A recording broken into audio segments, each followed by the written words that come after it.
my dreams that unfold like a double helix. I've asked myself that question countless times, but up until now, there has been no answer.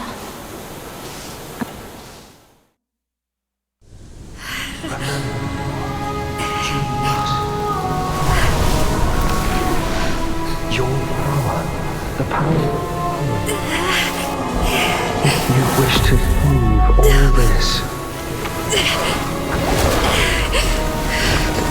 Wait, I can't hear you.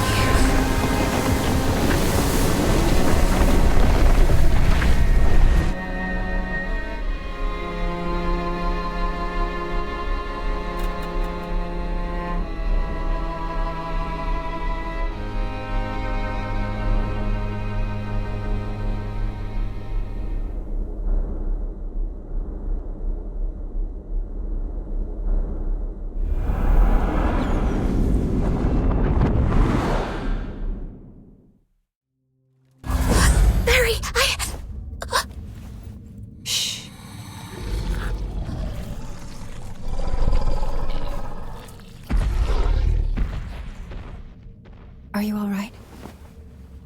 Yeah. Get some more sleep. I won't leave. I'll be right here when you wake up. It's okay. We should get down the mountain and head to the village. You want to go back? There have been roars coming from there for days. I was thinking if we could make it home and grab our weapons, and with your strength, you'll find a way out. No one's going to save us no matter how long we stay here anyway. Let's go then.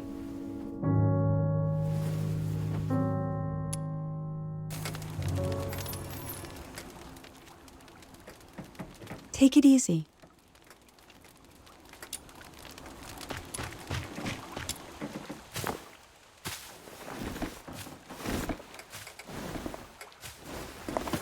Watch your step.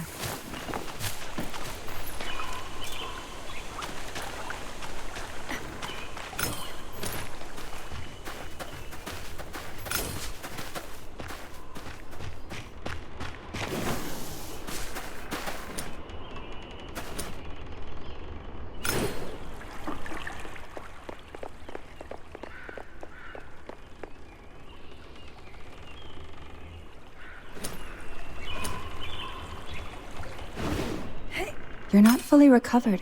Are you sure you can do this? I'm okay. It's just a few scratches. Don't push yourself too hard. We still have to save some strength for those filthoids.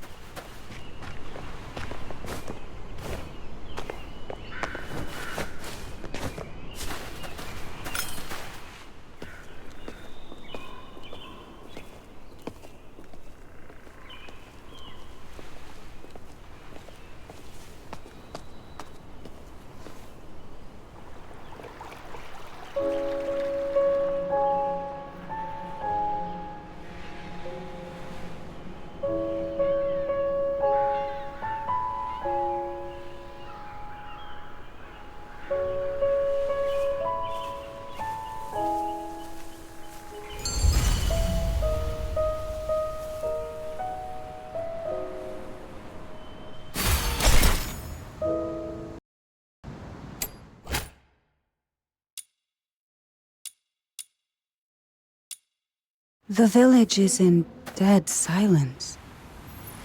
I'm afraid they've probably...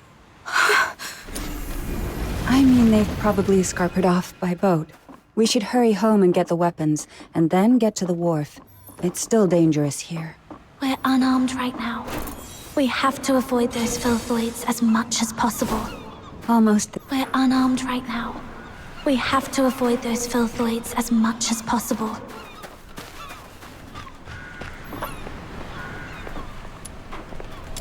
Take that sword with you. It might be helpful one day.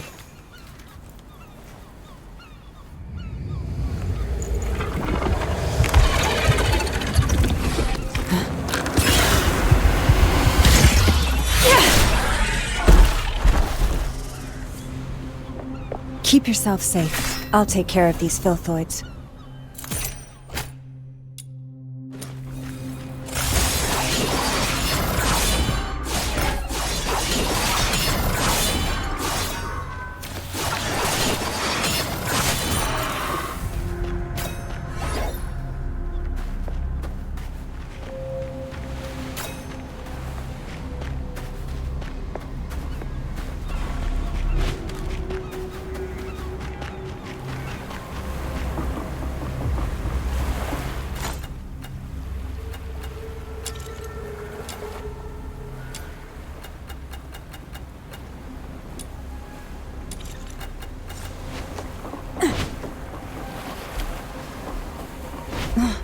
They didn't even leave one single boat. You were at the village when the Filthoids came, weren't you? If it wasn't for coming back for me, you could have escaped with them. Don't be silly. You'd have done the same for me. Let's search along the shore and see if there's any old boats or something. These are... Someone must have lost them when they ran away. Take it. It's always good to be well armed.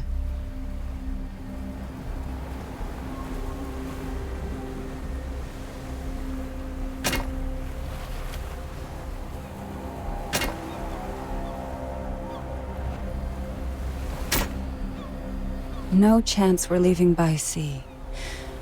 Guess we'll have to count on that thing. Listen, there's actually another ship on this island. Up in the... A ship? On the mountain? Yes, a ship that flies. Now follow me.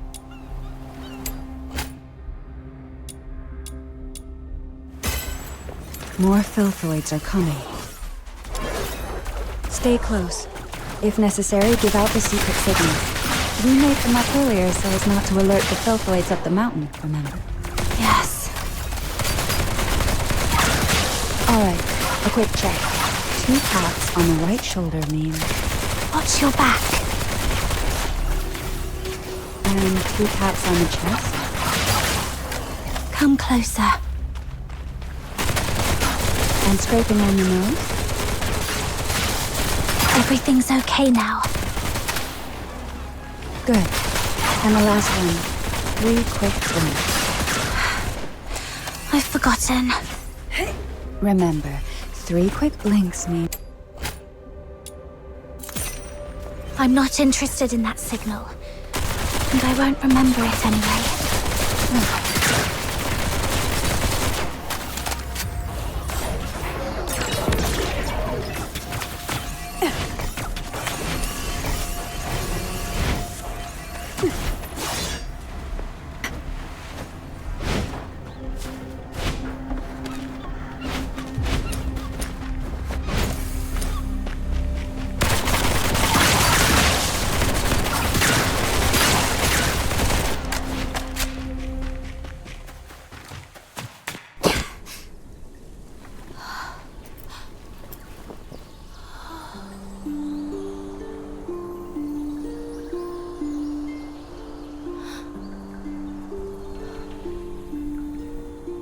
Is this place a temple?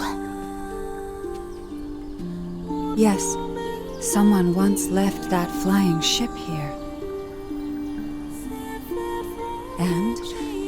a key.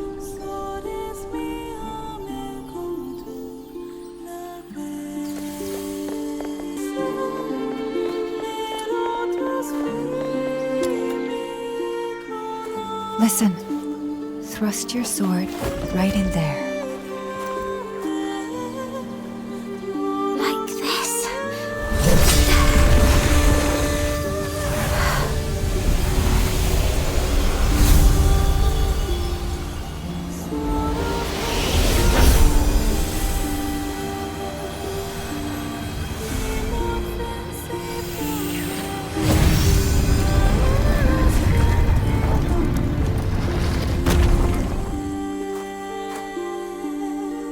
So the key is this sword. Yes. Your sword was never meant to hurt.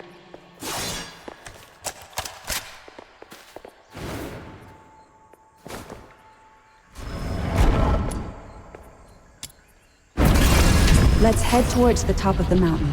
There used to be an airship there. If it's still around, we might be able to make it out.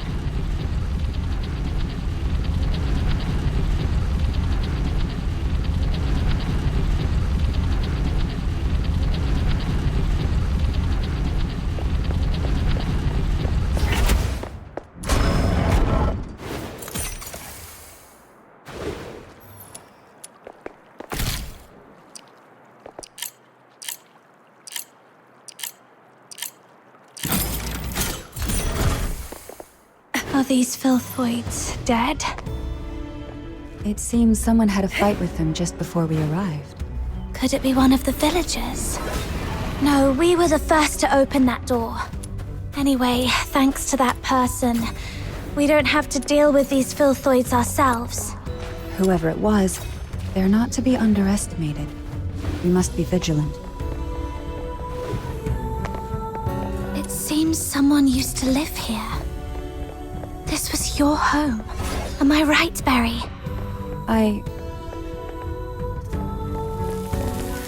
Yes, and no. It was our home. Our home? But I don't remember a thing. It's okay. Maybe it's all for the best. After we make it out, we'll build a new home.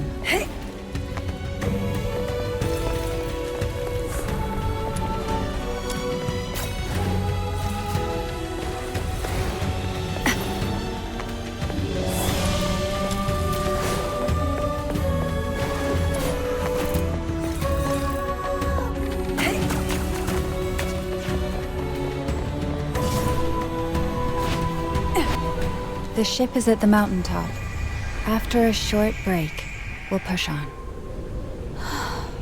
Can't believe we'll be saying goodbye to Purgatorio Island soon. You creatures just can't give us a break, can you?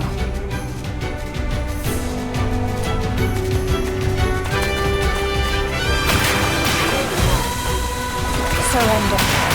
Tear you apart.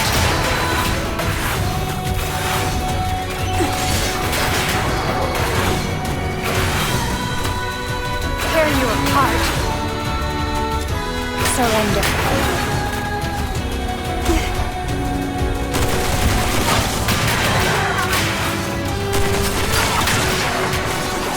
Tear you apart.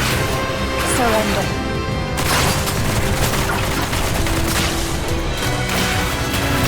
Surrender.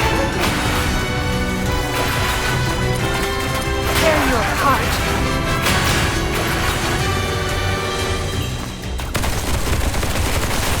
How many of them are there? Let's get to the top to shake them off.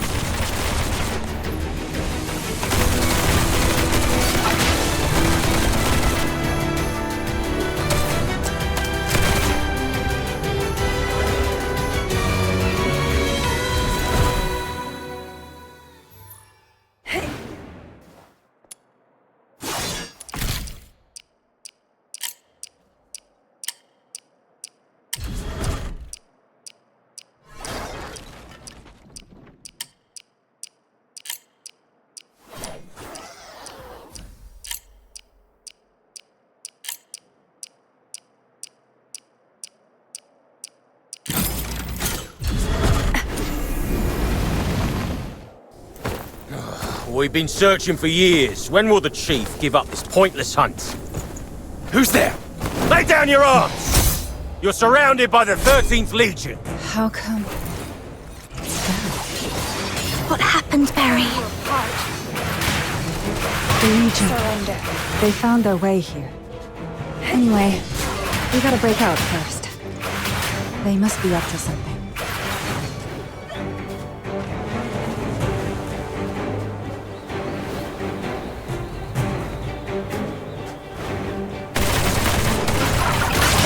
Heart. Surrender.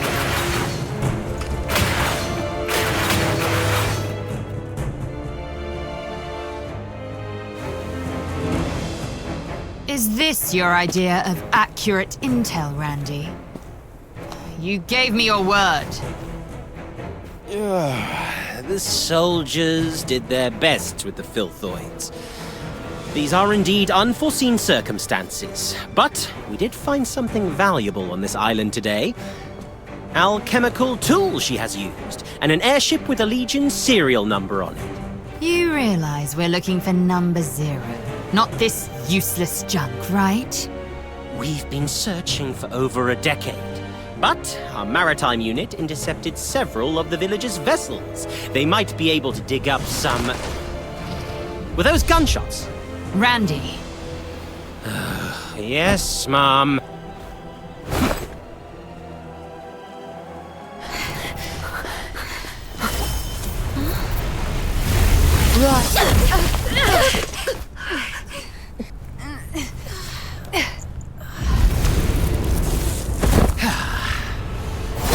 Can't get away. Tear you apart. Tear you apart. Surrender. Surrender.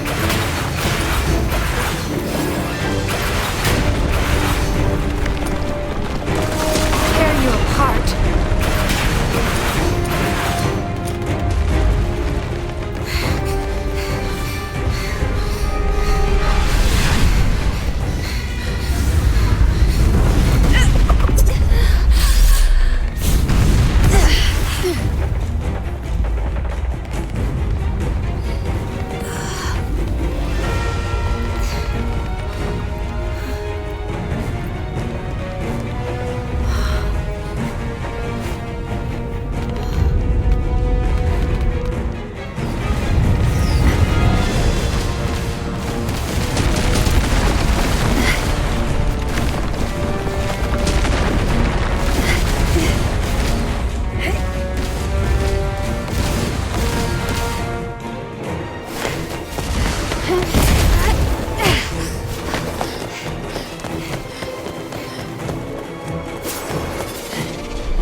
Give it up!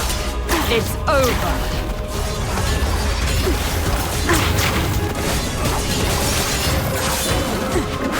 Surrender. Tear you apart. Tear you apart. Surrender.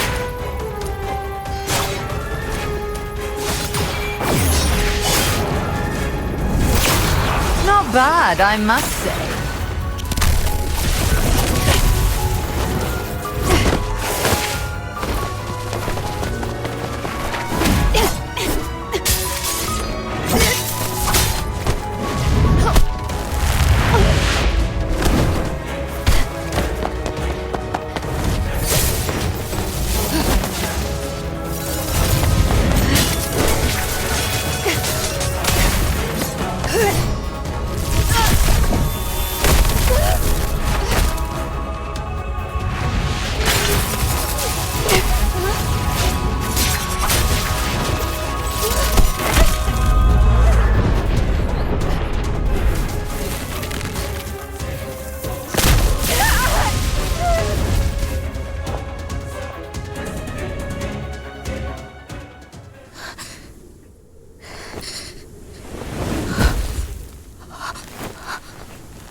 Tell me the truth if you want to live. Why are you here? Who's with you? And who on earth are you?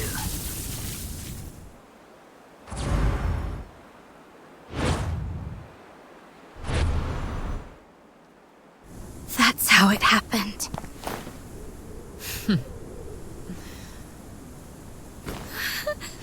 The Filthoids attacked you for no reason after you came here. And you managed to open the hidden path by chance. Is that really your story? We're telling the truth. Let her go! Chief Sybil, we've checked her spinal structure and confirmed that she's the number 0 we've been looking for.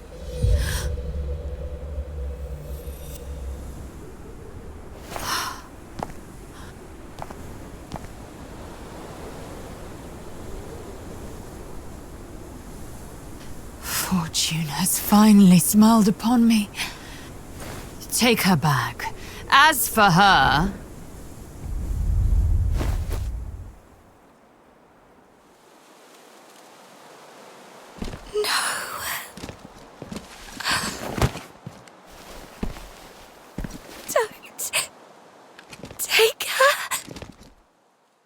Remember. You must remember. Your power. The power of resonance.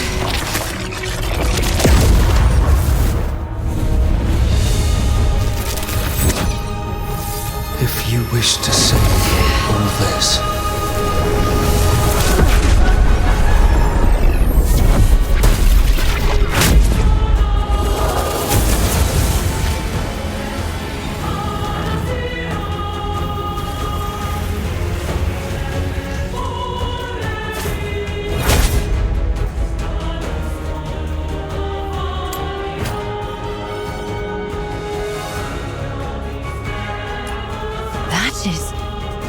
Number Zero is not supposed to release all her powers yet. Why? No. That's not her power. It's resonance. That brat she's trying to protect. That's the new receptacle for the power of resonance. Come to think of it, her face was the reappearance, power of resonance, and Number Zero together. What could this possibly mean?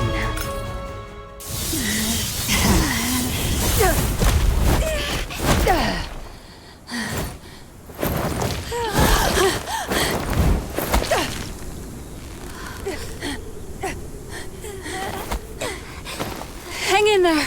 I got you. Barry! Give it up, Number Zero. Even the toughest blade has its breaking point. Come back with me, and you'll live. So will this kid you care so much about. Otherwise, she will... Give me your word. I'll go back with you, but you have to promise to let her go.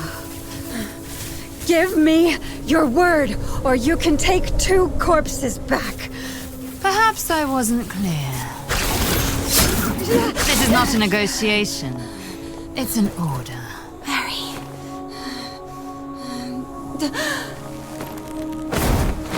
You out of here and live. No. Quick question. The 3 quick blinks means... I've got this, Barry. 3 quick blinks means... even if left all alone, you should be brave and live on. Until the day we meet again.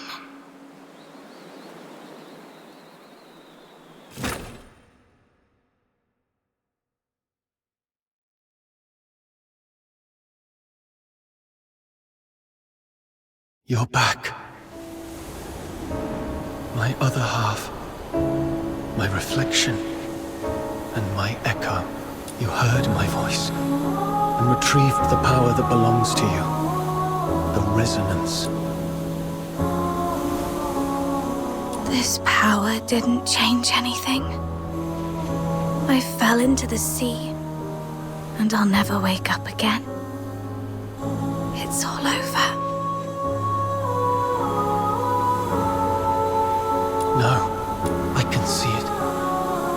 Your future, our future. It doesn't end here. Someone will pluck you from the briny waters and lead you to a frozen wilderness where destiny will pose the ultimate test. Are you saying I'm still alive? It's time to set off. Life is like a lonely cruise through the boundless darkness of the night. The river weeps, overflowing its banks, while the thorny thickets on either side stand as a testament to its sorrow. I'll keep watching over you, the one across the shore, to see where you're going.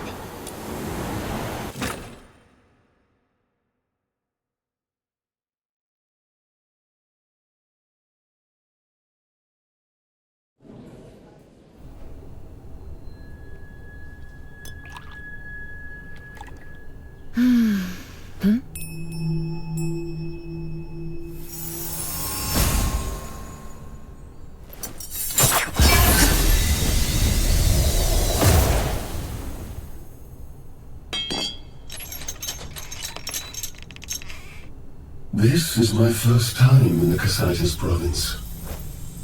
Is this how the people here show their hospitality? I don't want to bother you. I just want to strike a small bargain. I'll pay you whatever you want. And all you have to do, well, it will be a piece of cake.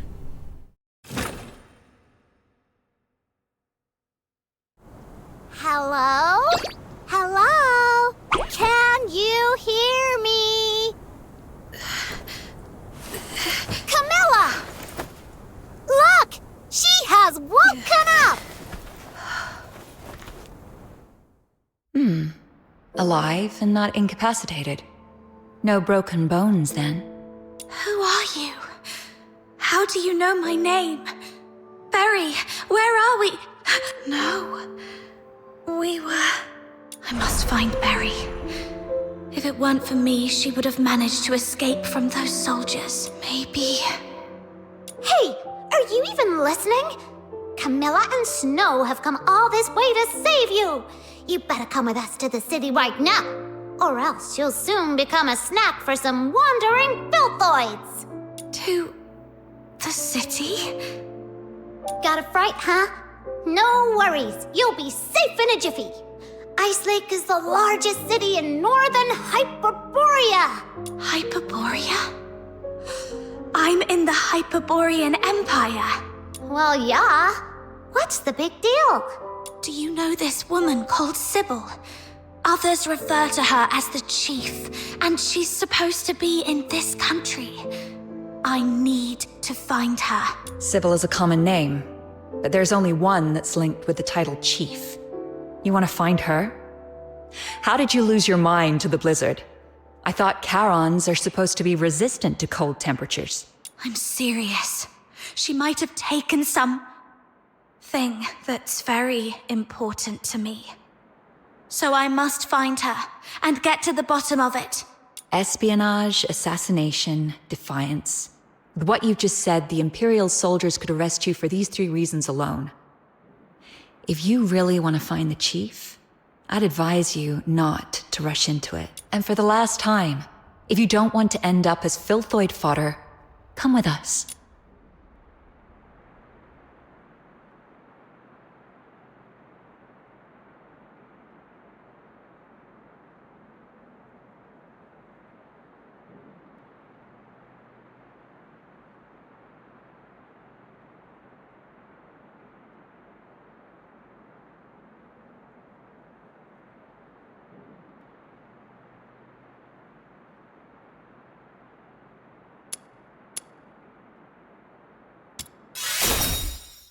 I'll go with you. You seem to be all bruises and cuts. Where are we heading for today's haul? What? You've already heard of my title? Princess Rubbish Bin? Oh, please.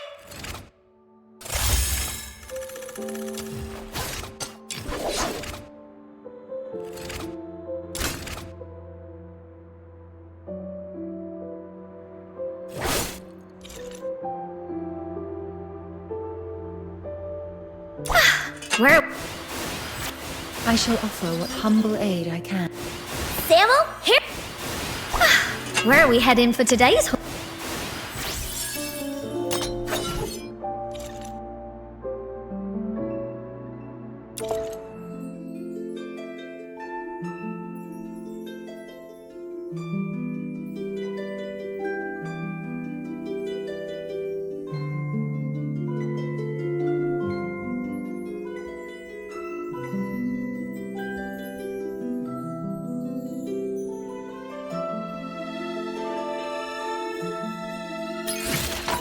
Are you all right? I'm fine. The pain's gone now. Something really bad must have happened to you. But no worries! You're under my wing now. Snow will protect you. After all, Snow is... Whoa! What is that over there?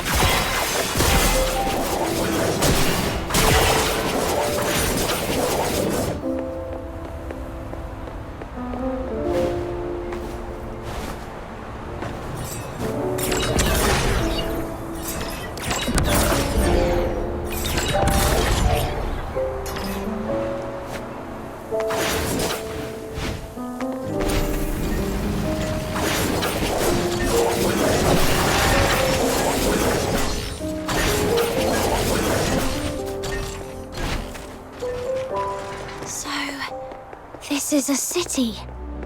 Never seen or been to one before, but I have no idea where to go. Guess I should find Snow and the lady called Camilla first.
This is a city.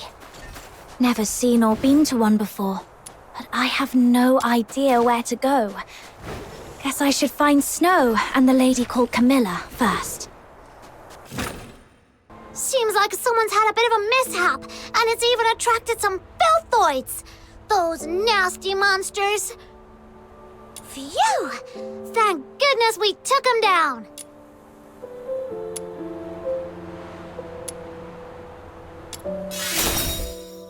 I'm not afraid.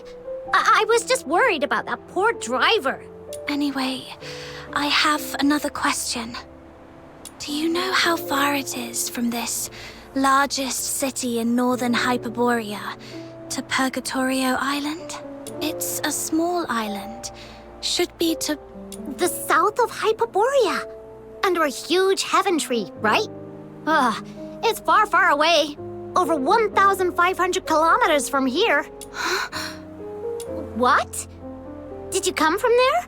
Or are you trying to get there? Don't worry about that now. Let's find a safe spot to take a breather first. That far away? So I didn't just drift here. But who and why would they bring me here?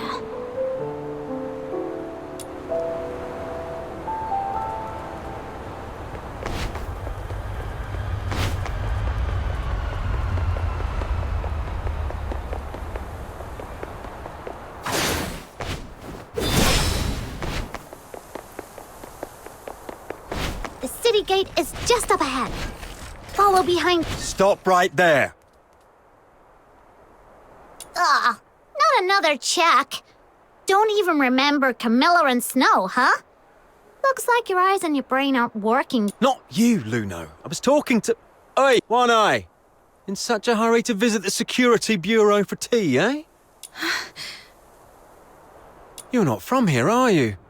Where are you from? Got your travel permit?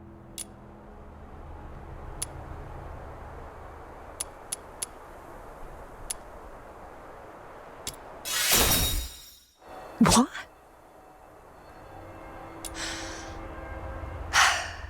Yes, this is my cousin's child. They were attacked by filthoids on their way from Marburg. My cousin died, but this kid miraculously survived.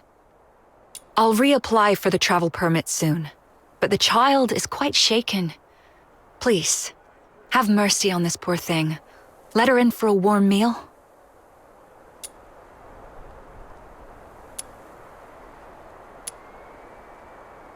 Whoa, whoa. Why are you crying? Darn it. Chief never told us how to deal with tearful young ladies. This would have been a simple matter in the past, Miss Camilla, but, you know, recently that Fork Shakens or something is wanted nationwide, so the chief specifically asked for strict security checks across towns. It's the Forsakens. I tell you what, I, Camilla Scarlet, on my honor, assure you that she has nothing to do with the Forsakens. All right, I trust you, Miss Camilla. But remember, keep a close eye on this kid and don't let her stir up any trouble in town. If the chief finds out about this, we'll both be in for it. Thank you. Next time you come to the Asphodel, it's on the house.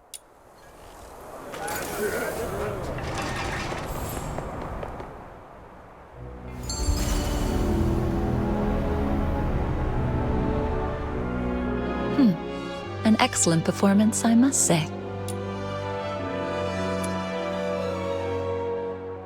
I'd say you're normally an honest kid. Look, your hands are still shaking. It's all right. You'll get used to these tricks of survival in no time in a place like this. All right, now that I've brought you in, the deal is fulfilled. I should go back to my tavern. Stay out of trouble for me, all right? Wait a minute. I'm still quite confused. Then make it quick. Time is money for a merchant.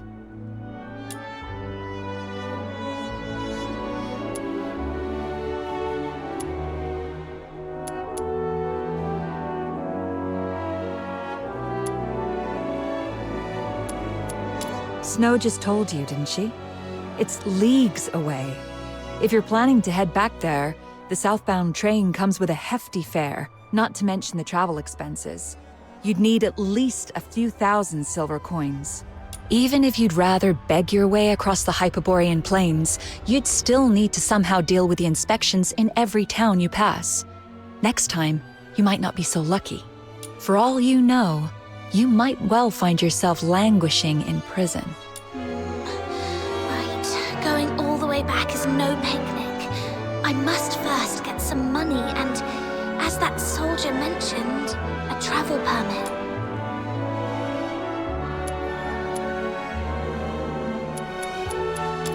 Yep.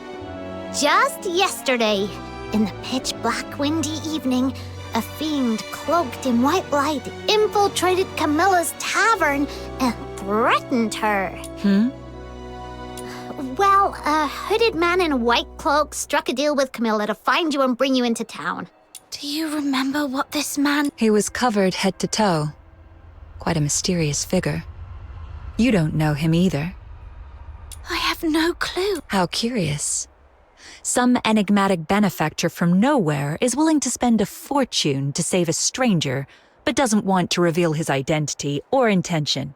Someone will pluck you from the briny waters and lead you to a frozen wilderness where destiny will pose the ultimate. Could it have been the person from my dreams who orchestrated my rescue? But to what end have I been brought here? The 13th Legion is directly under the Emperor's command, with bases in every province, so Sybil could be in any part of Hyperborea. The most likely place, though, is the colossal Steel Bastion in Dysmania, the Imperial capital city, where you can find the Empire's finest soldiers and an arsenal of every type of conceivable and inconceivable armaments. If Hyperborea is a roaring chariot, that place is its engine, its fiery core. If you want to give it a try, go ahead. You're neither the first nor the last madcap I've seen. So, what I'm facing isn't just Sybil, but the Empire behind her. Do I stand a chance? Not for now, at least. I need a plan B. Let's call it a day. I've been out so long. The Asphodel might be in quite the disarray by now. Try and survive on your own. If you can't even do that, then don't ever again mention any mad talk about confronting Sybil to get your stuff back. Look, there's an inn up north called the Hypnos House that might take in someone with a sketchy backstory like you. You mean that spooky haunted house? Where else would take in a Charon without a travel permit, but a place that is so creepy, even the soldiers didn't want to search? I understand. Thank you. All right. Seeing you're so lonely and lost, I'll take you to this Hypnos house to see what's what.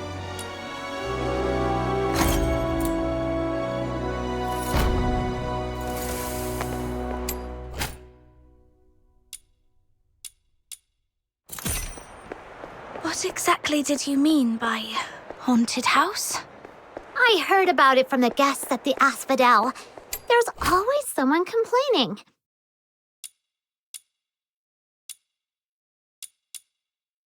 Like, even though it's such a big inn, the doors are always shut tight every day, turning away any travelers from outside the town. Or how the lodgers seem to never ever leave. And sometimes there's this really weird smell drifting from the inside of the house. And how the innkeeper's face is colder than the waters of Lamenting Lake. It's as if he's not running an inn, but a coffin shop. Doesn't sound too bad. I thought it was crammed with filthoids and sybils. But if they don't welcome outsiders, I doubt if I can... Still, it seems Miss Camilla Scarlet holds some sway here. Perhaps I could leverage her influence a little bit. Nah, you can use Snow's name. From now on, you're under my wing, my little minion. Thank you. But what's a minion? Here we are. You wait here.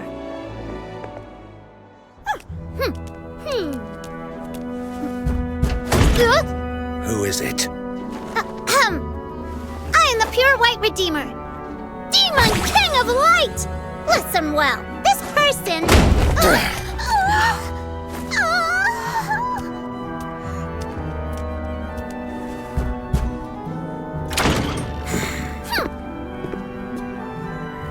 Hold on, please. Miss Camilla Scarlet told me to come to this place. I was hoping to stay here for a few days. Would that be possible? No travel permit? That woman's misplaced compassion knows no bounds. All right then, let's see it. Huh? The price you're willing to pay. Haven't got any money? I'll find a way to... Then get lost. You're so rude! A real disgrace to Ice Lake.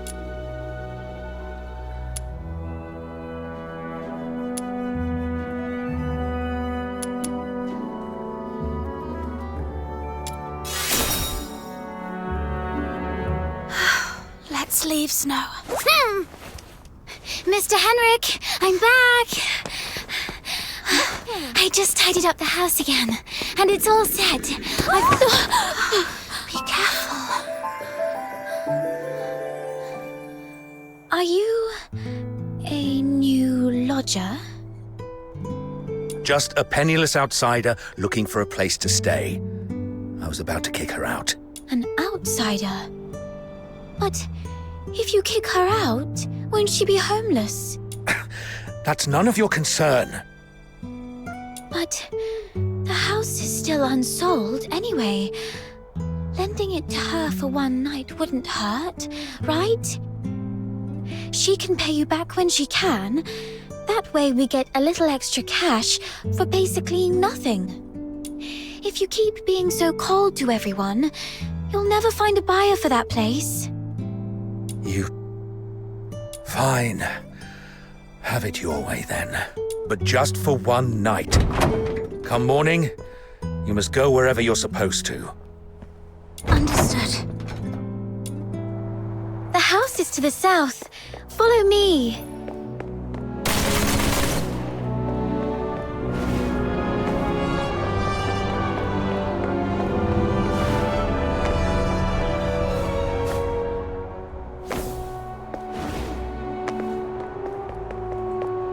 Here we are.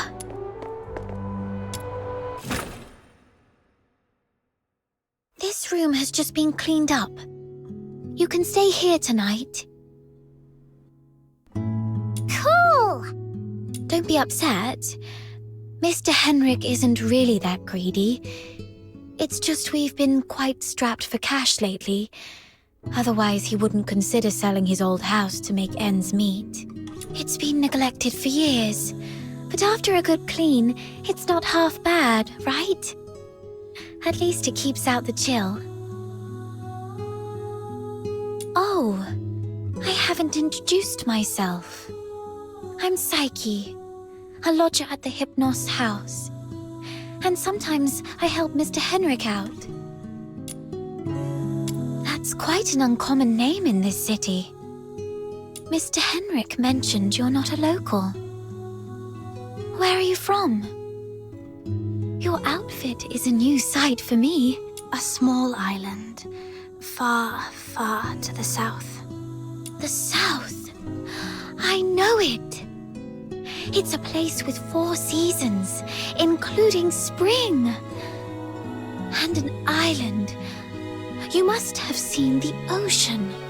I've heard it's even bigger than 100 lamenting lakes put together.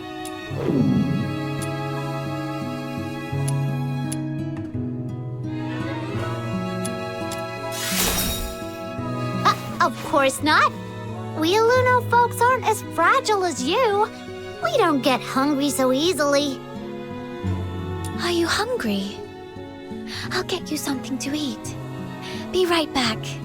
Who'd have thought such a rude and gloomy innkeeper would have such a nice and helpful kid working for him? Thanks to her, we finally found a place to stay.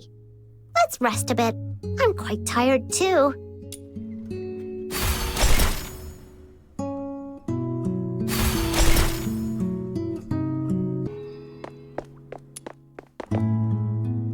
So much has happened. Weird dreams, that mysterious man in a white cloak, Sybil, and Number 0. They all seem to be connected somehow, but I can't figure it out. The only thing I'm certain of is that I've lost Berry. If she's managed to escape, she'd surely try everything to find me. Of course, I can't rule out the worst-case scenario that Sybil has taken her to the Legion. The silver lining is, it seemed that Sybil needed Berry for some reason, so she probably wouldn't harm her. Anyway, I need to scrape together some money in Ice Lake, get a travel permit, and then plan for my next move. I'm back. You must be starving. Here's some freshly baked bread. Berry? Huh? Are you all right?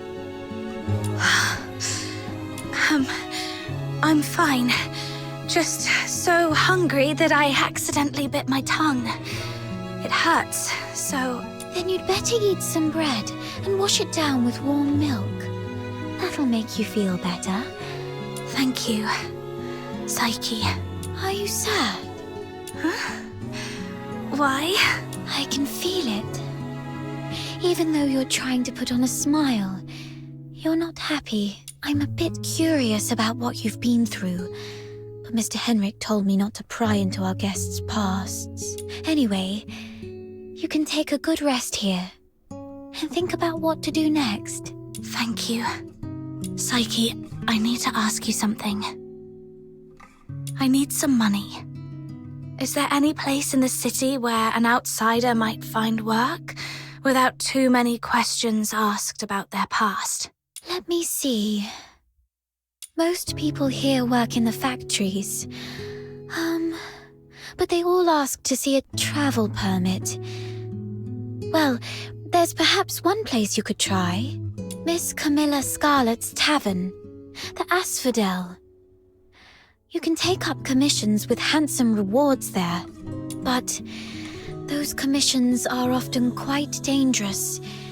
You might have to go to places even the local escort would avoid, and you might encounter some wandering filthoids. Camilla Scarlet. I met her today, though I had no idea that her tavern also runs this sort of business. It's okay, I can handle it. Can you take me there? Huh? After all this running around, you're going back to Camilla? Then count Snow in. Snow's more than familiar with that place.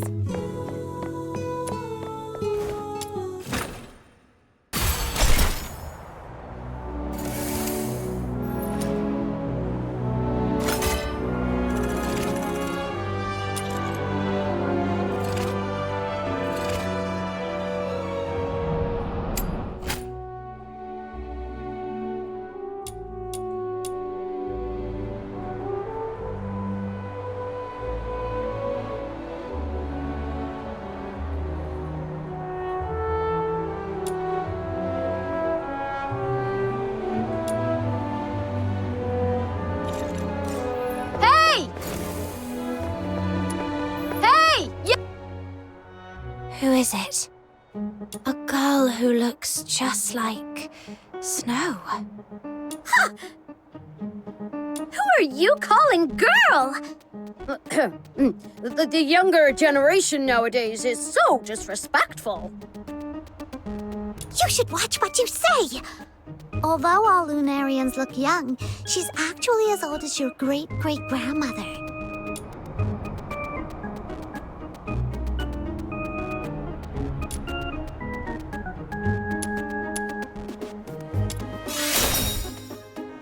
Very well, I'll let it slide this time. Actually, I caught a whiff of something remarkable as you passed by just now. Oh, that's right. It's the scent of a legendary weapon. Do you have any special weapons on you, kiddo? Weapon? This sword is all I have. Amazing! That's incredible! Look at the texture and the craftsmanship. This clearly wasn't made by those mediocre Hyperborean blacksmiths. Where did you get it? I'm not sure. This sword has been with me for as long as I can remember. Maybe it was passed down to me by my parents. Intriguing. Very intriguing. I've been a blacksmith my whole life, yet I've never seen a weapon like this before. Kiddo, I'm Lunosmith, a wandering blacksmith. Would you mind if I accompanied you on your journey? I've traveled all over the land, from Hyperborea to Elysium, and I've forged countless weapons. If you require any weapons, I'm at your disposal. Wow! So you're an experienced master blacksmith? All I request is a basic salary and an opportunity to examine your sword.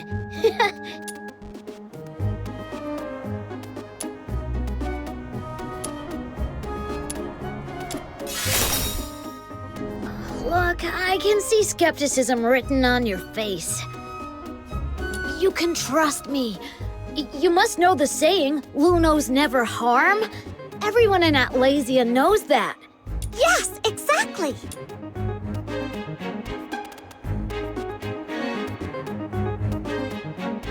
Yeah, you're right. Let's head back together then. So, you'll have me? Excellent! Then take me to where you live.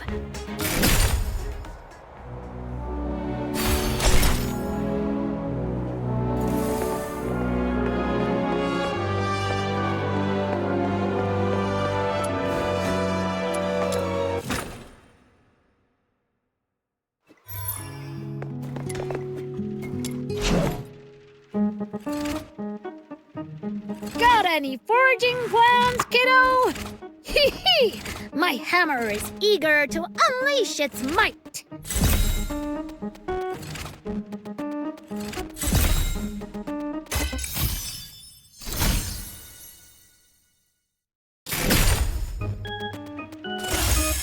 You! Here! Awesome! You're truly amazing! I've seen many who resemble you and Snow. Are they also Lunos? Did you come from a remote village or something, kiddo? Yes. My hometown isn't a big city. Ah, that explains it. In all my travels, wherever there are humans, Lunos can always be found. It's quite uncommon to come across someone like you who's never heard of us. We share a similar appearance. Everyone is as attractive as me, and we live very long lives. Like the master blacksmith, every Luno has a particular forte. Wow. And do you have any unique talents, Snow? Yeah, of course I do. As you can see, I have demonic appendages on my head. No other Lunos have these. Indeed. In all my years, I've never seen a Luna with horns like those. You look just like those human Charons. So, I'm Luno the Demon King. Different and unique. Perhaps I was meant to lead the Lunos and dominate the world. Oh, that's quite the ambition. Unfortunately, most Lunos lack ambition. They'd rather follow the humans and are content with just a few words of appreciation. But for me, I want so much more. My little minion, you must stick with me. After I conquer the world, you'll be the leader of my legion. Just you wait and see.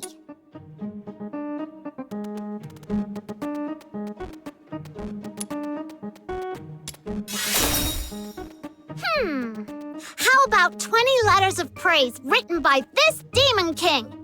Anyway, we can talk about the details when the time comes. All you need to know is that I'll never let you down. Wow. So unique and different from other Lunos.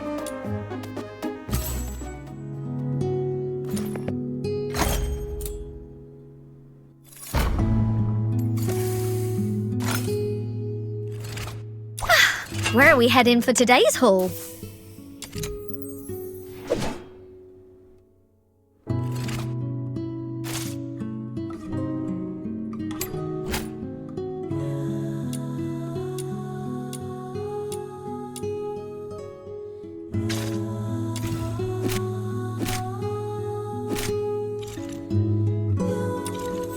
Are you inviting me on a date? But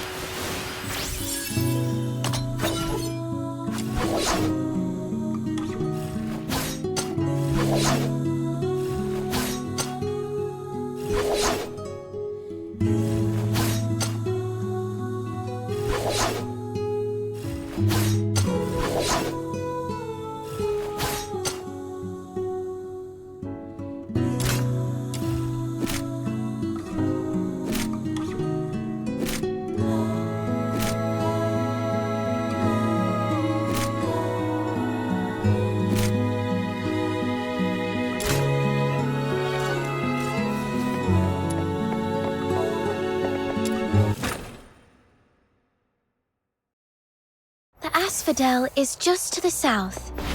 Come on! Snow will be waiting for you in the square.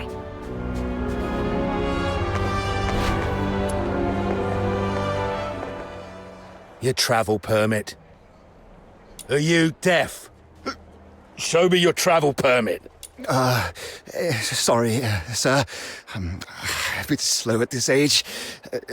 Please, bear with me for a moment. Here it is. Huh? Oh, is this you in the photo? You old codger. Yes, sir. How come it looks more like a mongrel to me? Oi, why don't you give us a bark, huh?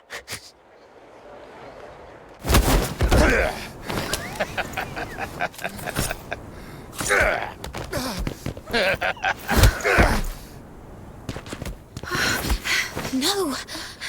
Don't. What are you looking at, you little twerp? stay out of trouble for me. All right? Father! You bastards! No! What do you think you're doing?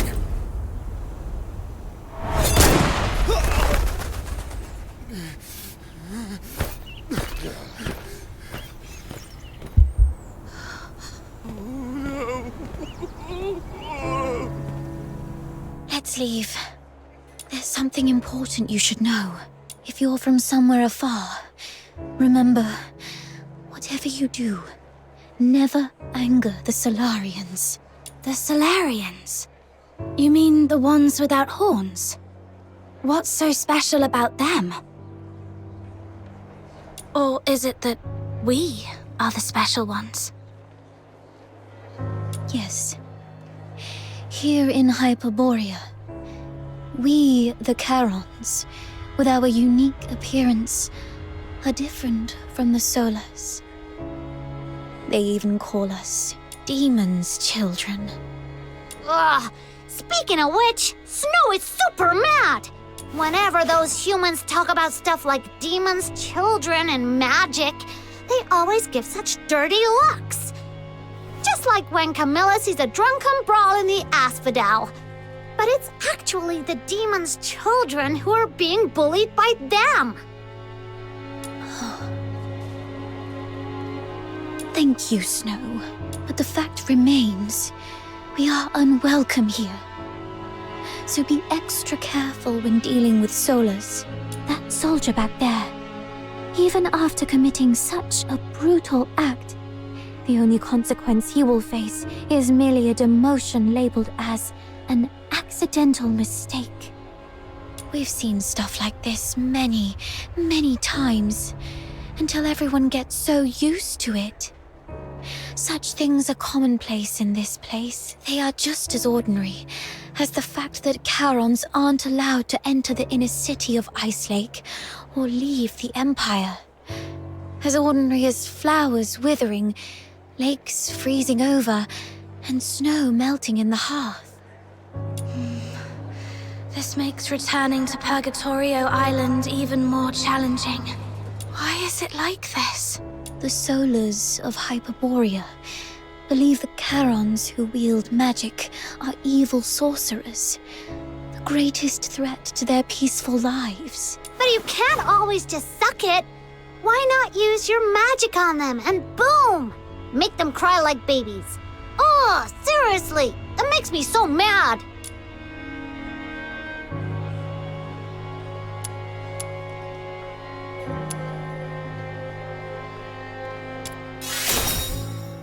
Around 18 or 19 years ago, Charons in the Empire once waged a war. I wasn't born then, and people rarely talk about it. All I know is that the war ended in a crushing defeat for Charons. There are people like you who are still struggling to fight back, such as the Forsakens, but those fully skilled in magic remain a minority. Most Charons are but tillers of soil, laborers with calloused hands, street vendors hawking their wares. The profoundly common, the unsung ordinary. For most, fighting back is too costly. Keeping themselves and those they love alive already demands every ounce of their strength. I apologize for stopping you just now. I just don't want a friend I just met to encounter any danger. It's okay. I get it now. Just unclench your fist, Psyche. You'll break the skin if you grip any tighter.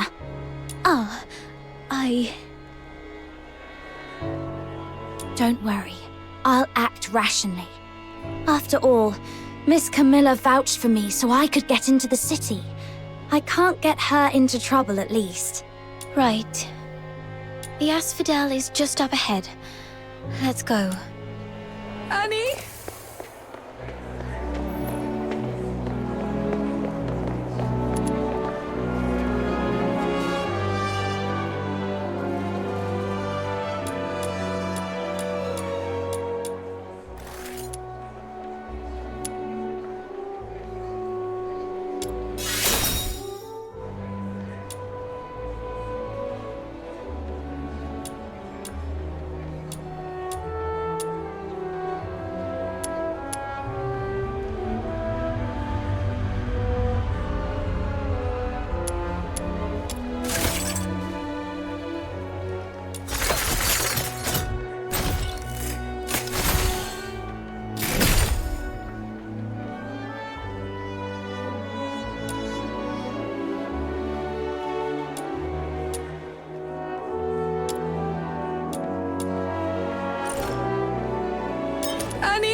Treasure the intel never...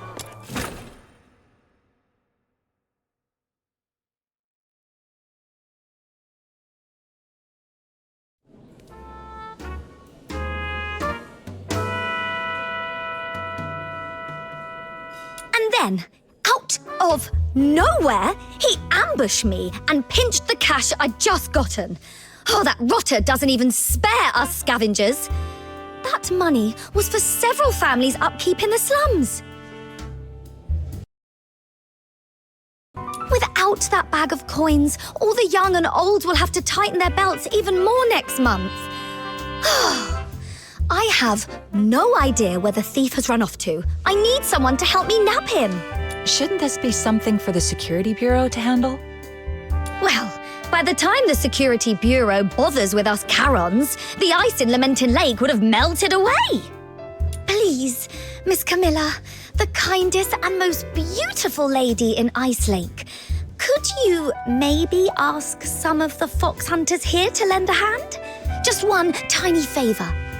Pretty please. Save it. You should know that nothing asked for here comes without a price. Well then, can you maybe, give me a discount? Or I could offer you something else. How does it go again? Information is as good as gold, right? I deal with all the rubbish bins in Ice Lake, so how about this? If I stumble upon any useful info, you'll be the first to know.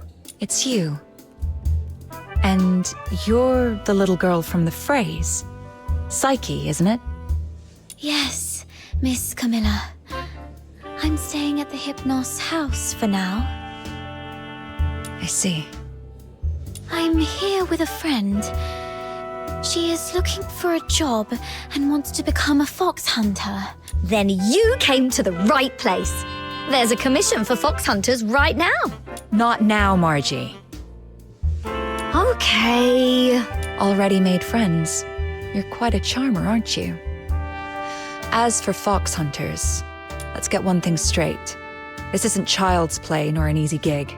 It's true that in this place no one would probe into your past or background, but the rewards always come with risks.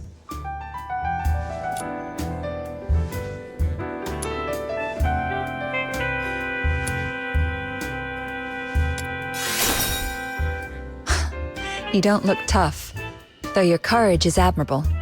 You're indeed stronger than the average Charon. I've seen you in a fight. But brute strength isn't enough to qualify you to be a fox hunter.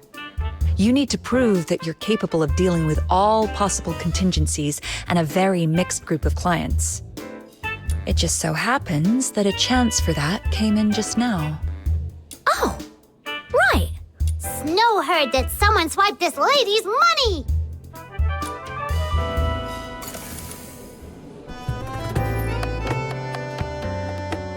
You'd really help me out?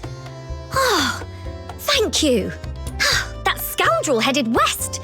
But you know, Ice Lake is a maze of streets, so I can't be sure where he might have gone. Let's look for some clues first.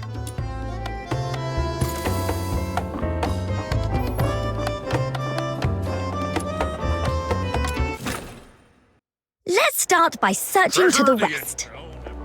The thief had dark hair and was wearing a blue top, I think.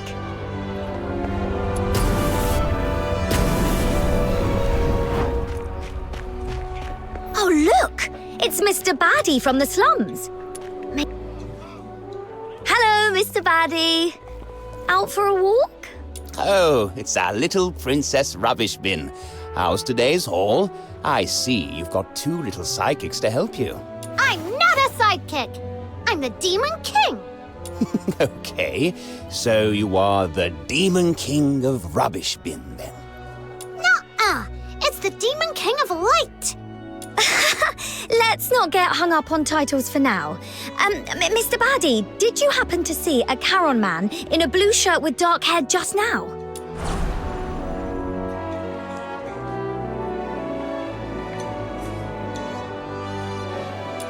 In a way, thanks. I'm going after him. He meant Big Bin number 3. Now come with me! It's quiet around here. No worries. My detective instincts are telling me there's a clue nearby. What? Something in the bin? Just making sure he wasn't hiding in. Wow! Is that half a bottle of wine and an antique pin? Wow! Aren't you the chosen one, blessed by the gods of rubbish bins? But this really isn't the best time. Just a sec.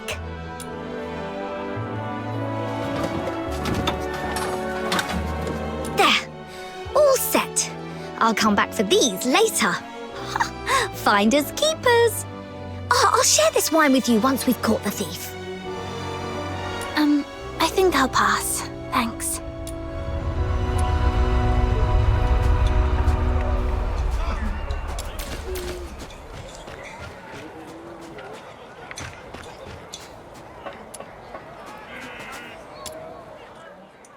Oh, check this out. 2 layers of crates against the wall.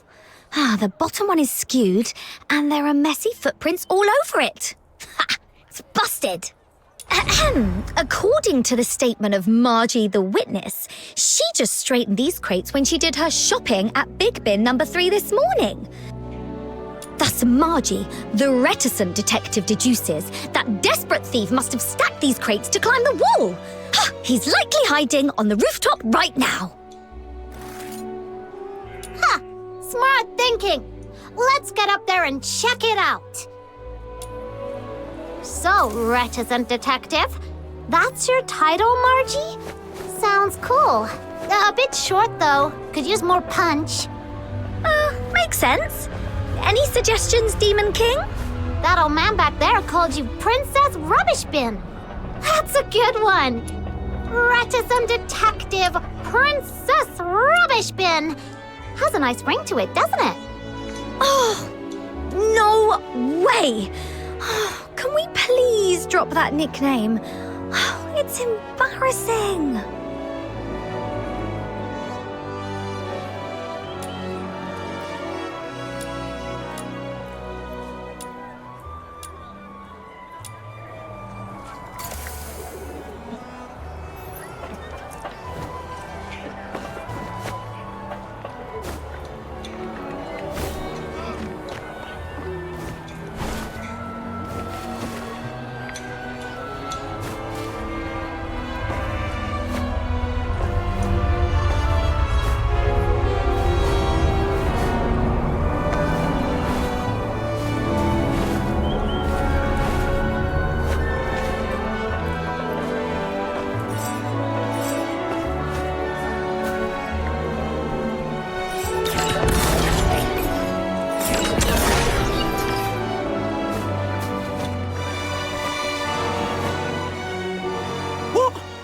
Really have to chase me all the way up here?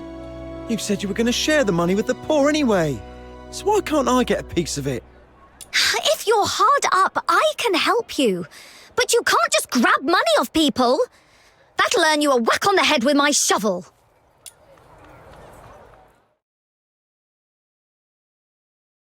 He's disappeared again. What is he? A ghost? He must have ducked into the sewers.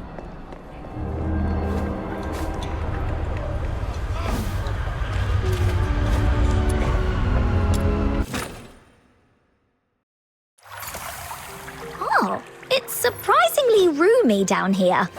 And much warmer than above ground. Oh, like a secret little kingdom. Chase away those critters and get rid of the smell.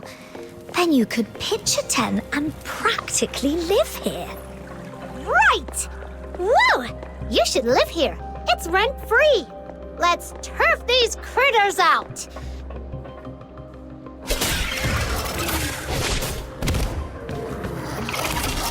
The thief's up ahead. Oh no, he's in a fight with filthoids. Let's drive away the filthoids and get him.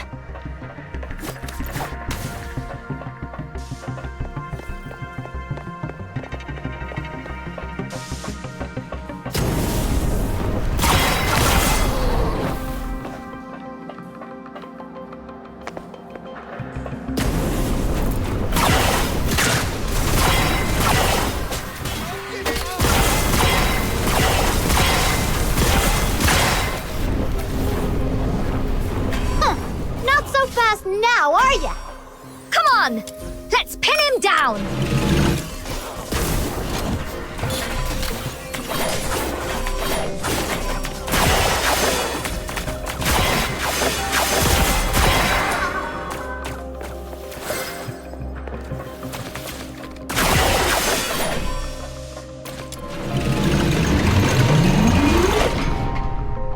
That's for underestimating Snow's minion. Now you know what we've got.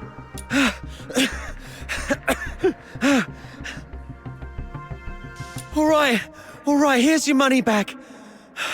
I haven't had a decent meal in days, so I got desperate. I'm sorry. Oh, you're starving. Guess what? So is everyone in the slums. And you didn't seem so sorry when you snatched the money bag from me. How about this? You threw a few punches at me, so now I'm gonna hit you with my shovel a few times.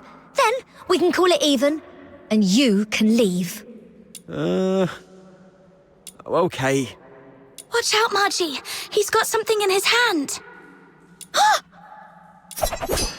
Something just knocked the dagger away. Is that a dinner knife? Remember, sometimes a beast bearing its belly isn't showing weakness. It might be baiting a trap. Drop your guard and you'll get bitten. Like the wild, the city's teeming with beasts like that. Margie, be wary of undue mercy or trust.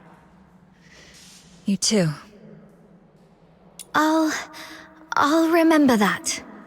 Miss Camilla, did you come all this way to back us up? Since you've come all this way to Ice Lake, it'd be a shame to meet your maker in this sorry spot on your first day, wouldn't it? I thought some big shot came. Turns out it's just a tavern-keeping old hen. What are you going to do about it? Call the guards? Do you really think those high-ups give a damn about Charons? We'll handle you our way. Teach you a few life lessons your presumably absent mother never did. Don't bring my mum into this! Let go of me, you nasty hack! Take him to the Security Bureau, straight to Chief Damien. This is out of our hands now. What? No! No, please! I surrender! Please, don't take me there or do anything! I'll leave Ice Lake for good. Please, let me go. I'm begging you. Miss Camilla, what's wrong with him? Stay back. He's much more dangerous than he looks. Anyway, Margie got our money back and you've proved yourself. If you're still set on becoming a fox hunter, meet me at the Asphodel. Please! Just let me go! Please! That was weird. Why did Miss Camilla suddenly freak out like that? She's usually so cool-headed. And that thief, too? Shaking like a leaf all of a sudden? Is the Security Bureau really that scary? Looks like he's in for a tough time. All I wanted was to get my money bag back and maybe teach him a lesson. I didn't expect all this. I almost forgot. Here's your reward. Thank you so much. You're a lifesaver. My sister from another mister. Well, I gotta go divvy up these coins.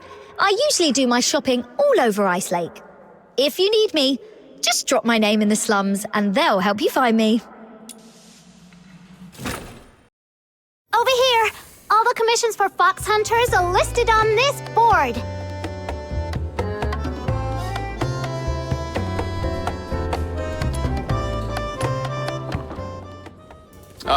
Hi, Snow. Lending a hand to fox hunters again.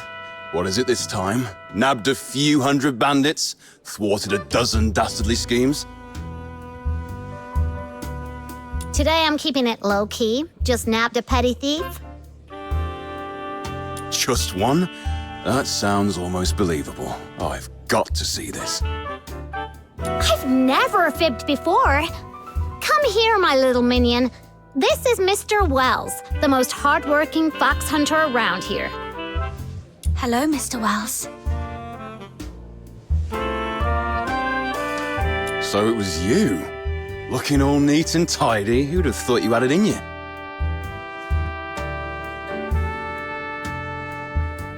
Thanks. It was just a small thing. A small thing. Let me tell you, it's all these small things that have turned Ice Lake into what it is now. If it was something big, Ice Lake would be turned upside down. Then I should try harder. Learn from professionals like you. Learn from me? Oh, give me a break. Take a good long think and figure out why you ended up on this path. This is what you should do. I need money. Who doesn't? I've got folks owing me a fortune. Being short's one thing. I've never stooped to thieving or robbing. You're back. Everything okay? Did you catch that thief? It was a piece of cake. My little minion and I gave that bad thief a good thrashing. He ended up crying and begging for mercy. So you're the one who nabbed the thief. I thought Snow called you minion because you got caught by her. But then again, who in their right mind would get caught by Snow? What was I thinking? She was the witness of my deeds. You had it all wrong. You've made a fool of yourself this time, haven't you?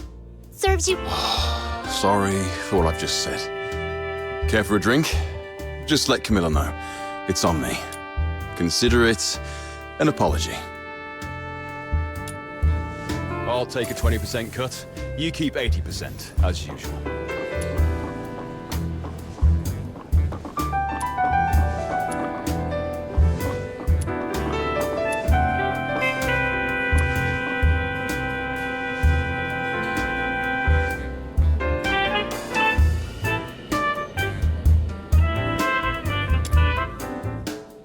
Your first gig was quite slick, and you got on with Wells.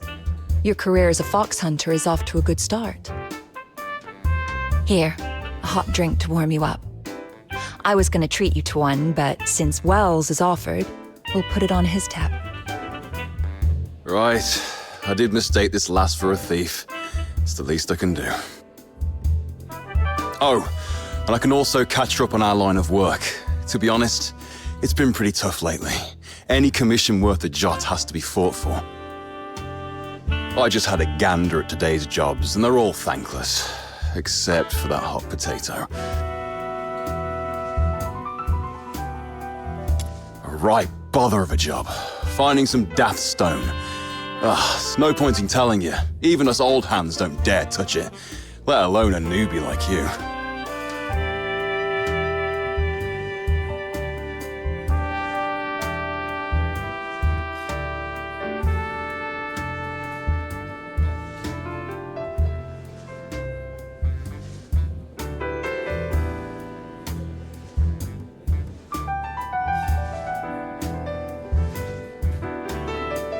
It's looking for a rare mineral called Crystallo of Stella in the old Glevin pit.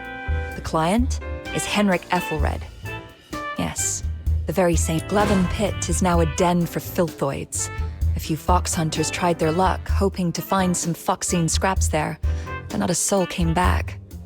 So even with Henrik dangling 5,000 silver coins, no fox hunters taken a bite. Fox hunters are born adventurers. We're not reckless fools. The stone's very existence aside, who knows if Henrik can even cough up the cash? Everyone knows he's recently gone bankrupt, even looking to sell off the family house. Is he planning to gamble it all on trading Crystallo? Wait a minute. Crystallo trading's been banned for years. How's he planning to unload it? Miss Camilla, how much did you say it would cost to go to the south earlier? About the same price. Interested in taking on the commission?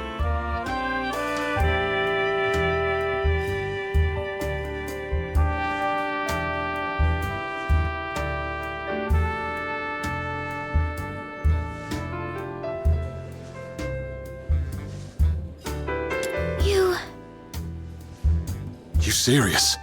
Kid, I'm not joking. This is no child's play. Thank you, I get it.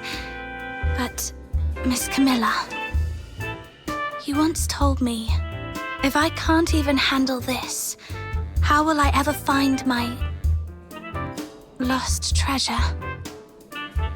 The asphodel doesn't interfere with the choices of clients or fox hunters. If you're set on it, I won't stand in your way. Crystallo of Stella is a blue-violet crystal that appears as if nebulae are swirling within it. In the dim mine pit, it is particularly eye-catching. You won't miss it. Here's your payment for retrieving Margie's money bag.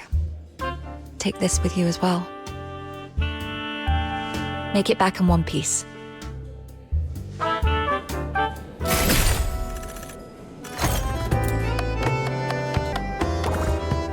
Such wretchedness would surely...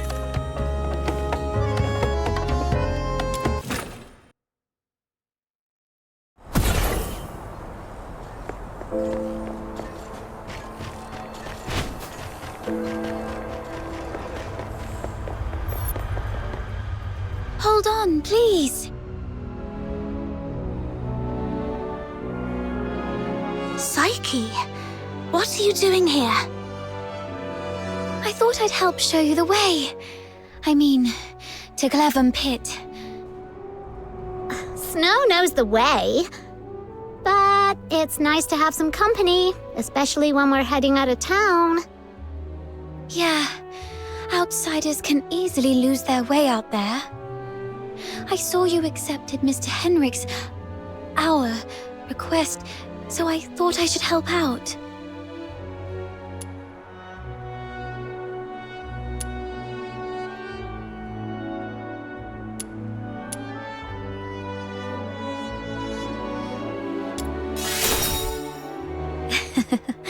Actually, I was looking forward to a little walk myself, too.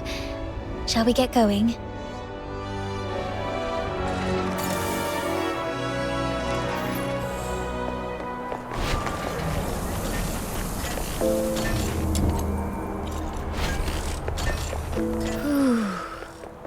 It's been a while since I've stepped out of the city. The snow-draped conifers, the boundless lake, mountains with their peaks in the clouds. I love all this. Snow's more of a city soul. If only the outskirts were free of those roaming filthoids. It's safer inside, indeed. But there's something about the air out here. Is there a difference? All smells the same to me. The air in Ice Lake is always tinged with a scent of out here. It's the scent of the forest and drifting ice, and the distant sound of steam whistles. Occasionally, you might catch a glimpse of snow-white deer darting through the trees. The entrance to Glevum Pit is up ahead. Please be extra careful. Thank you. You've been a tremendous help. But you two should head back now. I can take it from here on my own. No way. This Demon King can't just scarp her from the battle and let the little minion think less of her. Psyche, you should also come with us. Me? Yep. Come with the Demon King to clear out this monster's den. I bet you've never been on such an adventure, right? What a pity. Your life is certainly incomplete.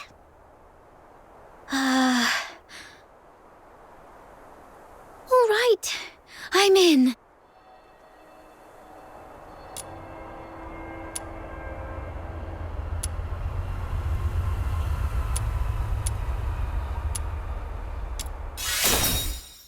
No.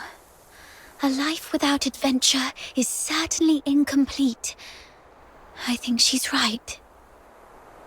So, may I join you on this adventure? Let's go, let's go! It gets dark early in Ice Lake. We gotta hurry. Right. All right then.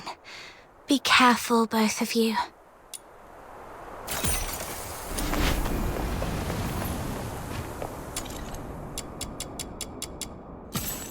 You Jumbo Dumbo are too stupid to... It's locked. Watch me bash it open.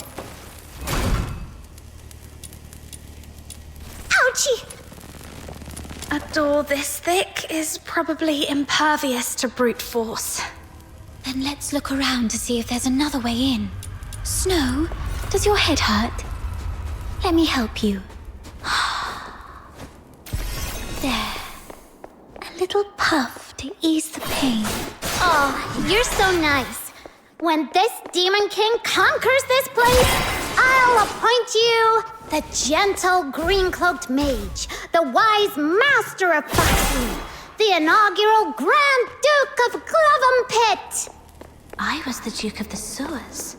Is a Grand Duke a higher rank than a Duke? How come Psyche gets a higher title than me? Guided by Snow, the Demon King, the little minion who just arrived in Ice Lake from afar, has become a brilliant fox hunter in a mere day.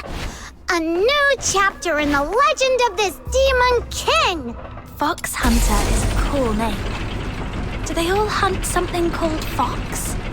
Nah, fox hunters nowadays are actually bounty hunters. It has something to do with foxing a long time ago. Right. I heard...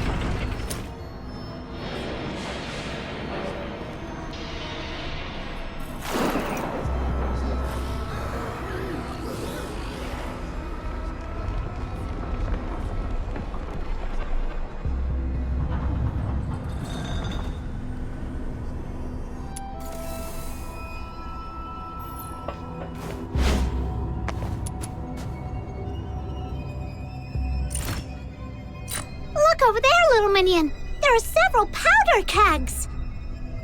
I see. The journal also mentioned gunpowder. Maybe we can use the kegs to blow up the yellow crystals. Let's take them with us then. You can never be too prepared when you're adventuring.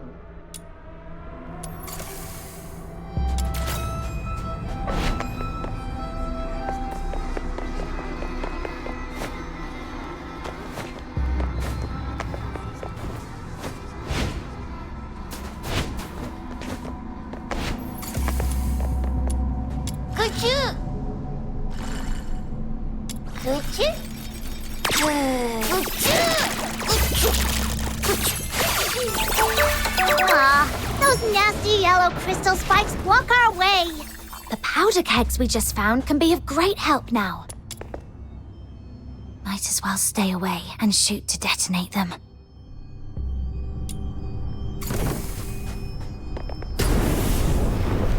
It works! Oh, are you okay?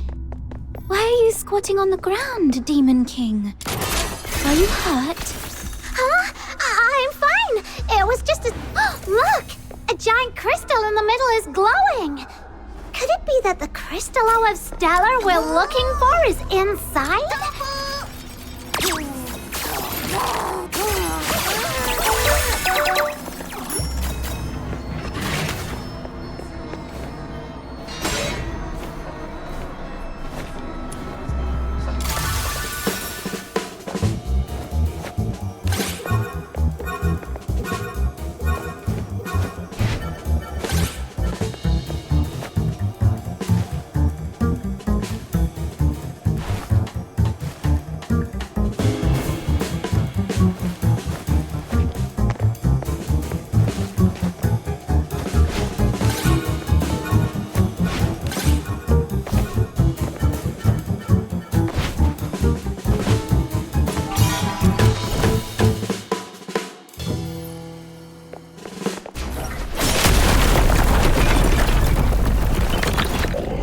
Again. How come there are so many Filthoids coming at us out of nowhere? Perhaps they were attracted by the explosion. Get off my legs, no. I can't walk like this. You can head back to Ice Lake if you're scared. I won't make fun of you. No way. A life without some risks is not complete. All right, then. Take my shiny bomb! Let the pure white Redeemer save the world! Boom! It's okay. The Filthoids... Oh, really? Show this Demon King the loot that— Camilla once mentioned that Crystallo of Stella is a blue-violet crystal with nebulae swirling in it. This one is more like a chunk of silverite. That's lame. Then bring it back to Lunosmith, little minion. As for now, let this Demon King continue to lead you deeper into the pit. Yes, Your Majesty. These yellow crystal spikes actually have so many glittering stones inside. They seem to have been carefully hidden away, like cherished treasures. Could you be hiding some treasures too, Psyche? That's a secret.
Everything all right?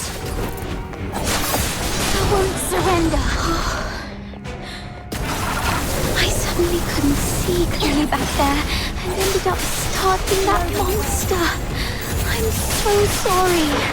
Are you feeling better now? Yeah, I'm okay. I think I'm fine now. Great. If you're in the condition to fight, let's take on this monster together. Sure, I'm okay. I'll do my slowing down. Looks like they say even the fiercest beasts can be brought down by targeting their weaknesses. It must be the same with this filthoid. Let's take a breath and find its weakness.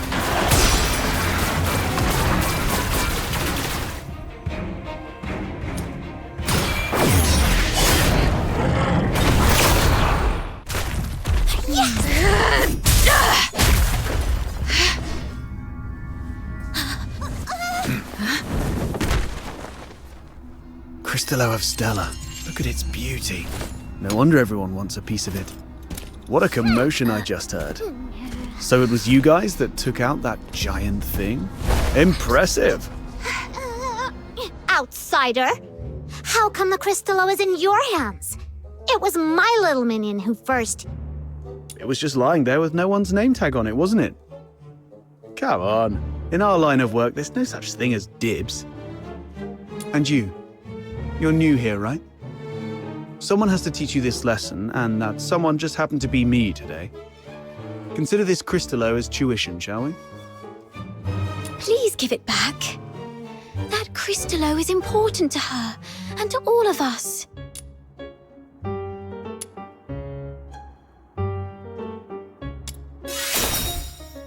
Since you refuse to be a reasonable person, this conversation is over. Easy, kiddo. Don't get mad. That's the spirit! Come on, get him! Whoa! Calm down. There's no need to resort to violence. What do you say we split it 50-50? Sound fair?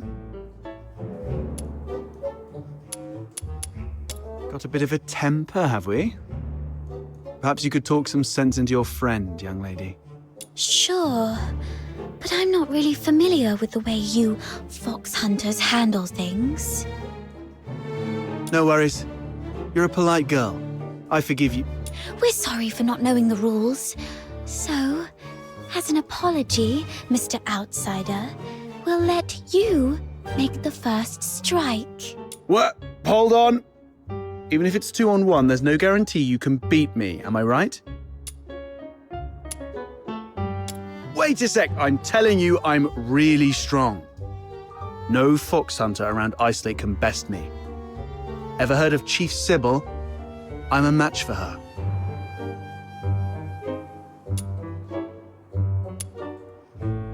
You certainly match me in big talk, that's for sure. All right. I was joking around, trying to lighten the mood, you know. This crafty mutt ears is trying to pull more tricks. You call the shots in your little crew, right? Tell me, why did you guys go to all this trouble for this Crystallo? I knew it. Well, that makes things easier. I need this Crystallo for my own reasons, but if it's silver coins you're after, I can match that amount. If you've got a moment, I'd like to explain. Are you free tonight? Oh, that's easy. With Snow as a witness, he won't be able to weasel out. Besides, Camilla mentioned he's got a terrifying relative at home he's really scared of. Just threatened to air his dirty laundry right on his doorstep, and he'll be begging for mercy in no time. Mercy, please. You're Demon King. You can rest assured. Everyone at the Asphodel knows me. Well, I've still got things to take care of here. You kids can go ahead without me. What are you up to? See these packs? If it hadn't been for this monster, their owners might be chilling at the Asphodel, sipping drinks and swapping stories. I want to see if I can identify them and return their belongings to their families. Now that I'm here, I can't just leave it be. Thank goodness it was you Daemons that broke in today. If it had been ordinary folks, they might have ended up just like them. Daemons? Those Charons who've undergone an awakening and gained special powers like us. How come you're as clueless as a newly hatched quail? I bet even that little white button mushroom beside you is more informed. Of course! Snow's really smart. Wait, what did you just call me? How rude! That's not rude, I'm just being honest. My heart is as genuine as this Crystallo. I won't descend to arguing with small potatoes like you. Come here, my little minion. Let this Demon King enlighten you. Simply put, awakening is a stage of growth every Charon goes through, usually around adulthood. During awakening, their body emits a very bright light. You must have some memory of it. After awakening, some Charons become much stronger, like you, and gain the ability to use special magic. They are called daemons. It was that moment. No wonder I felt lighter than before, and my wounds must have healed around that time too. As for my magic ability, could it be? Daemons are rare, so you guys are lucky ducks. Most Charons aren't so lucky. At best, they only get a bit sturdier. It's said that some may even turn into scary monsters, though I've never seen it myself. The button mushroom covers about most of it. Ordinary Charons might be able to handle small filthoids if they give it their best shot. But huge ones, like the one we just fought, are deadly for them. They were just trying to complete a commission. No. They were just trying to survive. Well, off you go. I'll handle the rest here. I'll be back a bit late. Might miss the Asphodel's closing time. Come and find me at my place. It's among those shabby houses south of the city. The one with the little bird drawn on the door. And come alone. Don't bring anyone unrelated.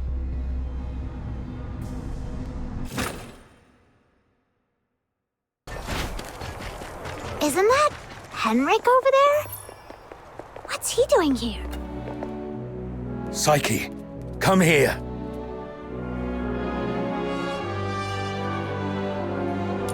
Mr. Henrik! You should have stayed at the Hypno's house, instead of fooling around with this sketchy brat. You don't know her backstory, and she really doesn't know you that well. Now, where have you been? Glevin Pit. I wanted to help find the Crystallo of Stella. Forget the Crystallo. Remember what I said on your first day at the Hypnos house. Don't wander off, and inform me first if you need to go somewhere. So you do remember. Before making any decisions, think about what I've told you, and why your parents left you in my care.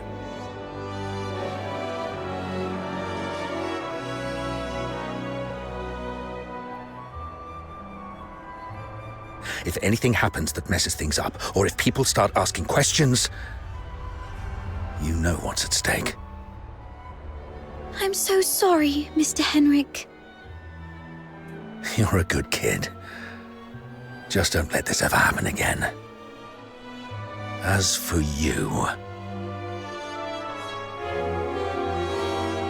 tend your own garden, and don't drag irrelevant people into your business. It's better for everyone.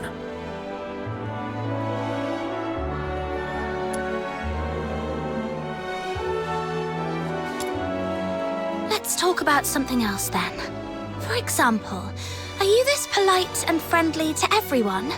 No wonder that house of yours never sells. That's my problem.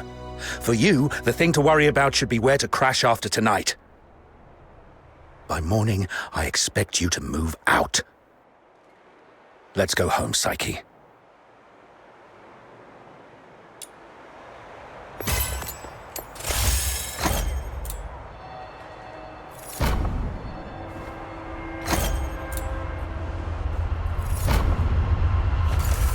That Henrik always knows how to rile people up. I just hope he won't be too harsh on Psyche.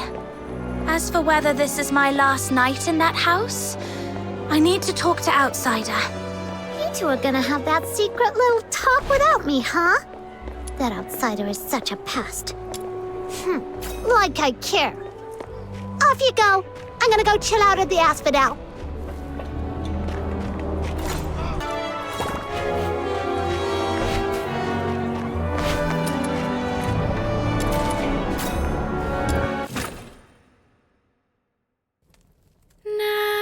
Nightingale, broken wings, you can weep, you can sleep. Nightingale, rise above, you will free, you will see. Little Nightingale, look, your magician has returned. Outsider! You're home so late today. Where have you been adventuring? Was it in the dense woods where snow wolves prowl? Or the swamp witch's tower? I didn't go anywhere. Today is Miss Fina's birthday, so I stayed in Iceleg. You always say so. Yet new scars keep appearing on your arms. But this time it's true. Look, I went out today to get this for you.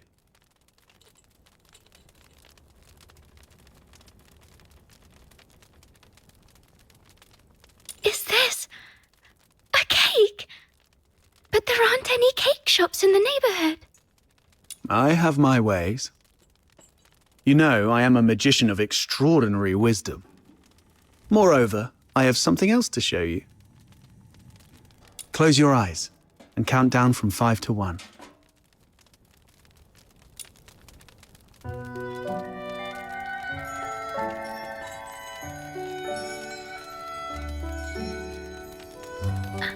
Stars. Twinkling, shining stars.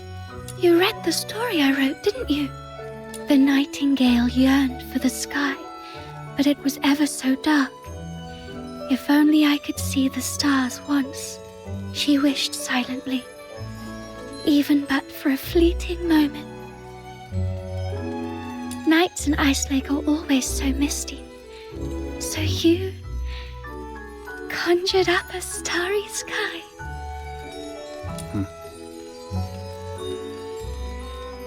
Thank you, outsider. You are the greatest magician. Ahem. Seems your castle has a visitor. I'll go have a look. Hey, you're here. Come on in. Who is this lady? A new friend of mine. Sort of.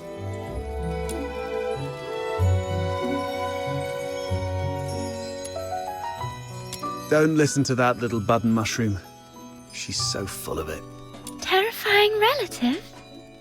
I don't quite follow. I'm Fina, outsider's sister. Are you all right? I'll get you some warm water. It's okay, I'm fine. Just happy to have a friend of outsiders over. Would you like to join our tea party? We'll have sweet cake. A tea party? It's just water. Don't get hung up on the details. Just play along.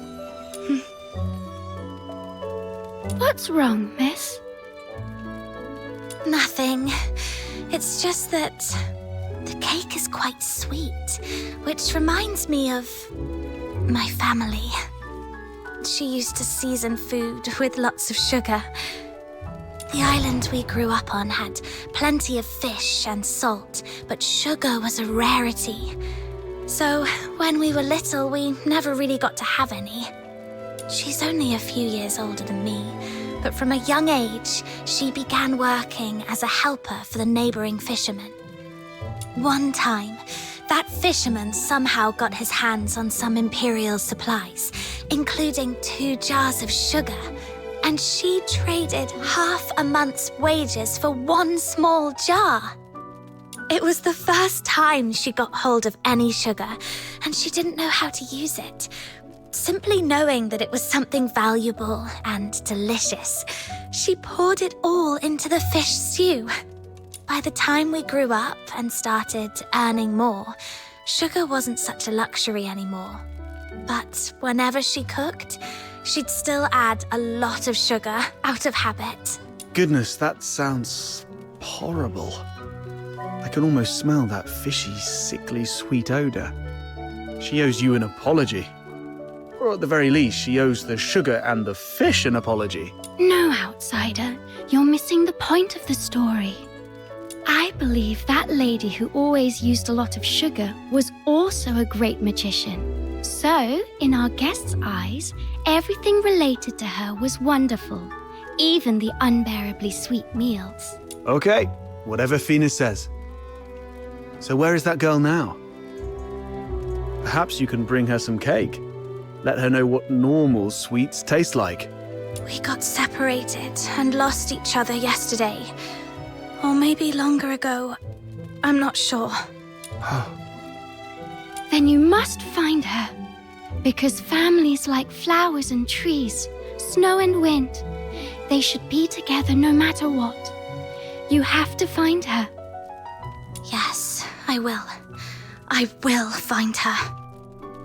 So, outsider, I need money for accommodation, information gathering, and some extra set aside in case I need to set off right away to find my family. Time for bed, Fina. I have other matters to discuss with our guest. Fox hunter stuff. Okay, good night then. Good night to you both.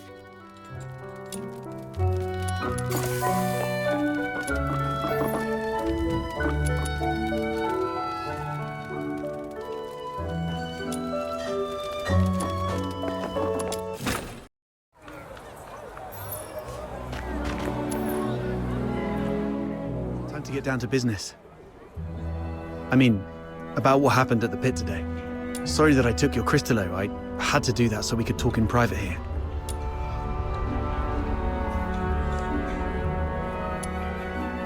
If you're talking about the girl in green, yes. I've seen her going in and out of Hypnos' house. I don't know if she's just a regular lodger or some kind of assistant to Henrik Ethelred. I'll cut to the chase. I don't trust Henrik Ethelred. I suspect he's up to something shady. Something shady? Like what? Do you know anything about the Crystallo of Stella, the stuff he's after? They're beautiful rocks that were popular for their looks, but that's not the whole story. In some countries, they're used for medicinal purposes.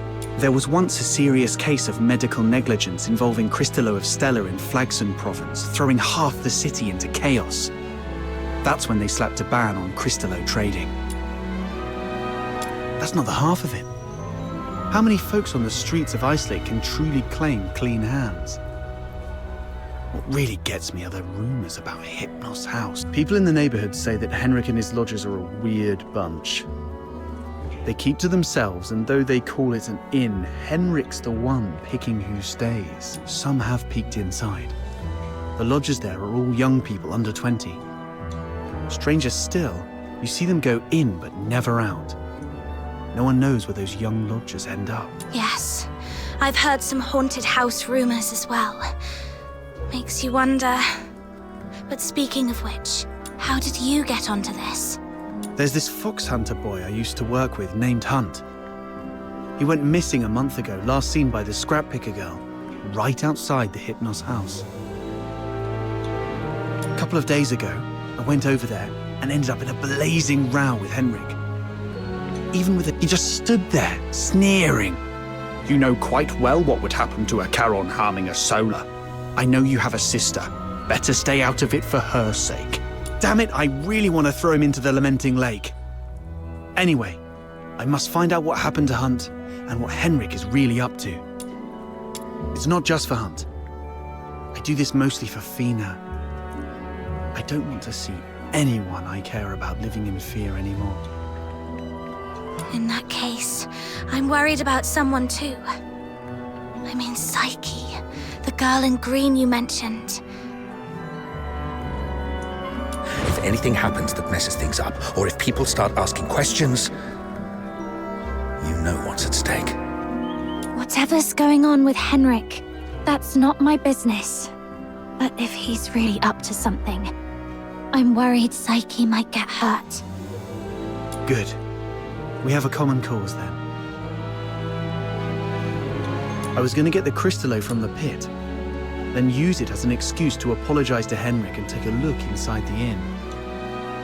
I thought no one would take the job, so I went off to sort out a cake first. Didn't expect you newbies to throw a curveball. How about we strike a deal? I can get you something that you really need. An identity. A pass that allows you to move freely in Hyperborea, except for the inner city behind the watchtowers, which is reserved for the high and mighty. Many are willing to offer you money, but few would risk their lives to get you this.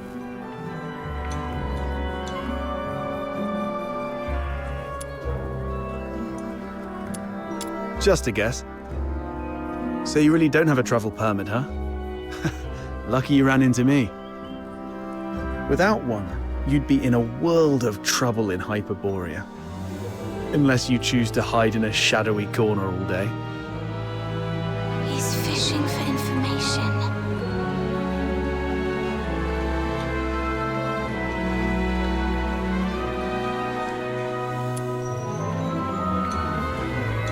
There are things in this city that money can't buy.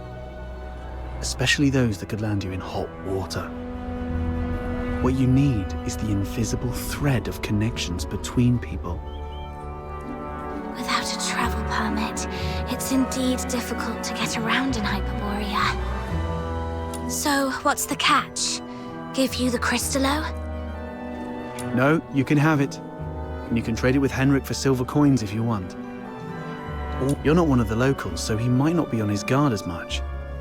You have a bigger chance to actually find something.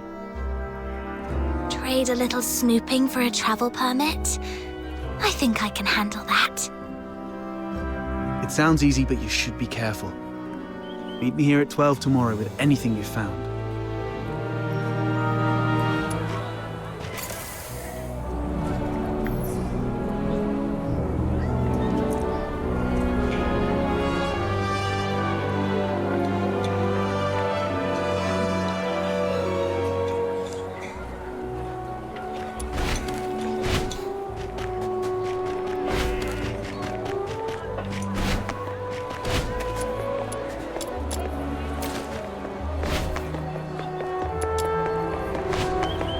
Treasure the...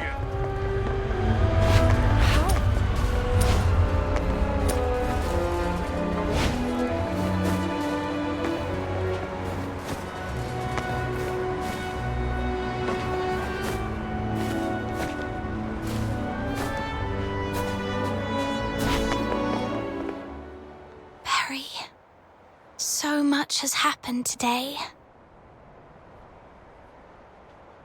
Can you see the moon from where you are? The very same moon that I'm looking at? Tomorrow, we shall still be brave and live on. It's dawn. Time to head to the Hypnos house.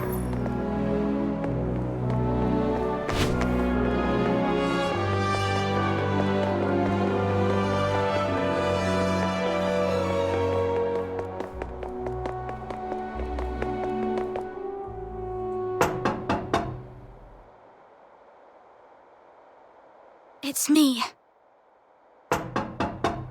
What are you doing here? Didn't I ask you to leave in the morning? I've got what you were looking for. The Crystallo of Stella. No one asked for you to come here. Go to the Asphodel and give it to Camilla Scarlet. I'm not from here. I'm not familiar with Ice Lake's ways. Where I come from, a deal means cash in one hand, goods in the other. If you're not interested, Mr. Henrik, I might just go looking for another buyer. Come on in.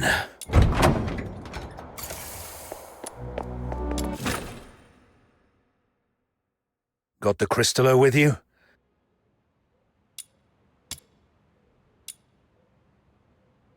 I'll need to check it in my office. You stay here. No snooping around. Understood?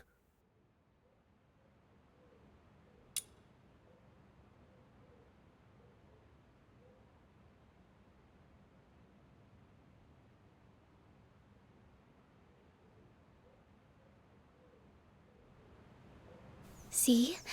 A little flower pinned to your hair. Would really make you look good. Psyche! What are you doing here? Does Mr. Henrik know about this? Oh, please come with me. Could you wait here for a moment, Elisa? I'll be right back.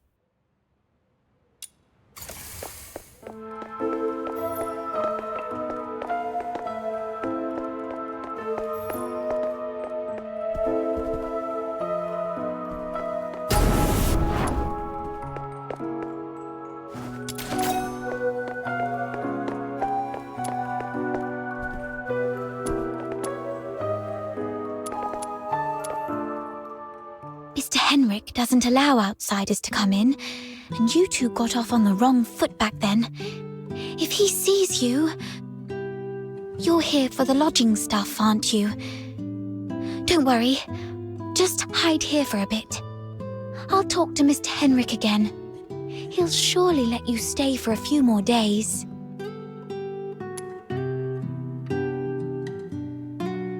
Ah, really? That's great. But that man is so... domineering. How did you make that happen?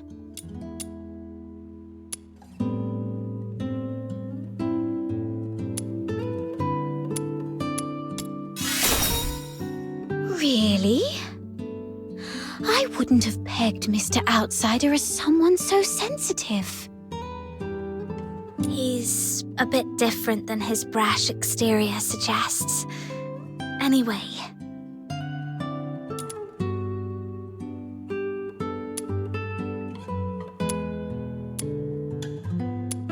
Yes. Everyone's recovering from some conditions here. Me included. Are you doing okay?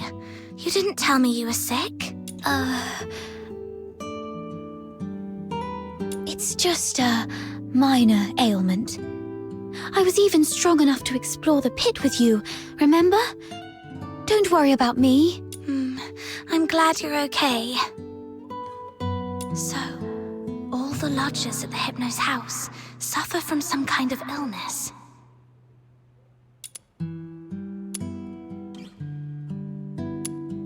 I've got off on the wrong foot with Mr. Henrik, so I'm looking to make amends with him. If there's a chance, I'd like to visit him in the future. Really? Mr. Henrik is almost always at home. You're welcome to visit any time if he says it's okay. If you'd be willing to come here and share stories about your hometown, the South, the ocean, all those places we've never been, everyone here would be thrilled. Henrik is almost always here, which means this place is under his watch most of the time. Mr. Henrik seemed quite upset last night. He didn't give you a hard time, did he? No, I'm fine. Mr. Henrik is just a bit inarticulate. After all, he spends most of his time alone in his office doing research. Hardly ever talks to anyone. Good to hear that. Speaking of which, do you know what kind of research he's doing in there?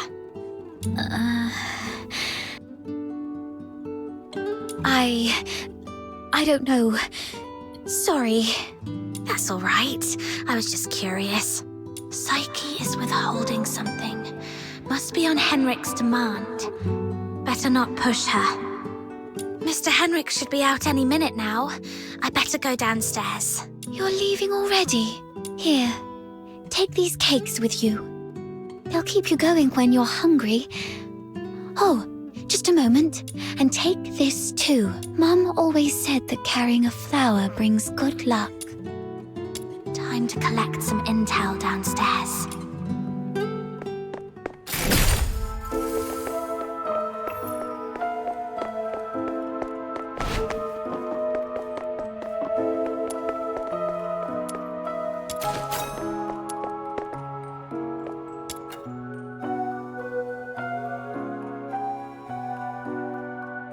Don't touch that door. The office is off limits. No one but Mr. Henrik Ethelred is allowed inside.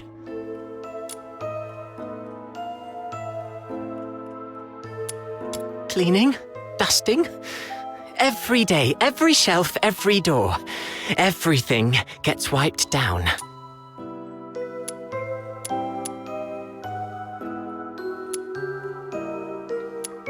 You don't get it. It's a habit. Filling life with regular tasks. That's what habit is. Like how I clean here daily.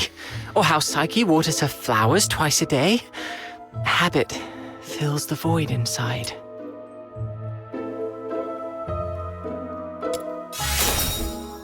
He seems quite disciplined. Probably a good role model for me. Mr. Henrik? He does have some habits. Let me see. When peeling apples, the peel mustn't break. The number of steps from the bathroom to the office has to be even. Every month, he goes out at precisely 8 p.m. on the 20th, then returns to double-check the door lock 3 times. These habits are quite personal, though. I doubt they'd offer much for you to learn from. So, Henrik regularly gets out of the house at 8 p.m. on the 20th every month.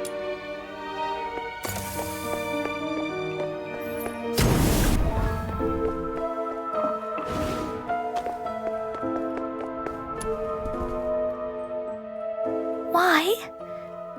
Not only did you leave me, but even the pocket watch you gave me has stopped. It's all right. We'll meet again very soon. Hunt. Huh? Who are you? I haven't seen you before.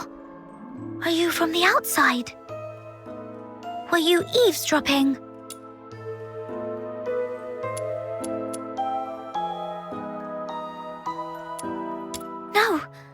No, I wasn't talking to you. I don't know. I don't know anything.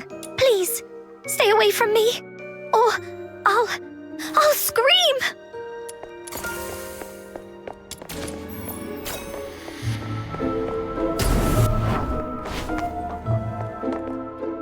Fox Hunter, I've checked it.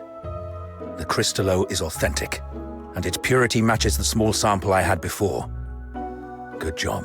Here you go. 3,000 silver coins, and this signed receipt. Bring it to Miss Camilla and she'll give you the guarantee of 1,000 silver coins. And this necklace. It's worth far more than 1,000 silver coins. You're free to sell it or pawn it. Okay, the deal is done then. And about that house, let me stay a few more days, okay?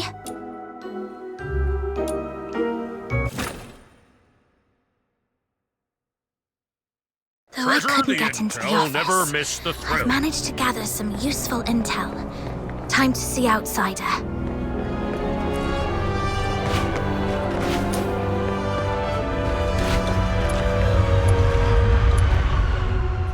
How did the investigation go? Couldn't get to the bottom of his story, but I did make some discoveries.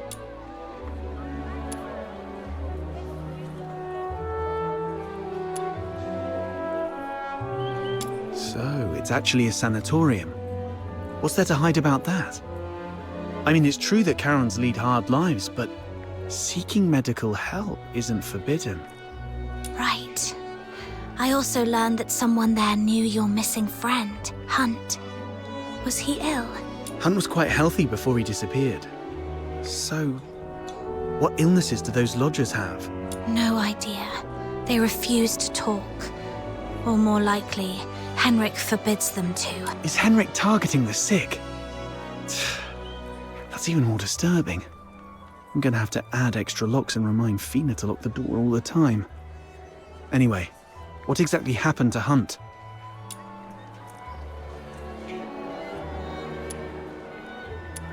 That's Henrik's office.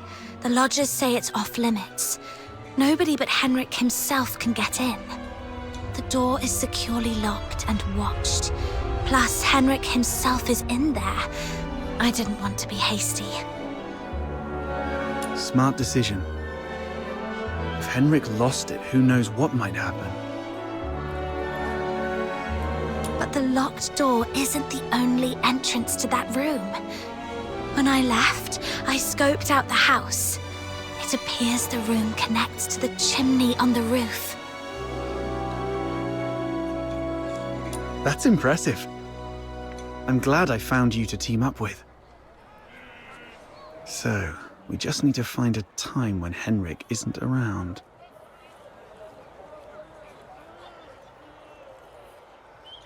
I chatted with the lodgers there and dug out some intel. Henrik has a peculiar routine. He always leaves the house at 8 p.m. on the 20th of every month. Great. That's our window of opportunity to investigate him. We need to figure out how to secretly follow him. Or sneak into the Hypnos house. So, here's our plan. On the 20th of this month, while Henrik is out, we'll try and get into the locked office through the chimney. That room is exclusive to Henrik, so we won't be noticed. You're quite sharp. I'm even considering a long-term partnership with you. Oh, I've been meaning to ask. Since you took down that monster in the pit, you must be pretty skilled in physical combat, right? I wasn't particularly strong, but I've been stepping up my game lately. All right. Over the next few days, let me teach you some fighting skills. It's always good to be prepared. We'll start tomorrow then. And hey, next time you run into Camilla, let her know we've teamed up for now. It'll make our partnership seem legit. It's still early. Maybe I can go to the Asphodel and see if there's any new commissions to take up. Also, Psyche seems a bit lonely. Maybe I should try to make some time for her before leaving Ice Lake.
key? Huh? Is that you? I promised to come check up on you, remember? Your eyes. Are you having trouble seeing things again? Like what happened at the pit? Yeah, my vision's a bit blurry again. Don't worry, it's just an old problem acting up. I might be a bit tired. A few days' rest should help.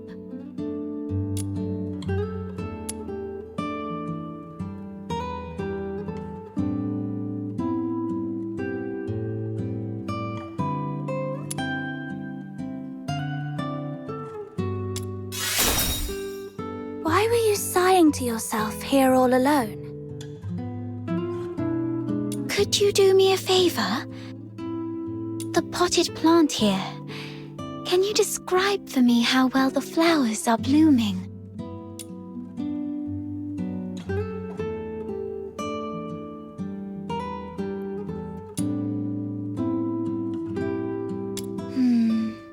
Like I guessed. Could you take a closer look? The well-being of flowers hinges on careful observation, but I can't do that now.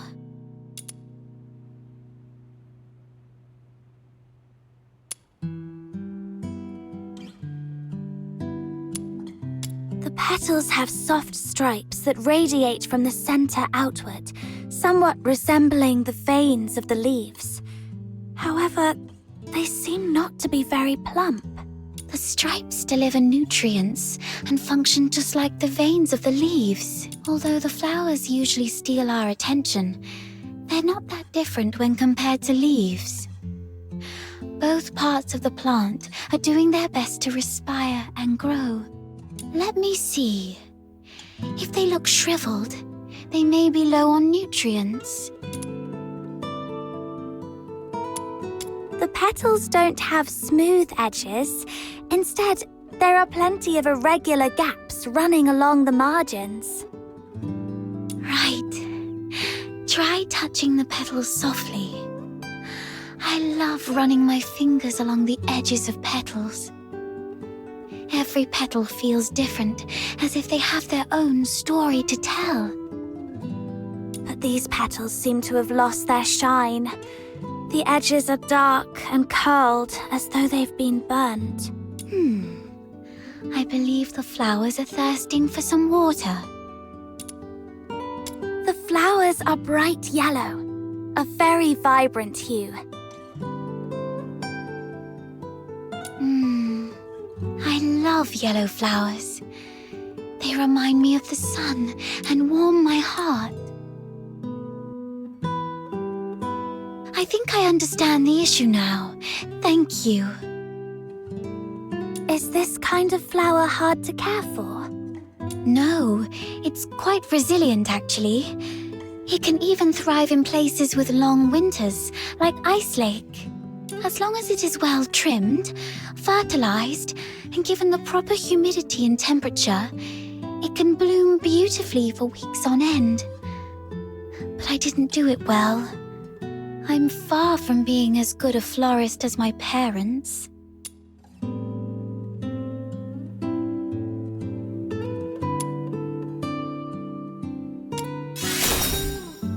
I've grown it the same way as my parents did, and it's always been in Ice Lake, so the environment should be consistent. Ah, I get it. Maybe it's the soil. The soil? Yes. Dad used to gather special soil from a cave beyond Ice Lake for our plants. He mentioned that the special soil is more fertile than the others. Perhaps I can go there and, forget it. I'll worry about this later.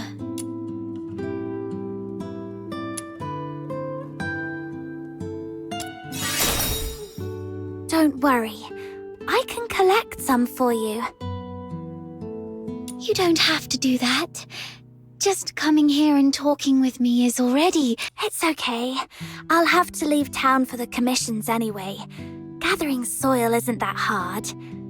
So, where's that cave you mentioned? Thank you. Oh no, I was about to say thank you, but I think we're beyond such formalities with each other. Let me give you the location of the cave.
The soil here feels dry. Perhaps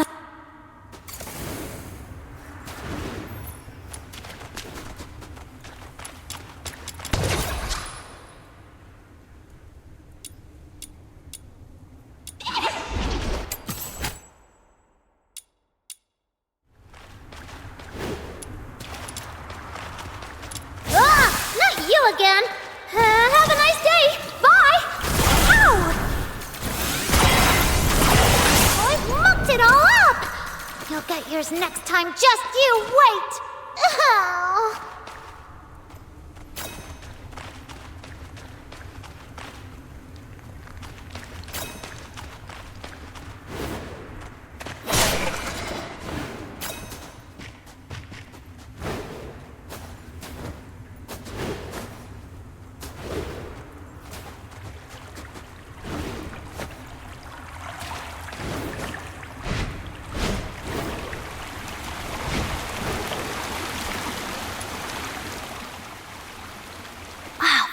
it.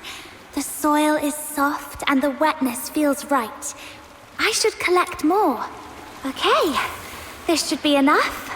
Time to head back and bring it to Psyche.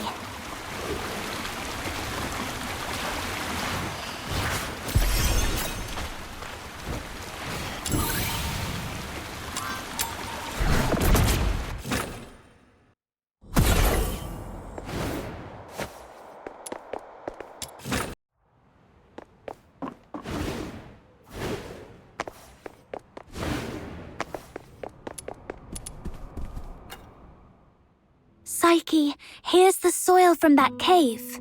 Does it look right? Its touch is exactly like that of the soil Dad used to grow flowers with. And there's so much of it. This should be enough to help every plant thrive here.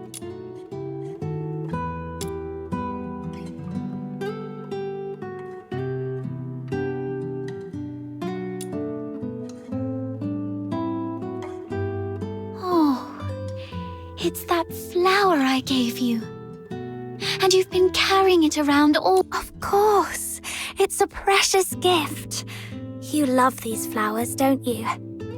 Is it okay for you to pluck one from the plant and give it away? I was not when I was little. Have you seen freshly cut flowers sold at the florist? I never liked that practice. It always made me feel sorry for the flowers.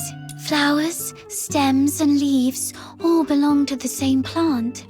Yet people cut the flowers to admire their beauty, leaving them to wilt and die alone.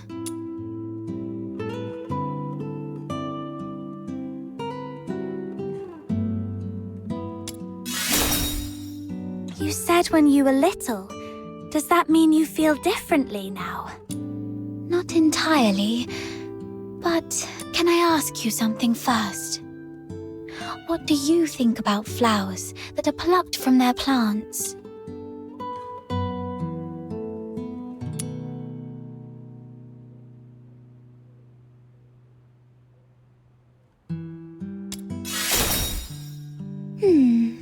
I understand. That's what I thought. Now, when I see cut flowers, I still feel a bit sad. But over the years, I've come to realize that they are amazing. Far more amazing than I thought. A plucked flower would no longer bear fruit. It's fated to perish in a slow, wilting death. Yet, it tries to absorb water, as if still rooted, blooming fully before its brief life fades. I no longer pity them. I'm impressed by them.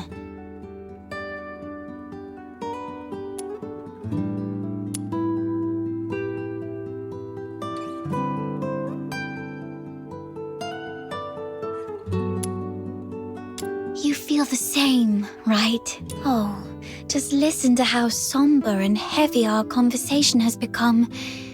That wasn't my intention. Anyway, the soil you brought back is great. The wetness and softness are perfect. You might have a real knack for gardening.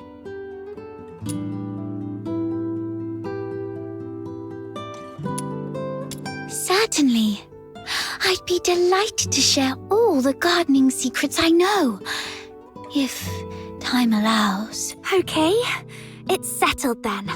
You are such a wonderful person.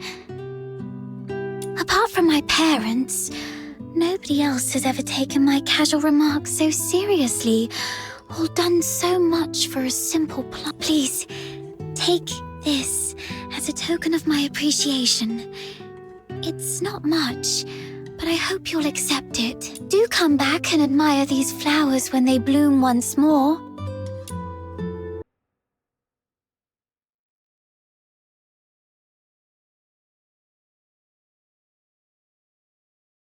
Chief Sybil! There's a piece of bad news, and another that might be considered bad as well. Let's hear the worst one first. The unit left on Purgatorio Island has been searching the area for 3 days, but they've yet to find any trace of that girl who was with Number 0. We searched the nearby waters immediately after she fell off the cliff. Theoretically speaking, she shouldn't have drifted far. Unless... Unless someone rescued her. Continue investigating the residents on nearby islands. Leave no suspect or witness unchecked. Already on it, and we're expanding the search area. But if I may ask, if we do find her, the host of Resonance, what's the plan, Chief? A fully awakened Resonance can exert control over any daemon, but that power hinges entirely on the host's will. Which means, if she won't cooperate, then capturing her does the Empire no good. Worse, it could become a threat, just like last. Then we do what we did before. Wipe it out. That power cannot fall outside Imperial hands, least of all into Elysium's. Now, the other bad news? It's about the other matter you've asked me to investigate, Chief. During the search on a deserted island, I encountered some villagers who had fled there by boat. And then we discovered something quite intriguing. It's as if you were tasting a bowl of ordinary thick soup, only to find the spoon you had just used turned from shiny silver to a dreadful black. Cut the fancy talk. Get to the point. Ah, yes, Chief. That intriguing thing is a tiny time discrepancy. The villagers told me that the filthoids of Purgatorio Island always lived in the mountains, without much aggression. But 2 days before our arrival, they suddenly went berserk and started attacking the villagers. 2 days before our arrival. It appears you've already figured it out, Chief. Quite a coincidence, isn't it?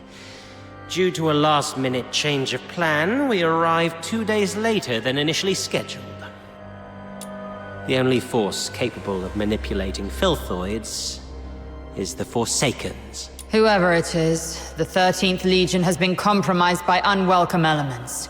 After all these years, those worms have started wriggling again.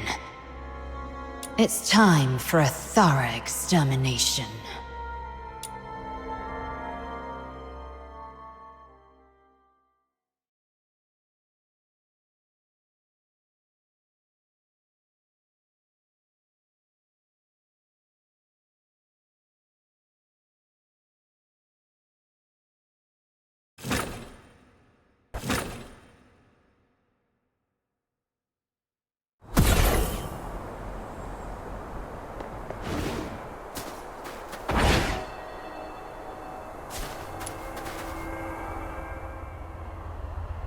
I gotta give that thing a little tweak. It's still early, so why don't you do some casual practice on those beasts nearby? Just don't wander too far. Button Mushroom is in town keeping watch for us. I've already set up some traps. They may look like junk, they're made from scrap after all, but they work quite well. Be careful with them though. They aren't made of the sturdiest materials and might break if you step on them.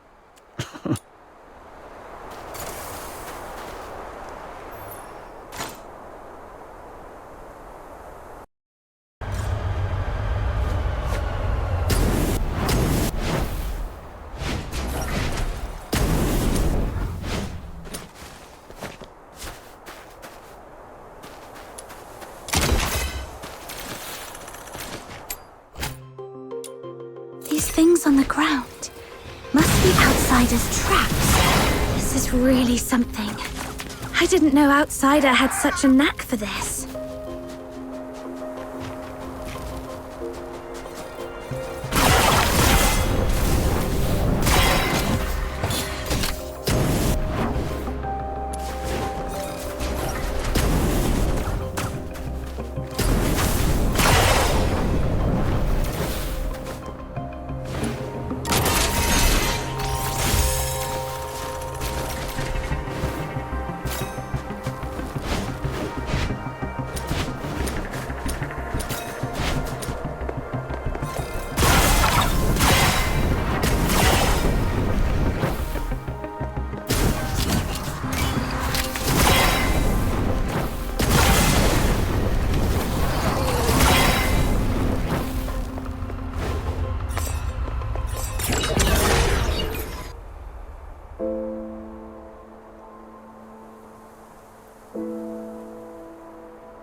What's going on here?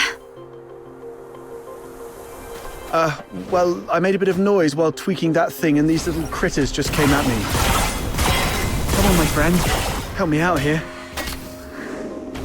Serves you right. Fine.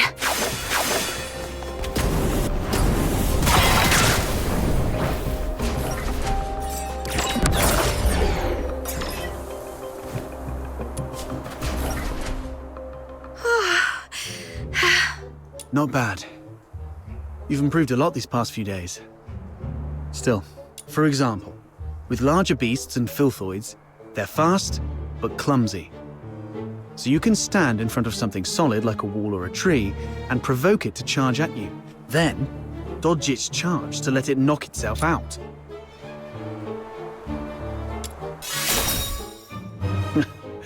Naturally.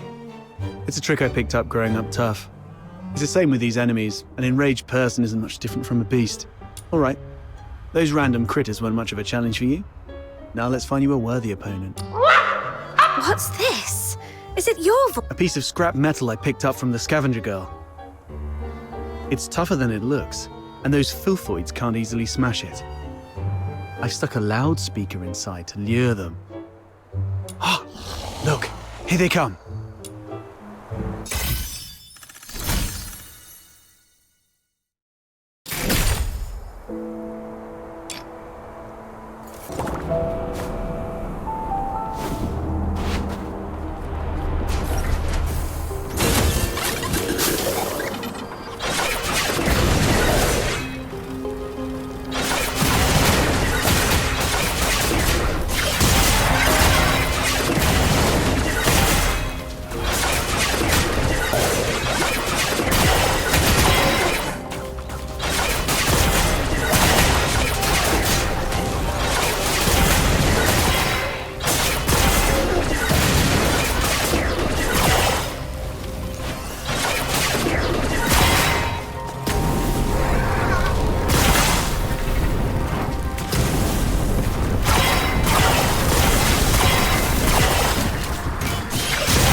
It is made from scrap after all. I was surprised it would work.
Not bad. Your combat skill has gotten sharper than I thought. So quickly you've become a fully fledged fox hunter. The young nowadays do have talent. The sun's going down. Let's go. It's time to meet Button Mushroom. I wonder if everything on her side went smoothly.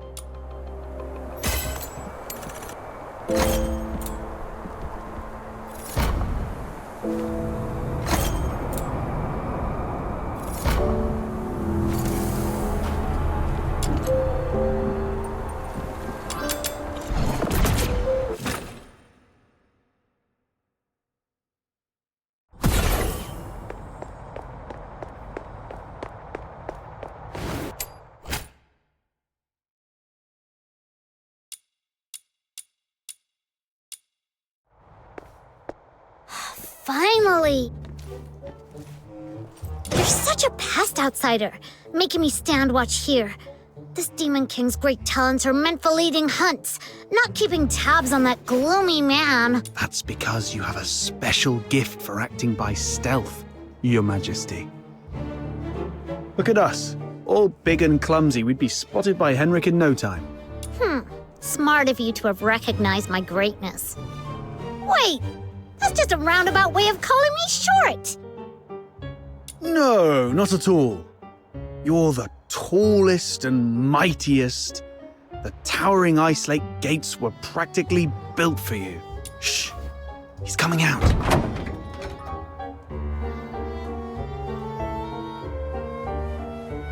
Right on 8 o'clock. If he ever changes careers again, he could offer time-telling services in the town square. Stick to the original plan. Snow and I will tail Henrik, and outsider, you sneak into Henrik's office through the chimney. We'll meet up at your doorstep afterwards. Got it.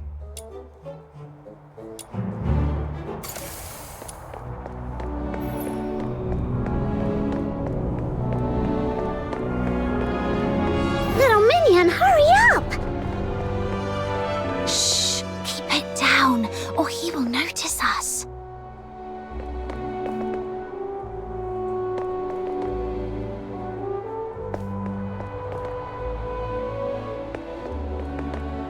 Ugh, what's taking him so long?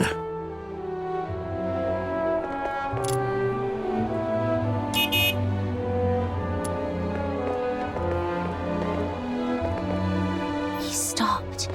Popcorn!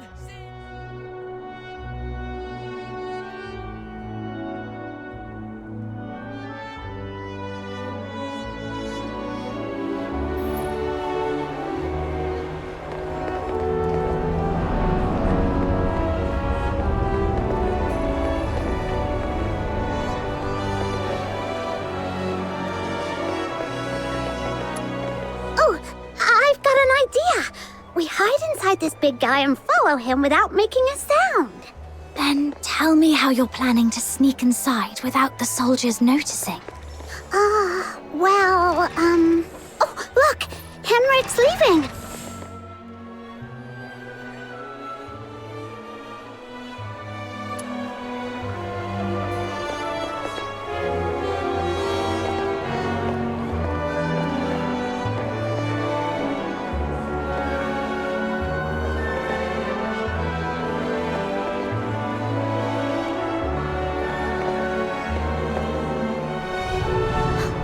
Flowers of Solicitude. It's a flower shop. Wait, is he going on a date? Let's grab a seat across the street and wait for him to come out.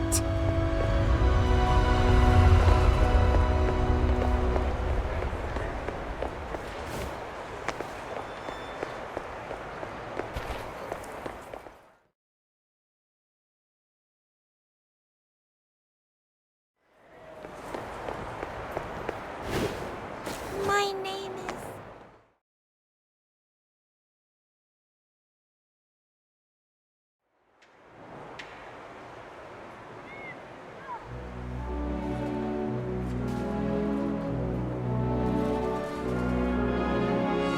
There he is. Can I get you two something to drink? Oh, we're good. Just, hanging out and enjoying the view. Isn't the sunlight lovely tonight? Well, nothing pairs with a good view like a good drink. We've got all kinds of coffee, Ice Lake's own boreal berry juice. Oh, and how about our newest special, rich cream? No thanks, we've got something. Wait, where's Henrik? Oh, I think we lost him. Let's ask the florist and try our luck. My name is Annie.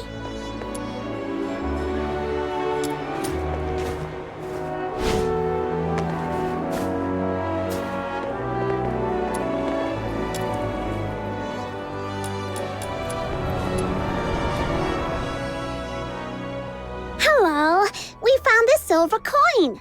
Pretty sure that man just dropped it. We wanted to return it to him. Wait, are you crying? Did that guy say something mean to you? No. It's just some duelet pollen in my eyes.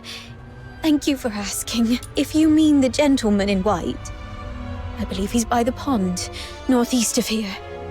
Got it. Thank you. Wait, you... Are you talking to me? No. I might have mistaken you for someone else. Sorry.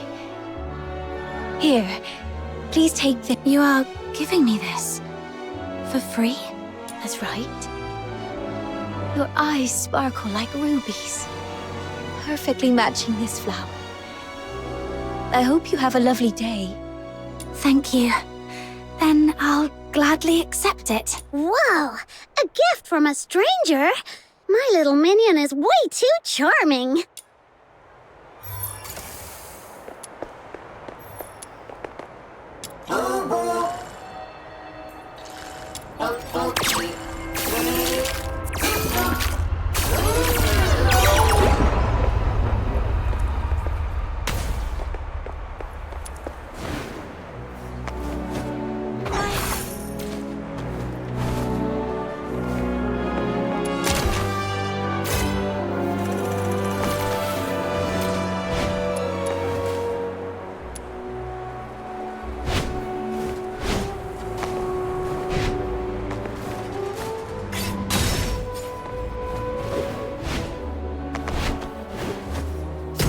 This should be the place. Yep, there he is.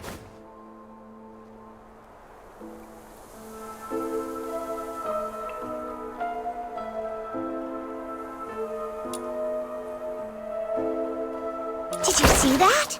Henrik just threw something in there. This has gotta be his horrible secret. You stay here. I'll go fish it out.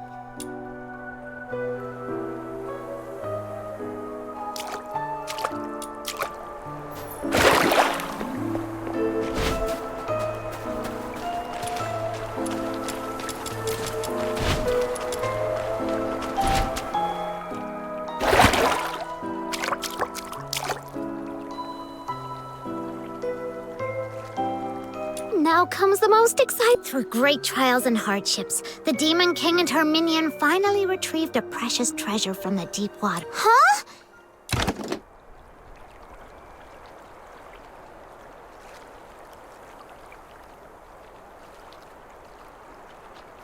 No, it's not really empty. It previously held something. Some sort of powder, perhaps. Powder? Why would Henrik bother to put a box of powder in the water? That's so strange. No idea, but something feels really off. Let's go back and see how Outsider is doing.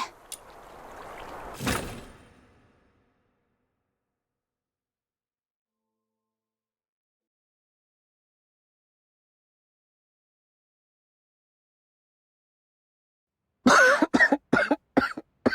got all covered in soot.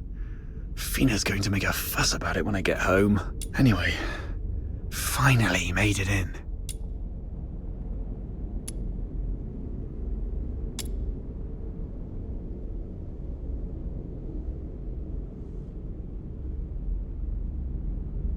The Slumber Project. What's this? September 3rd. Carolina Brown. October 29th. Hunt Clark. Hunt? Don't tell me he's already... November 25th. Psyche Frey.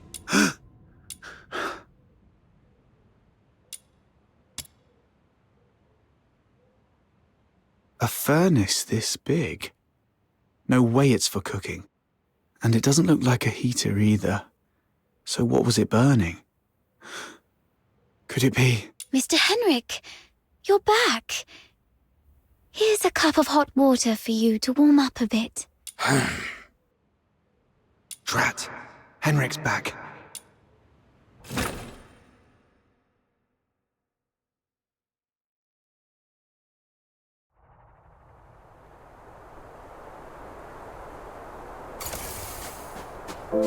Tools without spirit.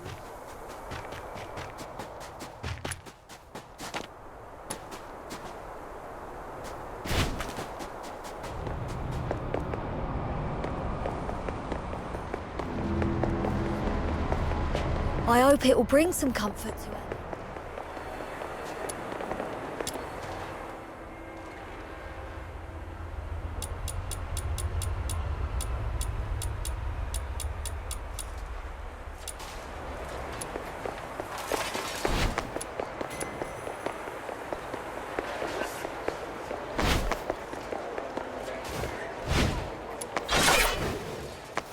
Treasure the intel.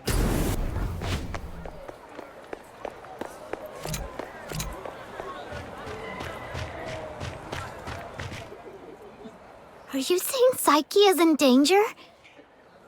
Hunt appeared on that list after he went missing. I fear things didn't end well for him.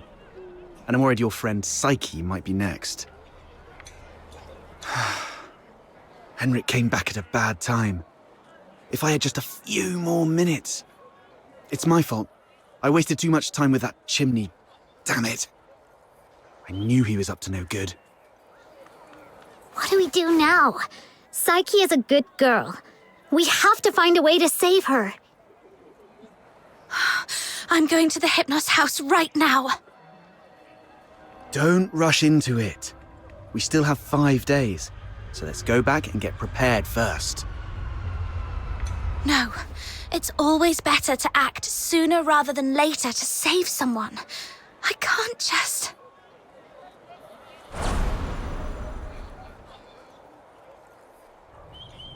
Just stand there, helplessly watching her leave. Right? How did you know? Just a guess. You seem pretty shaken up, tossing all caution and reservation to the wind all of a sudden. She means a lot to you, doesn't she? Imagine being thrown into a foreign land all alone, feeling unwanted and helpless. Then someone reaches out and encourages you to hang in there for good things to happen. If this person were in danger, you'd do anything to help too.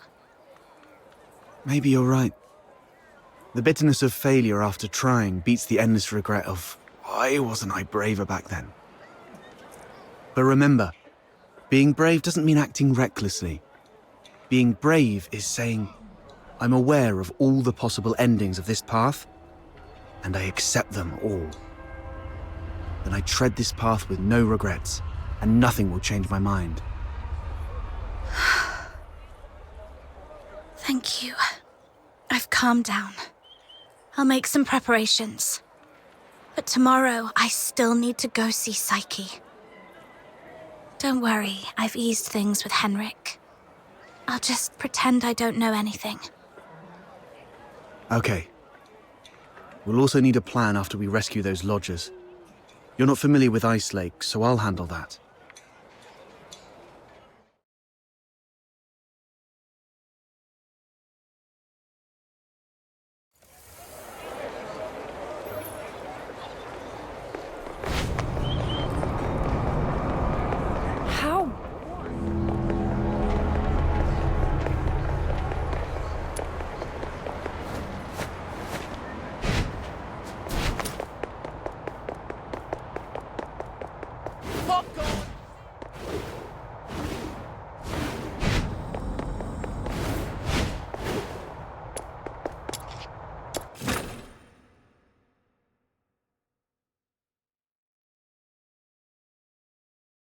Got to act casually when I see Psyche, to avoid suspicion.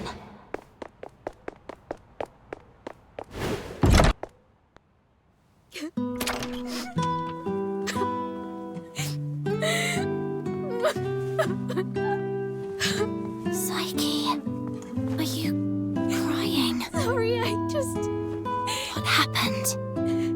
I'm sorry. Oh, it's you. What's going on?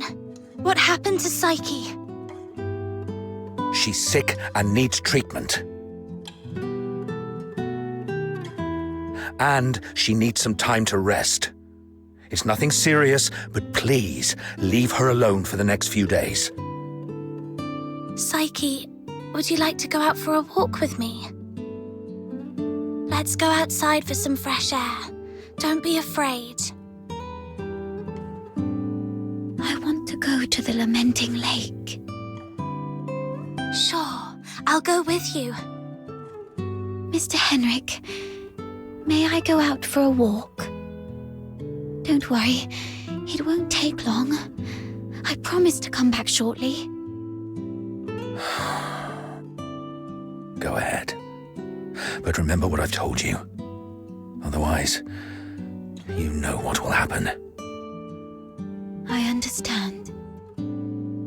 If anything happens to Psyche, you won't have a second chance to leave Ice Lake. Keep that in mind.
The sun should be setting by now. I wonder if Lamenting Lake looks as beautiful as it always does at this time. Yeah, it's a spectacular view. Would you like to take a walk with me by the lakeside?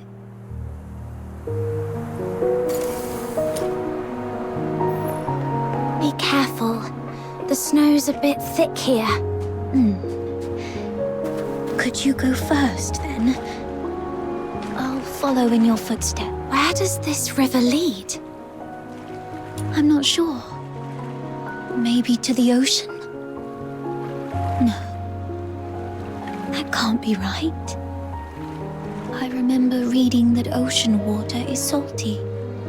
So, if this river connects to the ocean, shouldn't it be salty too? When I tried the water here before, it wasn't salty at all. Really? Let me try. What's wrong? That's freezing. My whole mouth just went numb. Let's head to the lakeside. When I was little, I thought if I just kept running, I'd leave Ice Lake behind. But no matter how far I ran, the lake never ended. And this flower looks familiar.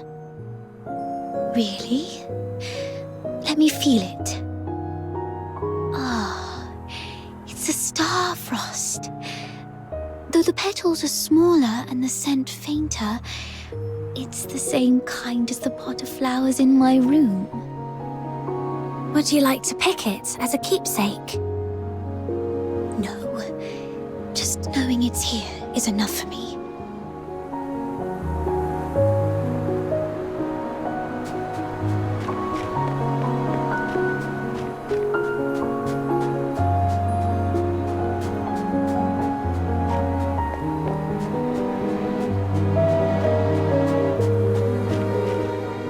It sounds like a steam whistle. Is there a train passing by?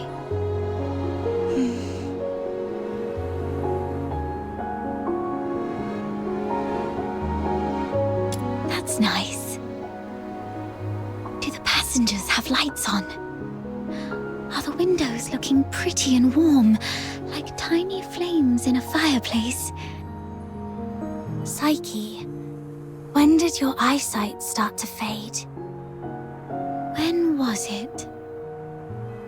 I don't really know. I thought it'd be the same as before.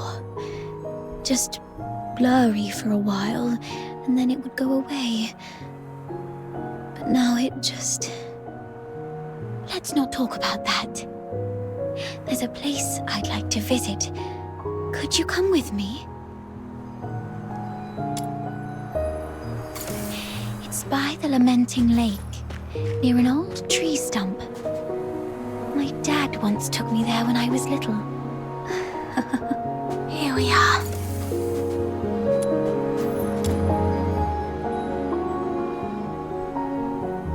Could you open it? This is It's called a camera. An amazing treasure. Dad gave it to me when I was 4. That year, he had managed to grow beautiful lamenting lake bellflowers. A wealthy man from the inner city loved the flowers and gave this camera to Dad, which he then gave to me as a birthday gift. But I cherished it too much to actually play with it. I thought, if I buried this precious treasure in the ground, it would sprout many more cameras by harvest time. Then our family would become rich, and my parents wouldn't have to work so hard. So I came here alone and sewed it. I was quite silly back then. When Mum and Dad found out about this later, they didn't get mad at me. Instead, they said, "Let's dig it up on your coming of age as a gift to your future self."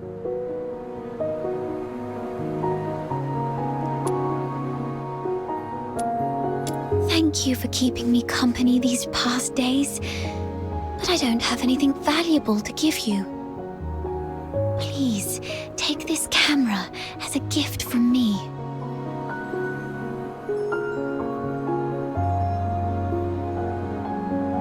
I no longer need it because of my eyes, but your journey is still long.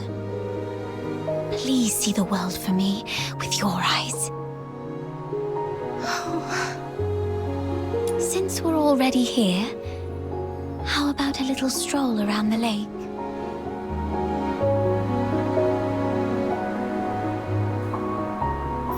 When I was little, Dad would sometimes bring me here for walks. Despite the occasional hide and seek with the filthoids, I always looked forward to coming here because I loved the floating ice and mountains here. And more so, I loved watching the trains roar by. You like trains? Yeah, I'm fascinated by their destination. The South. I've read that it's nothing like Ice Lake. The sun's warmer there, and you get to see seasons change. When spring comes, the ice and snow melt away, and there are flowers everywhere, even in the wilds. I always dreamed that if I could catch a train, I could actually get there. Dad told me it was not a dream we could afford. Because you're Charons? Yes. And also because Mum and Dad are just ordinary gardeners. We were poor and didn't have the means to board that train.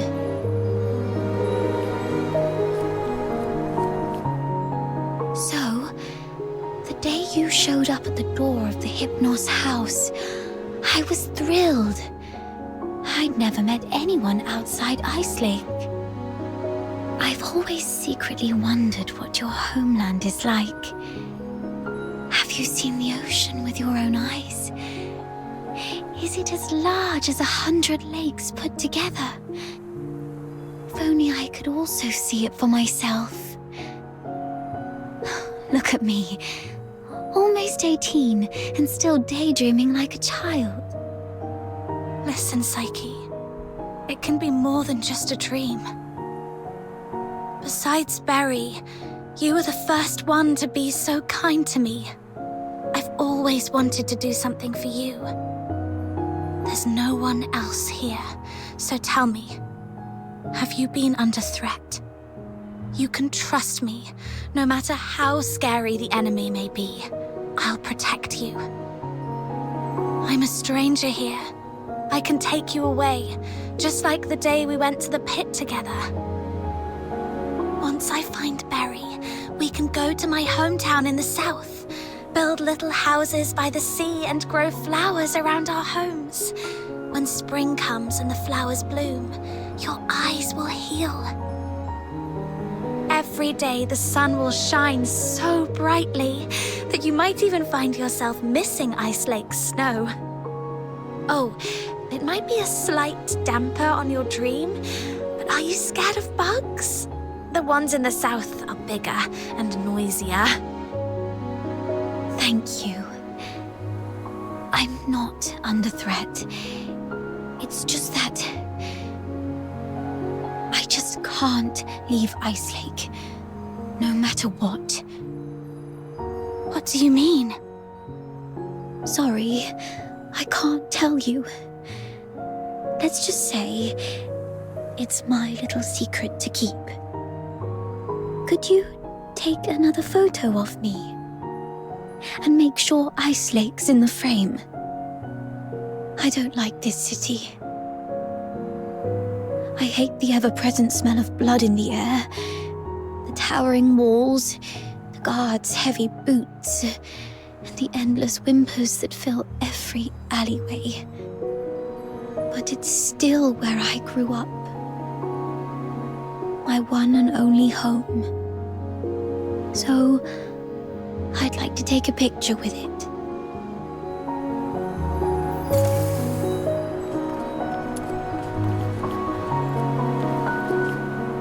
Okay, look over.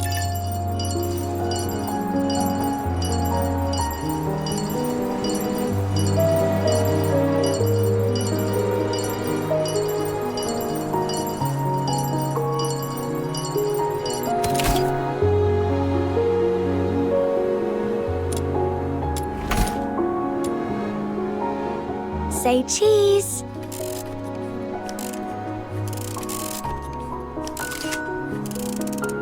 Let's take another one. 3, 2, 1.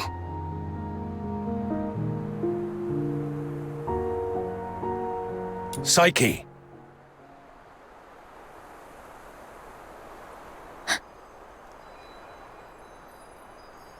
Henrik.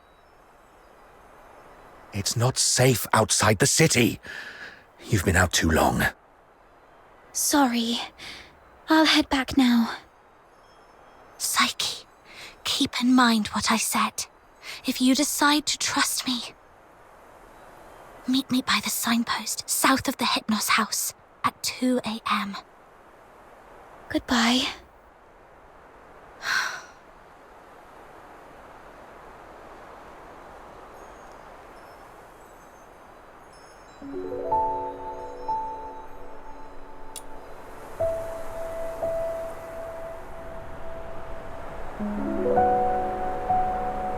Can't leave Ice Lake.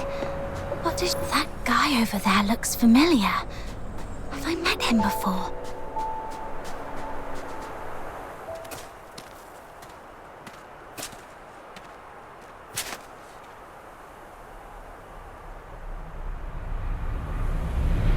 He goes there. Stay back, or I'll shoot.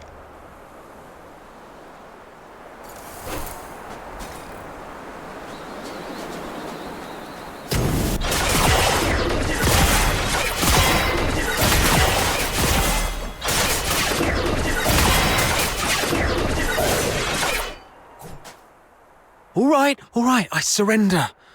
But it wasn't me. I swear. It's you! All right, I trust you, Miss Camilla. But remember, keep a close eye on this kid and don't let her stir up any trouble in town. If the chief finds out about this, we'll both be in for it. Damn, didn't expect to run into you. Do me a favour, miss. Keep this between us, will you? Who is this? All right, here's your money back. I haven't had a decent meal in days, so I got desperate. I'm sorry. You executed him. I don't think he deserves this. Keep it down. I told you it wasn't me. I was just trying to sneak the body out. My name's Kevin. We've met before. I'm in the outskirts escort. And this poor soul here is Hal, my old neighbour. We've known each other since we were kids. He lost his mother at an early age and had been getting into countless brawls ever since. My family doesn't allow me to interact with Carons, but he was an old friend from when I was a kid, so I'd sometimes help him out. One day he came to me, acting all weird, I thought he'd racked up debts again, or that he came to moan about being hit by his drunkard dad. But to my surprise, he said he was showing signs of deterioration. What exactly is deterioration? As a Charon, you don't know about deterioration. Are you really a native?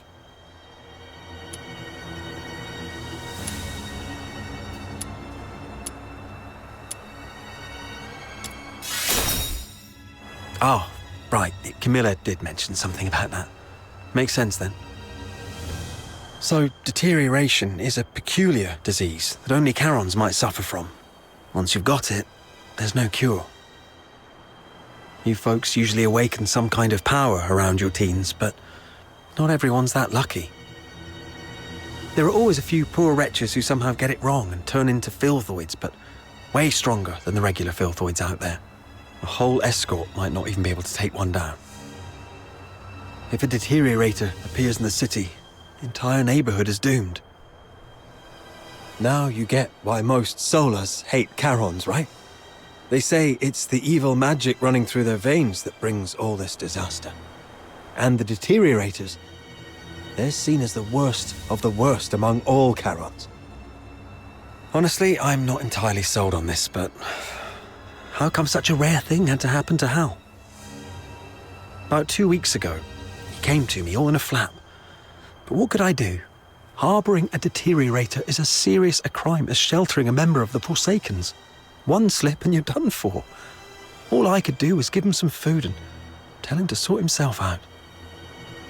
Later, I heard he got nabbed for stealing, and when they found out he was a deteriorator, they took him straight to the Security Bureau.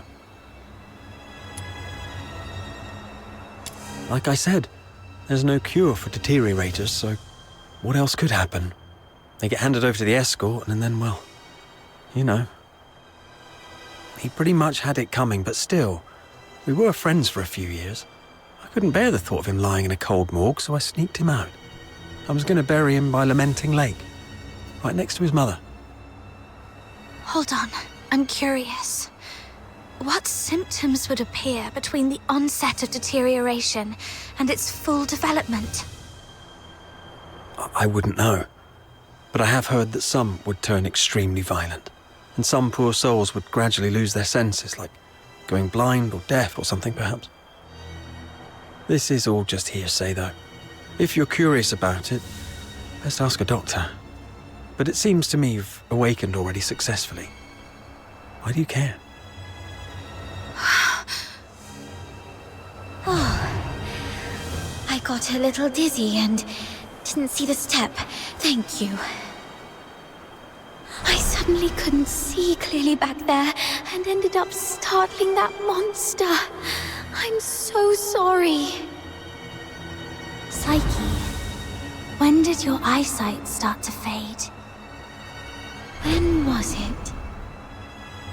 Could Psyche's sight loss be a symptom of deterioration? Could all the lodgers at the Hypnos house be deteriorators? Sir, I'd like to inquire about someone, and I hope you'll be frank and supportive. See this camera? If you refuse, I might just hand it over to the Security Bureau. They'd surely be interested. Come on, cut me some slack. If you're digging for some military secrets, you don't need to corner a mere foot soldier like me. I'm basically just a gatekeeper. Do you know anything about Henrik Ethelred, the owner of the Hypnos house in the north of the city? I mean anything about him. I'd like to hear it all. Henrik Ethelred? Isn't he just an inn owner? My superior does have some connection with him. He's got a bit of a history, but has been a law-abiding citizen these past years. Oh, that man's got quite the temper. Not a rare occasion he's shut the door on travellers, but that's just how he is.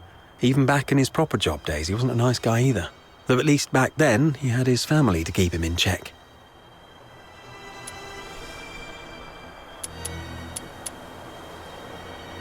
Well, it was, some 14, 15 years ago. Henrik Ethelred committed a murder up in Scarlet River, Flagson. The victim was a Charon, one with signs of deterioration, as I just said. Not a major crime, though, so he only served a few months before getting released. Why would he do that? I don't know, but everyone would fear and despise a deteriorator, I guess. I just heard this from my superior. It's been a long time and it didn't happen locally, so don't hold it against me if I've got some details wrong.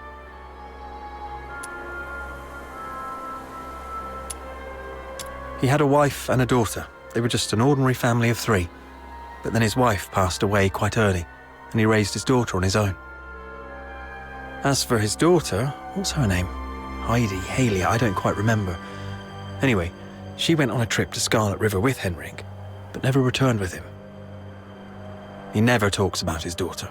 One year my superior asked about her over drinks, and Henrik just smashed his glass and stormed off. The older folks in Ice Lake all know that Henrik was once a renowned doctor. Quite the skilled medic he was. Even the nobles from the inner city would go to him. But then something happened, and he shut down his clinic at the height of his fame, only to reopen it as an inn a couple of years later. Come to think of it, that was right around the time he got in trouble in Scarlet River. I swear, I've told you everything I know. Can you please let me off now? Just give me the film. Damn it. You look nice. How could you be so cunning?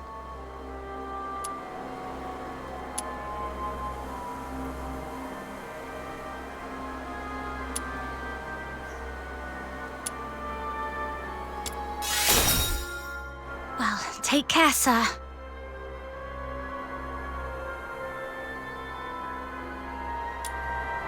Hey, you just gonna leave like that? Where are you going? Oi! You promised not to tell anyone, didn't you? You have to stick to your word.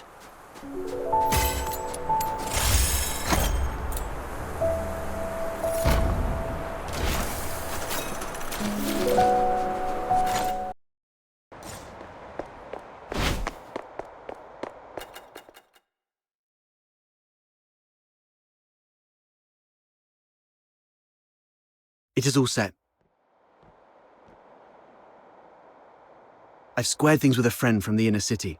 He will send his coach around here tonight. Once Psyche shows up, we'll take her out of town and lay low for a while. Henrik wouldn't dare rob a noble's coach. After that, we'll have to play it by ear. You really have a wide network, don't you? Ha! Gotta make the most of all the crap I've been through these years. But are you sure she'll come? I'm not sure. Anyway, if she doesn't show up, we'll go with Plan B. We break into the Hypnos house and confront Henrik. Ha! Sounds like the story of a hero from some pulp novel. But don't get your hopes up. Even if we manage to save Psyche today, she won't last much longer. Remember the thing we saw in the pit?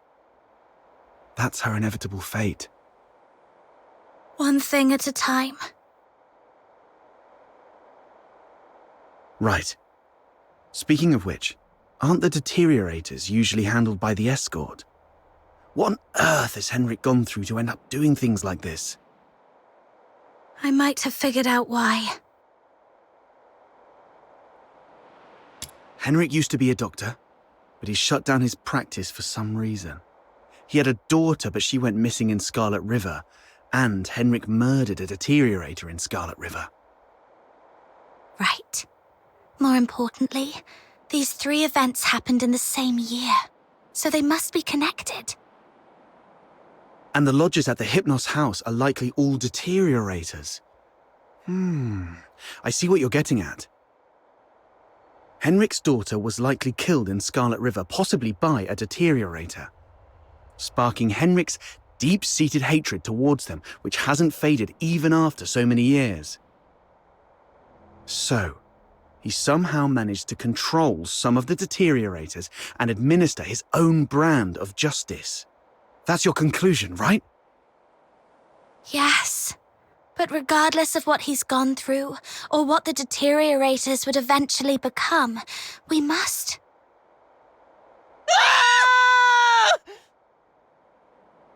Did you hear that? Screams from the direction of the Hypnos house. Let's go.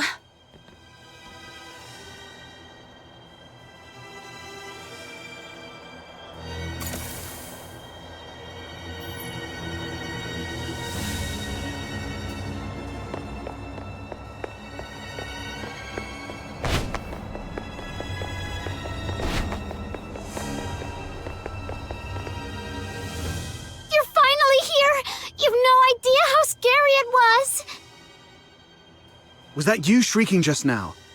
What happened? I was just keeping watch here as you asked me to, and just like you expected, Psyche came out. I ran to her, ready to take her to you. But she suddenly lunged at me, looking all scary. Lucky I was quick on my feet, but was that really Psyche? She was nothing like her usual self, more like a wild beast.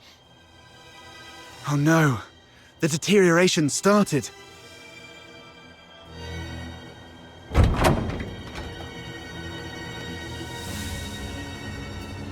Please help us!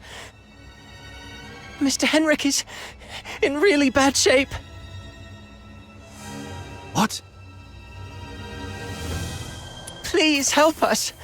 Follow me.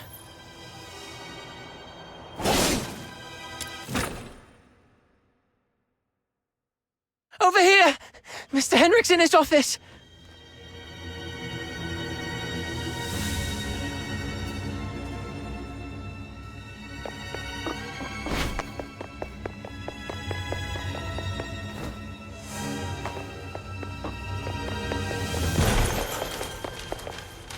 Henrik!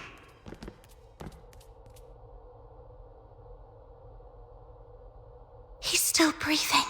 Snow, see if you can find any bandages or strips of cloth. Anything. Don't waste your time on me. I deserve this. Please. You... Don't bother, he's a goner. Let him finish his last words. You have to stop Psyche. Stop her? The Hypnos house shelter's deteriorators. Those abandoned by fate.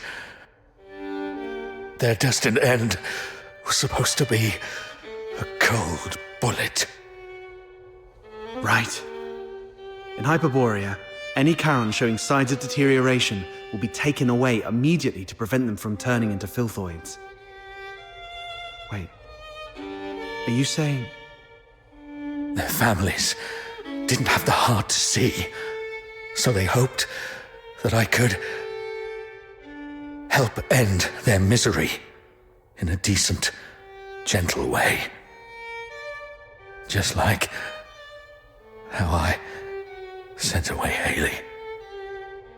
Are you saying the deteriorator who was killed in Scarlet River was your daughter, Haley? You know about that too.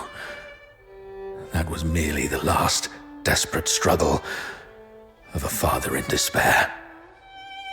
We've been wrong about you all along. We're truly sorry, Mr. Henrik. Do not forgive.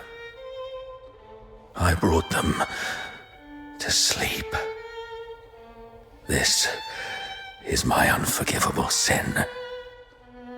Then what happened to Psyche? I tried with the Crystallo of Stella, but still couldn't avert deterioration. I was supposed to let her go, like all the others. But that child was so special. She knew what was coming, yet she's always worn a smile. For months, she shone like a ray of sunlight in this God-forsaken place. Just like my Haley. I'm old. I couldn't do it again. So, in your hesitation, you missed the last window. Psyche lost her mind, attacked you, and ran away. How come... I can't believe all this. Your demons. You can stop that child. She has such a gentle soul.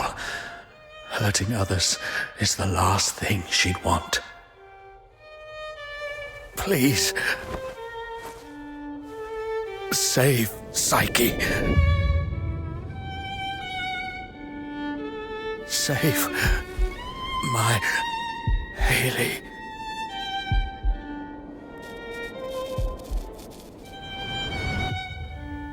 Mr. Henrik! Let's go. We must hurry.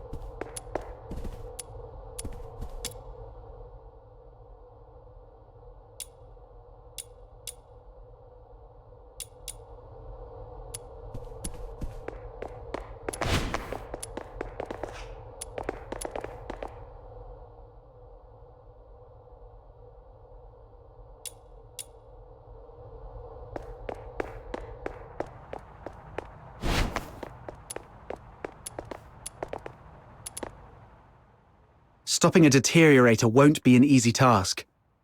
Make sure you're well prepared before heading out of the city to look for Psyche.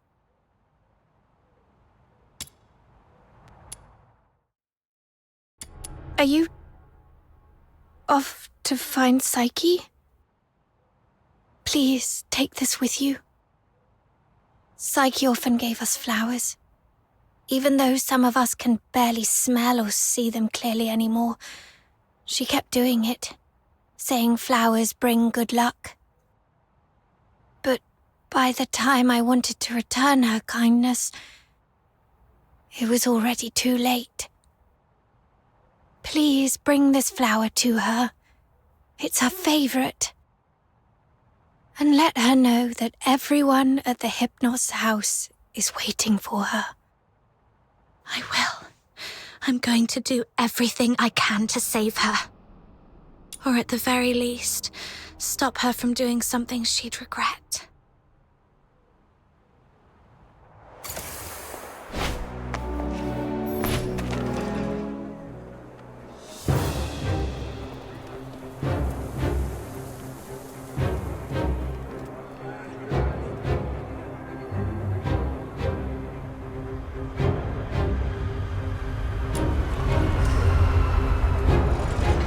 Young lady just swooshed by. How did she do that? Shh! Drop it and get back into the city. That is a deteriorator. Don't panic.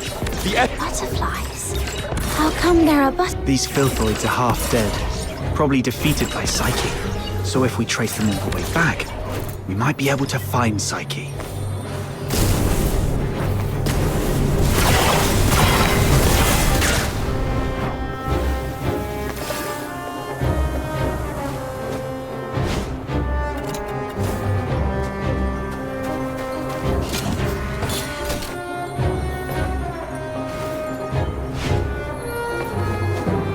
It's okay. We already know where Psyche is gone. All we have to do is follow her trail. Right. As long as we can find... Whoa! The wind's gonna blow me away! Stay behind us, Snow. We'll make our move when it calms a little. And if the wind gets strong, we can stay behind the rocks to take a little break. Don't rush in.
Should be the final stretch.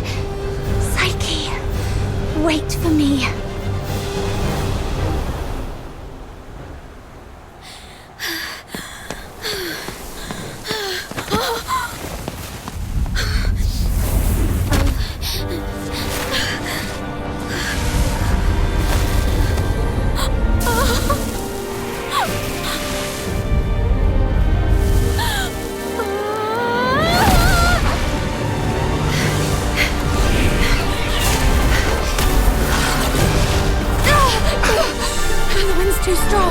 can't get any closer. It's dangerous!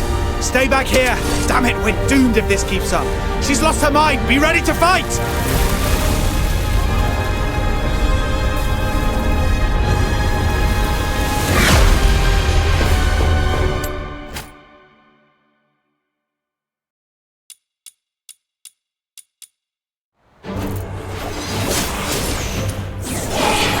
Psyche, can you hear me?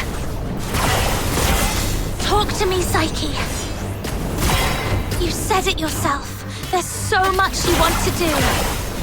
You'll leave Ice Lake for those unseen places. You'll go to a small island where you can build a house by the sea and grow white flowers around it. Talk about the snow in Ice Lake with your friends while shading yourself with a wide-brimmed sun hat. Talk to me, Psyche.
I'm here to take you home.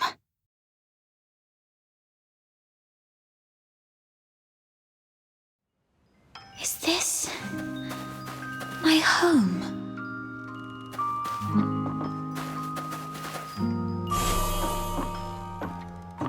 Honey, look. Psyche is smiling at us. I wonder whether this child's birth in this world was a blessing or a curse. Yes, we weren't born with blessings.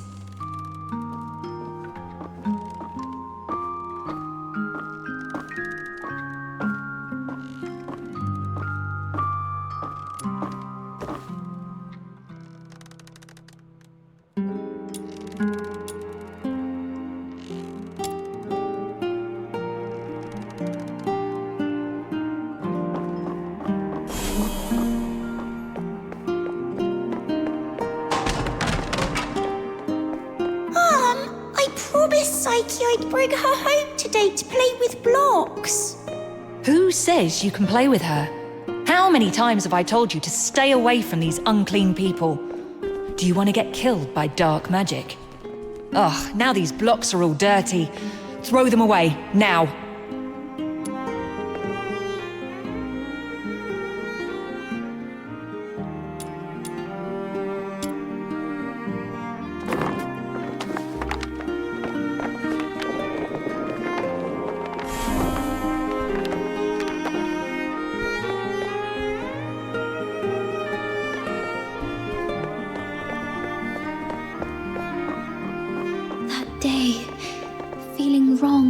Confused. I bathed all night until my skin bled. Please, sir, you've got it all wrong. My daughter is a good girl. She knows better than to steal a necklace and hide it in a flower pot. Save it. Is there even one Charon kid who isn't light-fingered? All right, if she's so innocent, she can prove it. Just smash all the flower pots here. That'll clear things up. It's all because we are demons' children.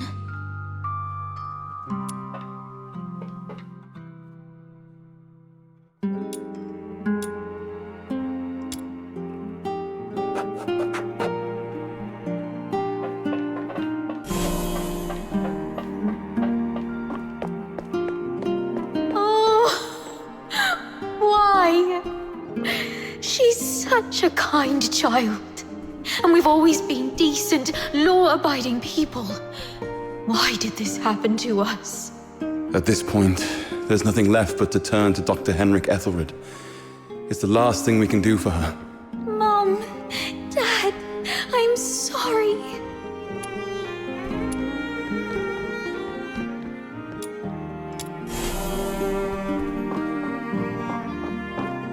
It's all meaningless.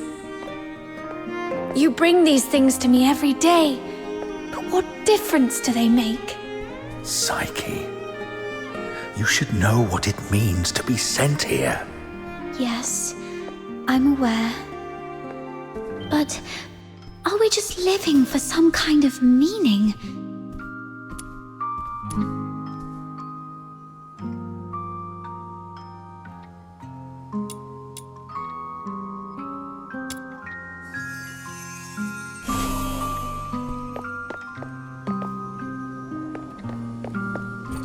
Honey, look.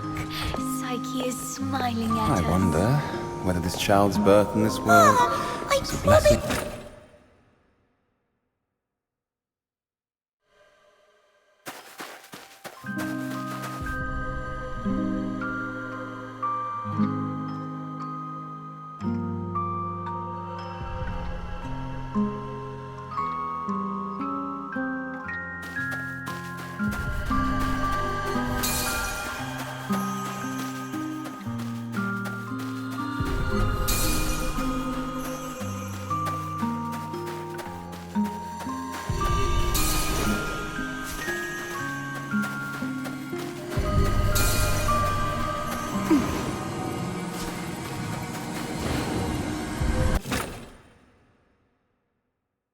You've witnessed your entire life.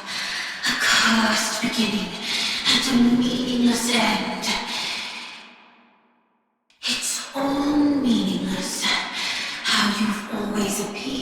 others with a fake smile. Are you really that selfless?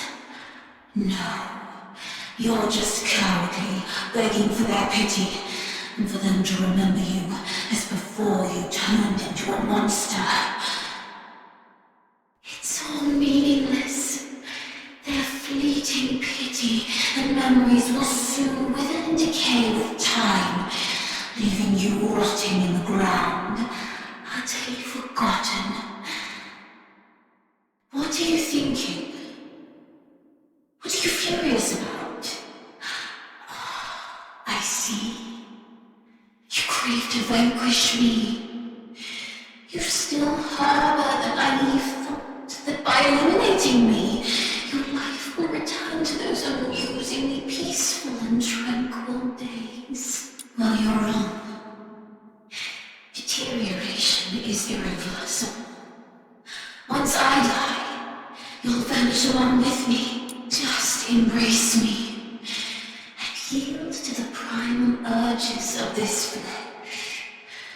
Be a beast. None of this absurdity can hurt you anymore. You, demon's child. Just be a beast, you demon's child.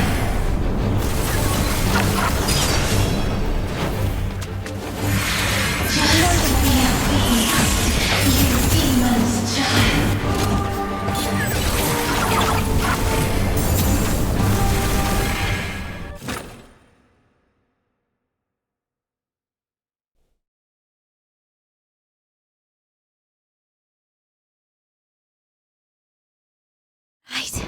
My time has already come to an end. It's you. Stand up. Don't yield to this cold, unfeeling world.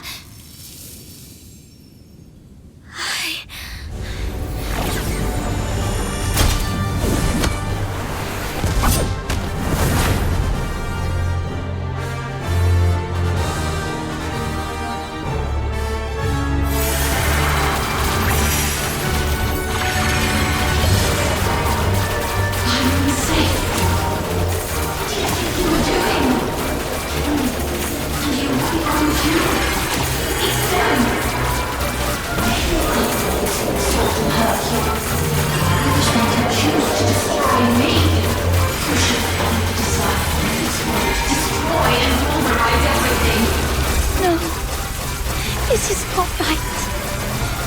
As I remember. Psyche, pinky promise. We'll be best friends for life.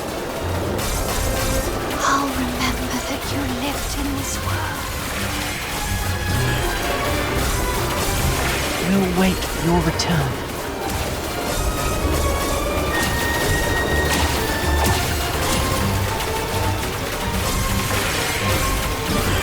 Fate, please have mercy on me. Let me help her fulfill this wish.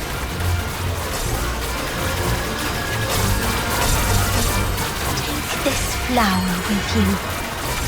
It will bring you good luck.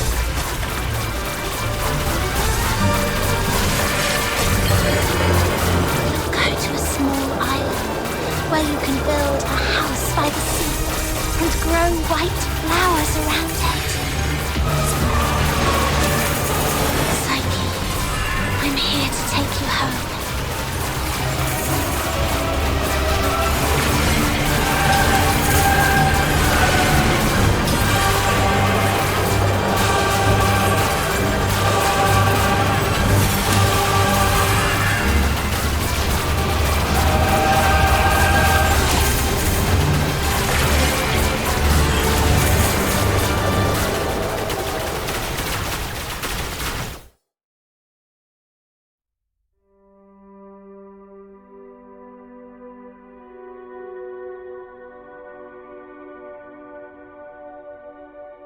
Pain and hatred have been my acquaintances.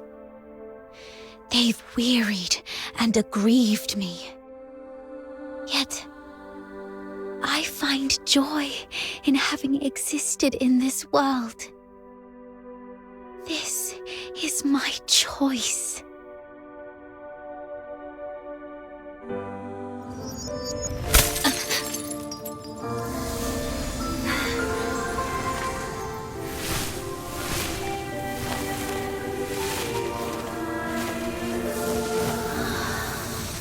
Psyche, do you remember what your deepest wish has always been? Yes, I remember now. I've always wanted to leave this place and see the world. To find a warm place where flowers always bloom. I wish to make it there.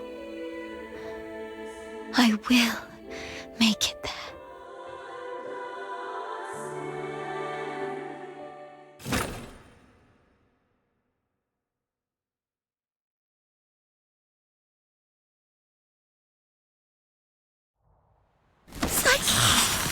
I'm here to take you home.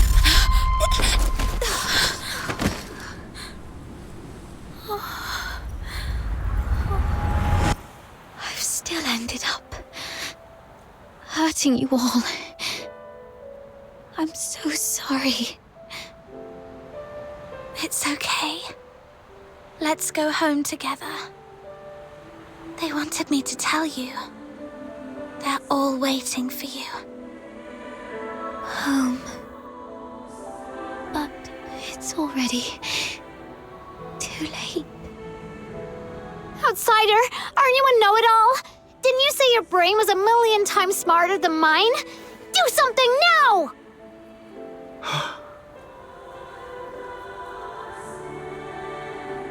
It's too late. She's fatally wounded. She won't make it, even as a filthoid. What? Little minion, did you really have to hit her that hard? No. It wasn't her. It was me. I killed myself. I can't. And I don't want to live like this. Chin up, Psyche. You said you dreamt of a place warm and full of blooming flowers. You've said it yourself. Flowers bring good luck.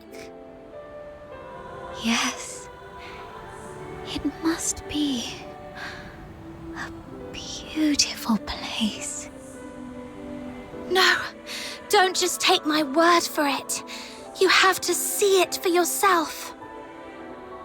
Do you know why I love flowers?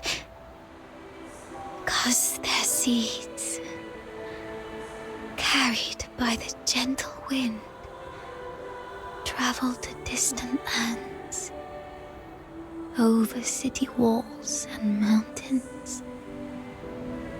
Nothing can stop them. I have one last wish. I'm all ears.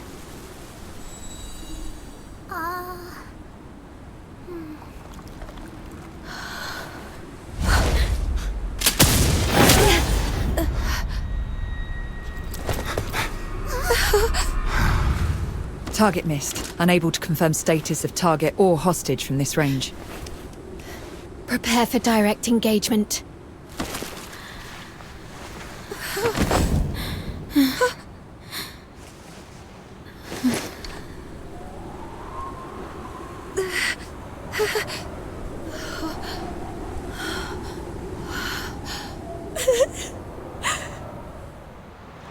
Mom, the deteriorator. It's already... Something's off, but the hostages are safe, at least. Rhythm Fisher, warrant officer of the Cassitus Escort, 6th Legion. The Filthoid is highly dangerous. Although it's ceased attacking, it may only be in temporary dormancy. Return to the city immediately. The escort will take it from here.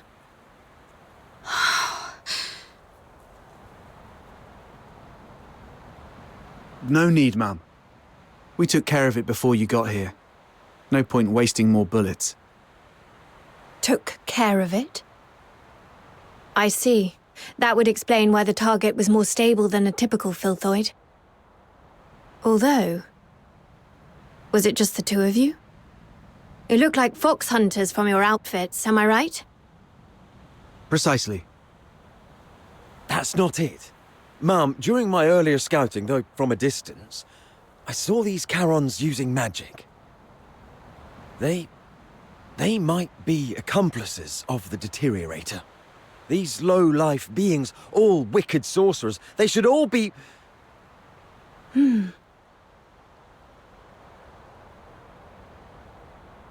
I'm not saying... I was just referring to them, Mum. I'm not saying that all Charons are... Anyway, I didn't mean anything by it. Punishing the guilty shouldn't affect the innocent. We appreciate your support of the Legion. Please, come with us to the Security Bureau. We shall offer you handsome rewards. Dispose of the Deteriorator ASAP to avert public alarm. Don't touch her!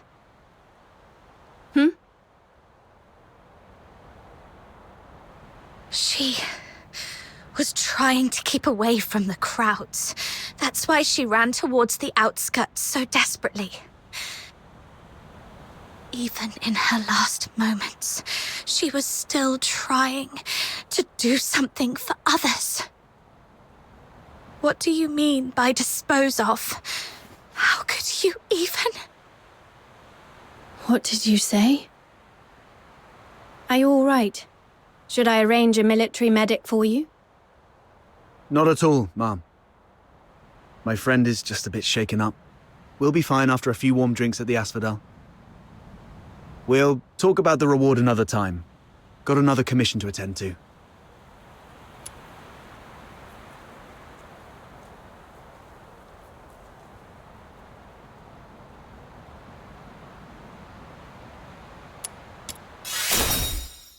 She was not a filthoid or some trash for you to dispose of.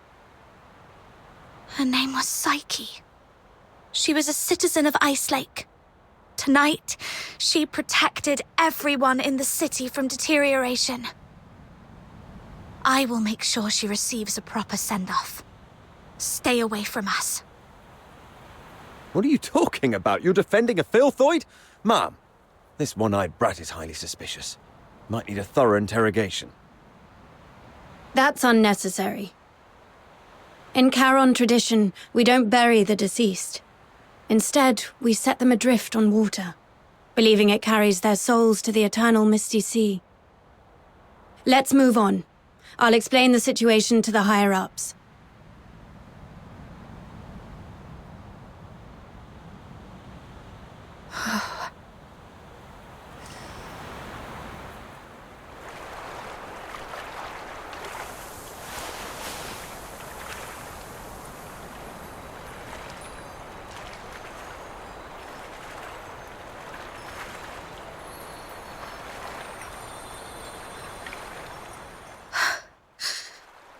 I thought you wouldn't act so recklessly anymore.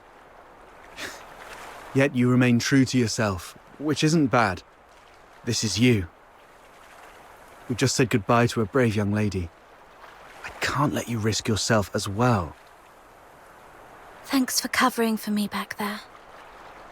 There's nothing to thank me for. After all these years, I've changed from a hedgehog to a rat, living only to see another day. Don't end up like me. A hedgehog retains its dignity. So, it's better to leave the groveling to the rat. Oh, there is one more thing. I'd never heard of any deteriorator regaining their self-consciousness, but Psyche briefly did it.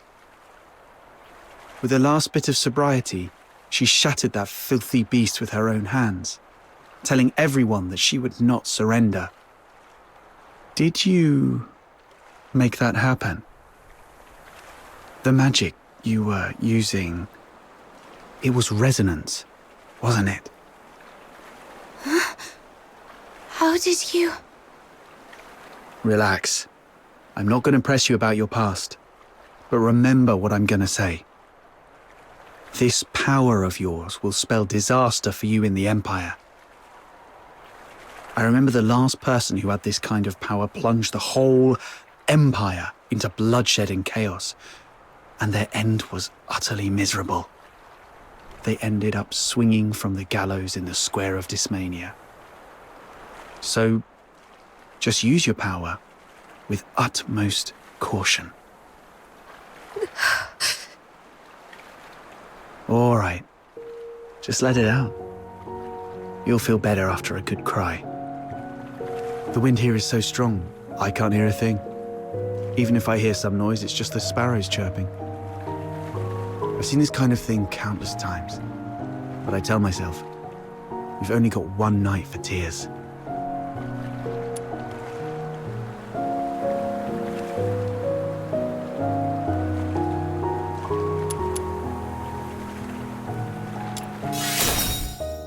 Anyway, pull yourself together. That girl would surely wish you to face tomorrow with a smile, even if we were once deceived by this world.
May your soul find peace in the depths of the misty sea.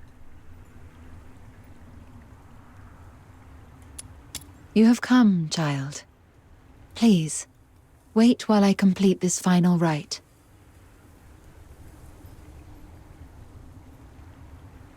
May you be reborn within the bosom of Mother Embla. Greetings, child. I roam as the ferrywoman of the misty sea. Or, if you prefer a more personal touch, you may call me Lady Nifel. Having journeyed here, I've heard the whispers of a wandering soul in this place. Thus I've come to guide her back to the misty sea. A wandering soul? Yes. Child, do you too hold a departed soul in your thoughts? How did you know? My eyes can see the longings of souls. As I guided her, I glimpsed all she held dear, and among these visions, I saw you. She was a friend of mine. I failed to protect her. She must be disappointed in me. Quite the opposite.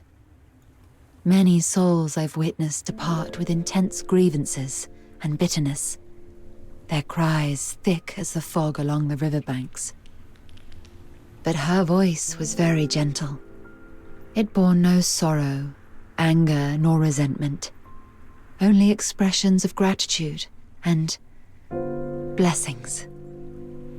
Perhaps those were meant for you. But...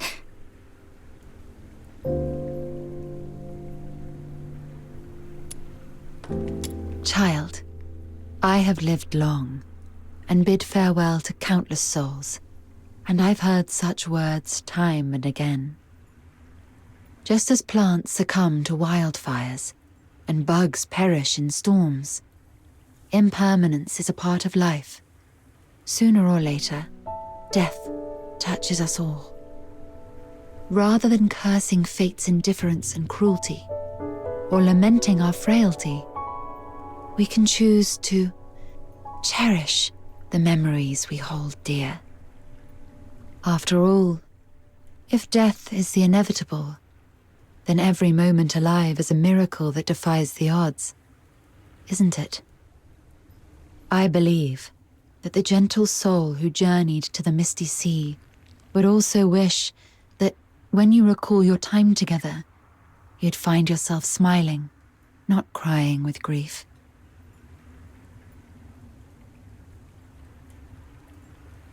The misty sea is the cradle and resting place of life for Charons.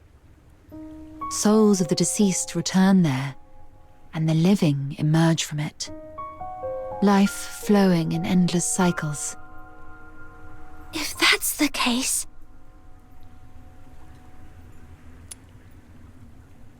Were it someone else asking, my answer would be this. The cycle of life and death is a universal law, not to be defied by human might. However, child, I sense you are bound by an unusual destiny. One day, when you have garnered enough strength to confront this world's unveiled truths, and even challenge its very laws, perhaps then might you step into the river of life, to its terminus, the misty sea, where the departed souls await beyond the veil of time.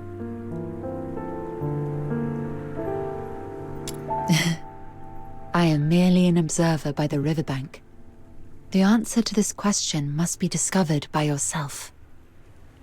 If your heart truly yearns for it, then proceed on your path. Godspeed, dear child.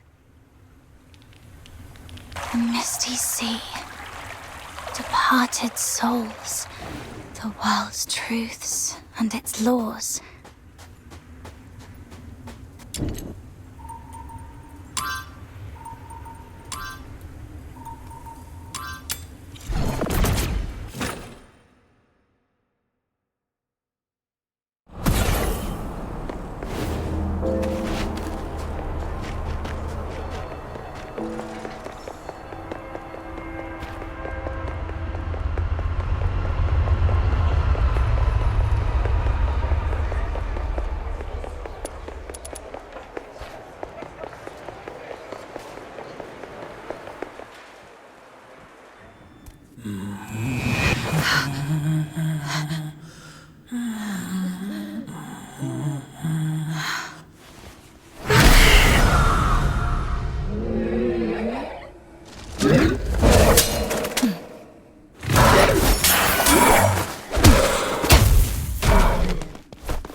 You've embarked on your journey.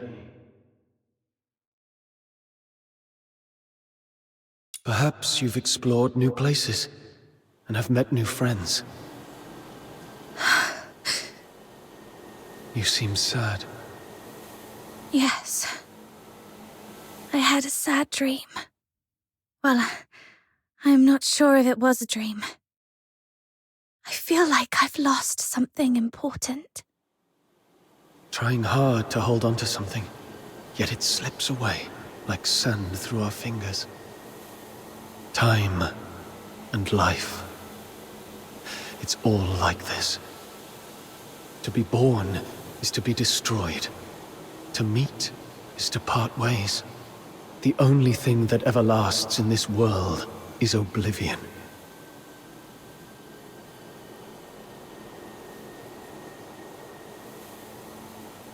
Where are you going? Like you, I'm starting my own journey. Wait, who are you? My name is... Our paths may cross again one day. Once again, in the collapsing dream, that voice whispered through the wind. Only this time, I finally made it out. Like tree roots eagerly absorbing every drop of water, I endeavored to engrave that name in my mind. That name is...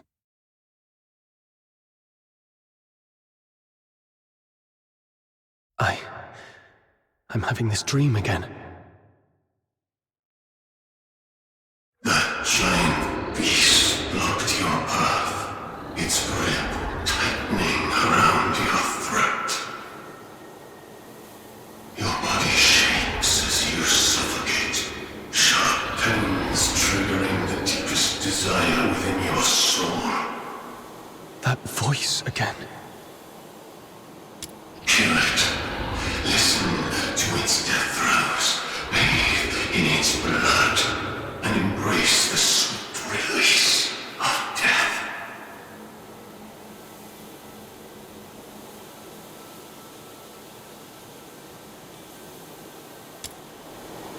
Anyway, I must get out of here and get rid of these terrible thoughts that cling to me like a plague.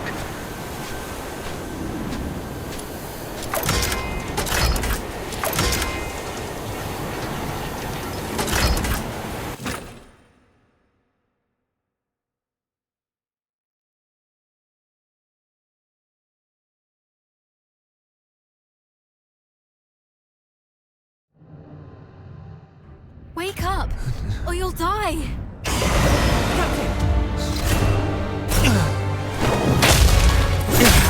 Whoa, Captain's awake!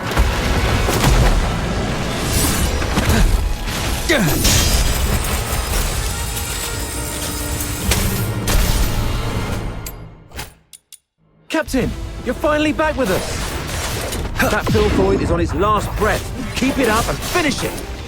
Urian, retreat to the rear with me. The wound is opening up again. Trust him.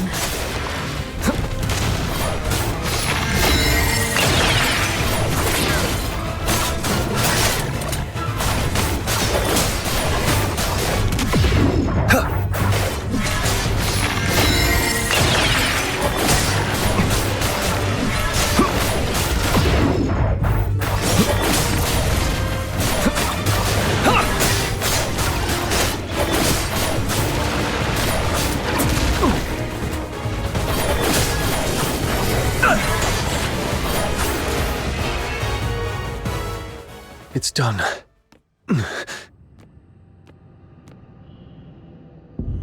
Your hands are drenched in wet, slimy filth. Uncertain whether it's the filthoid secretions or its innards. Yet a sudden joy tingles through your soul, bringing an inexplicable elation.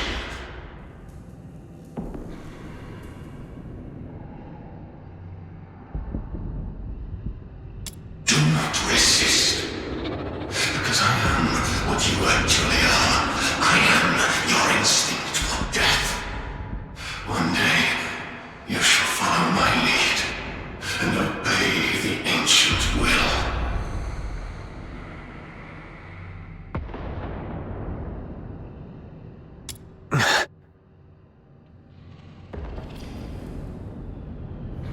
That annoying voice has finally stopped. I should go check on the others.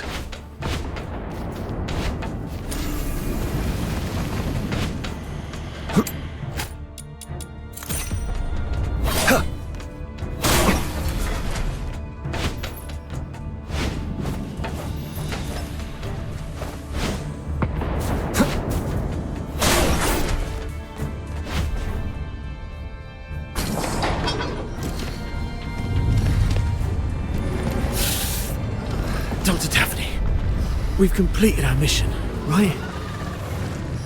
No, not until we get back alive.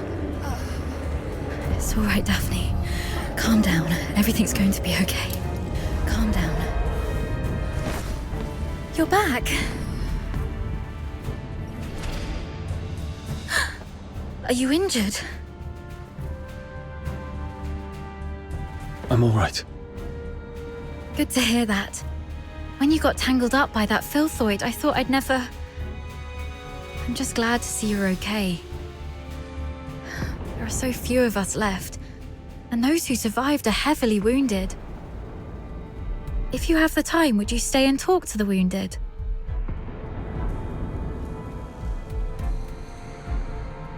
Thank you. I'm heading back to find something, so please take care of them for the time being.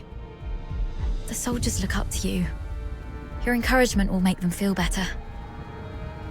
Where are you going? The battle map shows several warehouses near our location. We might find some first aid kits there if we're lucky. I'm already out of coagulants and painkillers, but some of the soldiers haven't been treated yet. Their injuries can't afford any more delays. You should stay. I'll go. This is the medic's job. And the medic stays. You aren't strong enough to deal with the filthoids out there alone. We can't afford to lose our only medic. Understood. I'll follow your orders. Is your radio still working? Yes, it still works. Then please stay on the channel so we can keep in touch. Gotta make those... fall asleep. Damn those freaking rotters.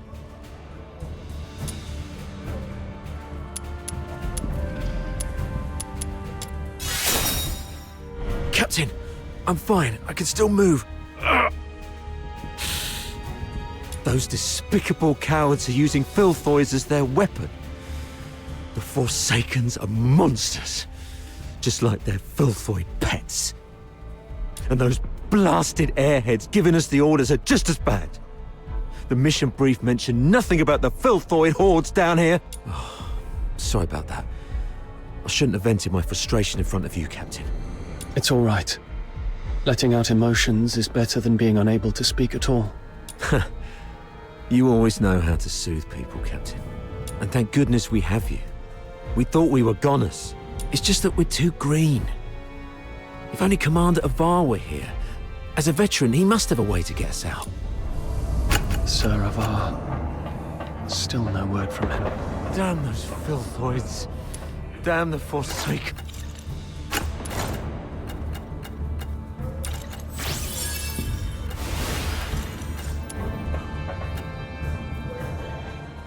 Doctor? Dr. Daphne? We're stuck in this bloody dump. Please, Dr. Daphne, if I don't make it, do me a favor and bury me.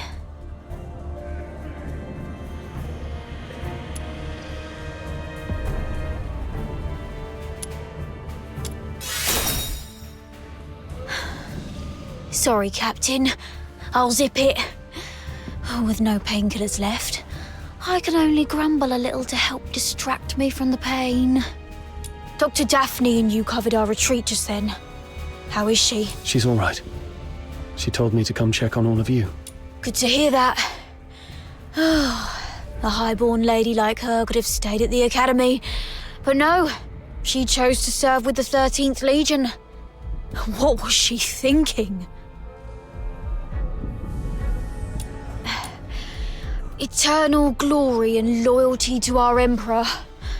Those aristocrats say that all the time. I wonder if any of them would still be so keen on that when they're actually in a filth pit like this. But Dr. Daphne has real medical skills and a soft, pretty voice. We've got to keep her safe, Captain. Don't want her to die here.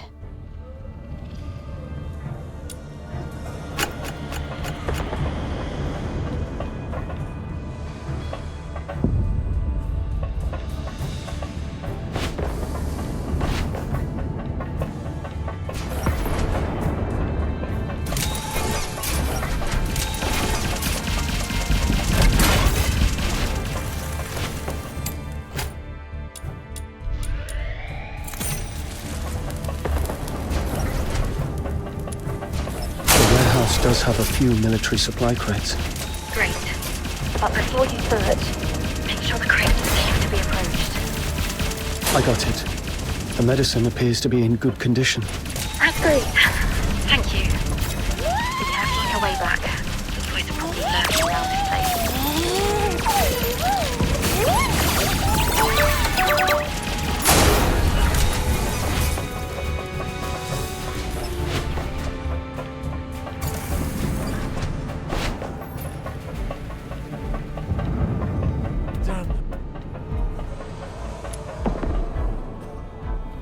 You're back.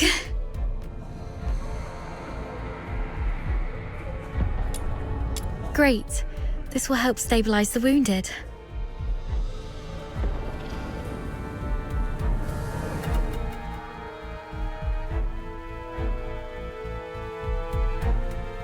Any news from the Snow Wolves? Not yet. While you were away, I tried reaching out to Commander Avar of the Snow Wolves and Chief Commander Fulvis, but none of the comm channels were working.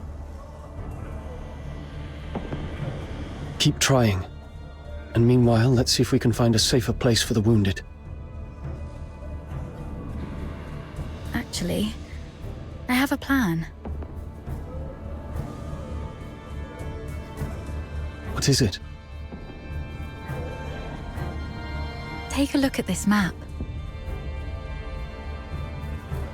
We're currently in the storage area where the exit is blocked. However, there are some underground tunnels that we haven't checked yet. Most Imperial cities and fortresses have elaborate networks of underground sewers. In recent years, some of these tunnels were expanded and reinforced to serve as air raid shelters. If we're lucky enough and the Forsakens didn't set up any ambushes, maybe we could get the wounded there to rest and recover. Besides, the sewer tunnels run all the way outside the fortress, so if our reinforcements arrive, they can easily get to us. Of course, the tunnels might be risky as well. If you think it's feasible, allow me to scout ahead first. It's worth a try. But we can't risk having our medic do this alone. But now, only the two of us can move or act, and the Filthoids might attack this place any time. You should stay and keep the squad safe. I may not be a professional scout, but over time I've picked up some useful skills, so...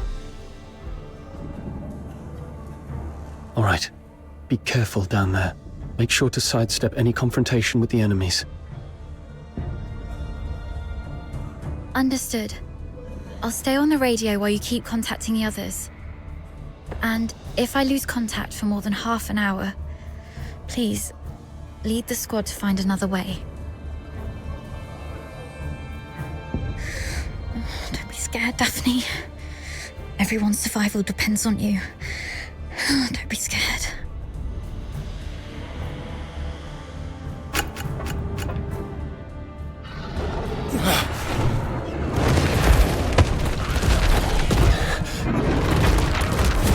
Filth boys!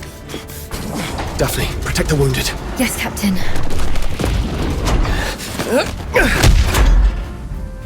Hang in there. We're trying to contact the Snow Wolves. Still got nothing. Copy. You copy? What's the weather like? It's raining tonight. Report your position. This is now bit confusing. Requesting backup. Currently at... Filthoids just keep showing up.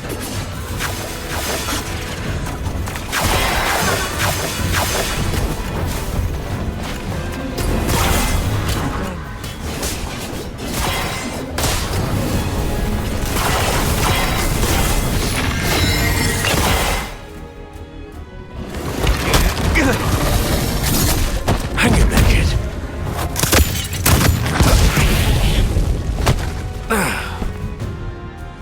Sir Avar.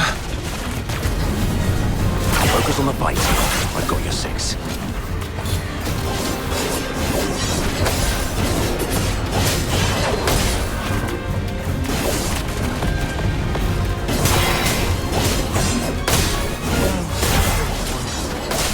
Damn the force.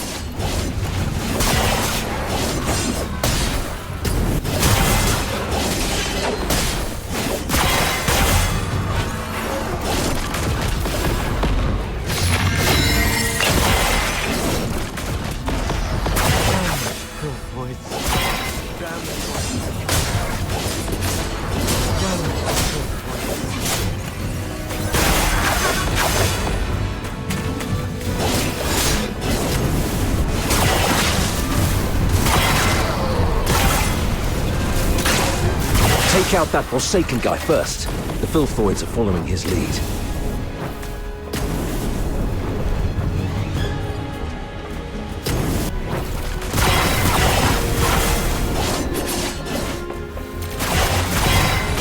Don't tell me you're the only Griffin left alive. Where are the rest of your squad? They're right ahead. Most of them are heavily injured. I've checked on everyone.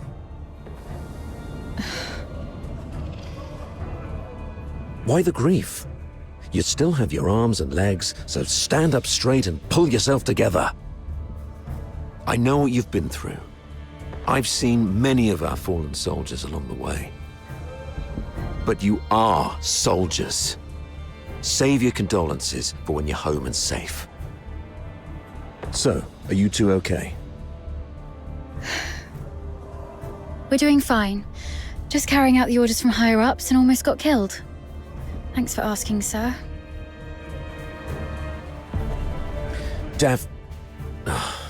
Never mind. You, do the report, please. Yes, sir. As planned, the Griffins and the Snow Wolves were expected to launch a two-way assault on Lonza Fortress. However, the Griffins were ambushed shortly after we began our infiltration. The passageways between the zones were blocked. We lost contact with some of our men, and the rest have suffered heavy casualties. Our comlinks have been severed too. We're essentially trapped here. Actually, the Snow Wolves went through the same situation as yours. Keep this between us. Don't let the wounded know. So, seems like the two of you are the only combat-capable Griffins left in the squad. Daphne, we've opened the passage between the storage area and the processing area. And there's a place in the middle that's reasonably secure. I've given the signal, and you'll be escorted there for a better rest. You, come with me and continue the mission. I can take action with you. Please let me. You hurt your leg. Are you okay? How did you manage to make it here? Don't mind me. I've saved one last dose of anesthetic for myself. The latest Academy potion is quite effective at killing pains, so it's okay.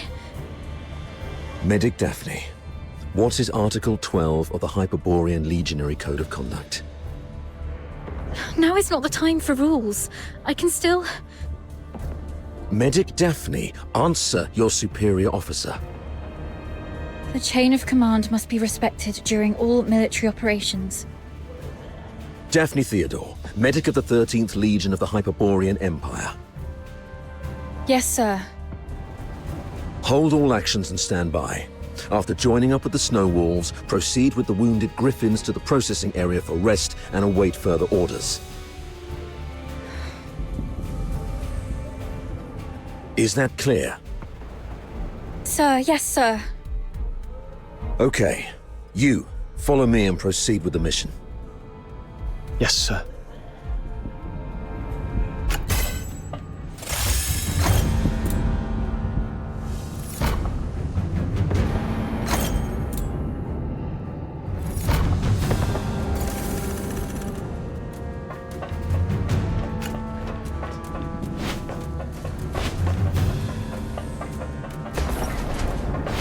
So, you're not going to ask me anything?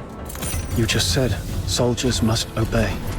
Given what we've been through, are you really going to be as rigid as a piece of wood?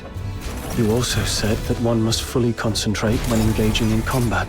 The current circumstances are perilous. Being sidetracked by criticism might lead to casualties. You short-tongued brat.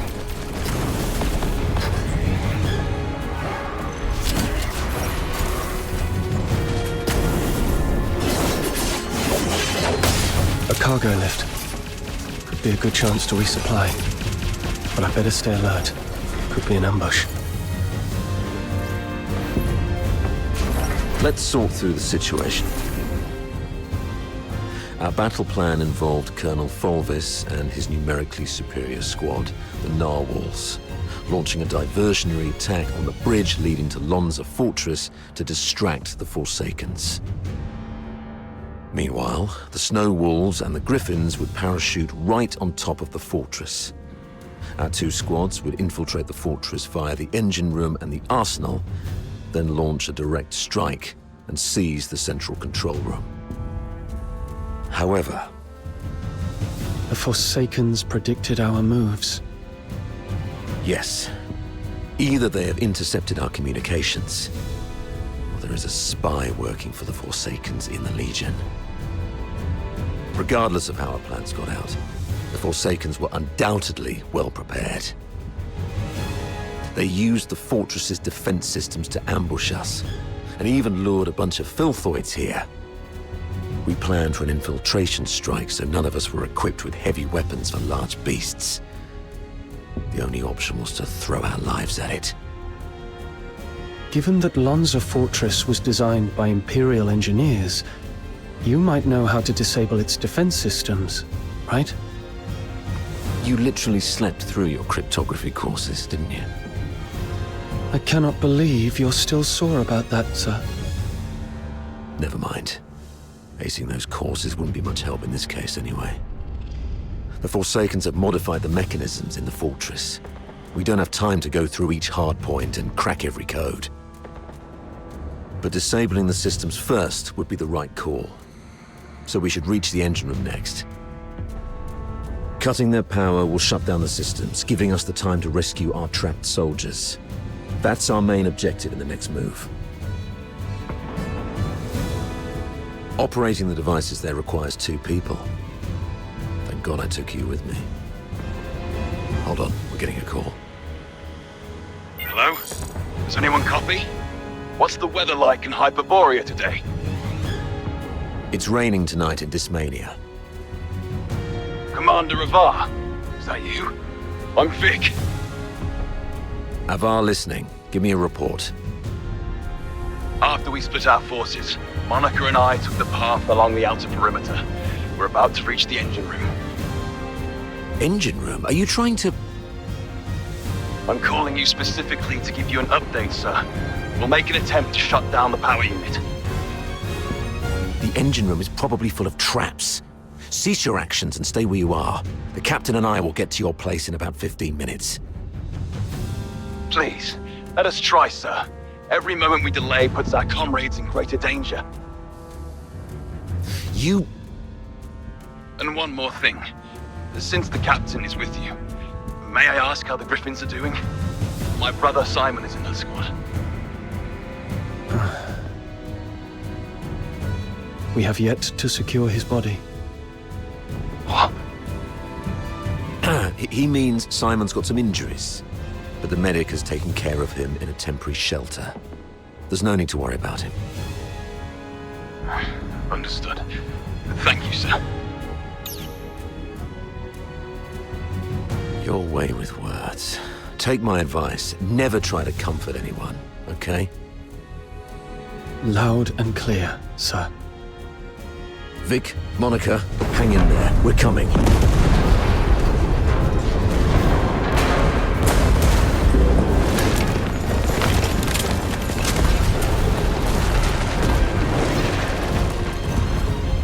Since they've reworked the mechanisms, does that mean there are some elite engineers in the Forsakens? Of course. I've repeatedly warned the bigoted higher-ups not to take the Forsakens as mere illiterate barbarians. They have controlled the fortress for over 6 months. If they are barbarians, what does that make us? The higher-ups were way too complacent. Well, no one grasps the art of command better than Fulvis, after all. Let the great commander explain himself to the chief. And let's see if his silver tongue can charm Sybil into letting him off the hook this time.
Made it. Vic's down there. He was trying to shut down the Foxica tank, but he got locked behind a door. They've re-encrypted the control panel. I gotta figure out something else. Monica, can hear me?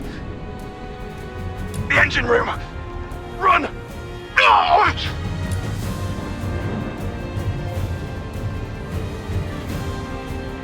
Vic? What happened? Vic! Hang in there. I'm nearly finished. Almost there. It just won't crack. Pull yourself together. I've got this. I'll take care of the door. You get down there and help me shut down the device to save Vic. Follow my lead. The quicker we are, the higher our chances of saving our comrade. Understood? The engine room is the heart of the entire fortress. And all the power that keeps the fortress running comes from the Foxica tank in there. But a direct attack would only lead to explosion. So you need to shut down the Foxynamo wheels around it first. You should be able to recognize those wheels, aka the blue ones, right? What you need to do is turn them yellow. I graduated a long time ago, sir. You don't have to lead me through all the basic steps. All right, kid. Play it by ear, then.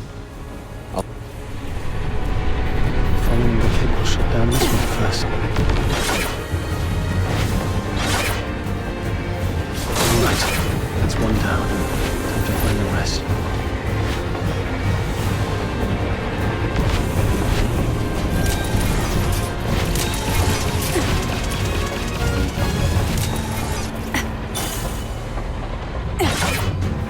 That was complicated.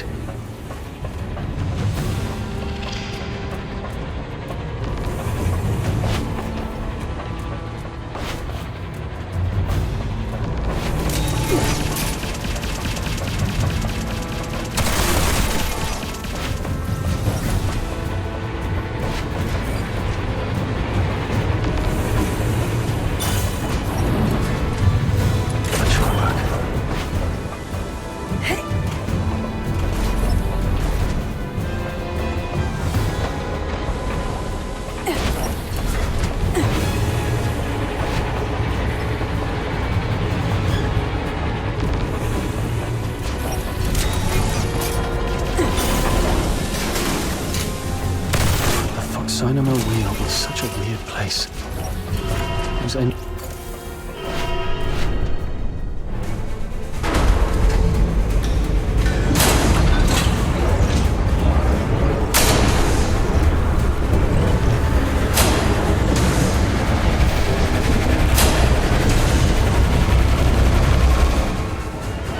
Damn it!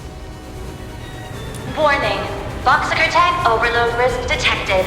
Please check if more than required Foxynamo wheels have been activated. Overload risk.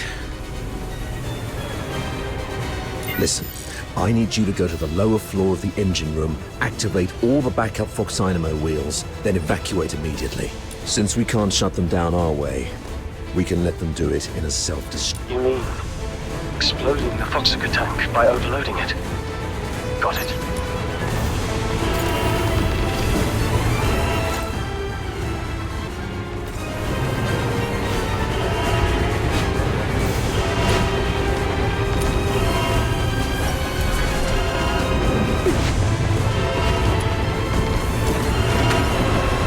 Backup Foxynamo wheel number 1 is ready. Now activate it. Well done. I'll unlock the control authority for the remaining 3 Foxynamo wheels. Activate them once the yellow light is on.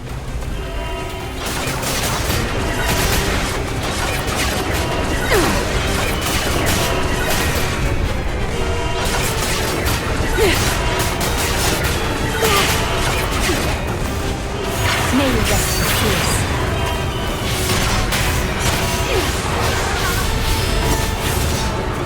The light is on. Looks like Sir Avara has made it on his side.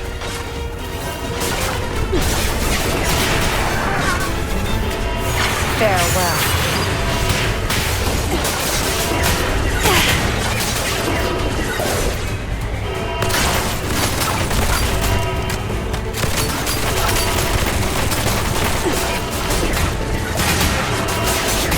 those who harm me will be shown no quarter.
Number 3 is also ready. Go get it.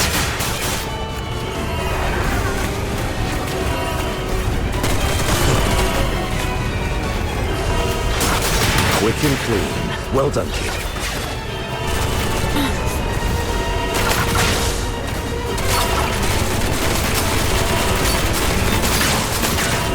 Farewell.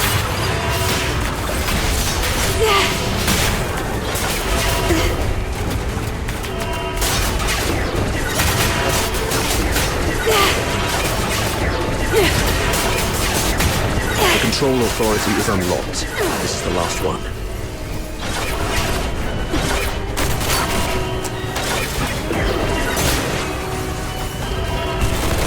Warning, Monster tank sabotage detected.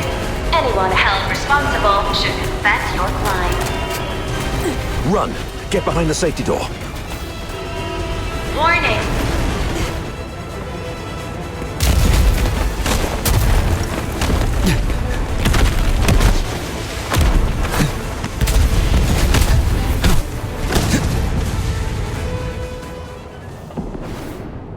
Fantastic job, kid. You are indeed the best among your peers.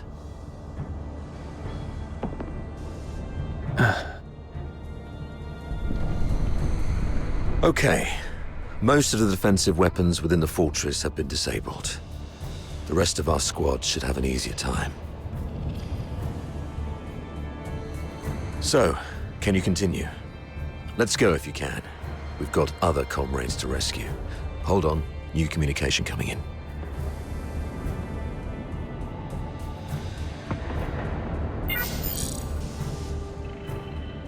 Avar?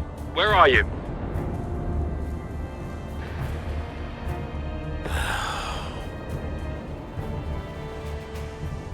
The weather in Hyperborea today. The weather in Hyperborea today. What's your problem? Can't even recognize the Chief Commander's voice. Weather. It's raining tonight. I've seen marble sculptures in the gallery with more flexibility than your mind. Now, report on your squad. Thanks to your brilliant decision-making, the Snow Wolves and the Griffins haven't been completely annihilated yet. What? Got any new insight? Enough with your snide attitude. You should be ashamed of how this battle has turned out. I would like to achieve glory, sir. If you exercised proper secrecy and came up with a more credible plan, our soldiers would be popping champagne bottles in the central control room at this very moment, instead of waiting for body bags. Avar Harodland, I'm warning you. Watch your tone when speaking to your superior. Antonius Fulvis, I'm also warning you. Stop wasting the lives of my comrades. I have no time for this right now. I am here to demand a progress update on the mission. The two squads have been ambushed and suffered heavy losses. I'm preparing to search and rescue the missing soldiers first, then regroup in the processing area, waiting for your support. Your mission is a rapid infiltration assault. No field officer of mine is permitted to make their own bloody choices. Straying off the planned course of action will only alert the entire fortress. I order you to stick to the plan and launch a direct assault on the central control room. Are you even listening to yourself? Alert the fortress. They're already in ambush positions, waiting to wipe us all out. We've sustained 80% casualties. 8-0! Isn't that enough for you? Casualties! Forget about your bloody casualties. All I know is that you're significantly behind schedule. You've brought shame to the Legion's banner. The soldiers of Hyperborea are not cowards who would stop because of trivial losses like this. From Emperor Dis I to Legion Chief Quintus, the mastermind of the Divine Energy Offensive, no Hyperborean commander ever balked at taking losses.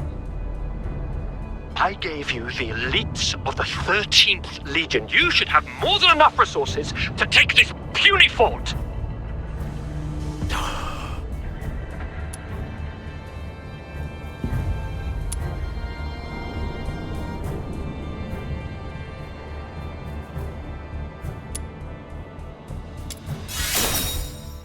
And who's this? Oh, it's you. Avar's favorite protege and the captain of the Griffins, I presume? What's the hurry? We have concluded our tactical meeting. Reinforcements from the narwhals are on their way, and I'll be gracing the front with them. Stick to the plan. You hear me? As Hyperborean soldiers, you fight until your last breath, or face the consequences. Saravar.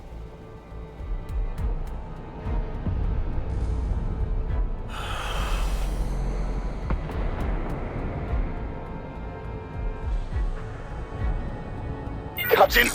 Captain! This is Simon from the Griffins. You copy, Captain? Copy that. Simon, where are you? We're trapped by a filthoid horde along the rail track. If you have any forces to spare, we need an extraction. Please, Captain!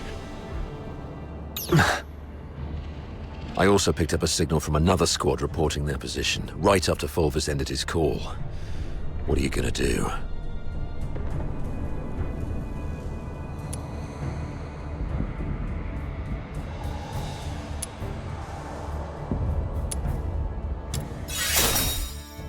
You, kiddo.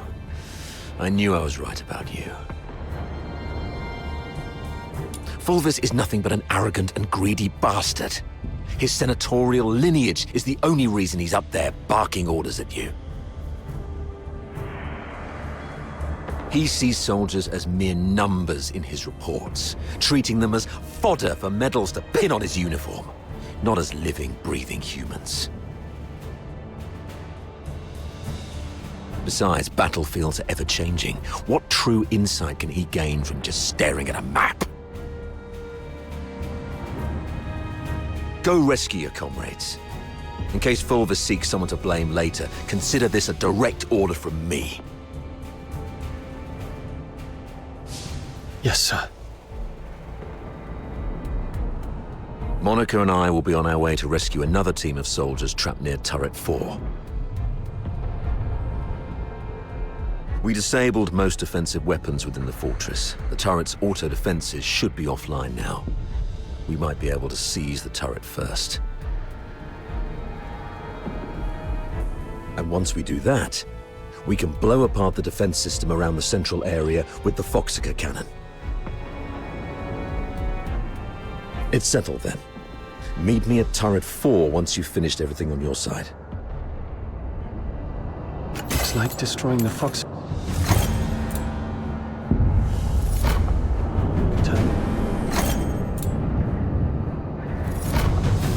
Everything offline.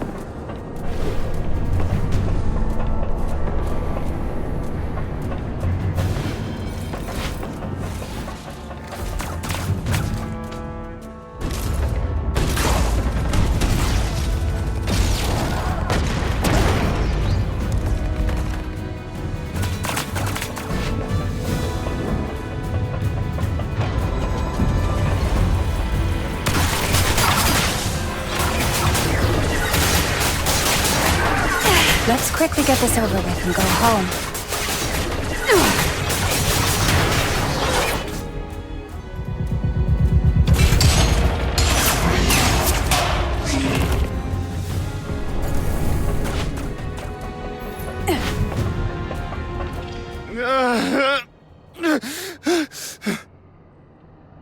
Simon.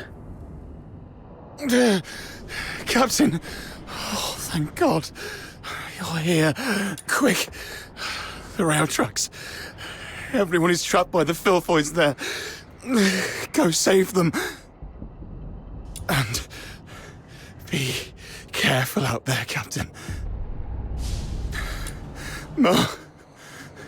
Filthoids are feasting on my leg. It hurts so much.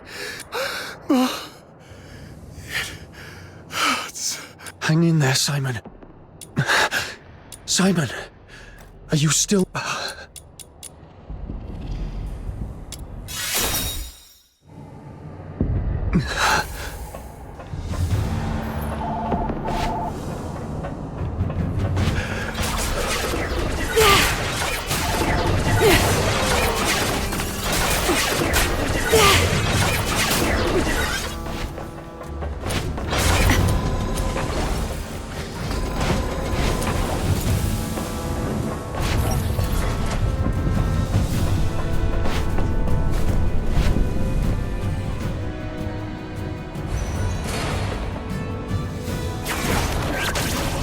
These beasts, they killed everyone.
Those who harm you will be shown no quarter.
Hello?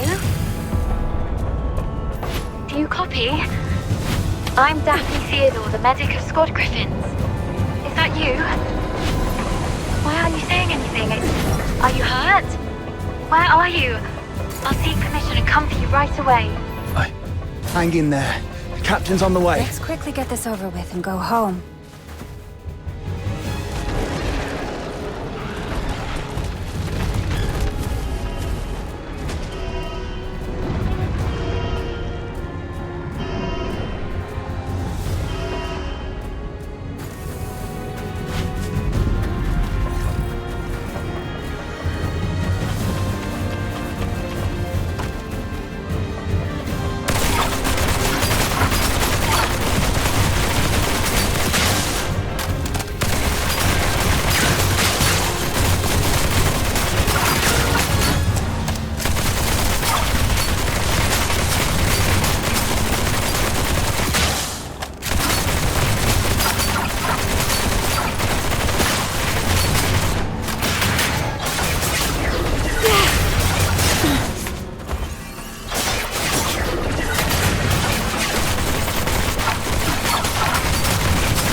Those who harm you will be shown no quarter.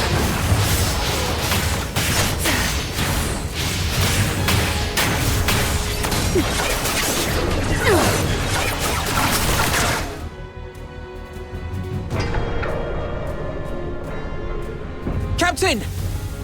Captain, over here!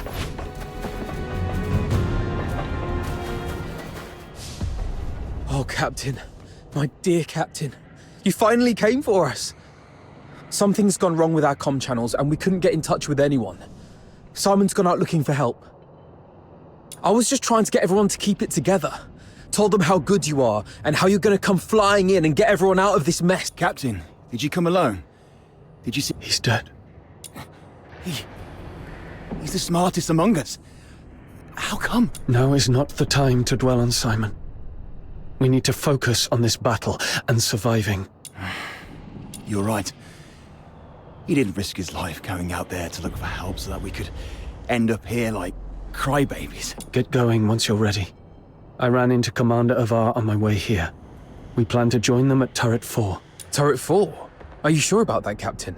That's pretty far, and God knows how many filthoids there are along the way. There aren't many of us. Can we make it? There's actually another way. Shut up, Charon. Who are they? The Forsakens. We captured them on the way. Your pet filthoids killed a close buddy of mine. Reminded me just now, I ought to carve a few holes in you to honor his memory. Stop it. We should keep the captives alive. We need to take them back for interrogation in the Imperial prison. Sir? If sacrificing one Charon can quell your anger, then take me. But first, please let me explain. Come back, Katya. Don't be silly. Sir, we may be Charons, but we are not part of the Forsakens. We're just ordinary folk living in a town nearby. The Forsakens grabbed us from our homes and forced us to help rebuild this fortress. They left the Solars in peace and only took the Charons. You can't be serious. The Forsakens are enslaving their own people. Exactly. They exploit us because Charons are stronger and withstand extreme heat and cold better than Solars. You may think we're the same as the Forsakens, but they've never accepted us as their own. Mr. Frank saved my life just a few days ago. I had to take a break because my stomach was acting up. But those Forsaken rotters whipped me dozens of times and left me for dead. It was Mr. Frank who gave me water, food, and this ragged robe to cover me up. I would have died if not for Mr. Frank.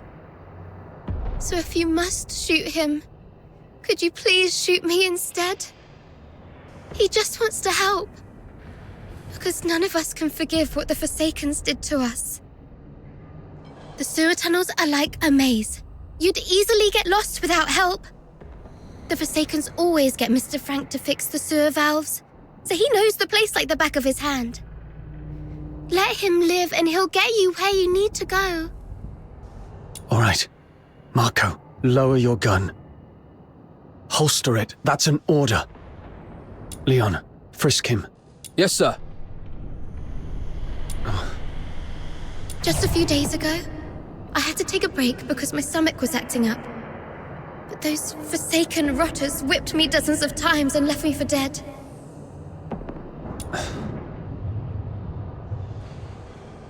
No need to frisk her. Yes, sir. I've heard you're familiar with these sewers. Please lead the way then. Stay alert and keep a close watch on them. If anything seems amiss, we pull out immediately. Thank you. You're talking to me? Yes.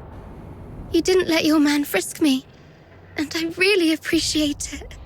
It's rare to see an Imperial officer respect the dignity of a Charon girl like me. Your kindness will reap a just reward. This way, sir.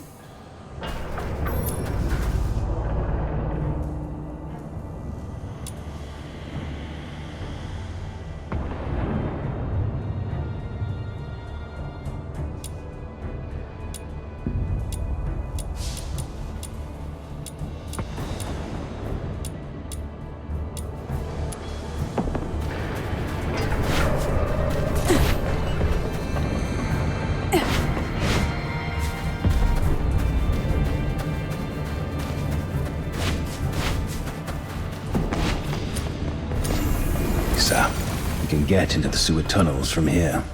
You go first, Charon. Yes, sir. Sir. The hot steam. Watch out! There's a condenser up ahead. You'll get hurt if you get too close.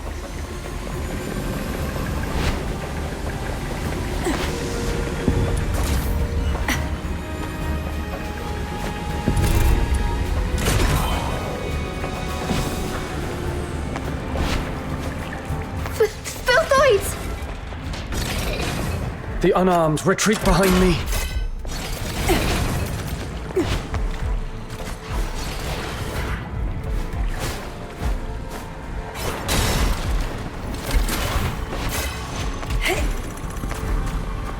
Thank you for saving our lives. It turned out not all Imperial soldiers are... Oh, sorry. I used to think that Imperial soldiers were no different from those Forsaken rotters. But now I know I was wrong.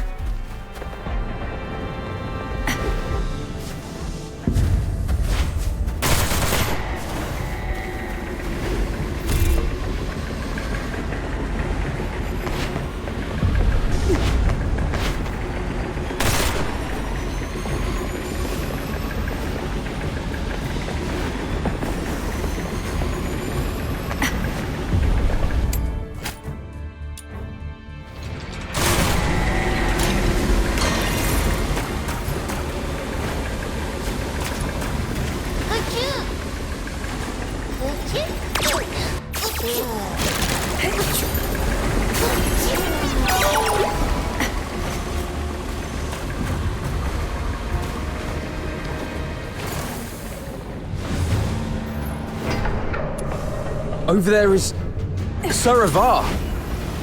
Nice. What did you say? The reinforcements are delayed?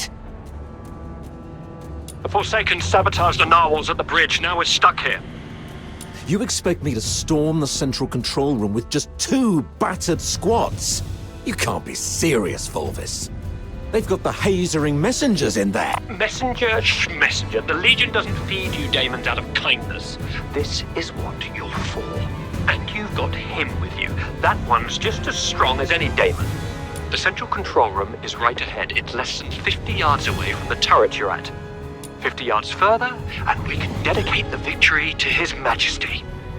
What's so hard about that? How are things going on your side? Simon sacrificed himself. Thanks to... We also met a few Charon refugees enslaved by the Forsakens. They led us here. Refugees? Not Forsakens rebels in disguise, I hope.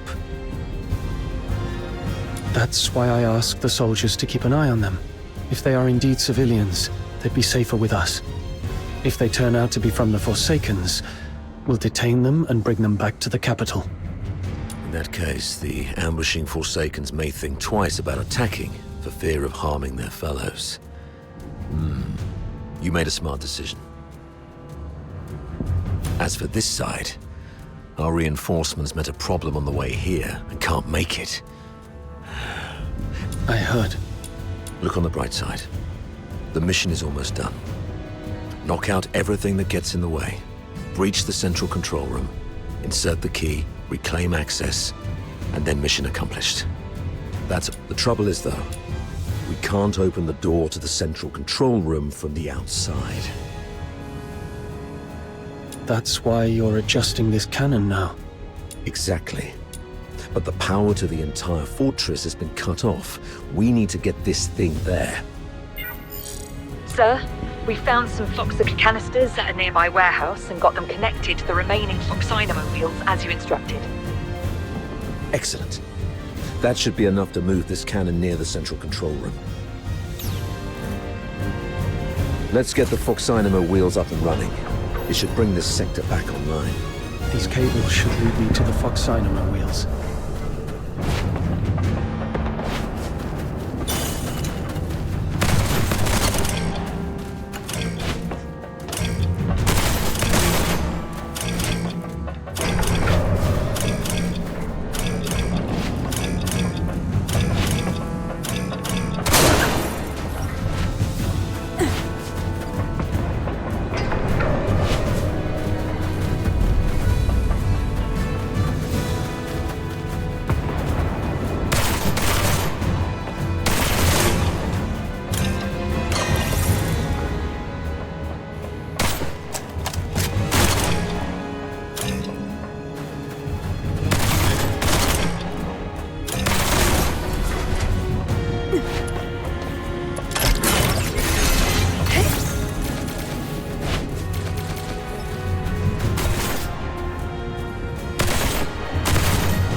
Is beautiful, all clear and shimmering. If only it wasn't used for killing people. Yeah.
Turrets aligned. The sim battlefield's powered up. Let's head to the control panel. I'll open the gate with you.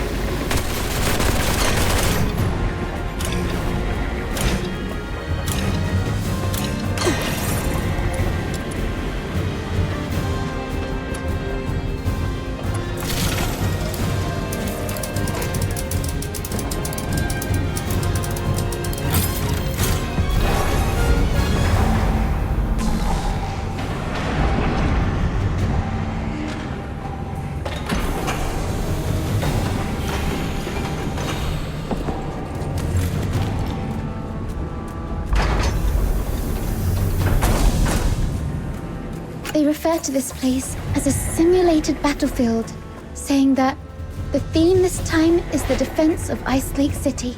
I heard that this Ice Lake City is covered in snow, something that I've never seen in my entire life. How I wish I could go there and see it myself. I mean, if by any chance I could make it out alive.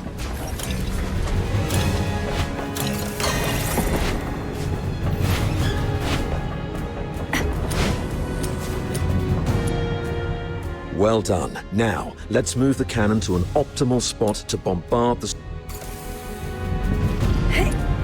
Keep the cannon from the Filthoids.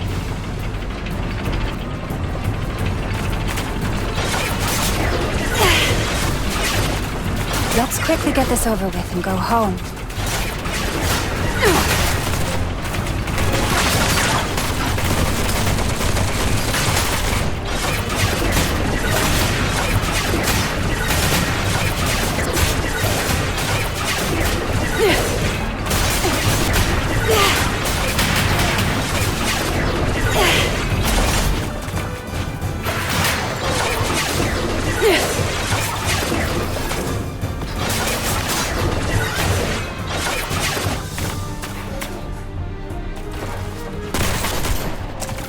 Surrender.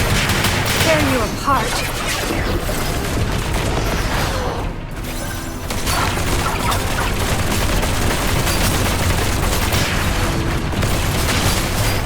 Tear you apart. Heads up. Filthoids approaching.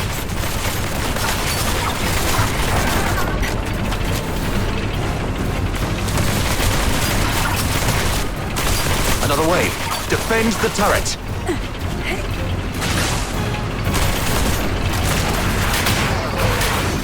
Tear you apart.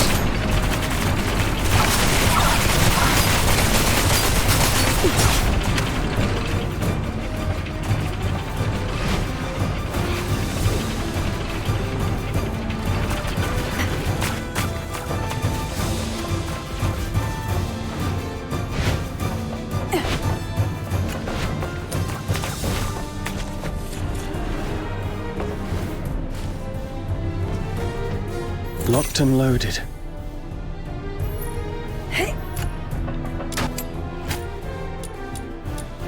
Take down the Filthoids first. Don't let them distract you.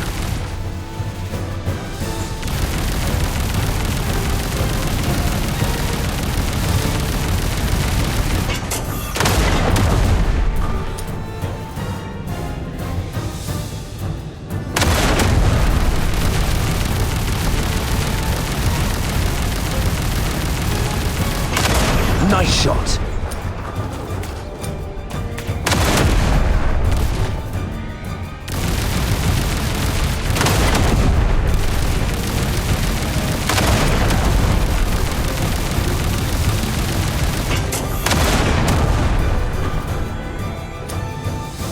Watch your six.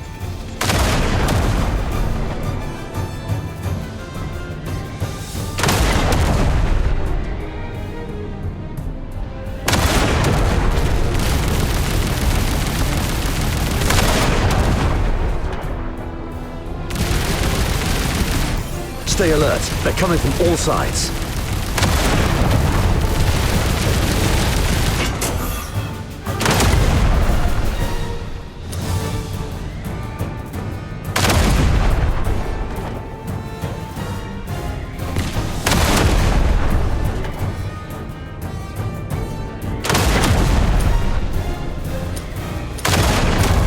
That's their leader. Bring it down.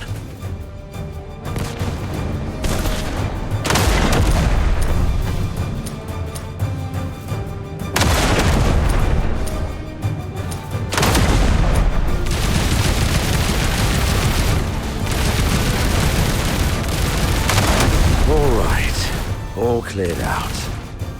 Next, let's start with the relatively thin side door.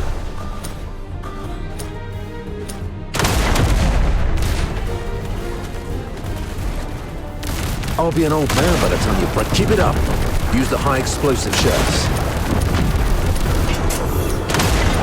That's our cue. Move in.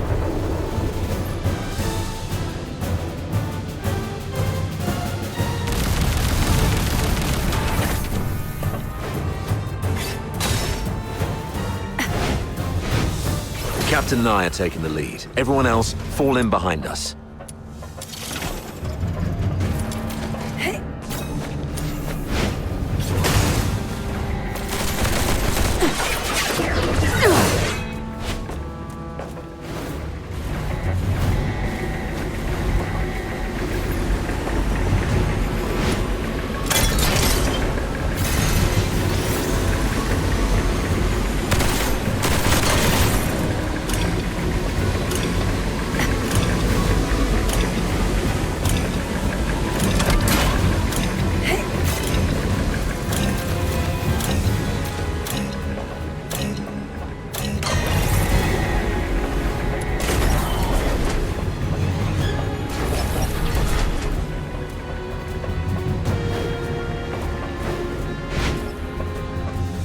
Wait.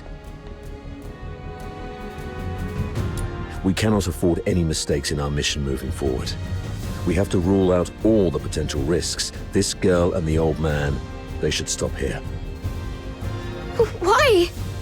As you can see, there are filthoids all over this place. If you leave us here, Mr. Frank and I will die. Sir, please. We offered help. We led you all the way here so you could rendezvous with them. Please, I'm begging you. Don't leave us behind.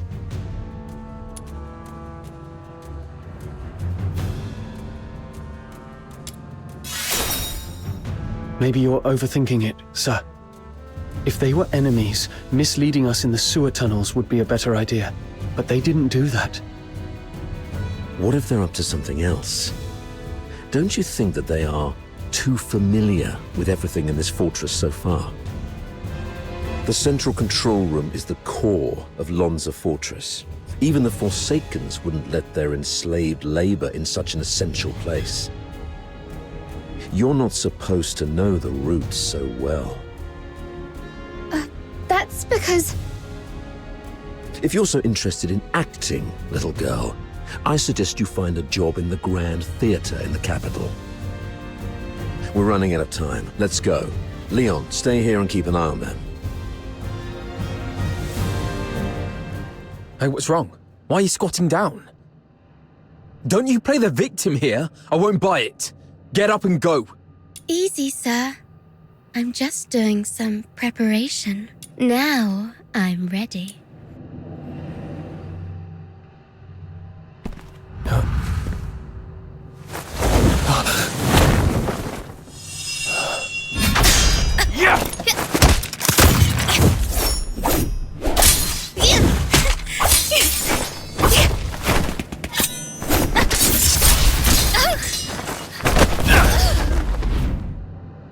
This girl's with the Forsakens. Keep an eye on her.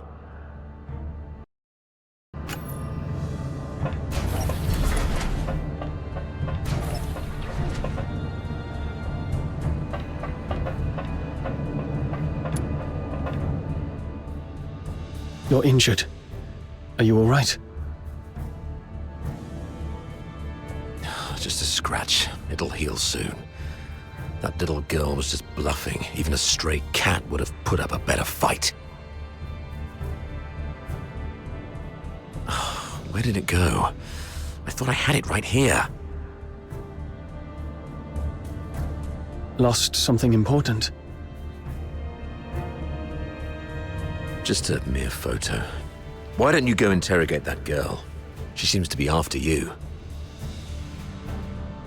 photo. Maybe I should have a look around for it when I can.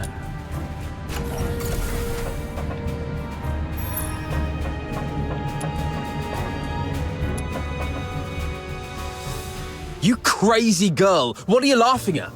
Is this how you repay the captain's kindness? Don't you feel guilty at all?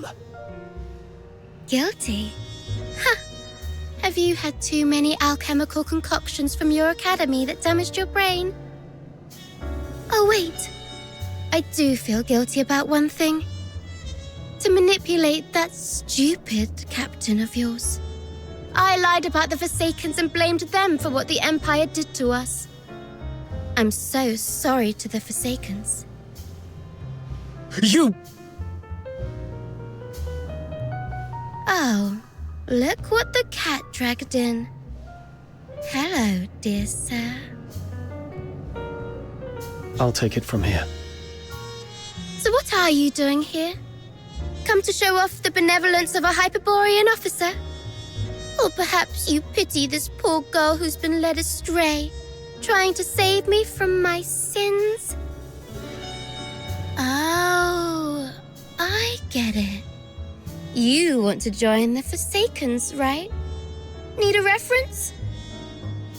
Hey, you guys hear that? Your captain wants to join the Forsakens.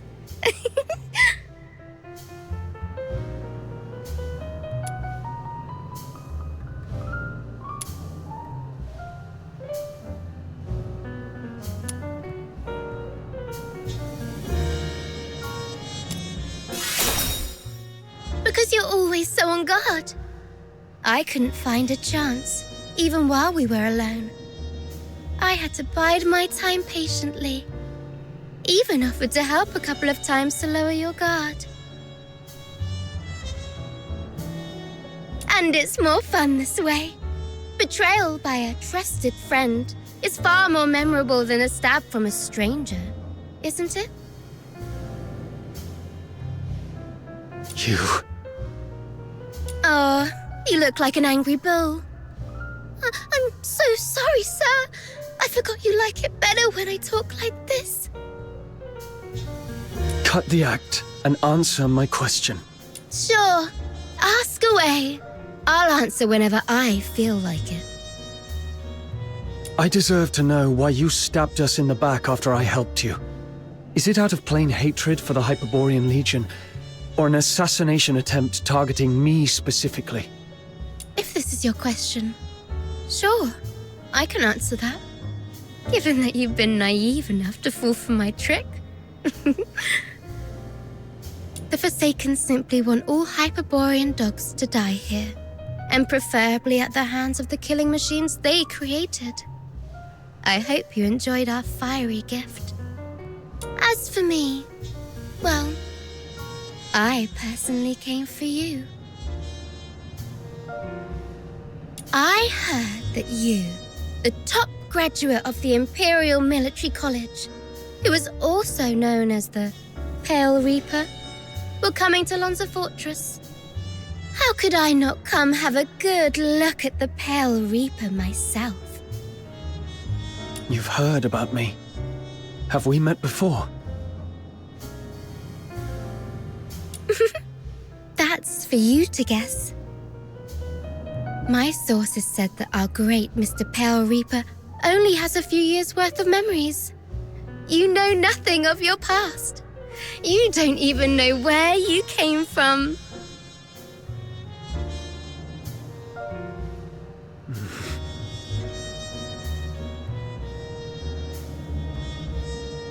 Let's play a game then. Now, honey, take a guess. Was I your neighbor, an old nemesis? Or a complete stranger? Maybe I just hate you for being one of Hyperborea's honorable people, and I simply wish to destroy that which they cherish.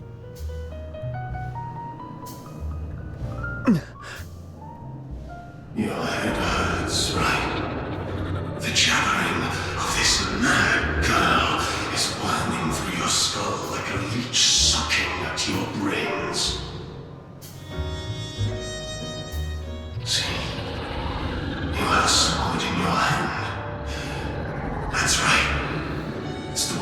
you've wielded in countless battles. The hilt still carries your warmth.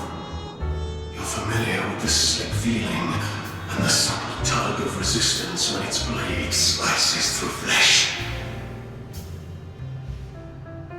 You can easily slit this creature's throat and make its detestable lips gurgle and whimper in pain.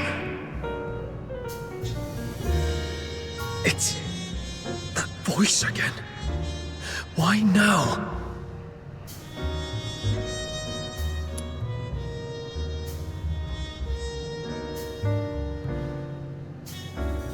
Enough! Shut up!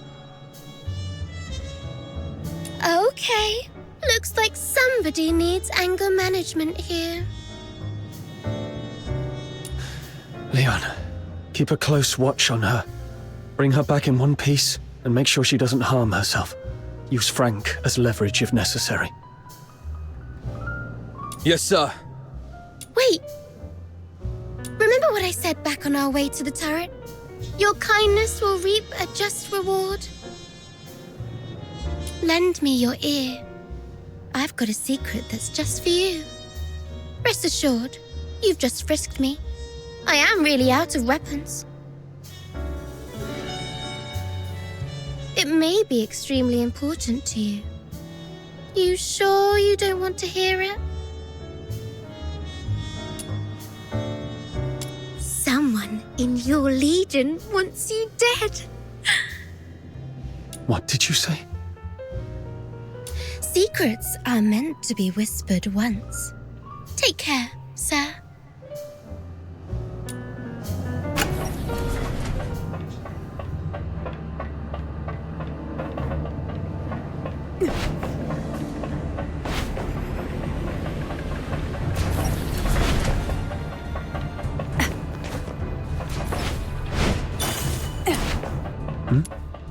What's that? It's a younger Sir Avar with Daphne. I should take it back to Sir Avar. What's that on the floor?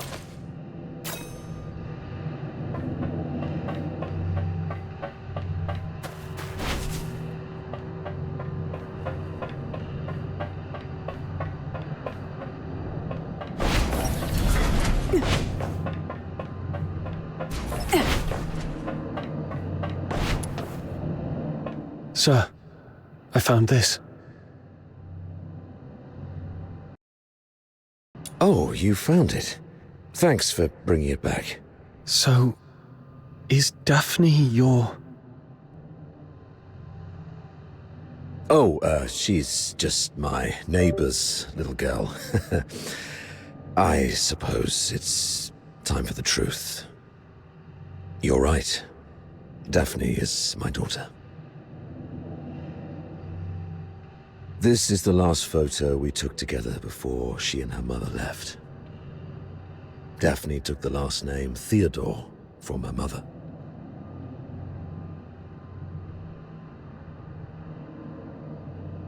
Don't tell anyone about this.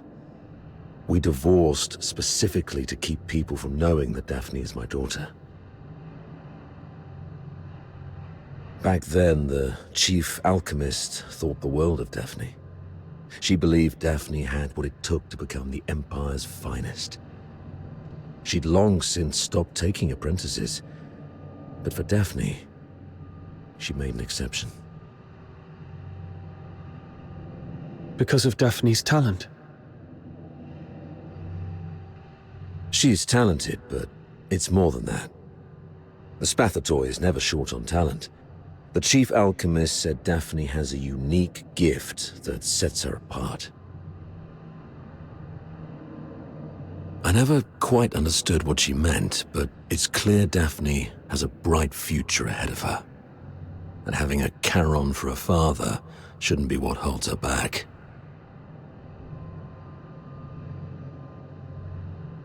But, Sir Avar, you're not just any Charon. You're a laureled Charon. Huh, doesn't make much difference these days. Even in the Senate, even in the Legion. People have started to question where our loyalties lie. Wouldn't surprise me if one day an edict comes down and we all get sent back where we came from. If it comes to that, Daphne's future might go down with mine. Or so her mother feared. Does Daphne know? No. She has a heart of gold and adores her old man. How can I tell her? So, I play the part of a bad father who's done with family life. And when Daphne calls me Dad, I tell her, zip it. I'm not your father. Address me as your superior officer. But Daphne's such a sweet kid. She couldn't bring herself to curse at me, and always ended up blaming herself instead.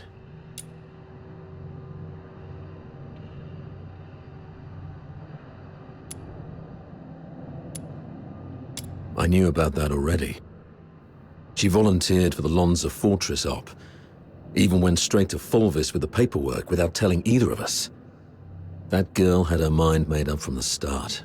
I'll talk to her mother about this when we return. I'd rather she resent me if it spares her any pain. If we make it back, I'll take her to the Opera House. When I was just a grunt, I never got the chance to take her to any fancy places. I guess it's time to make it up to her. I heard there's a new show in Dysmania coming from the northern province of Cocytus. It's called something from the snowfield. You know what? Why don't you come along? I'll buy an extra ticket. Sure.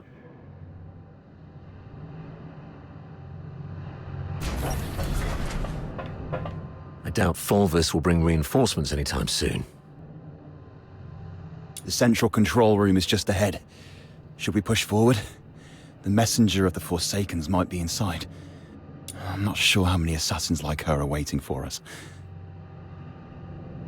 Yes, death is a real possibility. For you, me, probably all of us. Soldiers of the 13th Legion. Before us lies the central control room of Lonza Fortress, the ultimate goal of this mission. This is our chance to claim glory for Hyperborea. However, I must apologize, as I won't be giving you the lion's share of this victory. Huh? With glory comes great danger. And this action is more dangerous than ever. You're young, with many years ahead. There will be other opportunities for glory. But today, the old man here will seek one more medal. And he isn't keen on sharing it with any of you. Stay at your posts by the turret. If you lose contact with me, continue to shell the control room from a distance and wait for reinforcements. Do not assault it directly. Commander Avar, you can't do this alone. I know you didn't mean what you just said. What are you talking about? I just simply gave you orders. Pretentious old geezer. I understand your concerns, but I've been through a lot of things like this.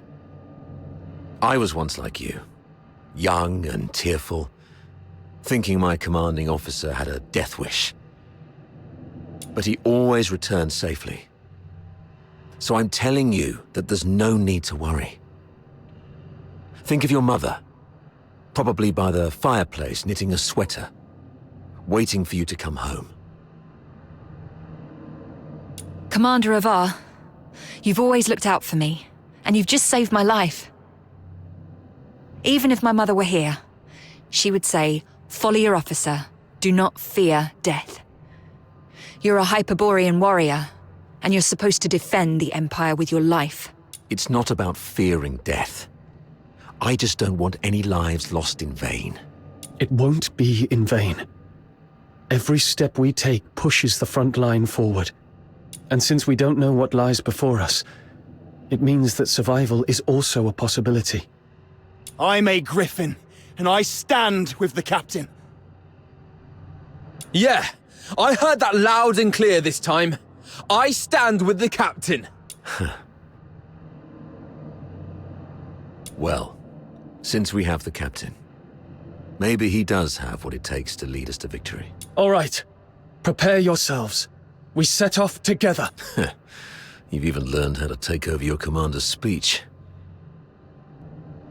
Maybe we could wait for a while to gather more intel from this last first.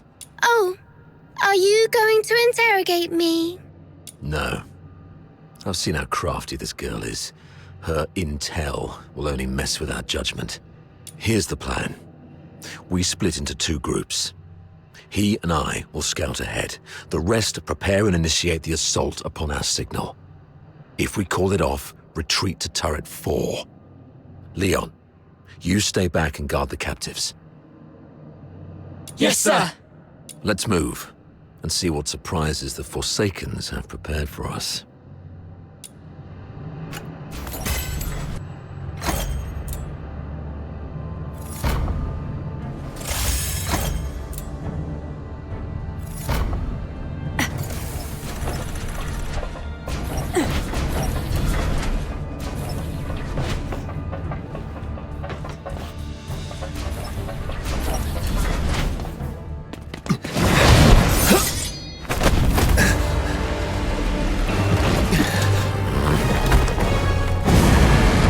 This one is tough to deal with. Be cautious. Tear you apart.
Be careful.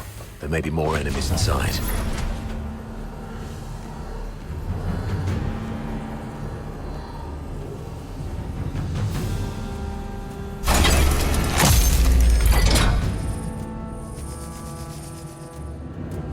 It's an ambush! Defend yourselves!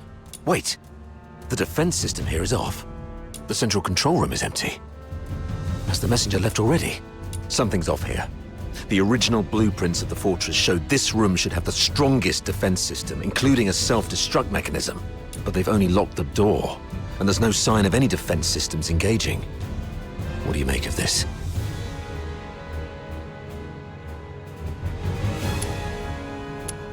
They probably predicted we would be extra cautious around this place, so they cleverly concealed their real traps. True. The central control room is key to regaining control of the fortress. It doesn't add up that they'd leave it undefended after all the elaborate traps we've encountered.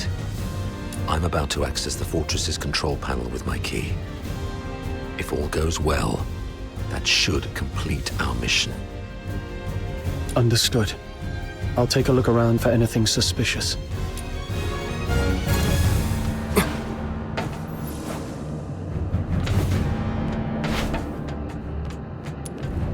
Defense mode currently active.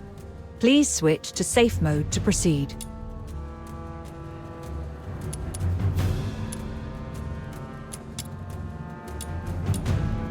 Defense mode currently active.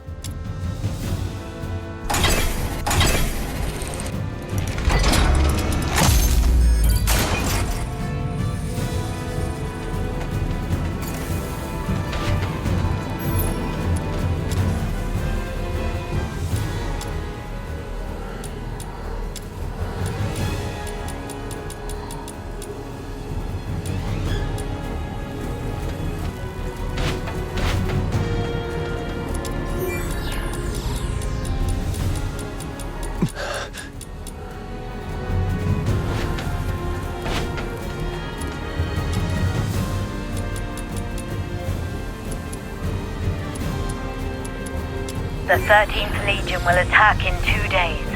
Antonius Fulvis has vowed before Sybil that if his forces fail to breach the fortress, he would shoot himself with his own gun. Sybil then assigned him the best troops. The Legion will do everything they can to take Lonza Fortress back. We should not attempt to defend the fortress against such odds. Withdraw our forces and ensure the survival of the Forsakens. Merely retreating would squander a perfect opportunity. We should make the Hyperboreans pay. Easy. Leave it to Avar. He'll be commanding 2 Vanguard squads in the operation. Those fools always listen to him. Avar will hold off their assault. Use this time to lay traps and fortify our defenses. The fortress will become their graveyard. We'll soon read this headline in the news. During the battle in Lonza Fortress, the 13th Legion valiantly defended the Emperor's lands. The Vanguard suffered 90% casualties in the fierce conflict. Lieutenant Colonel Avar, one of the survivors, mourned the fallen and delivered a eulogy of unmatched honor. Good for Avar. Let's go with this plan then. Shame those dead dogs will receive posthumous honors though. Avar.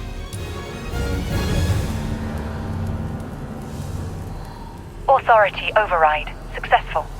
Current authority. Avar Harodland. Good afternoon, Lieutenant Colonel Avar Harodland. Motto 16 of the Hyperborean Legion.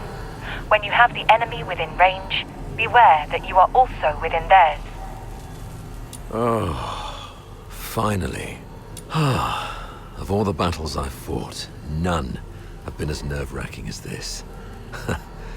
I thought I might never see Daphne and Claudia again. Strange. I've got the clearance, but the door still won't open. Oh, great, comms are down. What about you? Find anything?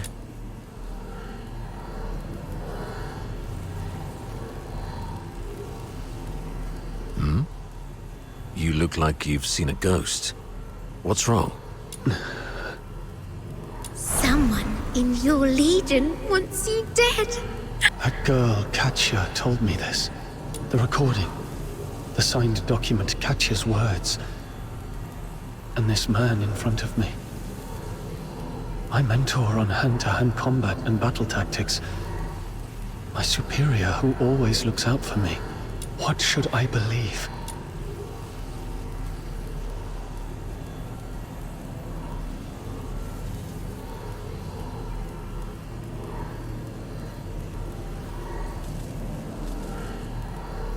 I found this voice recorder.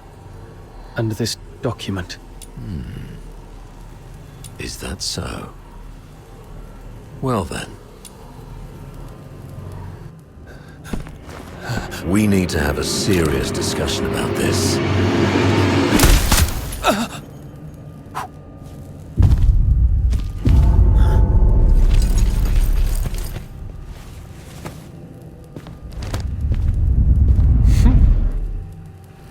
Very impressive, Avar.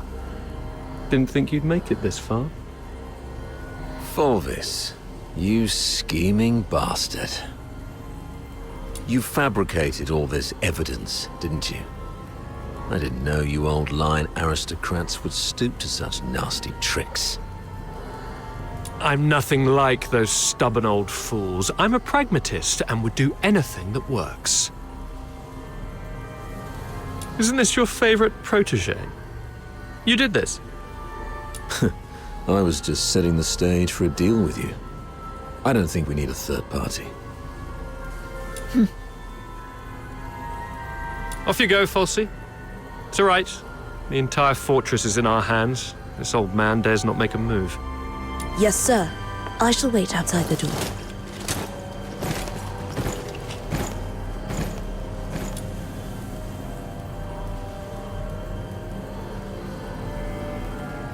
Now, why bother making up all this false evidence? You really think the higher-ups are that stupid? Of course not. They're actually smart enough to turn a blind eye and play along. Use your head, Avar. Why do you think I dared to make this bold move, it's naturally because someone wants me to. Since you're a goner already, I'll show some mercy so you won't die a fool. When His Majesty was first crowned, Duke Servius was our imperial regent, but the regency strayed from established Hyperborean traditions and grafted too many useless scions onto the great imperial oak. Those fools let so-called laureled Charons into the military council and the Legion, even handed high office to some of you. It's absurd. Though His Majesty is now aware of these mistakes, they continue to plague us. I'm merely helping him prune the oak. So you went through all the trouble just because you don't like Charons? You should have told me earlier. There's no need for such an elaborate ruse. Just let me off this time and I'll retire early and stay out of your way forever. If you need my loyalty, I can do that too. We can blame him for leaking our battle plans. Both of us walk away clean. Hell, we might even get a reward for uncovering a spy, and you'll gain an old dog obedient enough to follow your orders. How quaint, Ava. Didn't expect you to stoop this low too. But you don't know the half of it, Ava. You're worth far more to us dead than alive. Use your head. Imagine the uproar if it came out that a high-ranking Charon officer defected and joined the Forsakens, resulting in the deaths of many of our best young soldiers. Laureled Charons in high office are already a thorn in plenty of sides. A scandal like this, it'll drag their names straight through the mud. Take our beloved Superior. Do you have any idea how many people wish to watch her crash and burn? You mean Sybil? You wish her gone. You're after her position and power. Perhaps. Maybe I want more. But that's no longer your concern.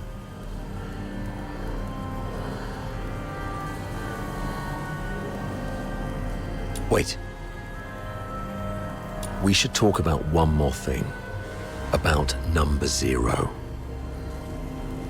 Oh? She is the most precious weapon of the 13th Legion. Sybil controls her now, but to complete the second Scion program, she still needs the crucial catalyst. Sybil has ordered you to find the catalyst in Flaxen, but your search doesn't seem to be enjoying much success. Get to the point, Avar. There are many paths to power, Fulvis. Even if this charade pushes Sybil off her seat, how can you be sure the Emperor will let you take her place? You need some kind of unparalleled credit to propel you to the Legion's head. I'm listening. The second Scion program is too important to the Empire. It's worth far more than 100 Lonza fortresses combined. If you find the catalyst, which is the final piece of the puzzle, the entire capital will chant your name. Antonius Fulvis.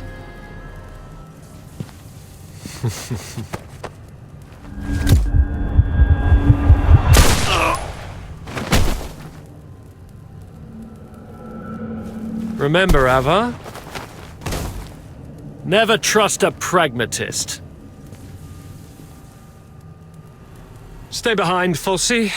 Clean up this mess. Yes, sir. Fulci, all up. Control room. Yes, sir. A mini recording device. Why would he have this? Lieutenant Colonel Avar Horodland, you have yet to enter any command. Motto 17 of the Hyperborean Legion, obeying orders and trusting your comrades, give you a better chance of survival on the battlefield.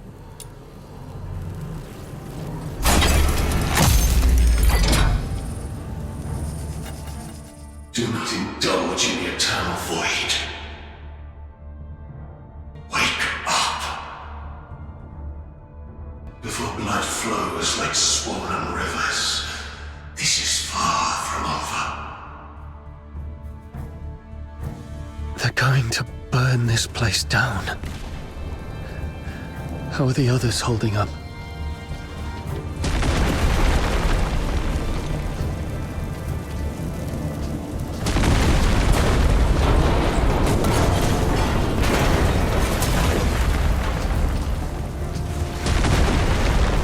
That's Saravar.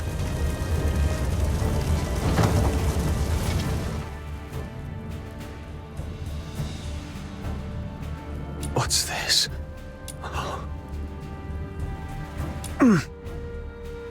Attention to all 13th Legion soldiers in Lonza Fortress. Daphne Theodore, the former medic of Squad Griffins, is now classified as a Forsaken spy. Daphne Theodore is to be executed upon sight. Daphne, a wanted spy. Warning. Self-destruct sequence initiated. Estimated time to detonation, 20 minutes. Evacuate immediately. Repeat. Evacuate immediately. Time's running out. This should keep me going for a while. I need to get out of here now.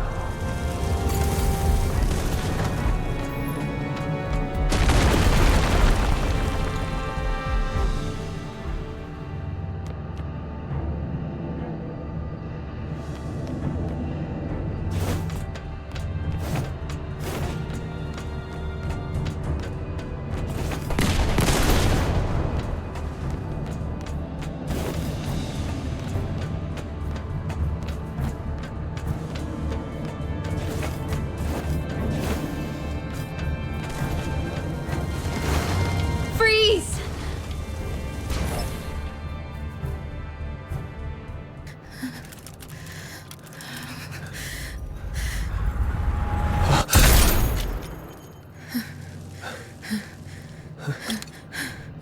An accomplice! Kill them both!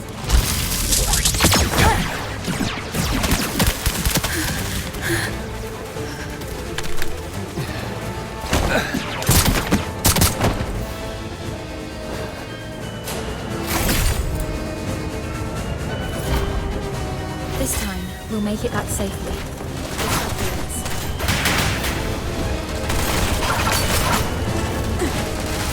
Farewell.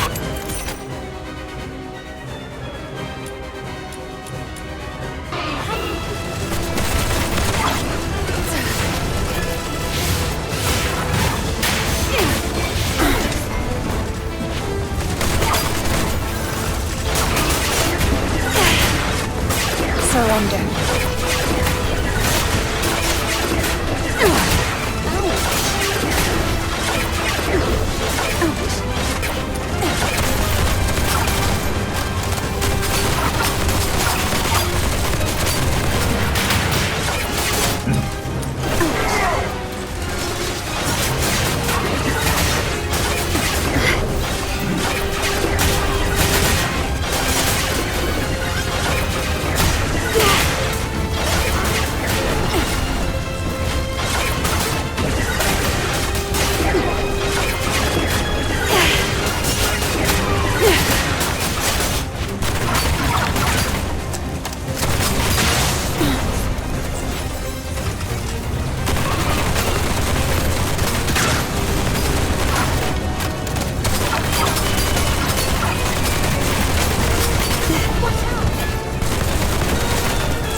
There. The bleeding's finally stopped. Wait, where are you going? To the central control room. Commander Avar is still in there. No, don't go. He's Saravar is no longer with us.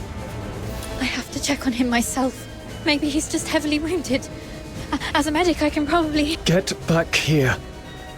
They burned down the entire central control room. Sir Avar's final words were for me to bring you safely out of this place. At least respect the man's dying wish. Come on. We should check on Marco and the others. Find somewhere safe to regroup. There's no turning back now. We have to keep moving.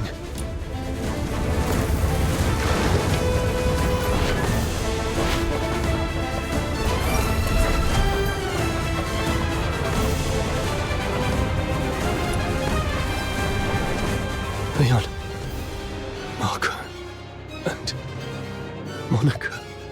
All taken down by a single shot. No signs of a struggle. Not even a chance to fight back. They were killed by someone they trusted. From the blood, it must have happened while we were trapped in the central control room. Damn you, Fulvis. Let's go, Daphne. We must get out of here alive. Where are you going? The underground sewers. The fortress is filled with Fulvis's men. We have to try our luck with the sewer tunnels. Okay. Watch out for the soldiers around here. We may no longer have any allies.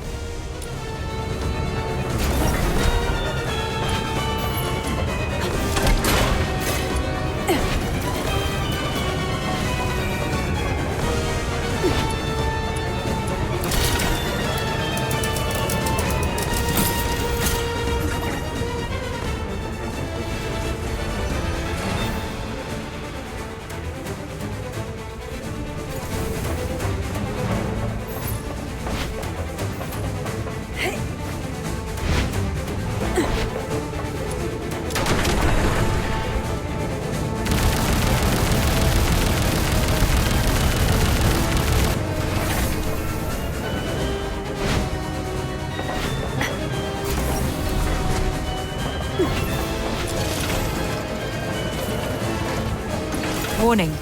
No access privileges. Already revoked our authorizations. Target sighted! Over here! How much longer must Nothing on him. Keep going.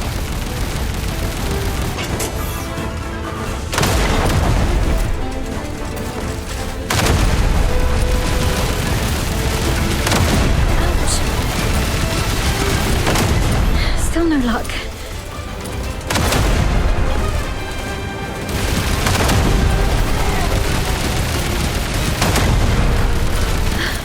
Got it! The key!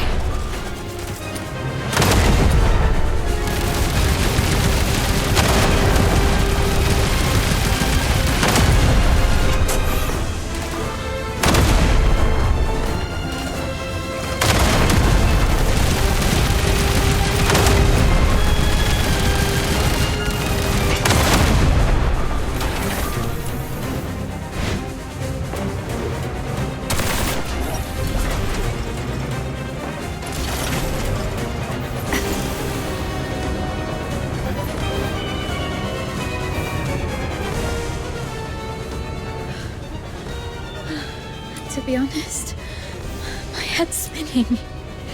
Everything's a mess. Sir Avar's gone. Those Hyperborean soldiers out there are shooting us on sight. They're calling me a spy. But, please. I need to know I can trust you. I'll believe whatever you tell me.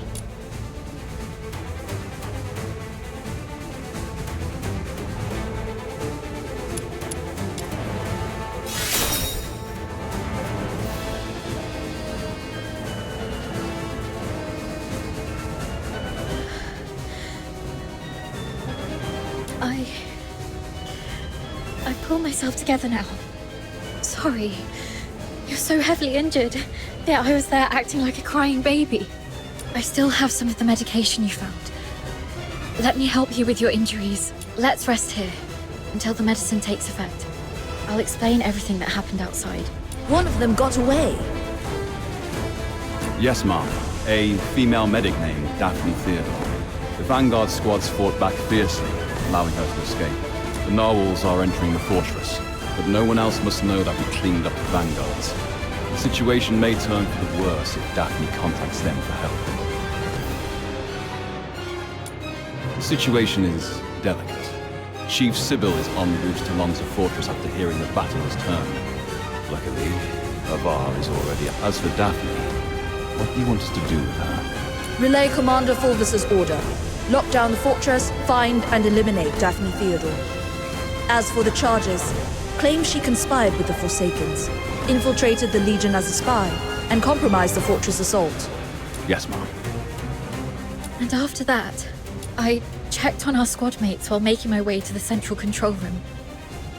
Luckily, I avoided all the soldiers, but it was too late for most. They all suffered precise, fatal shots, ironically from our own men rather than the enemy's. That's all I know. Now, tell me what happened in the central control room. I'll explain later. Now isn't the right time. But you were right about the situation. Every soldier in this fortress is now our enemy. Fulvis has ordered them to eliminate us. Fulvis. He's the despicable traitor who leaked our plans to the Forsakens. Thanks to your medicine, I'm feeling much better. Fine. You must have your own reasons for withholding the information. There's one thing I must know. My father, Avar, did he complete his mission? Thank you. Farewell, Dad. Let's go. So long as we're alive, we'll find a chance to make Fulvis pay.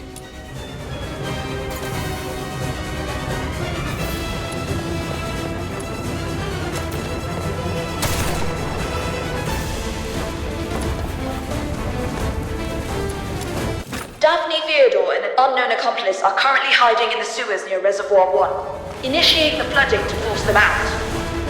They found us. We need to get out before this section floods completely.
The water's rising fast.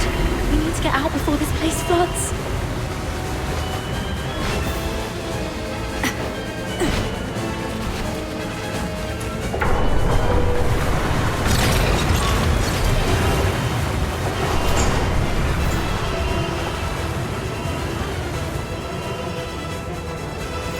Current water level exceeds safety threshold.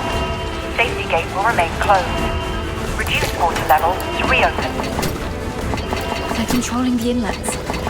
But since this is a reservoir, it must also have drainage outlets. It says here, activate all 3 valves around the reservoir to accelerate water discharge. They can't move fast. Herd the remaining filters into the tunnels. Seal all exits. Once they surface, we'll eliminate the traitors. Hurry up! We're running out of time! We should hurry up too.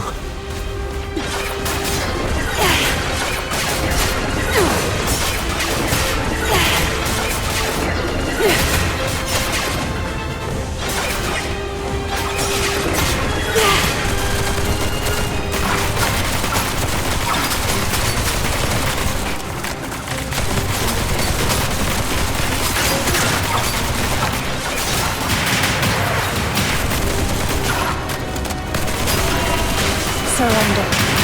Tear you apart. Watch out!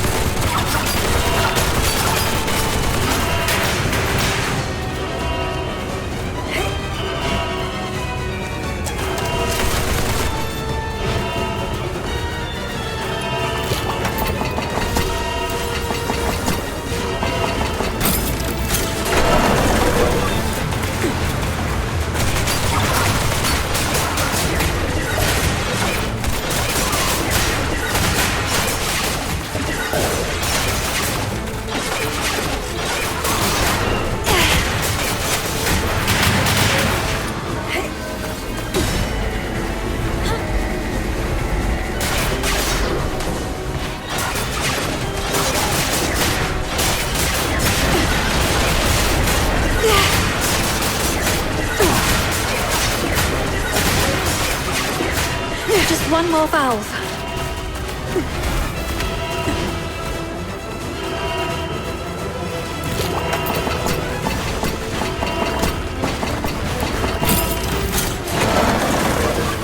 Anesthesia and debridement ready.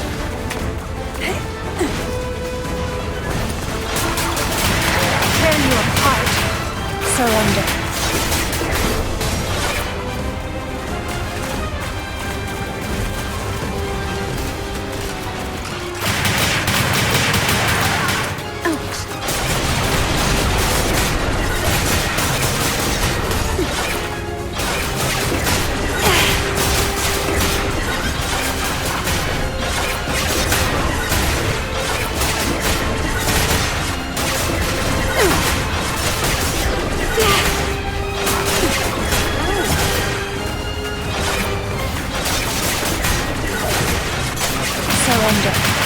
Tear you apart.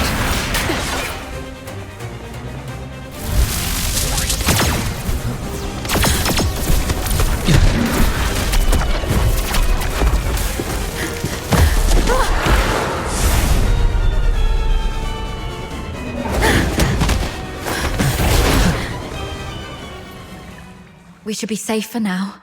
The exit should be up ahead, but They're definitely waiting to ambush us there. you're heavily wounded. Is there any chance of us escaping this place? Even if we make it out, the Legion will hunt us down.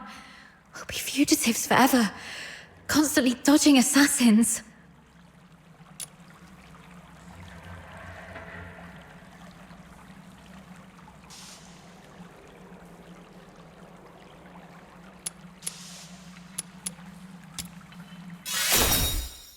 But this place doesn't have enough food or clothing.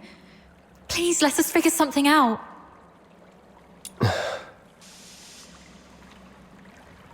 Take off your clothes. What? We're switching outfits.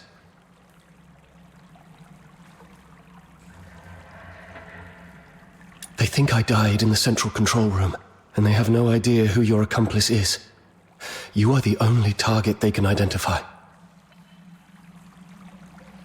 I'll wear your uniform and make a run out there. The medic's uniform is conspicuous enough to draw their attention. You'll make your escape during the chaos. Are you serious? We're completely different sizes. They'll quickly realize they're chasing the wrong person. The longer I can distract them, the better your chances. This is the plan, Daphne. Honor Sir Avar's last wishes. Don't hesitate, hurry up. No.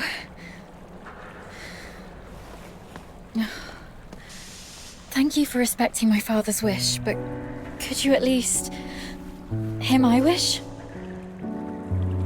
This mania is a rainy place. When I was a little girl, all my friends hated the rain because it would mess with their hair and soil their pretty dresses.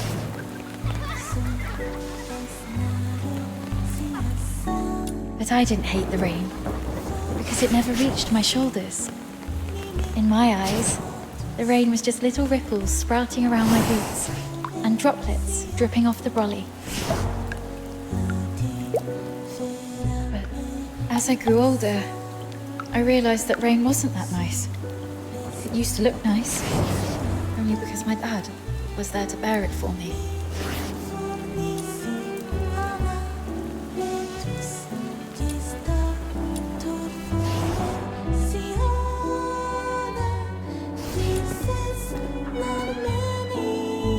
My dad was such a kind man, and such a stubborn one too. He always put others first. Always.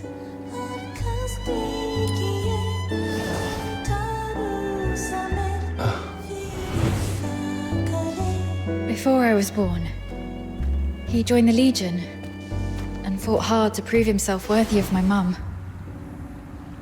After I grew up, he left us because he didn't want to soil my future.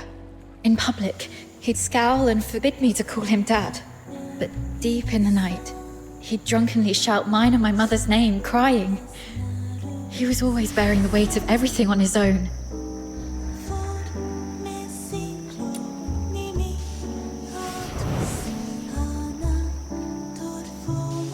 But he never asked if I wanted any of this.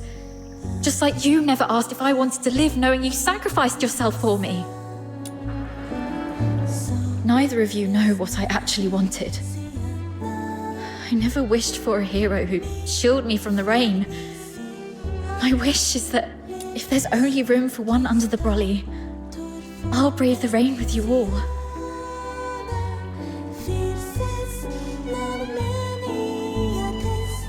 I wish that we make it out and live on together.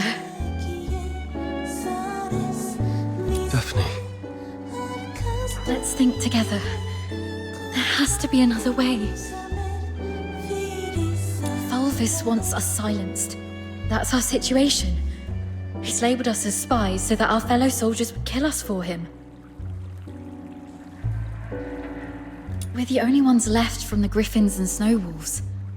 Every soldier here follows Fulvis and his adjutant Falsey. Every soldier in the fortress. Wait, I have an idea. Father once said a strategic retreat could be a cover for an advance. Sometimes the greatest risks lead to victory. We still have one option. We can turn ourselves in.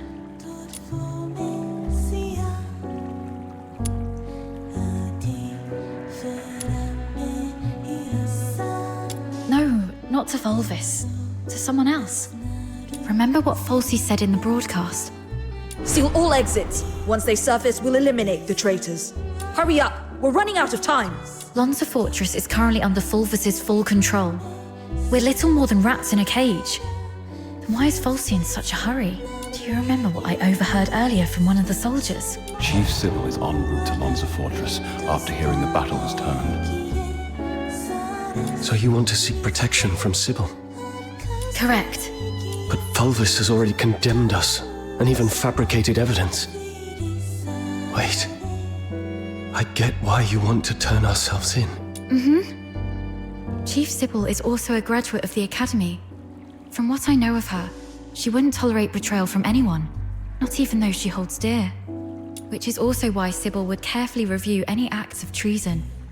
She would not make any hasty decisions to execute the suspects, because she'd want to get to the bottom of it. If we manage to meet her, she's most likely to throw us into the Imperial prison. The prison is reputedly so well guarded that even a fly could not escape the place. But it'll also keep out anyone who wishes to silence us. The Imperial prison will be our safest refuge. We can prove our innocence during interrogations. This is our only chance to survive. Your reputation will suffer though, as you'll be interrogated for espionage.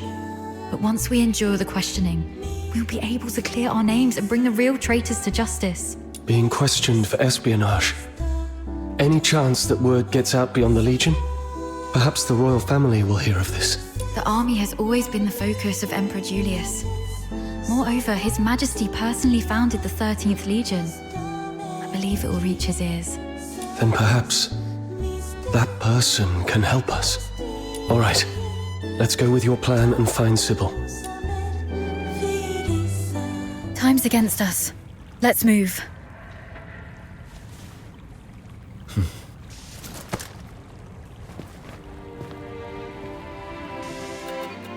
And thus, I took her hand, and we stepped towards that narrow beam of sunlight piercing through the door's gap.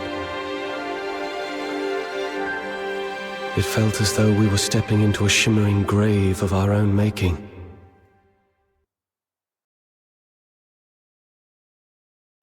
We expended our last ounces of strength evading our pursuers, in time to meet Chief Sybil, who had just arrived at the fortress.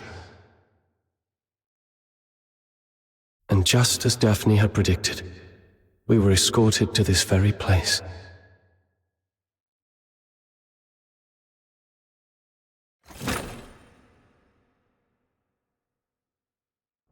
What a riveting story, which completely contradicts the testimonies provided by the narwhals. Since you claim that you and Avar Horodland are innocent, explain this. Why was a signed oath of allegiance to the Forsakens recovered from the fortress by the narwhals? One bearing Avar Horodland's handwriting and fingerprints, both verified with full precision. Handwriting and signatures can be forged. It's not that difficult. As for fingerprints, anyone in the Legion with regular access to Sir Avar could have lifted and replicated them.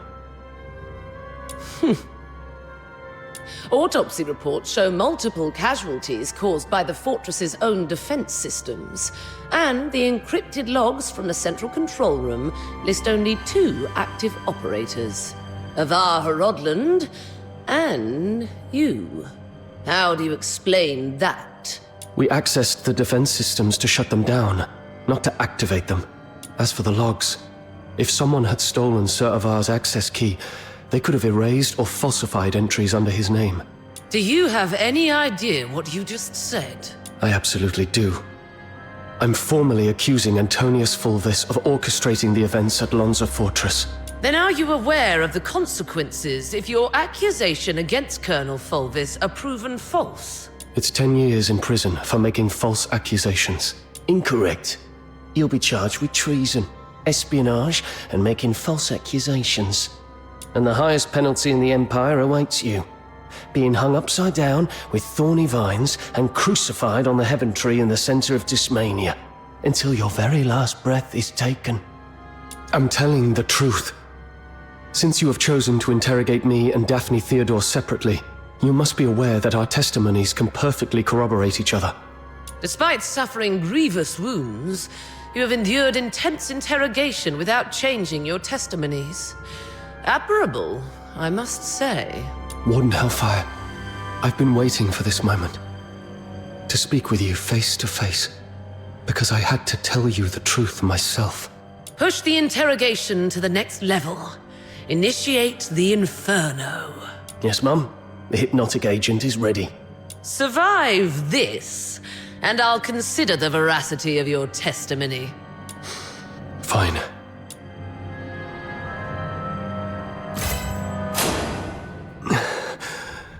My head hurts. Traitor of the Empire, if you claim to be innocent, prove it to me.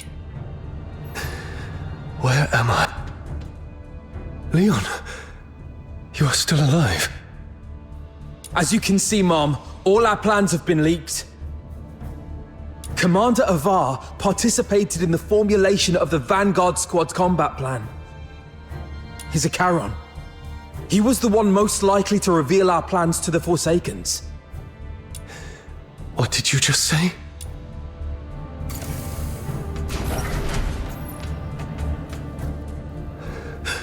Marco. The Forsaken set traps in every path. As you can see, Mom, someone betrayed us. No. This is not Marco.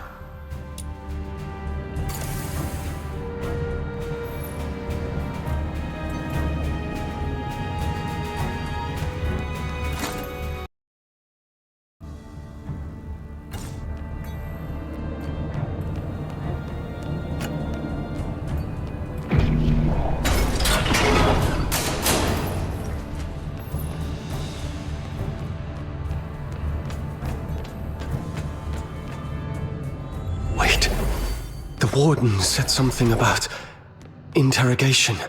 That interrogator mentioned a hypnotic agent. I'm probably not in a real world. This is a dream.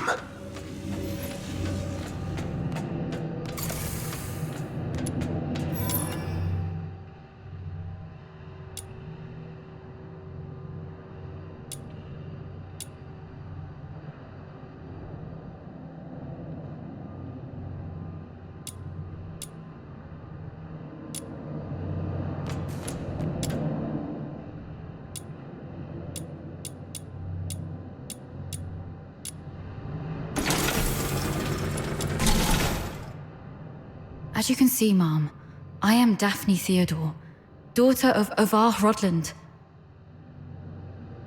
My father and the captain, they planned to split the payment for selling intel to the Forsakens, but at the heart of the fortress, they disagreed on the division of the spoils. My father he was killed in a ruse woven by the captain. He then deceived me about how my father died. I've brought the murderer to you, Mom. I humbly request you to deliver a fair and just verdict. You're not Daphne.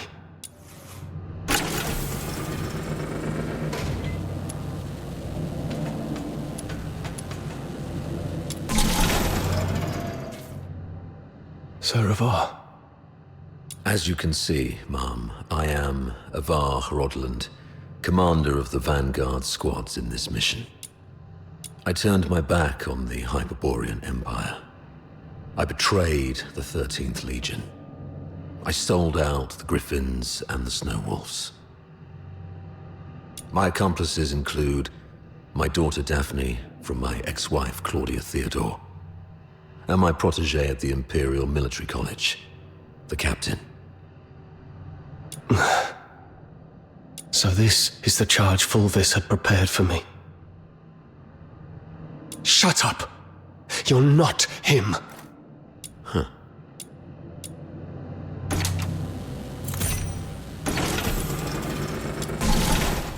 As you can see, Ma'am, I am the control panel in the central control room of Lonza Fortress.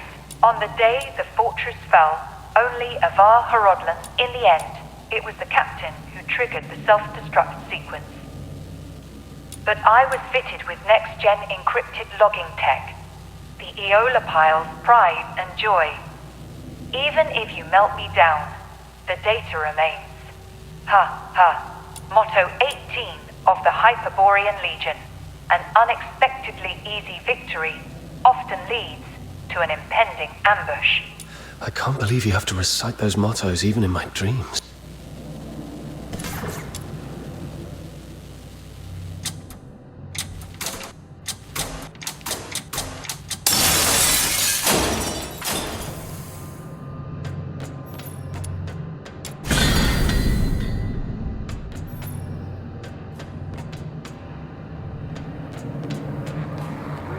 The Forsakens.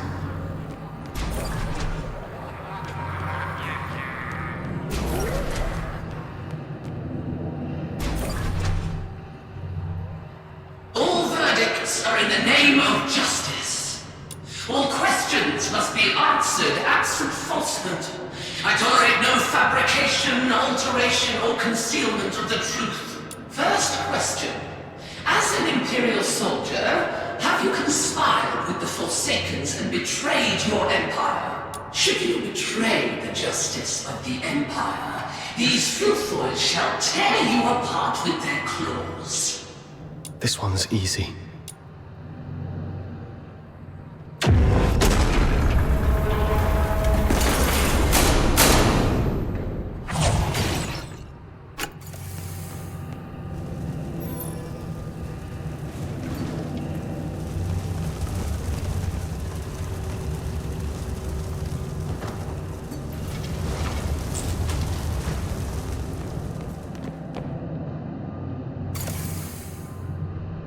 That's right.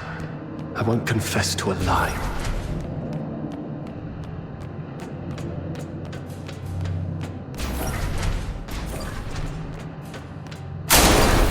Why are there filthoids here?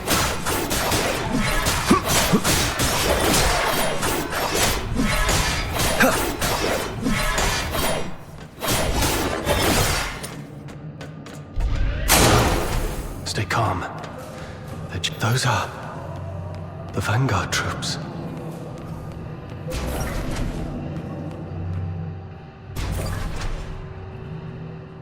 Second question.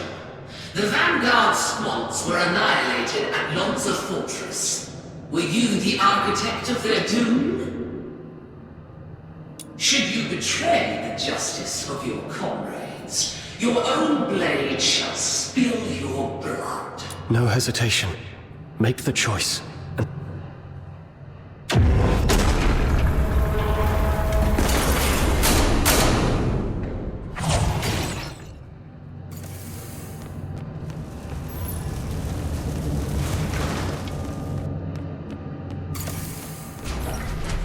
Yes. I have to keep going. The truth must come to light.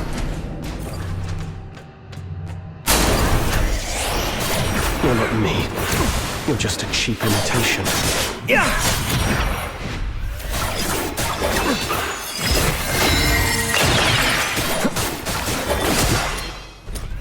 This isn't me.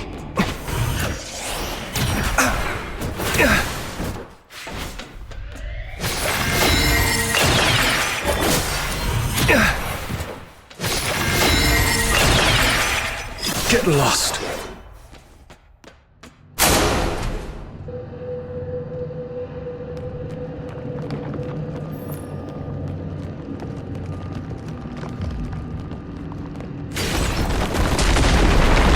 Overhead's blocked. Should I turn back? You who claim innocence, will you resolve falter in anger? How's the clean? It's them. Fulvis and Falsey. You who claim innocence, will your resolve waver in sorrow?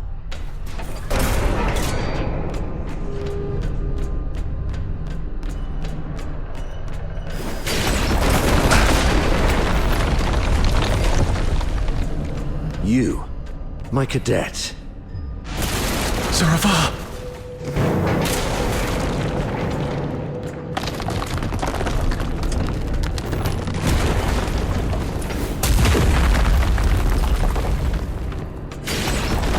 You who claim innocence, will your resolve crumble under the weight of doubt?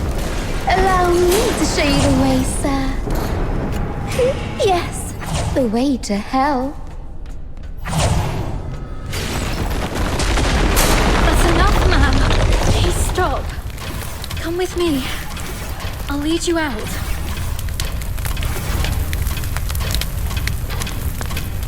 Whatever lies ahead, please remember.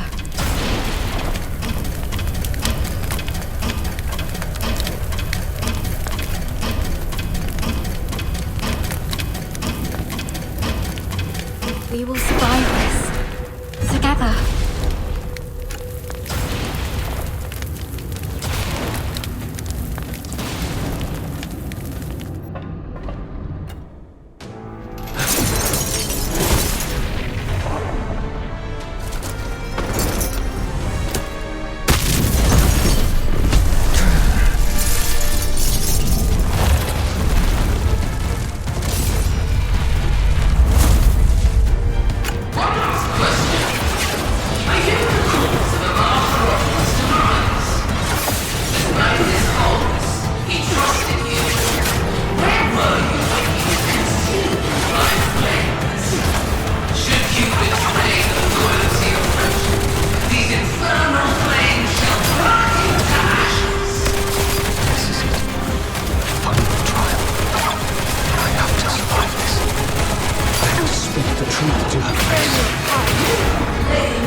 The law shall recount your crimes.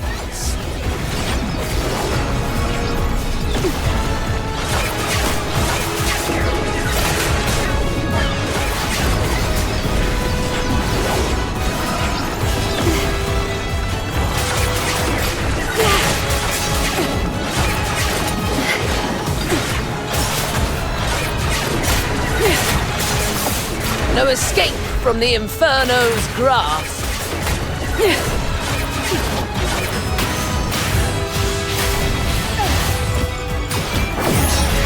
You proved yourself in the face of fiery...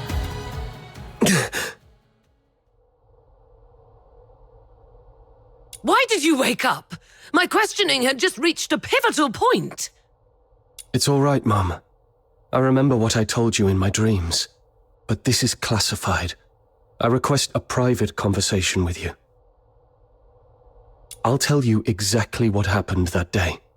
Once you've heard the truth, I hope the justice within your heart will guide your decision. Go ahead. On that day...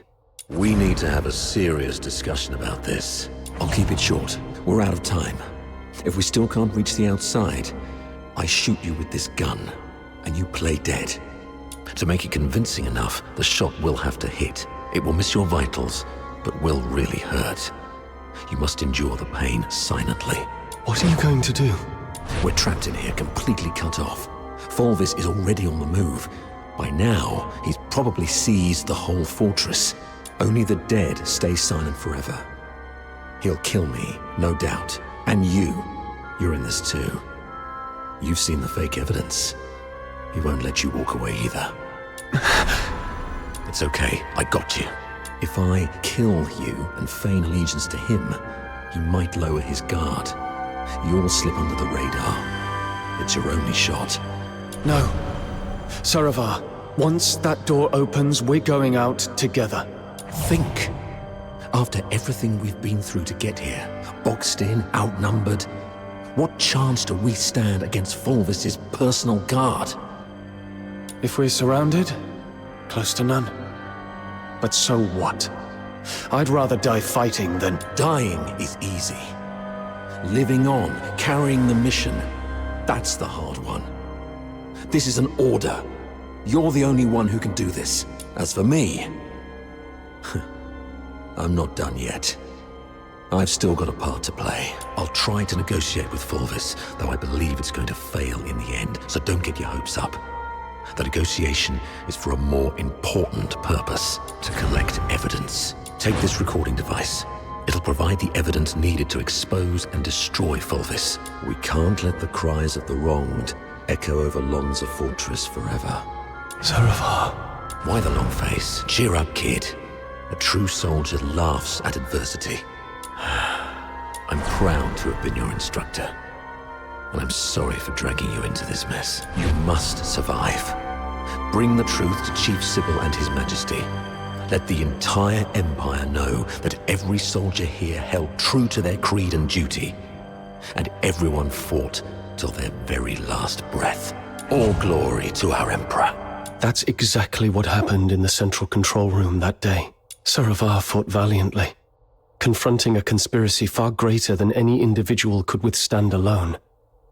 He sacrificed his life to secure crucial evidence. His final act in defense of justice. But we underestimated the enemy's meticulousness. As I drifted in and out of consciousness, I sensed Fulvis's adjutant, Falsey, removing the recording device from me. By the time I fully regained consciousness, Fulvis had seized control of the fortress. Confronting him would have led to our deaths, and the truth would have been buried with us. That's why we came to you like this. Framing Avar was never the real goal. What Fulvis truly wants is to purge every Charon born from the Empire's upper echelons. If he succeeds, you know what that would mean for the Empire. And for you. Warden Hellfire, I know you hold justice above all else, and I believe you possess the means to defend it. Please go get Falsey. She holds the truth you want. If we're lucky, you'll recover concrete proof. If not, even her testimony will carry weight. Let me face her, right before you.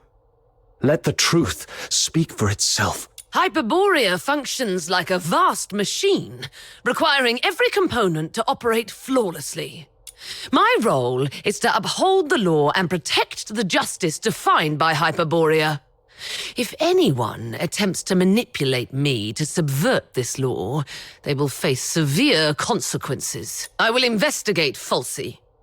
Be aware of the consequences if what you said proves to be false and a waste of my time.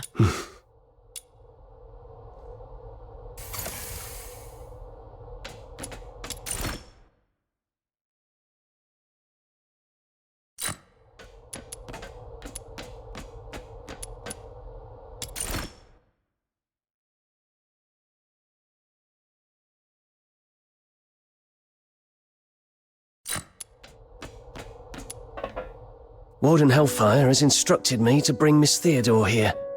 During her interrogation, she repeatedly requested to see you.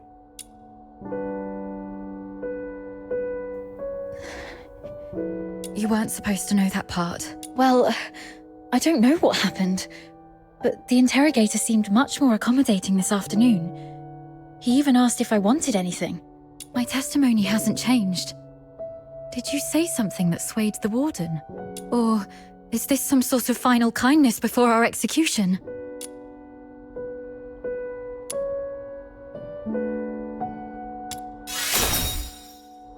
that's great.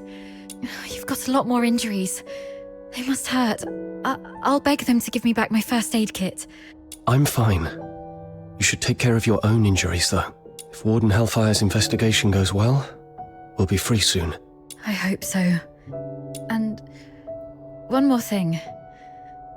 I'm sorry, this might bring back painful memories, but I must ask while I can. Back at the fortress, the situation was so desperate that you didn't have time to tell me about my father's death. But I've sorted out my mood. Can you tell me about it now? Did my father leave anything behind? Saravar kept this with him at all times, in the pocket closest to his heart.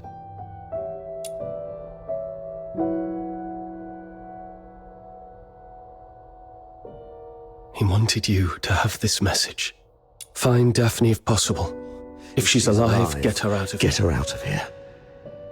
Once you're both safe, tell her, I'm sorry, my baby girl. I've always wanted to hear you call me Dad again. Just like when you were little. He kept this photo all along. So long that I'm not the little girl in the photo anymore. All right. Both of you have again passed the Warden's test. Miss Daphne, you may leave now. Were you eavesdropping on us? Per the Warden's orders, I was to confine you both here and monitor your interactions. Right. If we were guilty, we'd make use of every opportunity to collude in our testimonies. I understand. Thank you for giving us a chance to prove our innocence. Perhaps we'll leave this place soon. Neither of you are leaving. A directive to expedite all procedural reviews has been issued from above. The only document I received is a writ demanding your immediate execution. Mom, this is not right. It goes against the standard procedures of interrogation. Take a look at the writ and the signatures at the bottom. Even the Supreme Minister of Justice has signed it. Not even Chief Sybil can stop it. Your case has grown beyond anyone's control. What about Falsey? As long as we find Falsey and the recording device, we can prove that... She's missing. An explosion occurred during the battle. Falsey was last seen outside the fortress. Her blood-stained pistol was found along the riverbank. Although the Legion continues to search, it is likely that she is deceased. Mom, do you really believe in such a coincidence? Your Royal Highness, Prince Virgilius, this place isn't fitting for someone of your stature. Please don't proceed any further. Gathering so many signatures must have been quite the feat. Yet these signatures might weigh less than the one in my hand, I suppose. Your Highness, does the royal family intend to intervene in this military case? Intervene, I must ask. Do you view His Majesty's decree of pardon as an intervention? Is the royal military prison no longer under the Crown's jurisdiction? I need to speak with him alone. Everyone else may leave.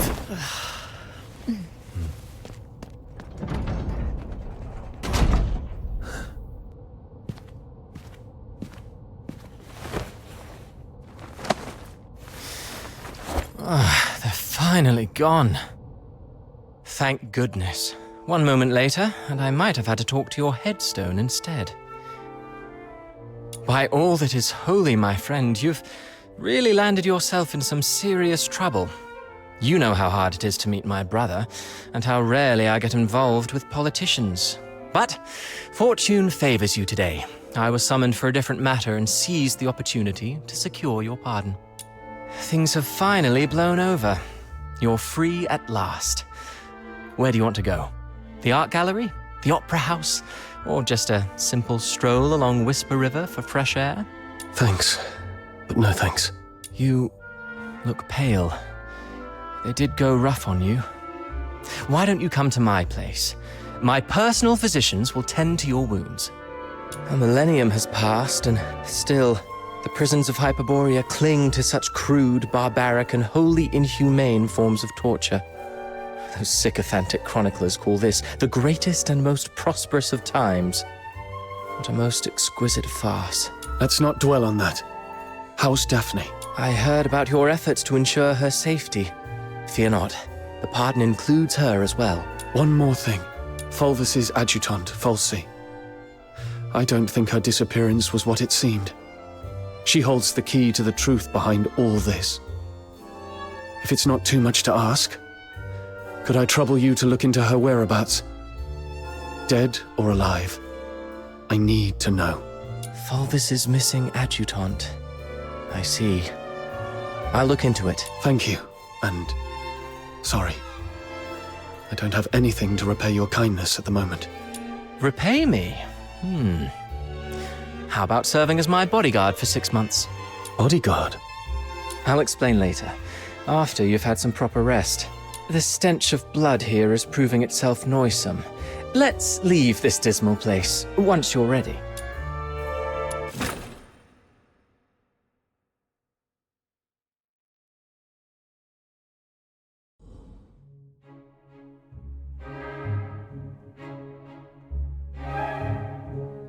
That last piece, Children from the Snowfield, was composed by Cavaradossi. It was inspired by a folktale in his hometown, Ice Lake, one about a mystical creature that roams the snowy wilderness. You're not really listening, are you? Yeah. Something about a mystical creature. In Ice Lake? Thought so. Still carrying the weight, I see. I'd hoped this might offer a brief escape. About that bodyguard role you mentioned, I need to know what it actually entails. There's something I have to deal with. I need to know if this gets in the way. That's what I wanted to talk to you about. So, I've been assigned to Scarlet River on royal orders. A 6-month posting, give or take. It would ease my mind to have you accompany me. And staying away from the Legion might be wise for now. The stigma of a criminal charge lingers. Going back to the Legion at this point could be awkward. I submitted your name as my aide when I met with my brother 5 days ago. He approved. So you're asking me to leave Dysmania and head for Scarlet River, Flagson? Yes. Just think of those signatures. How many people are watching you in Dysmania? Your prowess may deter approaching filthoids, but not hidden assassins. I know what you're worried about. Sybil Mason is an old friend of Daphne. She's obviously inclined to your innocence, so she will at least ensure Daphne's safety. Understood. Then I'll go. What I'm looking for lies in the same direction anyway. Shall I swear an oath of service, Your Highness? Come on. You know there's nothing I hate more than these pointless customs and etiquette. But you're in the mood for jokes now, which is a good sign. Pack your things. We'll leave in 3 days. Sure. Flagson. There is something there that I didn't even tell the Warden. The other piece of the second Scion program. The catalyst of Number Zero.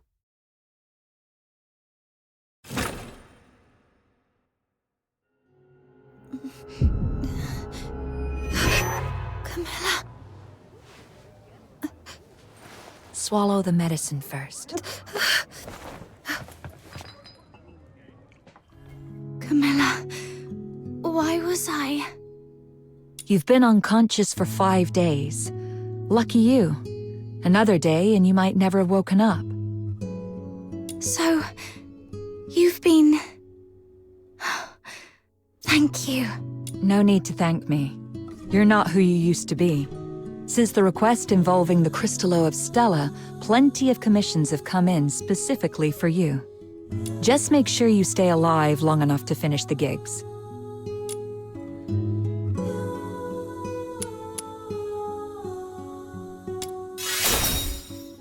You little smooth talker. Did you pick that up from Outsider? Anyway, someone came by a few times to check up on you. It's Rhythm Fisher, a warrant officer in the escort. Rhythm Fisher, warrant officer of the Cassitus Escort, 6th Legion. She left a message. Said she'd like to talk to you. I heard about what happened at Lamenting Lake that day. I know you probably don't want to see her. But you were the sole survivor of the murder case that night. I doubt she'll give up easily. The sole survivor? I should be going. If you want answers, go to the Asphodel and ask your friends. They've been worried about you these past few days.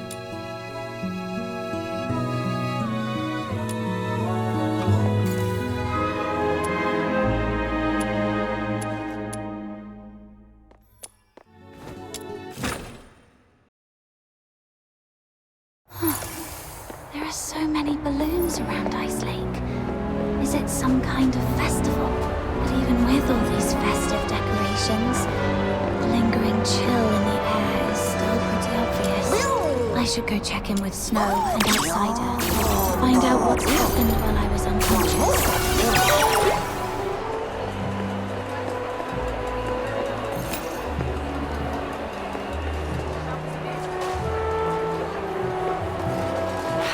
Boring.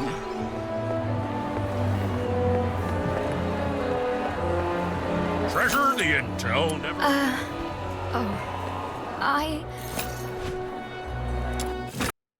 Even staying home isn't safe anymore. What are we supposed to do? Oh, these are...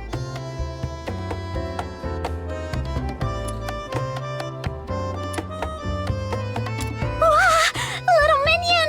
It really is you! Ha! Surviving the Charon hunt. I've got to say, you're tougher than an iron shell nut. Honestly, I thought the ship of our Noctoyangers would sink before it even left the dock. Huh! Says the guy who's been running all over town looking for doctors and groveling to Camilla to take care of her these past few days. Now that she is all better, you're talking hot air again. I did not? I'm warning you, Button Mushroom. Quit twisting my words, or else. Looks like these two are doing just fine. Little minion, how are you feeling? Arms and legs are all in place, and the color of your horn looks great, though your face is a bit pale. Good.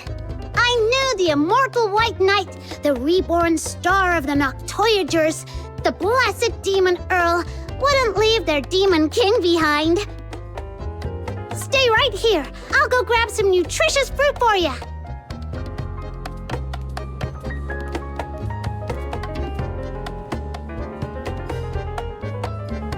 Why is my title getting longer, but the rank keeps dropping?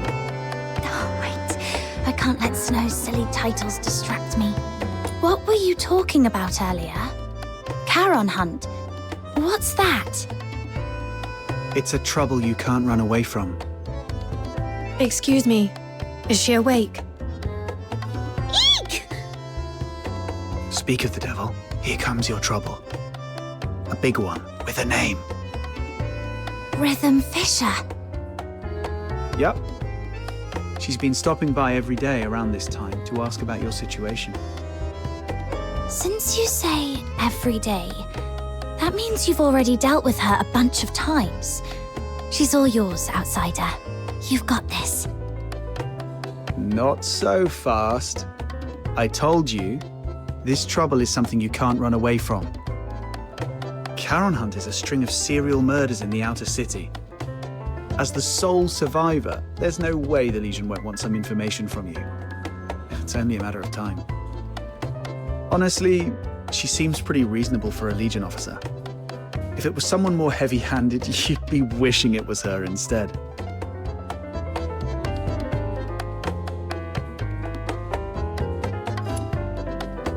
All right, I get it. If you're not ready, I'll go talk to... I see you're finally awake. There's an important case that requires your cooperation. She saw me. Well, no way out now. Go on, my friend. What's meant to happen will happen. Oh, you're right. What a big trouble I can't run away from. All right, let's see what she wants.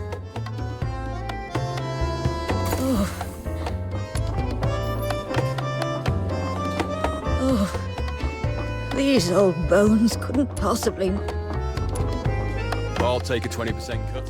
It's great to see that you're recovering well. Would you like something to drink, officer? Tales of Ice Lake is on special today. Half price. No, thanks.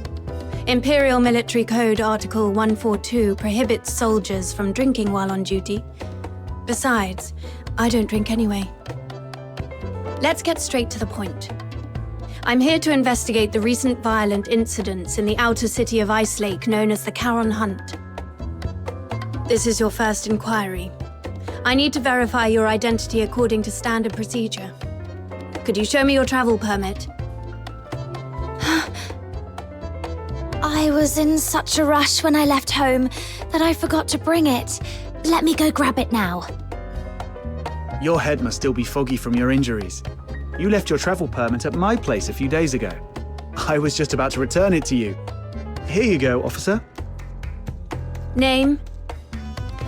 Place of residence, Ice Lake, Casitas region. Occupation, animal trainer? Wait, aren't you a fox hunter? That's the latest development. She used to take care of dogs for rich folks, but her last employer went broke and couldn't afford to hire her anymore. Hence the career change. If you don't believe me, you can ask Miss Camilla. She just signed up at her tavern to become a fox hunter a couple of days ago. Come on, Captain. Show Officer Fisher your awesome dog training skills. Come on, come here, boy. What? I'm not a dog. All right. I've verified the travel permit. Thank you for your cooperation. Now let's talk about the attack. I want to catch the culprit who attacked you and bring safety back to everyone as soon as possible. As the sole survivor of the incident, your testimony is vital for us to fully understand the case. That said, this tavern is hardly an appropriate place for an inquiry. Ah, got it. Let's get to a quieter place to talk then. Thank you for understanding. Please, come with me. Hey, what are you waiting for? Don't tell me you're upset about the travel permit. Well, that was the only type I could get for you. Just roll with it, all right? All right, I know. You're probably still bitter about Rhythm Fisher for what happened that night. But it wouldn't be a bad thing to get on good terms with Fisher. I mean, the Legion's got connections everywhere. Your search for somebody might get somewhere. Besides, don't you want to take down that dishonorable coward with your own hands? As for me, I want this whole Charon Hunt mess resolved as soon as possible too. The whole outer city's been on edge, and that rickety old door on my house can't take another lock. The Legion. Ares' whereabouts.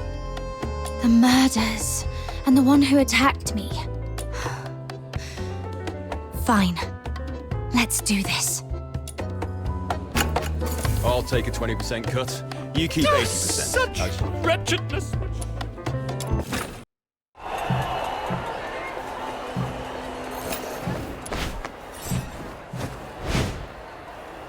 My name is Annie.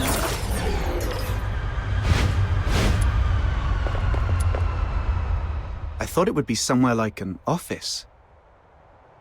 I come here to clear my head when I'm feeling overwhelmed. It's quiet and there's rarely anyone around. Perfect for discussing serious matters. So, the Charon Hunt is a series of murders that took place here in Ice Lake. I assume you've already heard about it. November 22nd, early morning. 5 dead, 1 injured. November 25th, early morning. 13 dead. The attacks primarily occurred in the Eastern District, home to many Charon residents, which is why the case has been dubbed the Charon Hunt. Yeah, we've heard about that. What do you need from her? I need her to provide as many details about the case as possible. In a while, I'll take you all to the scene where she was attacked 5 days ago. That street is currently sealed off by the Legion, but I understand revisiting the scene might bring up unpleasant memories. If it's too much for you, We can conduct the inquiry at the Security Bureau instead. It might not be as efficient, but it's an option.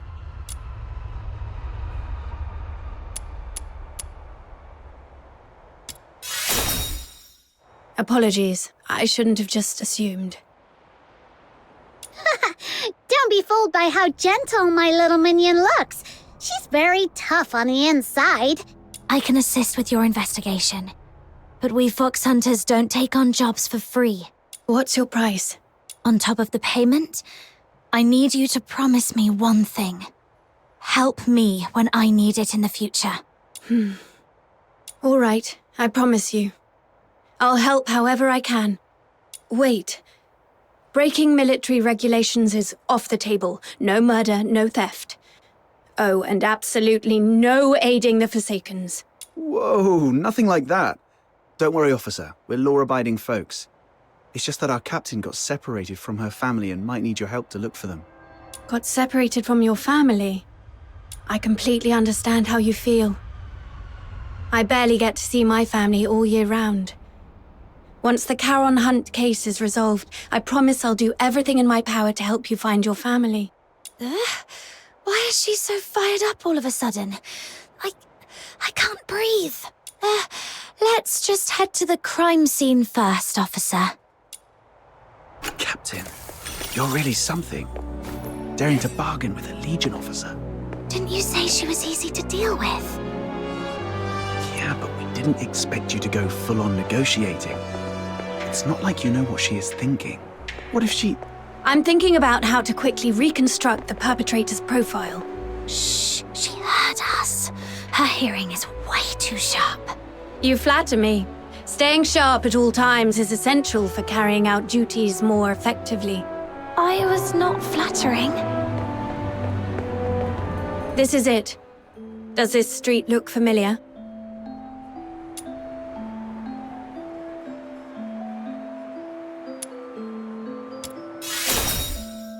Do you recall the approximate time of the attack? Not really. At the time, I was not feeling great. I figured I wouldn't be able to sleep, so I decided to take a walk around the city. As for the exact time, I was preoccupied, so it's a bit of a blur. We should have stuck together that night. It's fine. It was me who insisted on having some time alone. Wait. I remember when I reached this street. The wind had just stopped and the moon came out. Judging by the moon's position, it must have been between 4 and 5 a.m. I should tell Rhythm about this.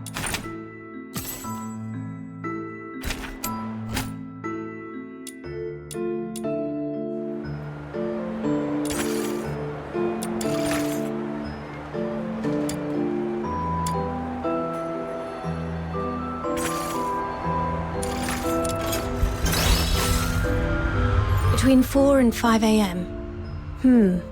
That matches perfectly with Camilla Scarlet's testimony. It seems your memory is sharp and hasn't been affected by your time spent unconscious. Now, about the perpetrator. What can you recall about their features? Even the smallest detail could be helpful. It all happened so fast. I didn't get a clear look at the perpetrator. But one thing I'm certain of. It wasn't human. The last thing I saw before passing out was a monstrous face. Though I'm not sure if it was a filthoid or something else entirely. A monster. That fits with what we know so far. Is there anything else you can remember? Wait, there's one more thing. Please, go ahead. The singing voice. I remember something following me on this street. Along with its footsteps, I heard it singing. Yes, that's it. Its voice was raspy, broken, almost like wind blowing through shattered pipes. But that monster was unmistakably singing. A singing voice? No one else has mentioned that. Great. This is a brand new lead. I knew your suffering wouldn't be in vain. Officer, that might come across as a bit insensitive, don't you think? My apologies. I was just thinking that with this new clue, we might finally end this case and restore peace to everyone. I didn't mean to trivialize your pain and suffering. I'm truly sorry.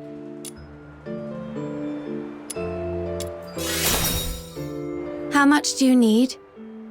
If it's within my means... Seriously? It's obviously a joke. Officer, you must be a laureled Charon who's never dealt with folks in the outer city, right? If you walked into the slums in plain clothes, I bet you wouldn't even make it to sundown without getting swindled out of every coin in your pocket. Laureled Charon. I'm afraid I haven't earned that honor yet. Actually, I grew up in Mist Aiken myself. I know what it's like. I know how hard it is for Charons in the outer city to make ends meet. So when I can help, I do what I can. Besides, it was I who spoke out of line earlier, so... All right.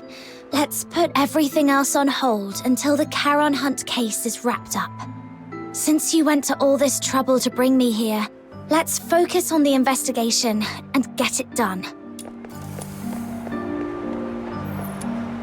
About the monster singing you mentioned just now, do you think you could try humming the melody?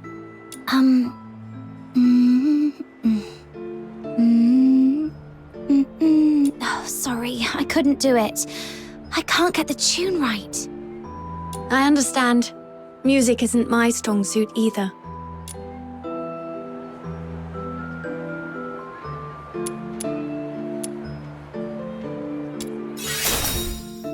I've just been in a coma for too long and forgot. If I hear it again, I'll definitely recognize it. All right. I'll count on you to keep an ear out for it then.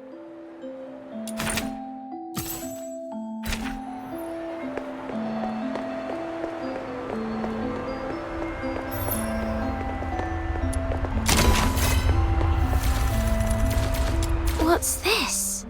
A piece of cloth. Barry would definitely love this fuzzy texture. Let me take a look. It's velvet. Judging by the patterns and creases, it looks like a piece of a stage curtain. The only place nearby with a stage is the Gallia Theatre. They've been preparing for the Silver Candle Carnival, and with all the hustle and bustle, it wouldn't be surprising if someone accidentally discarded an old stage curtain. Silver Candle Carnival. Is that what all the decorations are for? This piece of fabric alone doesn't tell us much. But if we connect it with the clue you mentioned earlier... A stage curtain. It does seem to connect to that clue somehow.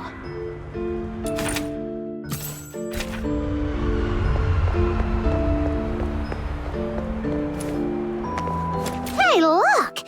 There's a broken weather vane in this rubbish bin. Wow, it looks practically brand new. Someone just tossed it out like that? What a waste! Let's take it with us. Do you collect weather vanes? That's quite an unusual hobby. I could have one of my subordinates get you a new one, but this is a piece of evidence. You can't have it now.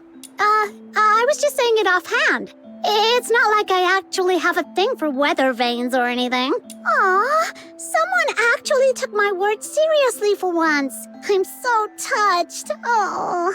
Officer Fisher, when was this street sealed off? The morning after the first Charon Hunt incident. That's fairly prompt. Since this weather vane is practically new, it shouldn't have been discarded on purpose. Could it have been the strong winds that night? No.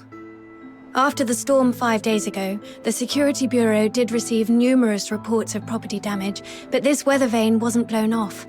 It's much more likely knocked down by the perpetrator. According to Miss Camilla's account, the perpetrator jumped onto the rooftop after engaging with her. This weather vane must have fallen from up there. The rooftop? Might as well check it out.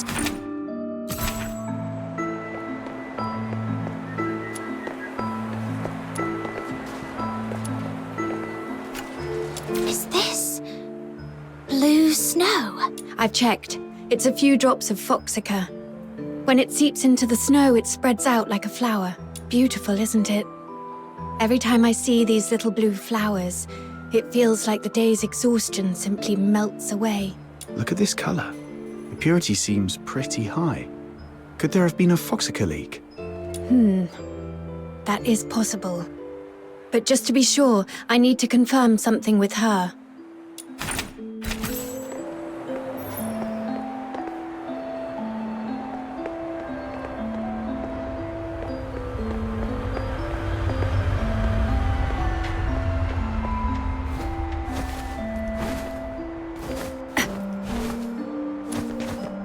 This is it.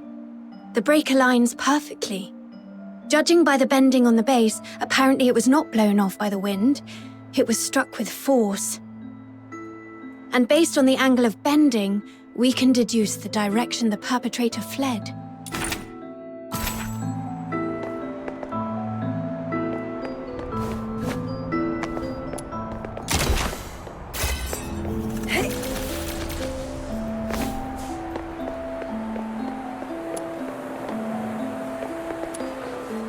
The Foxica. There's something I need to ask, just to clarify. When you encountered the perpetrator, did you notice any strange smells? Something sharp and unpleasant? Like a mix of 80% paint and 20% moldy bread. Sorry, I'm not great with analogies. What kind of smell is that supposed to be?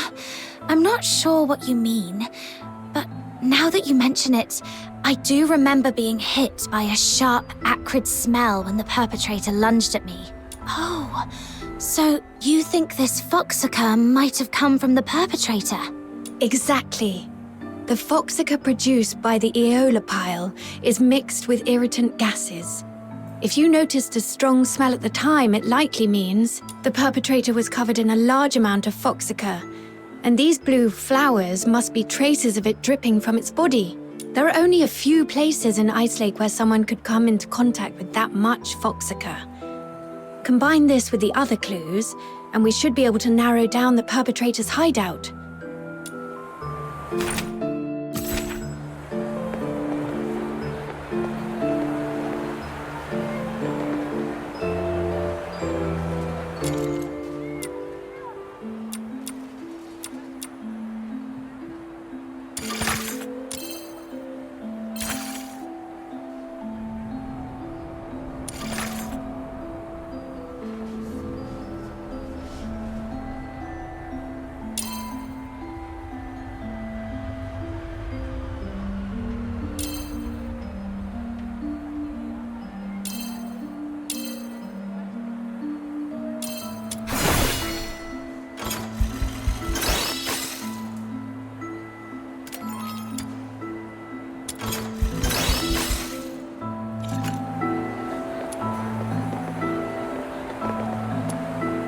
That's right. You saw it too.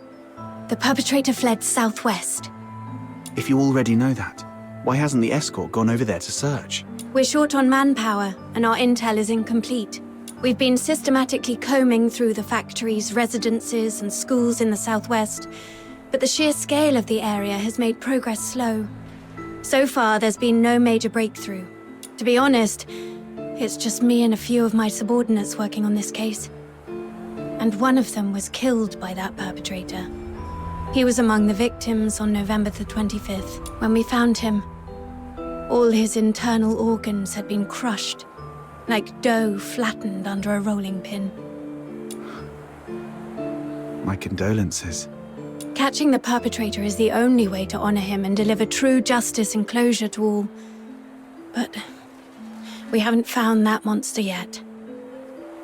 I've requested reinforcements from my superiors multiple times, but my applications keep getting denied. Or rather, they say I need to pinpoint the perpetrator's exact hideout before my request can be approved. Let me guess. It happened in a Charon neighborhood, and the monster isn't headed for the inner city. So your superiors just don't care, right? I wouldn't dare make such assumptions. Then let's pick up the pace and help Officer Fisher solve this case as quickly as possible. Thank you so much. Looks like that's about it. I don't think we'll find any more clues around here. I apologize on behalf of the escort. The fact that such a heinous crime occurred in the outer city is a failure on our part. Officer Fisher, You weren't in charge of this area before, right? Did you just get reassigned here recently? That's correct. I used to work on different tasks in the Western District. I was promoted to Warrant Officer last month and reassigned here to oversee the safety of the Eastern District. No wonder we haven't seen you before. You come off as very different from the other soldiers, Officer Fisher. Different? Uh-huh. The escort soldiers usually don't care about what happens to Charons. But you seem to care, and you try really hard to protect everyone. Trying hard to protect everyone. The Filthoid is highly dangerous. Although it's ceased attacking, it may only be in temporary dormancy. Return to the city immediately. The escort will take it from here. Snap out of it. I should focus on the clues at hand for now.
Based on the clues we have, there are 2 locations that stand out. The factory area in the southwest, and Gallia Theatre. Looks like we've come to the same conclusion. Thank you for what you've done for the city. The information you've provided has been invaluable.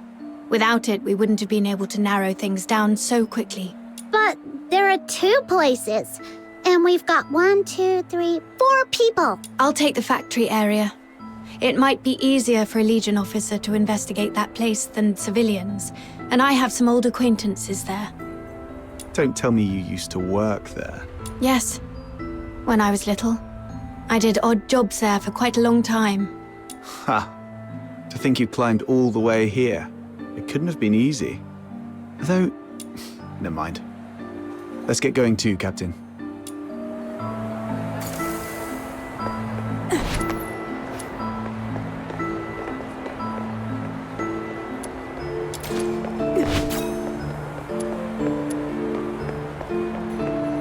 I hope it will bring some comfort.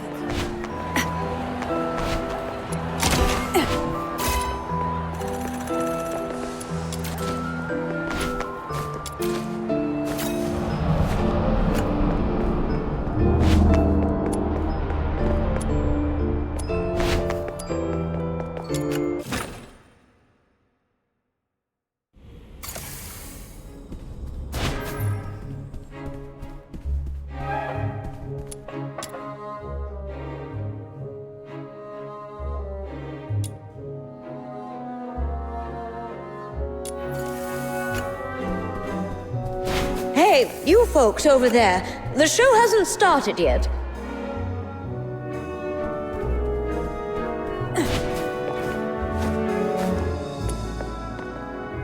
Oh, it's you, outsider. Director Perch. Still going strong, I see. How have you been? Just drop the pleasantries. You're not exactly the type to hang around places like this. What do you want? I'm here on a job. It's about the Charon hunt. Oh, that case everyone's talking about. Do whatever you want. Just don't disturb the Magic Flute Troop's rehearsals. Seriously? You're still rehearsing? I mean, It's a huge case with many fatalities. If the murderer is among you, you're all in grave danger. For a performer, completing a performance is the ultimate expression of life. More brilliant and radiant than life itself. Denying them the stage is a greater tragedy than death. Everyone, get ready. The third rehearsal of the day starts in 5 minutes. Ugh, she's really not making this easy. Let's split up and ask around. At least she didn't stand in the way of our investigation. Scene 3's lighting needs fixing.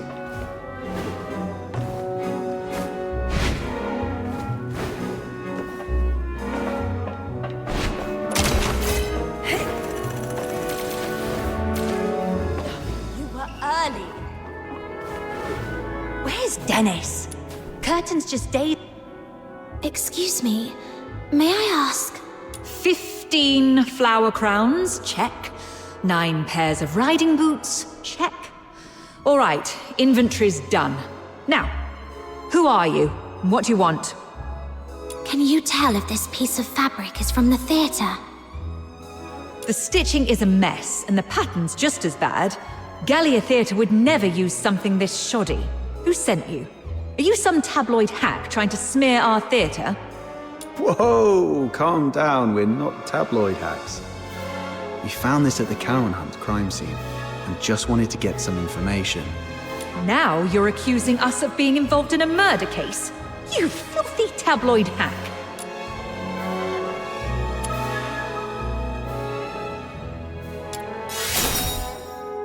We're assisting the escort in investigating the Charon Hunt case. This velvet cloth was found at the crime scene, and we need your cooperation to verify its origin. The escort? All right. Guess I was too sensitive. Sorry about that.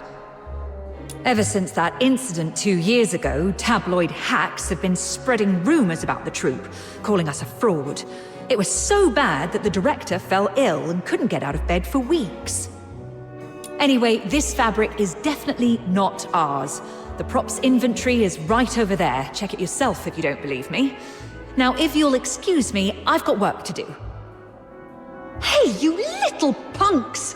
Put those wigs back on the mannequins when you're done. Get back here! I swear I'll sew those wigs onto your scalps!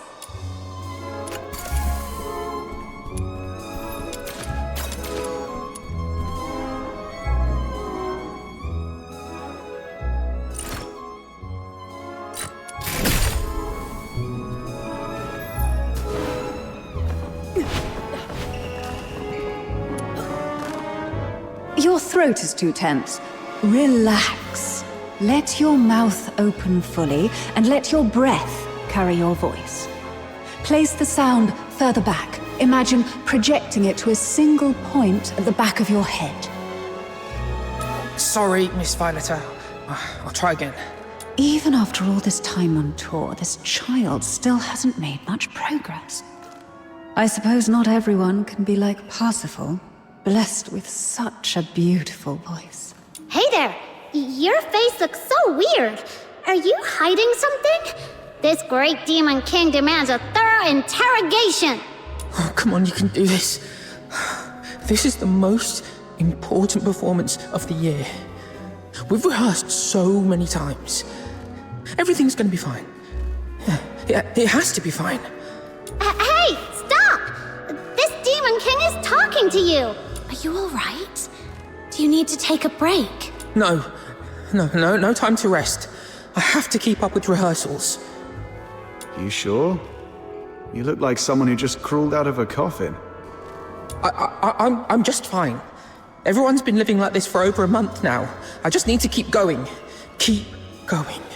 Then, could you tell me if anyone has been skipping rehearsals or sneaking out at night? No one would do that. Everyone's been locking themselves in here for the rehearsals, never stepping outside. If you don't believe me, check the schedule over there yourself. We'll be rehearsing non-stop until the Silver Candle Carnival ends. Outsider, what exactly is the Silver Candle Carnival? It's a festival where people put on masks, dress in bizarre costumes, and set aside their identities and races. Everyone gathers at the theatre to watch performances and dance through the night. For one night, no one cares if you're a Sola or a Charon. All that matters is singing, dancing, and letting loose together. It's hard to imagine a festival like that in a place like Ice Lake. People here seem pretty uptight. Well, the more tightly people are wound in their daily lives, the more they wish to scream and let it all out once in a while.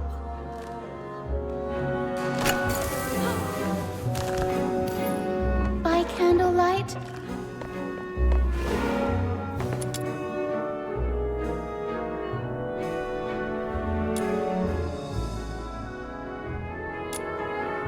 Whoa! That microphone's so loud! Everyone, take your positions. The third rehearsal starts now. I checked the attendance log. It shows nobody has left the theatre at all for over a month. Even hibernating bears get out more often than this. With such intensive rehearsals, no one would have had the chance to sneak out and orchestrate a hunt. Let's go see if Rhythm has found anything.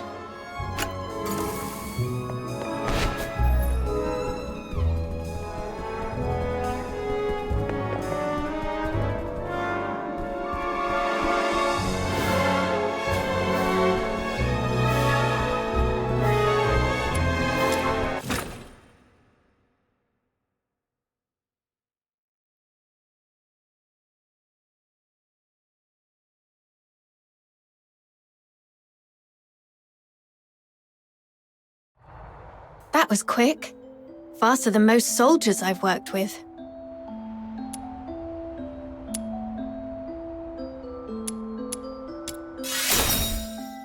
The workers at the factory area are all cleared of suspicion.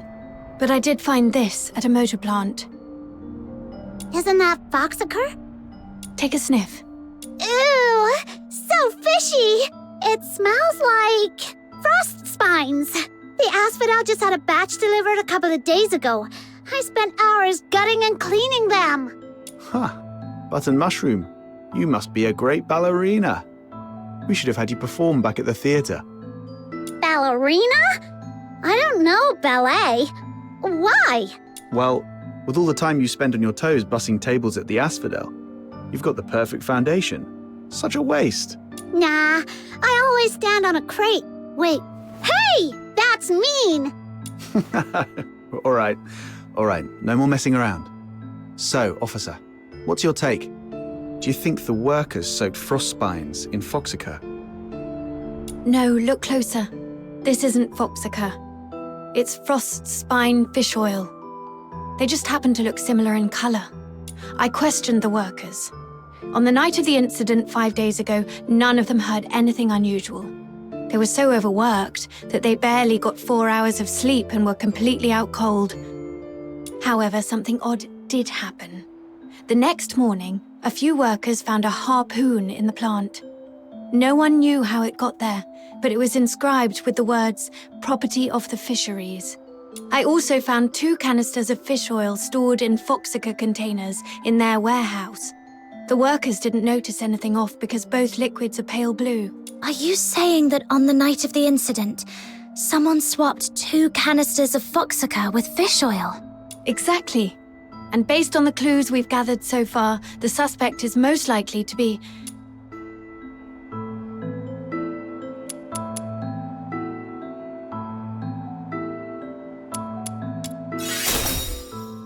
Seriously? Didn't Camilla say you were over the fever? The honor of the Legion is not to be tarnished. Please don't joke about such things. Considering the harpoon and the fish oil, I think the suspect is most likely to be a fisherman. Most of Ice Lake's fishermen live in Mistaken, aka the slums. Let's head there immediately and see what we can find.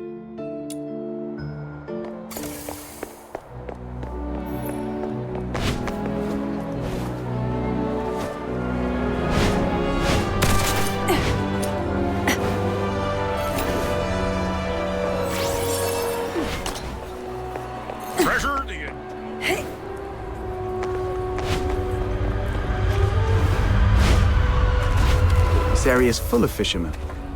Where do we start, Officer Fisher? Meow! Meow!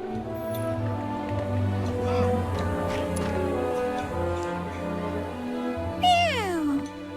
Meow. This cat keeps staring at Rhythm. Could it have picked up some strange scent? Officer Fisher, could I borrow that fish oil for a second? Here. Did you notice something? Yeah, I've got a theory I want to test. Meow! Meow! Let's follow that cat. I think it's trying to lead us somewhere. Sharp instincts.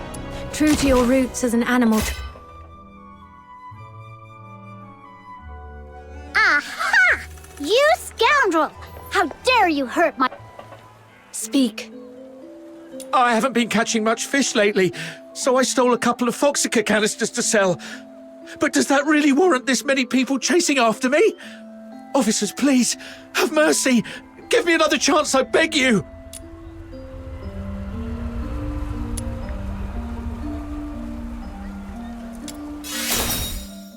I'll cooperate with everything I've got.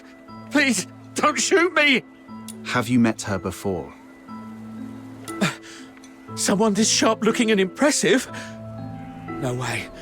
I'd definitely remember if I'd seen her before.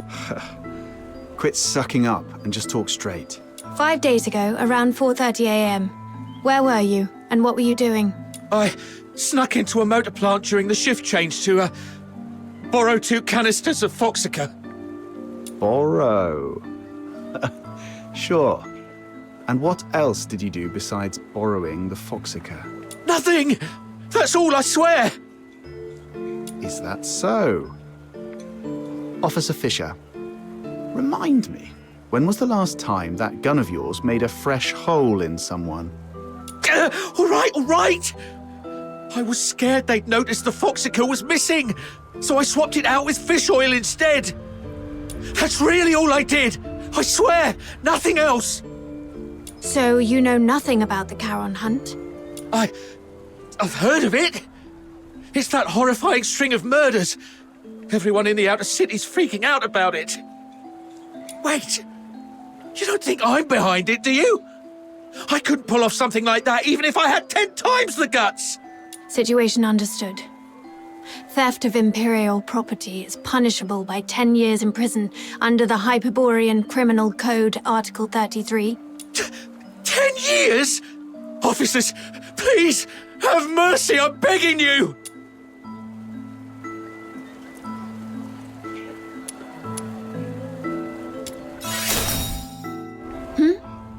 Oh, yes, that's correct. Wait! I have important clues about the murder case. The Charon hunt you mentioned earlier? Tell us everything. Do not leave out one single detail. But you have to promise me that you'll protect me. If I talk, that monster might come after me. I give you my word. That creature won't lay a finger on... All right. That night, after grabbing 2 canisters of Foxica, I was climbing over the wall to leave. And then I saw it. A monster crawled out of the sewer right in front of me. It was twice as tall as a man, had a filthoid's head, a bear's strength, and fire shooting from its eyes and mouth. That sounds like a filthoid. No. Filthoids are unintelligent and typically rampage openly through the streets. The fact that this creature hides during the day shows a level of strategic awareness. It's avoiding detection. I was so terrified that I threw everything I had at it. My harpoon, the Foxica, everything. All the stuff I risked my neck for, gone just like that. That would explain why the creature was heavily stained with Foxica. What happened after that? How should I know? I was so scared I even wet myself. I just ran for my life and didn't dare look back. I've told you everything. Please, officers, you promised to protect me. That monster, I saw it up close. If I hadn't been hiding all this time, it probably would have found me already. Look, I've told you all I know. What do you say? Please, about the Foxica case. If I get charged... I'll report your information as it is. Your theft of Imperial property is undeniable, but since you provided critical intel, your sentence will be reduced in accordance with the Hyperborean Criminal Code. Fine. Let's move. We'll take you to the Security Bureau. It's the safest place for you right now.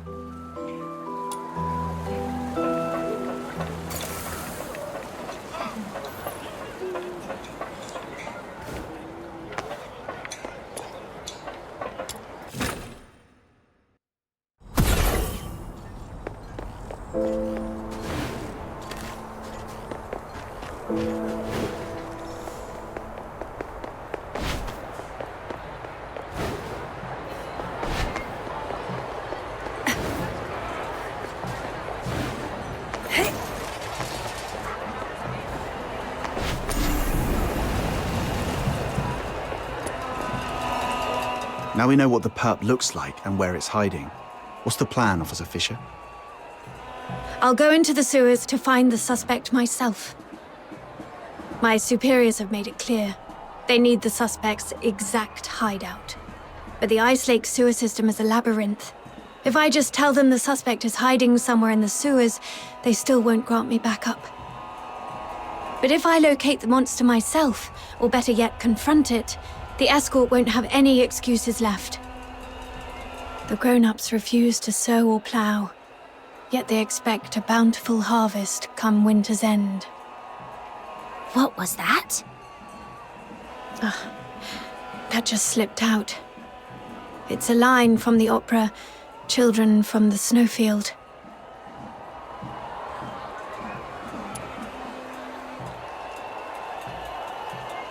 Can't say I'm a fan. It's just something a close family member of mine enjoyed. Anyway, enough small talk. I need to get moving. Allow me to thank you again for everything you've done for the escort and Ice Lake. But before I go, I have 2 final requests to make of you. This is the medal I received when I was promoted to warrant officer. My name is engraved on it. If I don't make it back, please go to the Security Bureau under the escort and inform Chief Damien about what happened to me.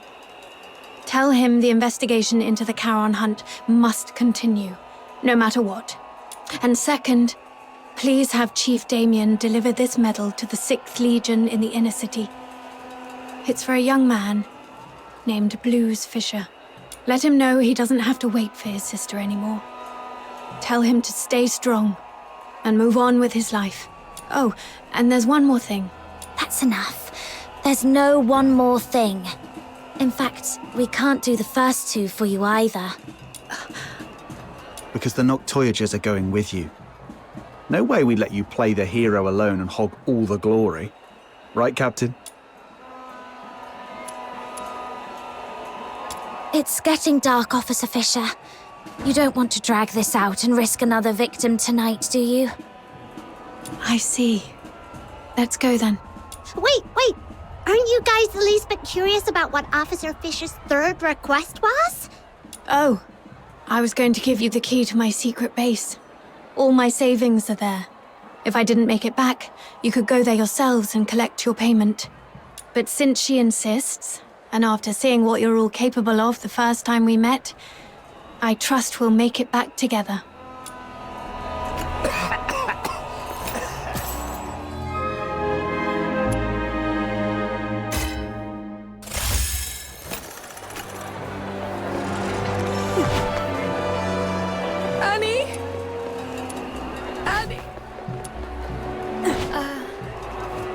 Treasure the intel.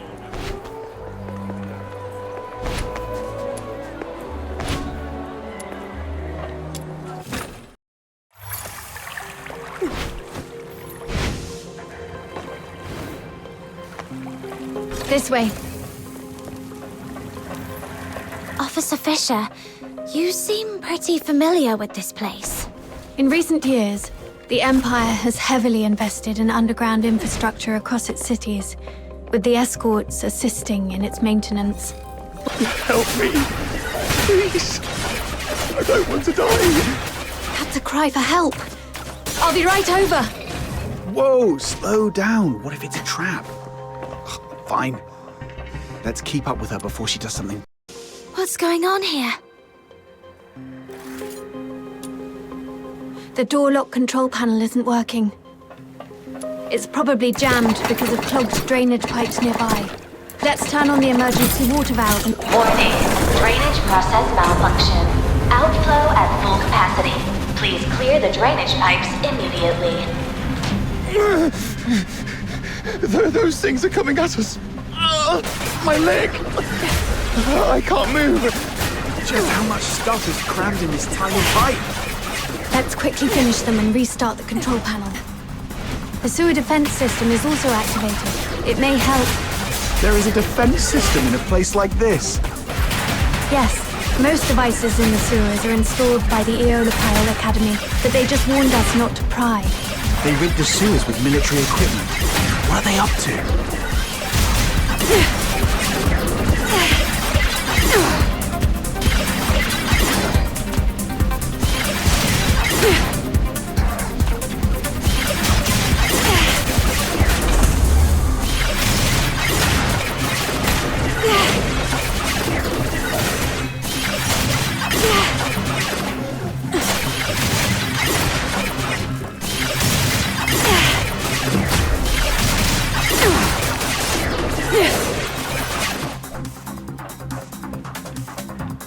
The defense system has stopped. Looks like the control panel is back in function.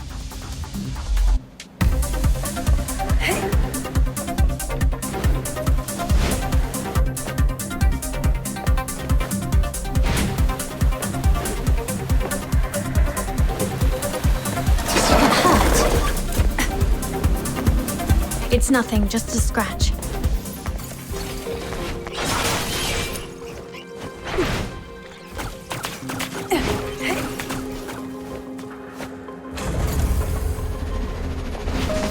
He's over there, behind the device. Hey, someone came to save us. Run. Filthoids. Follow. Hang in there. We're coming for you. We need to deal with the filthoids ahead first. It'll be too risky to move him while they're still around.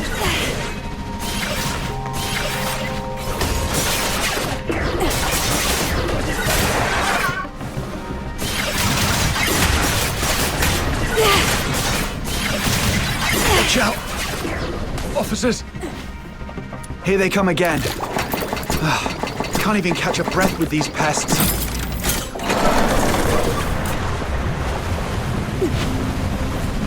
All right, next one.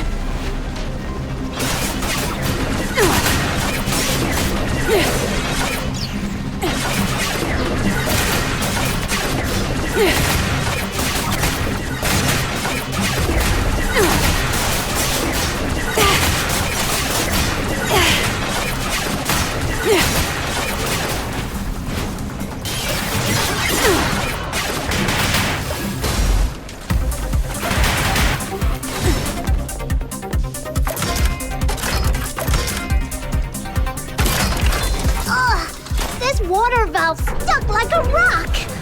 Little minion, I'll leave it to you to prove your strength!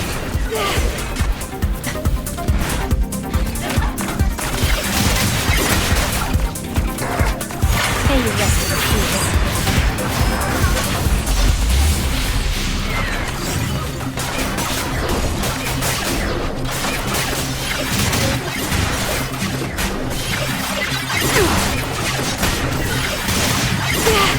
Looks like this is the last one. Hooray! Finally!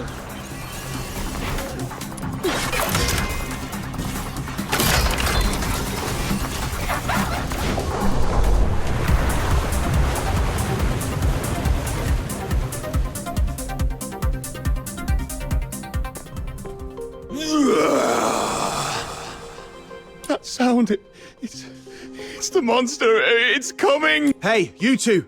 Stick with us. What if you run into more filthoids? Officer Fisher, we've set up traps at several sewer exits as you instructed. What's your location? Perfect timing. Prioritize getting the 2 civilians to safety. We've spotted traces of the suspect in the wastewater treatment area. Copy that. Where could that monster be hiding? The wastewater treatment area is connected to the rest of the sewers. Let's drain the water and search the entire section.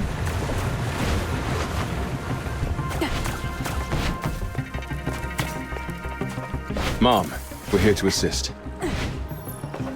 How are the 2 civilians? They've been sent to the hospital. We also contacted HQ. They finally agreed to send reinforcements. Are these the helpers you mentioned? Yes, they're the Noctoyagers, an excellent fox hunter team.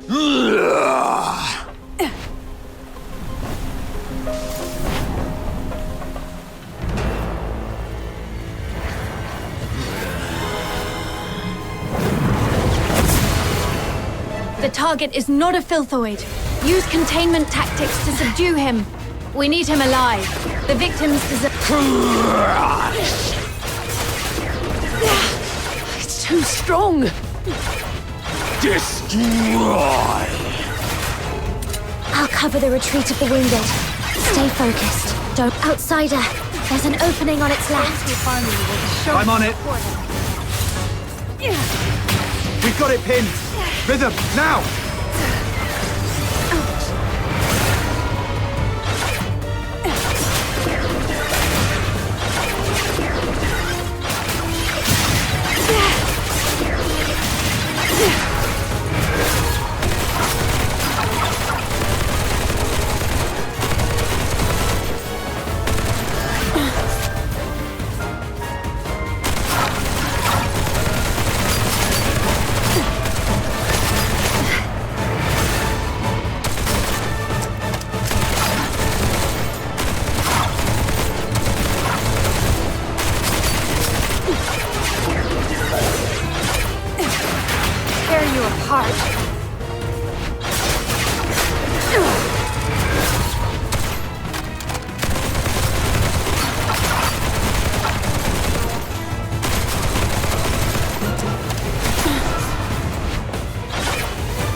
Surrender.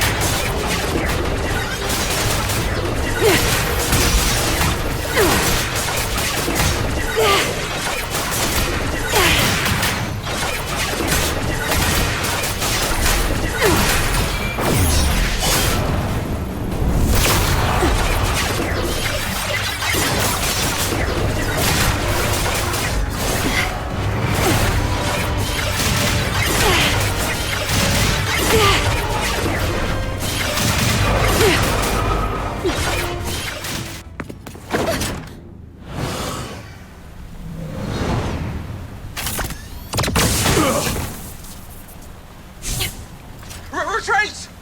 There's more than one monster!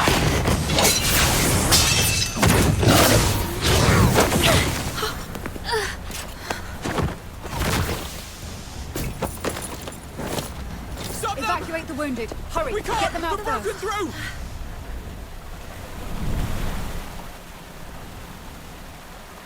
I'm okay, but Officer Fisher is... It's all right.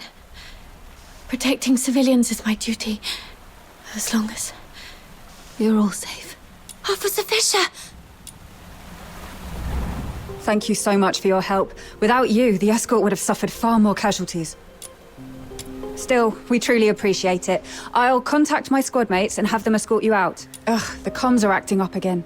Never mind. You'll run into them on your way out. We'll have to seal off the tunnels you just came through. Just head that way, and you'll see them soon. Man, you've had it rough. Just woke up from a coma and now this. If Rhythm hadn't stepped in, you'd probably be taking another long nap right now. Yeah, you almost gave me a heart attack back there. I was so worried my little minion would end up with a serious brain damage and not even recognize me anymore.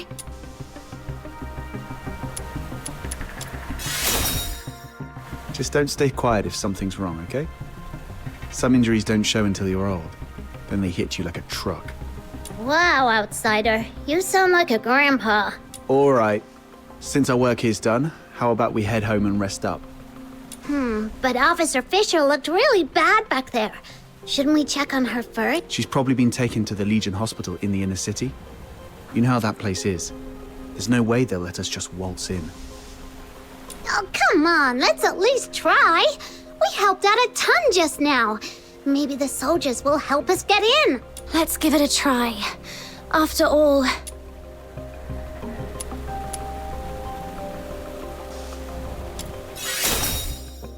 Oh, right. We went to her in the first place so she could dig up info about your family. Almost forgot about that part. All right. Whatever you say. So, should we go now?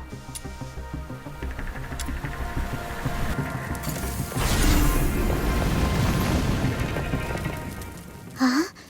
Are they the ones to pick us up? What happened to them? They're not breathing. Wait. Don't touch them.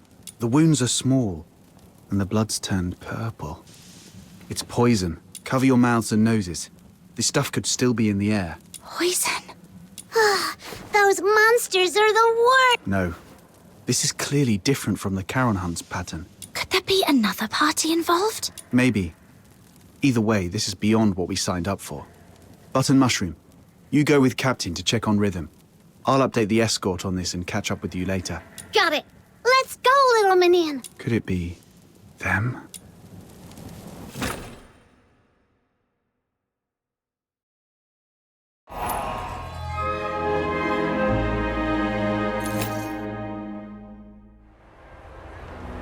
This way, little minion.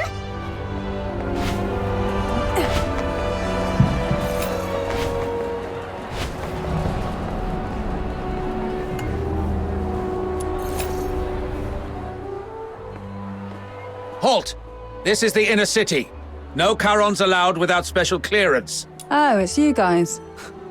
Ease up. They just did the escort a huge favor. What brings you to the inner city? We want to check on Officer Fisher and see if she's okay. I heard she made it through, though she's still unconscious in the hospital. I can take you there. Just lay low and follow me.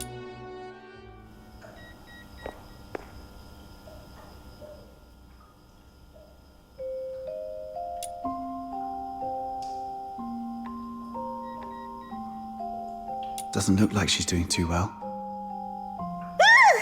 How come you walk like a cat?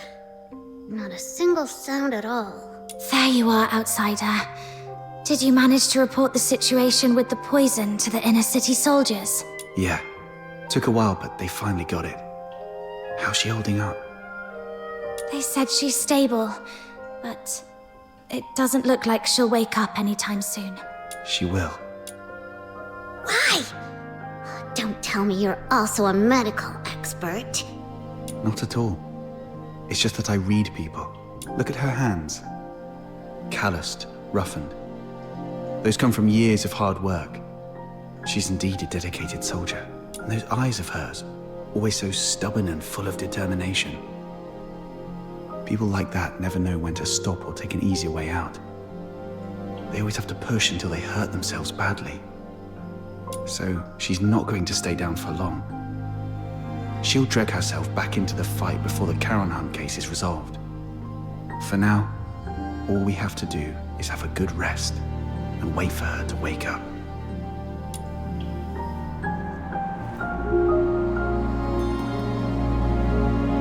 Rhythm! Rhythm!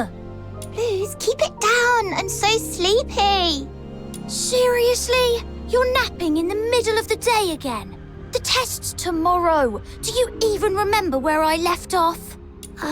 Something about Karen's sins? Yes.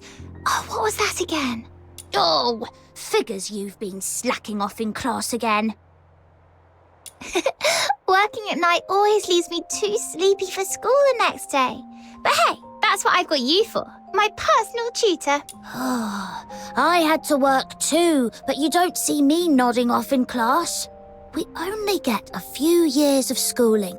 How can you just waste them like that?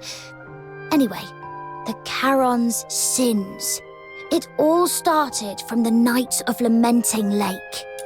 1,000 years ago, right here in Ice Lake, the horned demons, the Charons, pretended to join the Solarians for a lakeside festival. But that very night, they did something terrible. Nearly every Solarian there was slaughtered. After that, the Charons started a war across Hyperborea, killing anyone they saw, until His Majesty Disgalia, the merciful founder of the Empire, ended the bloodshed and restored peace. That's why, for the crime of the Night of Lamenting Lake, every Charon born since must carry the burden of that sin for the rest of their lives. But it's been so long. Do we really have to spend our whole lives paying for something we didn't do? Yes, repayment is all we can do. But if we join the Legion, become loyal soldiers of Hyperborea, or even earn the title of Laureled Charon, maybe things could change for us then. You'll make it, Blues. I believe in you. With your faith in me, the 6th Legion's entrance tests don't seem so daunting anymore. Well, let's wrap up today's Fisher's tutorial with a beautiful tune from my harmonica. Oh, wait, where is it? I told you to tie a strap or chain to it ages ago. But no, it was too expensive and not worth it. Fine, I'll make one for you. How'd things go at the factory? All sorted. With the 6th Legion's appointment letter, the factory owner doesn't dare push me around anymore. Oh, how's it going with the escort? Are you settling in all right? Well, I'm just getting started, you know. So, not going too well, huh? See, I told you not to rush into joining the escort like that. You could have focused on prepping for next year's 6th Legion entrance tests. Nah, it's pointless. I'm way below the passing line on every test. Hard work can't make up for everything. But if I can make a difference in the escort, I might still have a shot at becoming a Laureled Charon, right? Plus, I can help the people of Ice Lake in the process. Sure, it would be great if we could pass together. But if I don't have what it takes, I won't force it. I'll just stumble my way through and see what works. Rhythm, look over there. What do you see? A building? Sure, but I mean the spot I'm pointing at. Up there. The watchtower? Exactly. More specifically, the light on top of the watchtower. That's the highest point of Ice Lake. Every time I look at it from here, it feels so high, so far away, and so bright. Like a beacon from a storybook. Right before my eyes, yet always out of reach. But I'm not the same as before. I'm a Laureled Charon now. Those dreams I had, performing, playing music, they're not just pipe dreams anymore. Now I can get into the inner city, climb to the top of the watchtower, and stand under that light. It'll feel like I'm the king of Ice Lake. Soldiers, hear my command! Full assault! For the glory of Hyperborea! Shh! Keep it down! Are you trying to get yourself into trouble? Sorry. Got a little carried away. The 6th Legion's training is no joke. The commander said the first 3 years will be intensive and completely residential, so I won't get to go home. If you miss me, just look at that light. I'll be in the inner city waiting for you. I'll save every coin so we can finally live the good life. We'll watch operas, eat whatever we like. No one will push us around anymore. Blues. Oh, don't cry. It's okay, really.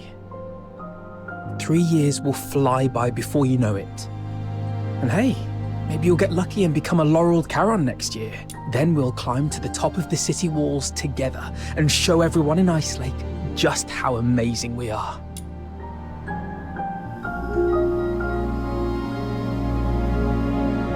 Please. I'll do my best. I promise. We'll get on the city walls together.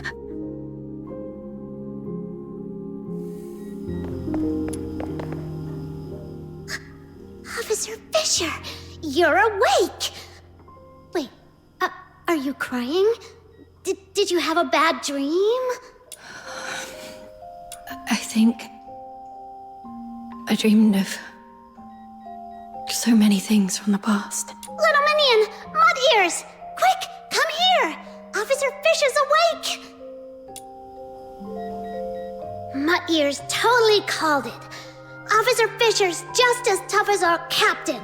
Practically unkillable. It's you. I remember I was with Blue. No, wait, we were in the sewers, chasing the monster. The perpetrator of the Charon hunt. Did we catch it? Whoa, slow down. You've been unconscious for 2 days. Take a breath. Have some water and eat something first. I'll explain. That day... So... it got away after all. Whoa, easy. Don't tell me that you're thinking about diving back into that sewer. Your squad's already on it, and you're supposed to be resting. You're not going to help anyone in your condition. Yeah, you've done everything you can. Let your colleagues take over from here. I'm sorry for wasting your time. I haven't even been able to keep my promise to help you find your family. Oh, right. Here, take this. It's the key to my secret base. The address is written on the back. Could you go there and grab my silver seal with my name on it? I'm in no condition to do much for you right now, but I can at least write a few letters to ask for help on your behalf.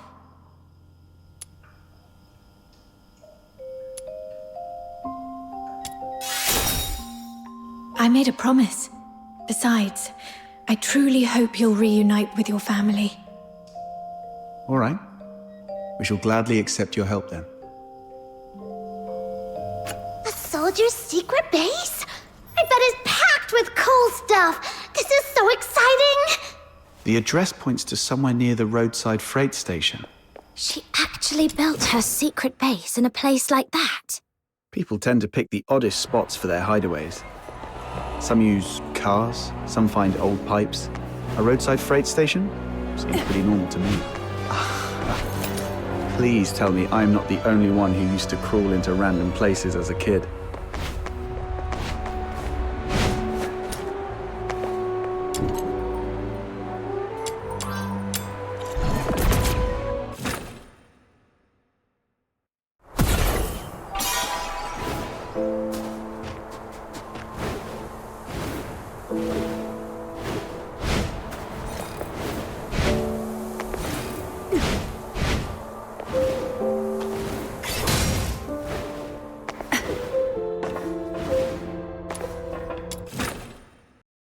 Is this it? The entrance should be near. Let's look around.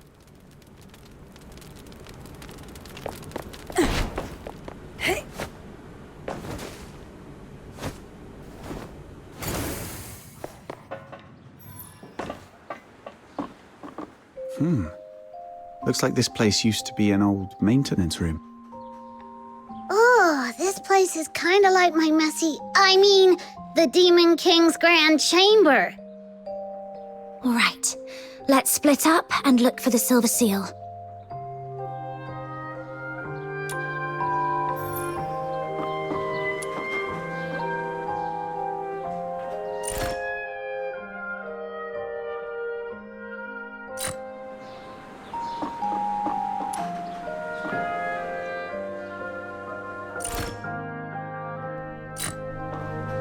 take a look at this.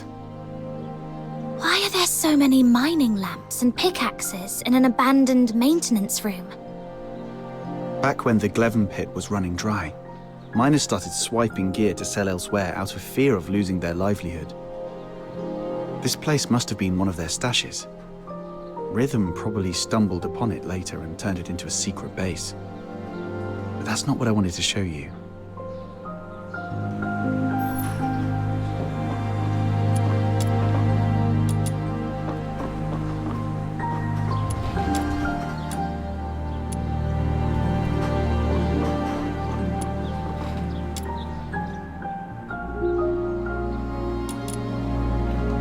I was wondering who the genius was that sent painkillers to someone in a coma. Now it makes sense. That's so Rhythm. Anyway, this is all I found so far. What about you? Found the seal yet? Not yet, but I've learned something else. When Rhythm was young, her parents were killed by a filthoid. That same filthoid took the lives of so many others. I have received an alert of a deterioration outbreak in the eastern periphery. The deteriorator is a grave threat. Immediate evacuation is advised. We'll take over from here. Protecting civilians is my duty, as long as you're all safe. Maybe that's why she joined the escort, to make sure no one else has to suffer like her parents did. Then, you've forgiven her for what happened that night?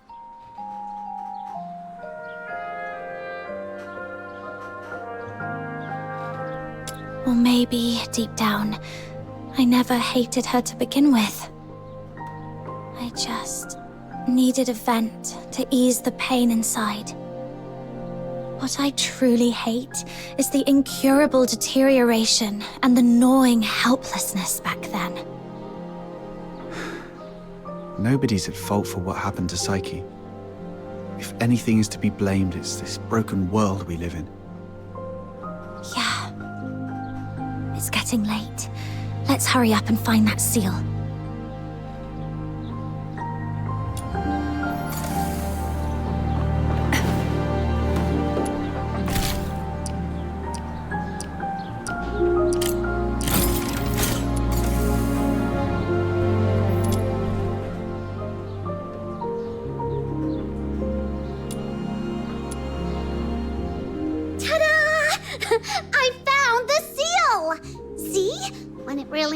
You can always count on snow. Nice work. I guess you've earned yourself a prize. How about a Duet flower crown? I'm not some little kid you can brush off with just one flower crown. I want two. One for me and one for little minion. 0 for outsider. Sure. Once we're done with all this, I'll make you 2 crowns.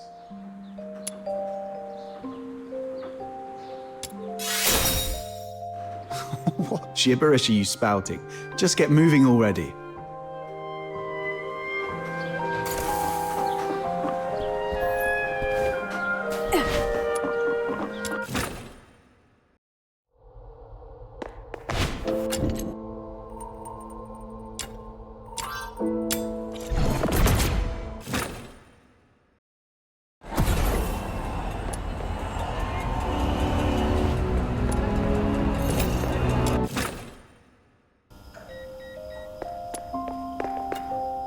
We're back. This is the seal, right? Yes. All right, let's get straight to it. Miss, please provide your lost family's name, the place where you were separated, their appearance, the clothes they were wearing, and any belongings they might have had with them. Be as detailed as you can. Don't leave anything out.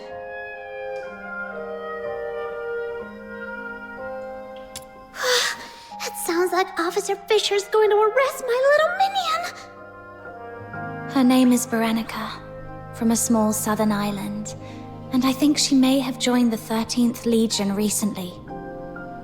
She has silver hair and red eyes. She's beautiful, but always dresses in dark clothes. She's incredibly strong and loves fluffy things, though her culinary skills leave much to be desired. Okay, I got it all down. The 13th Legion keeps their information under wraps pretty tightly, but I'll reach out to some reliable contacts. If we find her, what do you want me to do? Should I pass along a message and tell her to come find you? No, it's okay. Just let me know where she is, and if she's safe. I'll handle the rest myself. Sure. Even though she's not with you right now, I hope... No. I believe she's out there, staying strong and waiting for the day you'll reunite. Just like me and Blues. Sorry if I came off too blunt. I probably haven't mentioned this before, but Blues is my young brother.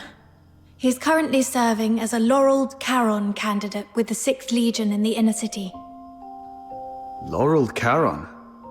That's no small feat. Only the strongest of the strong can make it. Yes. Blues. He's nothing like me.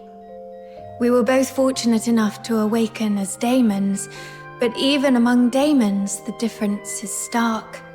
He's a gifted child. Even without much practice, magic came to him effortlessly. But he never took his gift for granted. He worked incredibly hard, and that's why he passed the 6th Legion's brutal selection process. Only 1 in 10,000 can manage it, and earned a place in the inner city. Congrats, I guess. 1 in 10,000, all that hard work just to lick up the crumbs nobles toss under the table. I understand your indignation, but I'm content with it.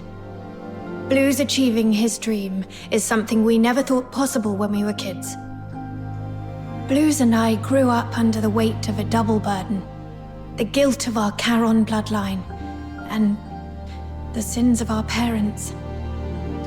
When I was a child, my parents unknowingly sheltered someone who was secretly a deteriorator. You can probably guess what happened next. That deteriorator turned into a filthoid and wreaked havoc, killing many of our neighborhood. Under Hyperborean laws, harboring a deteriorator is as much a crime as being one. But even as the children of criminals, the Empire didn't punish Blues and me. They even allowed us to serve in the Legion. Life as a Charon is harsh. But through effort, we can still make each day a little better than the last. Don't you think? But have you ever thought... Greetings, Warrant Officer Rhythm Fisher. Lynn, Major of the 13th Legion. I've been assigned to take over the Charon Hunt case. So, you're Warrant Officer Fisher and the Fox Hunters assisting with the investigation, correct?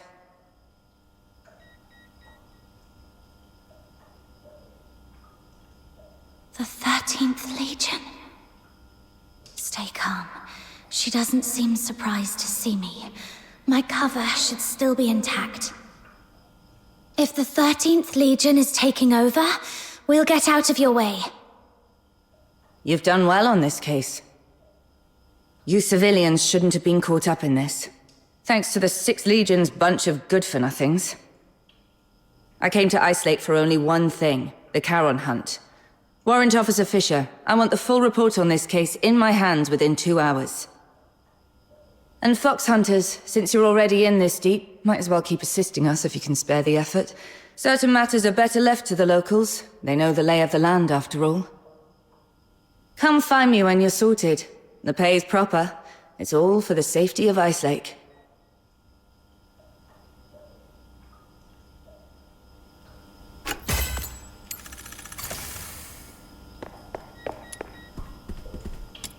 Secure the perimeter, under now! curfew, no movement.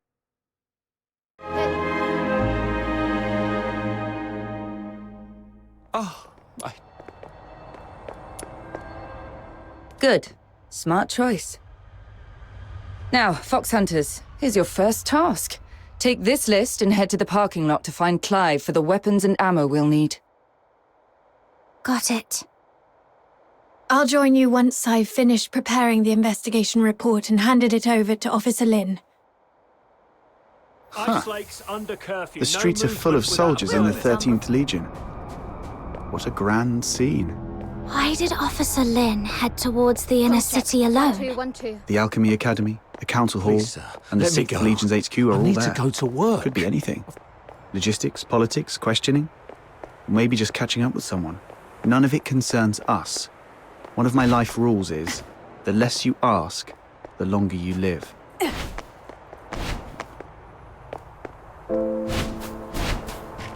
This must be the pickup spot. Whoa, why are there snow wolves here? You're the local squad Major Lin sent, right? The shipment hasn't arrived yet.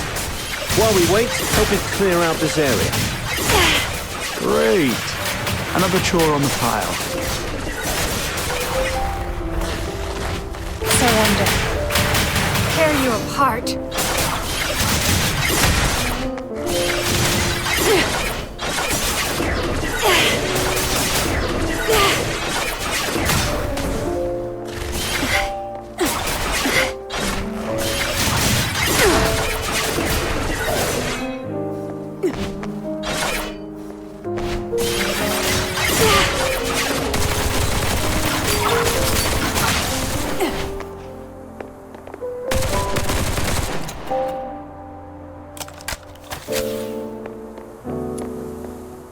That was impressive. Let's wait here for the supply convoy to arrive. Hey, sorry for the delay. Sorry I'm late. Wrapping up the investigation report took longer than I expected. No problem. The convoy just got here. Here you are. Why the delay? We intercepted a shipment disguised as fabric on the way here. These are the Forsaken's masks. Huh. For a fox hunter from a one-horse town, you're quite well informed. Just read about them in the papers. So, with this many masks, does that mean the Forsakens are planning to stir up trouble here in Cocytus? Better not poke your nose into matters related to the Forsakens, unless you've got a death wish. I'll handle the supplies. You take care of the tasks on this list. Whoa, what a big long list. 8, 16, 24, and more? We shouldn't have taken the job. Sir, if we finish all these, do we get honorary enlistment? Less of the sarky whining, and put that smart mouth to work. If it weren't for the 6th Legion's negligence, the 13th Legion wouldn't have to clean up their mess. Negligence? The Charon Hunt perp you failed to catch made it to the inner city. They killed His Majesty's loyal subjects and defaced the place with anti-Solarian graffiti. If that's not negligence, I don't know what is. The lockdown isn't just about catching the perp. It's also to keep the news under wraps. If word got out that Solars were killed by a monster in the inner city, you'd all be facing court-martial. So that's why the 13th Legion came all the way here, giving it that protecting Ice Lake cobblers. Turns out some inner city noble Solars were killed by that monster. This occurred as a result of my negligence, and I'm willing to accept the consequences. But please, allow me to assist in the investigation and make amends.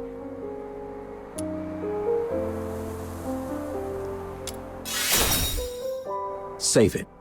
Who faces the penalty is for the military court to decide. If Major Lin hasn't ordered your arrest, then just focus on doing your job. Yes, sir. I'm sorry for dragging you all into this. Enough with the downer talk. Let's move. We've got our hands full for the next few days. Oh, Rhythm actually finished that massive task list on her own? Geez, what is she, a sled dog? Hey, we helped a lot too. Oh yeah? You mean like setting off that ammo box you were supposed to carry, or breaking the sluice gate while patching up the pipes? Those were accidents. Just a few innocent mistakes. Speaking of Rhythm, where is she? She's usually waiting for us at the parking lot by now. Right. She doesn't even change the spot and posture she waits for us in every day. If such a rigid character is out of place, something must have come up. Let's look around.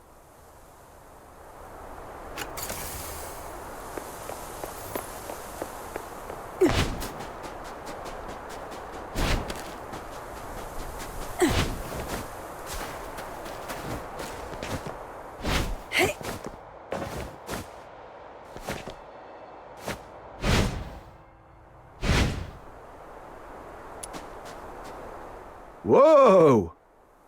You've got another list? Don't tell me the Legion dumped more work on you. No, this is a supply list I put together. Ever since the 13th Legion took over the case, it's been harder for citizens to get around, especially in Mistaken, where food supplies were already scarce. I thought I could at least help by delivering some essentials. Wow. You sure don't know how to take it easy, do you? I know. Save the "it's my duty" speech this time.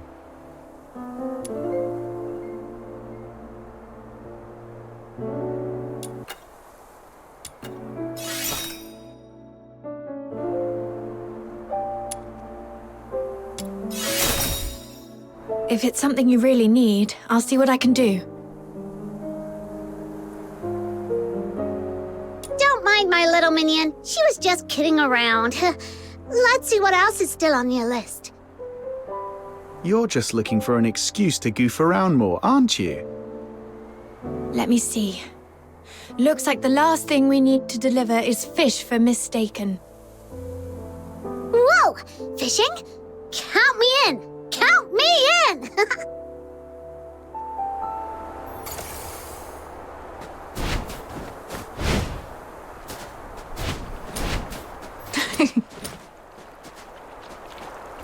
What's so funny? I was just remembering the last time I fished here. It was 3 years ago, with Blues. That kid's smart, but he's always been boisterous. He fished all day and ended up with an empty basket. I wonder how he's doing in the inner city now. Maybe he's finally learned how to fish. You mortals are always held back by your worldly attachments.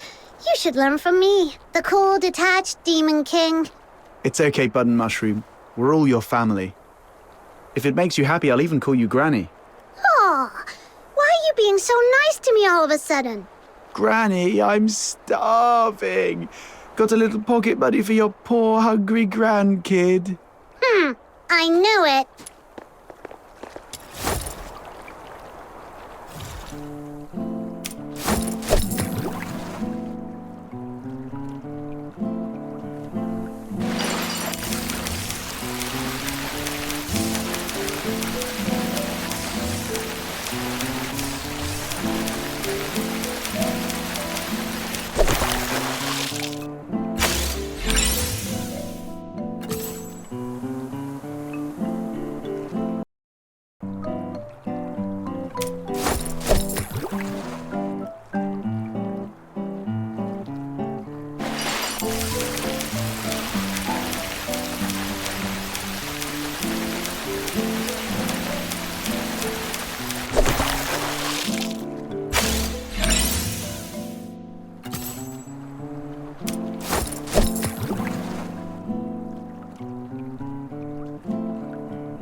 Oh, my dearest lady. This sleepless night finds me alone with a cold pillow. Hey, you again. Watch it. Damn it. These fresh frostbite.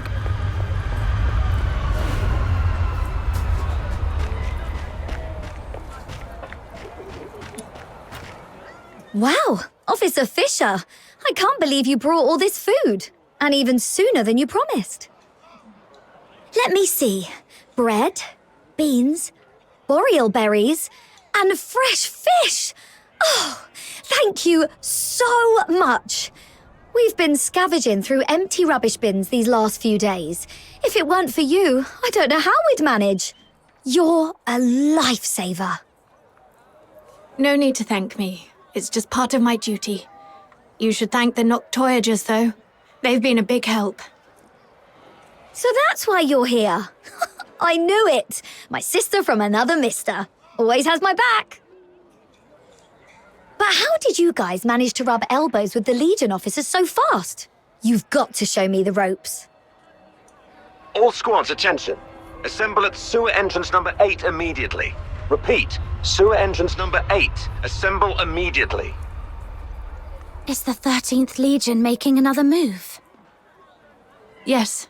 Looks like the operation's moving to the next phase. Let's keep going. Oh, you're leaving so soon.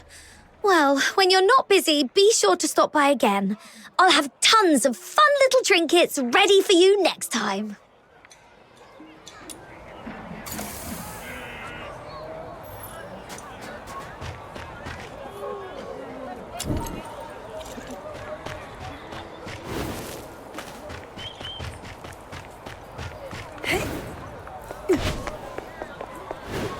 Damn it.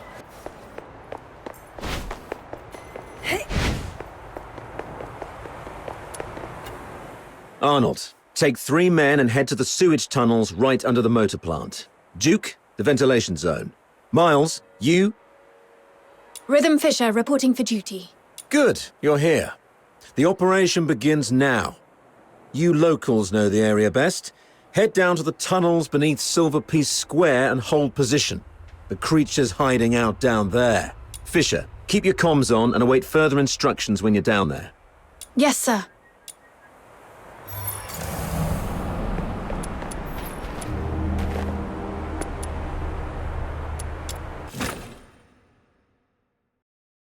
Soldiers everywhere. Does that mean the lockdown's complete? It appears so. We could run into the enemy at any moment. We've seen how dangerous they can be, so stay sharp.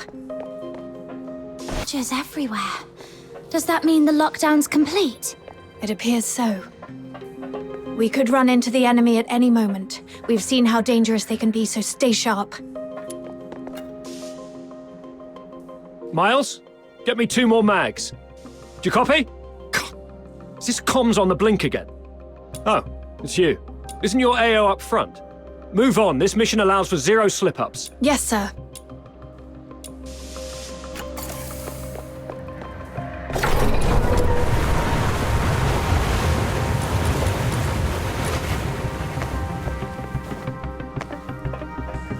We should be close. Yeah, that's the tunnel right beneath Silver Piece Square. This is it? But the whole passage is flooded. Oh! Princess Rubbish Bin said something about a water valve. Right, let's activate that valve to drain the water. Then we move on. Filthoid's coming. Watch out, everyone. All that big talk about tightening up the underground facilities and a quick whack on a sewer pipe is kicking up more filthoids than wastewater. Wonderful. Sorry. I'll definitely be stepping up patrol of the sewers in the future. I'm talking about you. Get it. Let's deal with these uninvited guests first.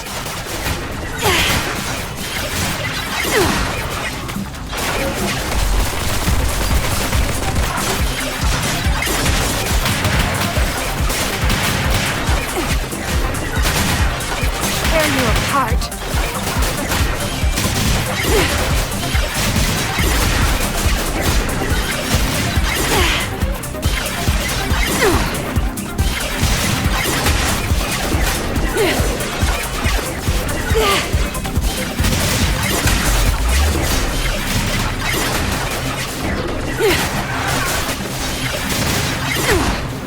Those who harm you will show no quarter.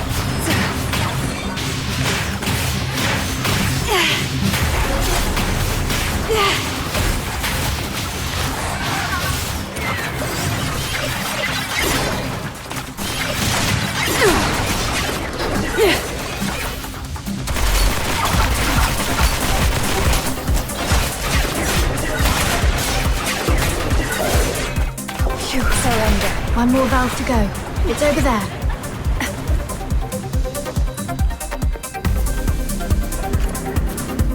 All done. Now we can get in.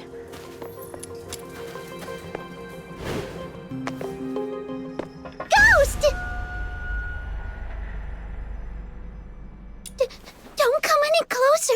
The mighty Demon King shall punish you with holy light magic. It's okay. Just a mannequin from some fashion boutique. Really? But that flower crown design, it feels familiar somehow. Could Clive have got it wrong? This place doesn't seem like a villain's base at all. More like a makeshift refuge cobbled together by a homeless guy. I don't think so. Look closer. There are claw marks all over the walls. This has to be the creature's hideout. Right. But this isn't quite what I expected. It even feels kind of like a cozy little home. When we were kids, Barry would hang colourful strips of cloth all around our home. She said it would make the place feel warmer and less lonely. Upon a closer look, they've set this place up pretty majestically. Maybe they're the real Dukes of the Sewers. Dukes of the Sewers? What's that? Let's not get hung up on that. The setup here's a bit strange. Let's split up and check for anything off. Okay.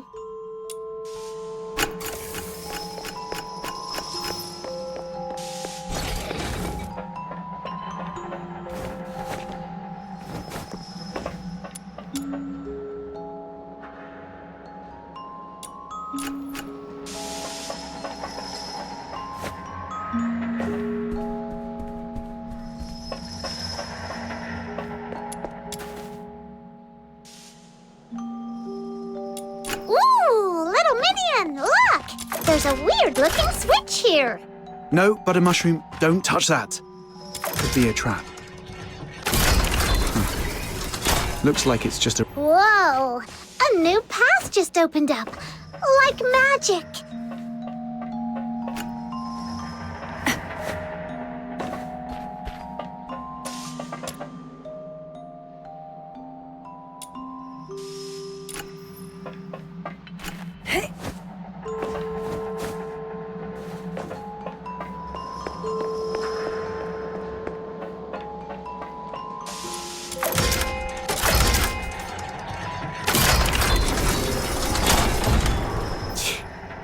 Nothing at all.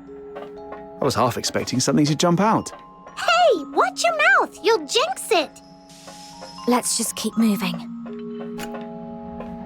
Gotta say, this place has got style. Feels like a mini theatre stage.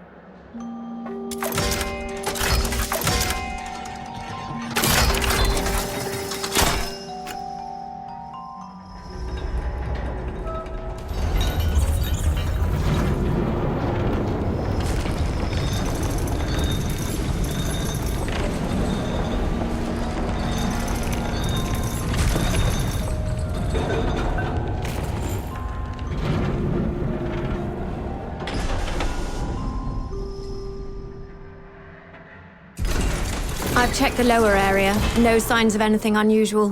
What about your side? I found something. This fabric matches the piece of curtain cloth from the crime scene. But now that we've already found this spot, it doesn't seem to matter much anymore. The curtain. Wait, I remember something. That mannequin's pose and look. I've seen it before on an opera poster Blues once sketched. Now that you mention it, the whole room's staged like a theatre. Could the perpetrator be an opera enthusiast?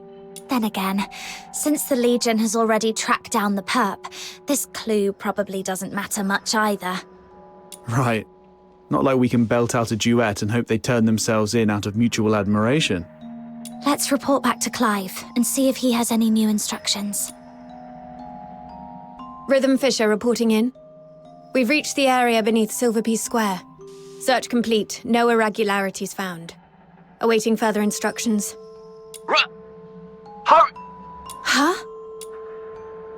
What's wrong? The signal is breaking up. I'm not sure if it's the comp device or... I can fix it! Just give it a good smack! Whoa! Whoa! If you break it, even selling yourself wouldn't cover the damages. Let's check the device together.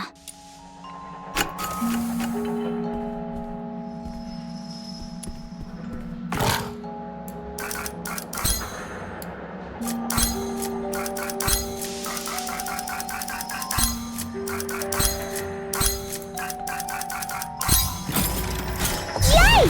Comm device fixed! Breached! The monster is heading your way! Hang in there! Major Lin is coming for you!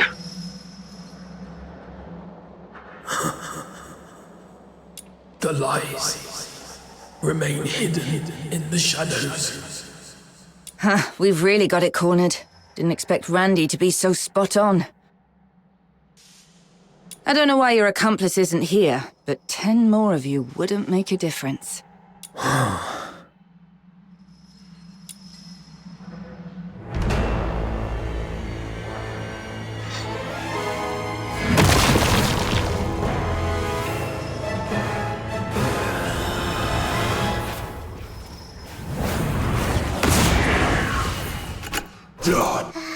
It's coming at us!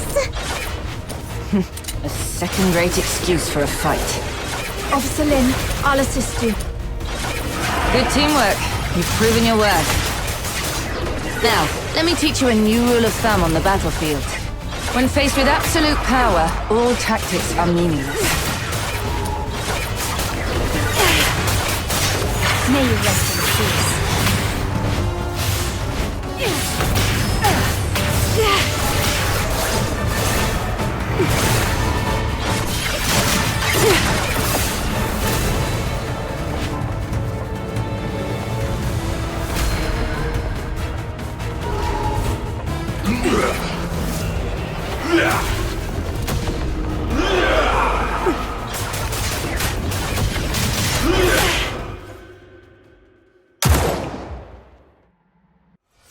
It's getting away! The culprit is confirmed dead. The Charon Hunt case is closed.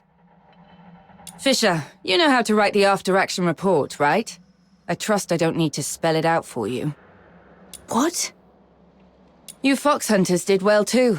But remember this. Don't overstep your place. Officer Lin, isn't it too soon to call this over? The blood on the ground has darkened. Its organs were clearly pierced. It won't last long. Then I should follow it and confirm, just in... I said the case is closed. Don't make me repeat myself. Do not overstep your place.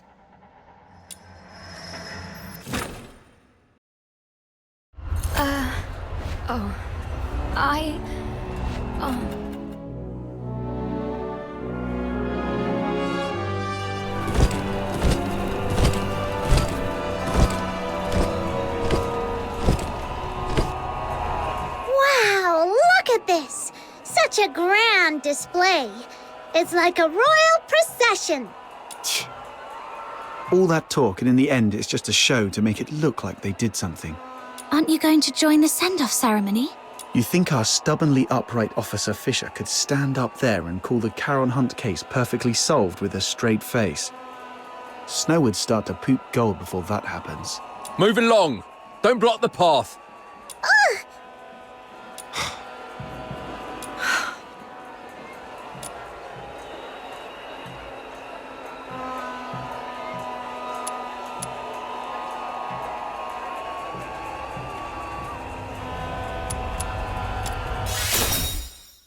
I know what you mean.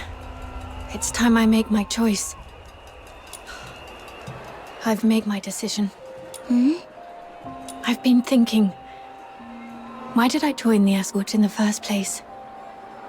Why did I want to become a laureled Charon? Was it out of a sense of duty to protect the people? No, not really. I'm not that selfless. I just did all that to secure a decent life and a peace of mind. So, I've made up my mind. Well, fair enough. We get it. You've done your best. If the Legion won't act, we'll take care of it ourselves. Fox hunters don't answer to their nonsense rules anyway. Let's go, Captain. Wait, I think rhythm means... My decision is... I will continue with the investigation, even if it means defying Officer Lin's orders. Huh? Yes, I joined the Legion only for peace of mind. But that's exactly why I can't sit back, warming my hands by a fire, while others freeze to death out there in the cold. Do you remember what I told you about my parents? They were killed by a filthoid because they took in a deteriorator who hid his symptoms. But no one knows the truth. The one really to blame was me. That night, it was I who begged my mother to help that man because he looked like he was dying and I felt sorry for him. When the filthoid came, my parents hid me in the closet. My mother's last words to me were, "It's not your fault. Don't beat yourself up for it. And don't tell anyone. Take care of Blues and yourself." My mother didn't hate me. Even as the filthoid's claws pierced her, she never once blamed me. But I wish she had. I wish she'd hit me, yelled at me, anything but forgive me. But I can't forgive myself. Her last words haunt me like a nightmare. I haven't known peace of mind, not even for a single night. If it weren't for Blues comforting me, I might have gone mad. It's the same this time. If I just sit by and let the Charon Hunt case end like this, I'll never forgive myself. Sorry for unloading all these old memories on you. I should get going while there's still daylight.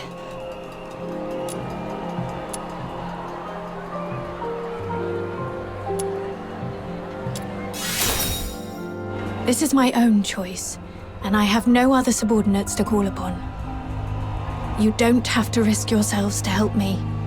What are you saying? We've come this far and now you want to go solo and hog all the credit?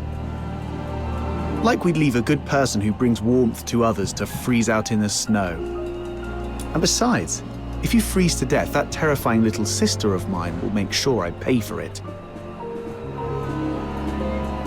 I heard that! I'm definitely telling Fina on you. Me too. I'll bear witness to Snow's words. How dare you, sneaky little button mushroom? I'm going to whack you on the head. Try and catch me, mud ears! Thanks to this dynamic duo, I'm feeling a lot better. Let's get moving then. Yeah, Officer Fisher. I mean, Rhythm. We need to figure out both the whereabouts and identity of the perpetrator. But it feels like we've hit a dead end with the clues we've gathered. Let's go over what we've found so far. Maybe we missed something important.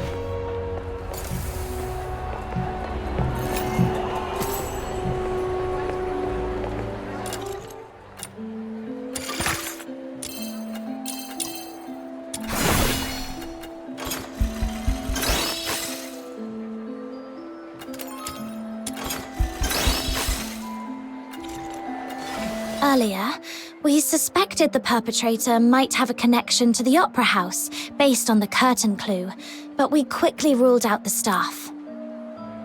Still, from what we've seen in the hidden chamber underground, it's clear the perpetrator has strong ties to opera. I agree. If the perpetrator is an opera enthusiast, then the melody you heard that night might actually be an aria from an opera.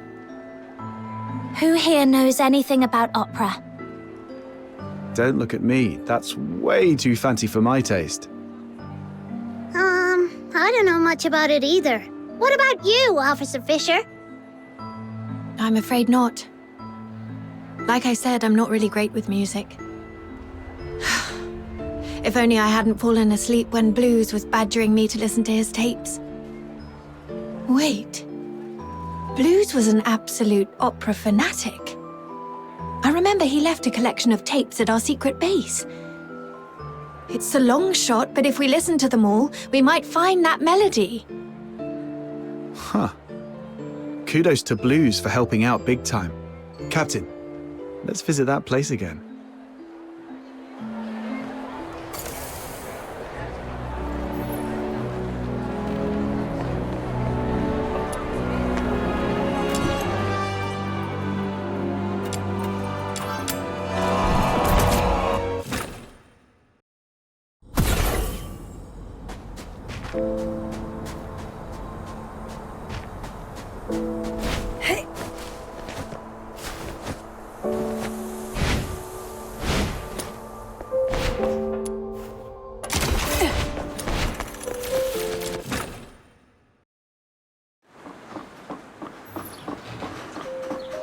Why would your brother have a huge collection of tapes? Was he secretly loaded or something? Not at all. Most of them were copies he made from friends.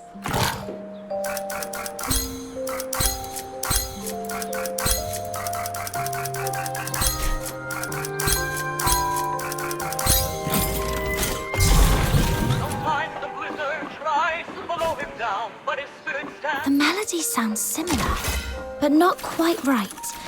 The perpetrator's version felt much sadder.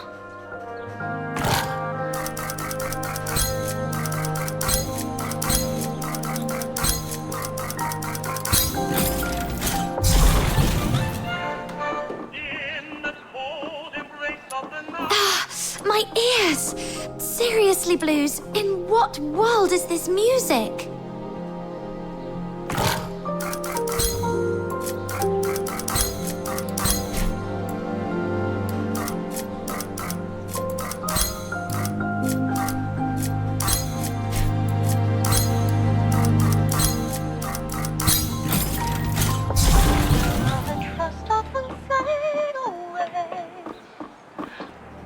These can't be all of them, right?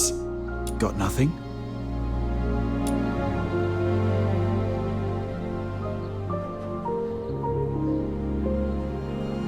Where's Rhythm? She went out for some air.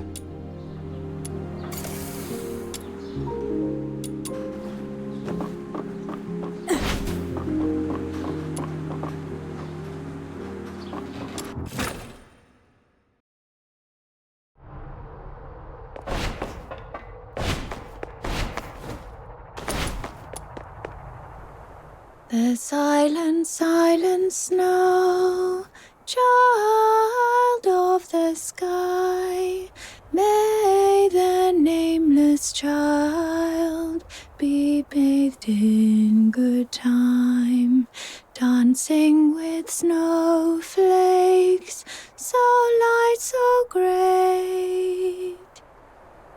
That's it! That's the melody! What's the name of this song? What's it about? The one I just hummed, I wasn't even thinking about it. It just slipped out. Let me try to remember. Oh, Blues taught me this one. It's called Requiem for the Nameless. It's the song from the opera Children from the Snowfield, but the lyrics I sang weren't the original ones. The actual song is much sadder. It tells the story of a nameless fairy who sacrifices everything to save their friends.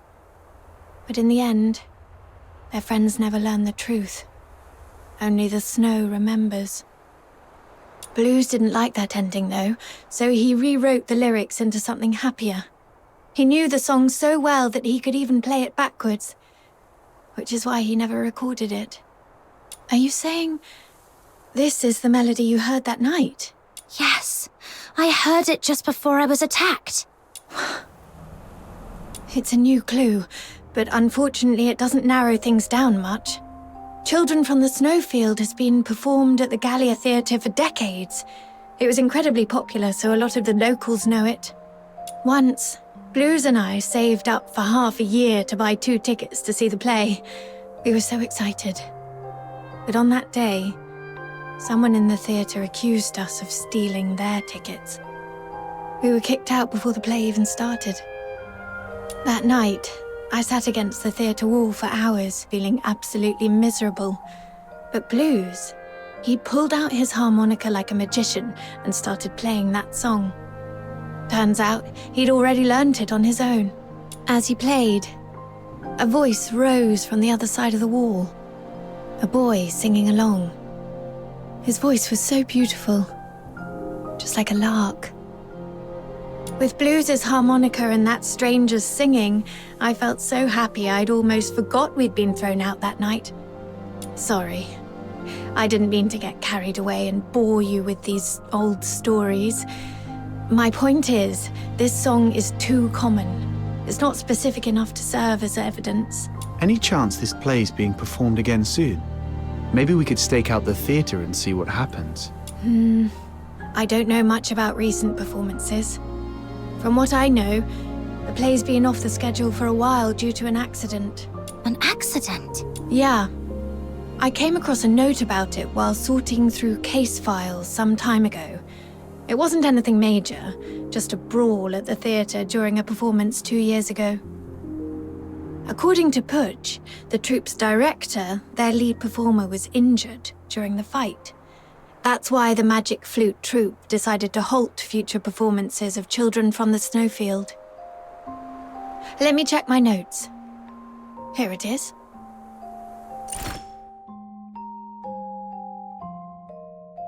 But aside from diving into the sewers for further investigation, this is the only lead we have for now. You just gave me an idea. If Children from the Snowfield holds great sentimental value for the perpetrator, perhaps we can use it to draw them out. Exactly. Let's pay Miss Putsch a visit at the theatre and see if she's willing to help us plant a fake announcement. Naive.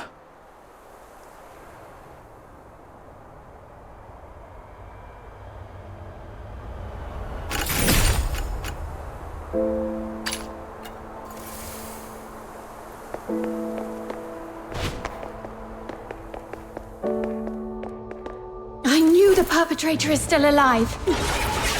Huh. Came straight to us this time. Perpetrator.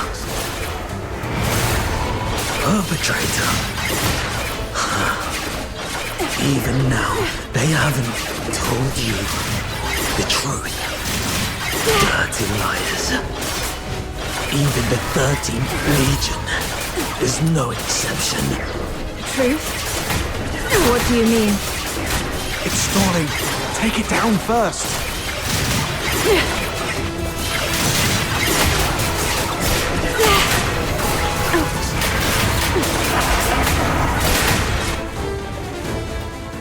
It's been so long, sister.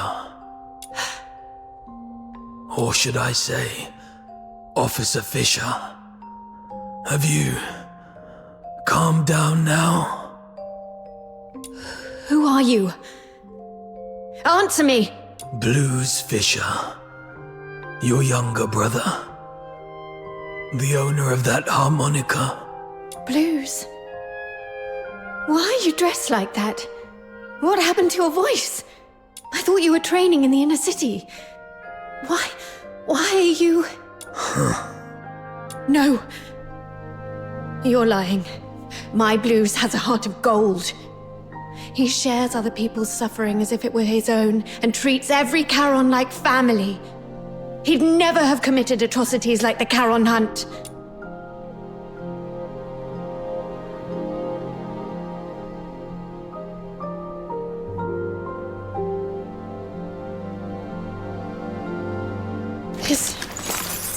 This is the chain I made for Blues when we were kids.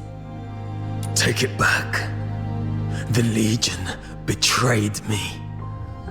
I don't need it anymore. Rhythm, don't jump to conclusions. You've seen how cunning this monster is. He could just be disguising himself as your brother to manipulate you. I wish that were true. But his every move... I know them too well. Especially the way he reached behind himself to search for something. It's exactly how Blues used to look for his harmonica. Now that you mention it, since he saw Rhythm, He's been holding back to avoid hurting us. So you're still sentient. And those mechanical pieces encasing you don't look like armor. They're more like part of your body. What happened to you? What do you mean by the Legion betrayed you? Your instincts are sharp. But in the Empire, that's not always a good thing. Rhythm, my sister, let me tell you the cruel truth behind the title of Laureled Charon.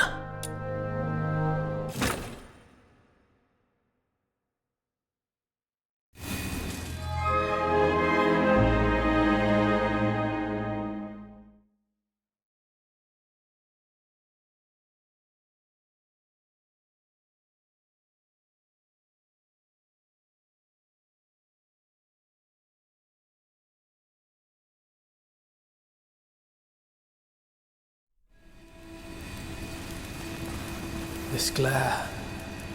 Where am I? I remember passing the tests, being assigned to the 6th Legion's Alchemy Academy. Then... Professor, the test subject's consciousness seems to have awakened earlier than scheduled. It seems to be in great pain. Should I administer another dose of anesthetic? No need. Let it stay awake. Begin resistance data extraction in 2 minutes.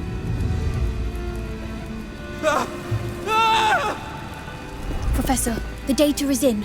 This one shows exceptional resistance among this batch of augmented subjects. The current test failed to breach the secondary heart you implanted, while fire has damaged its synthetic skin, causing its body temperature to spike far beyond normal limits. Data collection complete. It's on the verge of collapse. Shall I take it back to rest?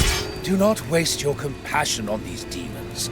Administer the sedative, secure its limbs, and prepare for the next enhancement experiment.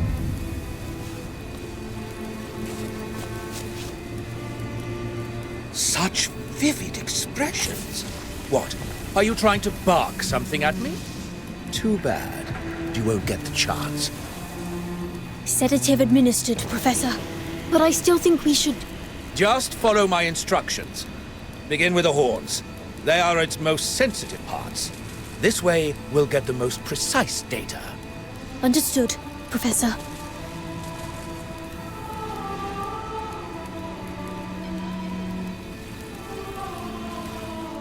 I don't know how long those days dragged on. Only that my body was slowly twisted into the shape of a grotesque monster. My heart grew colder with each passing moment, shattered into shards by the frigid winds of Lamenting Lake. The old memories as a human slipped further and further away, until even my name was lost, swallowed by the abyss. Blues Fisher is dead. In his place remains a hollow shell, his name erased, now known only as Subject 47. And yet, this wretched body still clung desperately to the instinct to survive. Professor, the subject's rejection response has ceased, and all vital signs are stabilizing. However, it seems we've overused the beta-type suppressant. The subject's mental state is unstable. The mind is nothing more than a byproduct of biological processes. All we need is obedience. As long as the subject can respond with a yes, take it to the testing ground. Yes, Professor. With those suppressants, it couldn't defy our orders even if it tried. Like pathetic, mindless beasts. Savage, brutish, devoid of intelligence or elegance. But this is the true form of a Charon. Hey, stay away from it. Who knows what kind of filth it's carrying? Make sure to record its combat data thoroughly. If it fails to meet the standards or shows any suspicious behavior, dispose of it immediately. Are you sure we can do that? This feels excessively cruel, doesn't it? Cruel? You've got it all wrong. It is by His Majesty's benevolence and the magnificence of alchemical technology that this trash has been given the honor of serving the Academy's great cause. Don't even think about running. The electrified grids and gun turrets are far less forgiving than we are. And test begins. Release the subject. Subject 47. Eliminate all obstacles. yes. There are still enemies over there. Don't stop. The numbers are underwhelming. Go and clear out the... Keep it up. Keep it up. Injured already? Useless work. Go that way. Hurry up. That one over there is still breathing. Can't you even handle that? Finish it!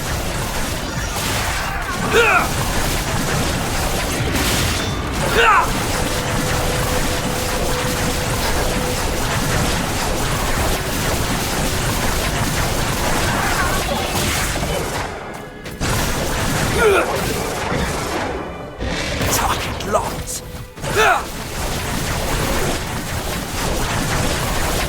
Test complete. Return it to the cell. Prepare for the next batch of subjects. Hey, wake up. I'm 36. Who are you? Not in the mood to talk? That's fine. Just make a sound so I know you're alive. 47. Thank goodness. I thought I'd never meet another person to talk to. Do we know each other? Not yet, but we'll get there. After all, we're the only humans in this hellhole. Humans? Only you would still think of us that way. It's what's in the heart that counts. The heart? That was torn apart on the operating table long ago. Then let's piece it back together. And once we've done that, we'll get out of here. Together. As humans. Keep dreaming. Might need to enhance.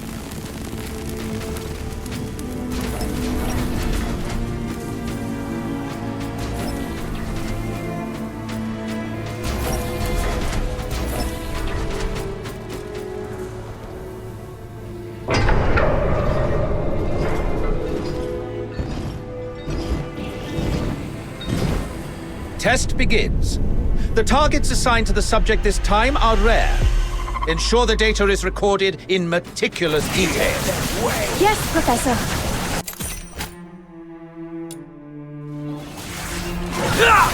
We may be prisoners, but now we've been given weapons, we can still show you the wrath of the gods. Hyperboreans, you vile degenerates. How dare you create such a blasphemous monster? Let's kill this abomination.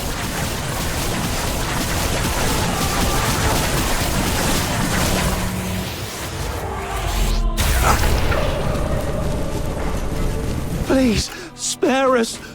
We've already surrendered. Hear their wail. Great Knight, hear me. Grant me your mercy, your wisdom, your strength, and your deliverance. Sorry. Oh, merciful God, grant me forgiveness, grant me absolution. Ah!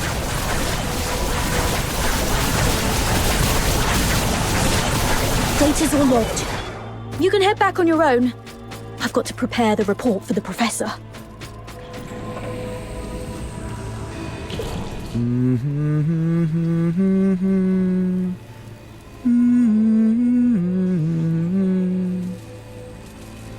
Sorry, did I wake you? I wasn't sleeping. Your singing's just so unbearable. I've never heard anyone butcher a tune from Children from the Snowfield like that. If I had an instrument, maybe it wouldn't sound so bad. Don't you feel the pain?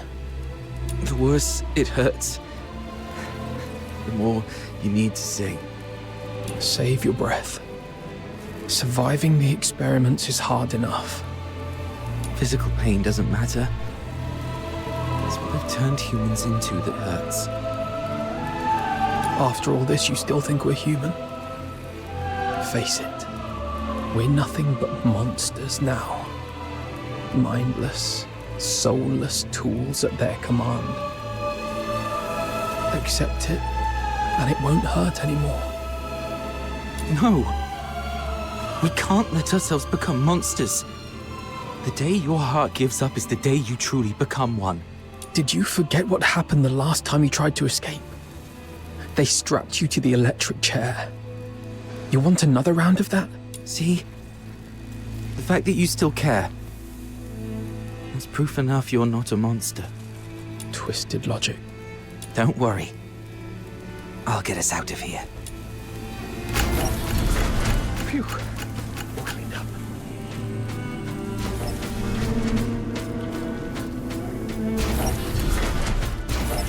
Go on. Let's see which of you truly deserves to be called a demon. Impressive. The suppressants we've been injecting are finally showing results.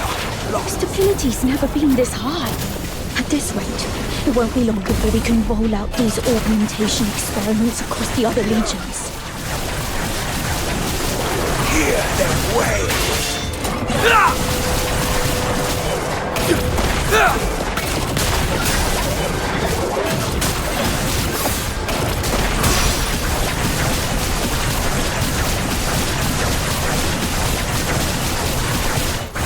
There's no escape!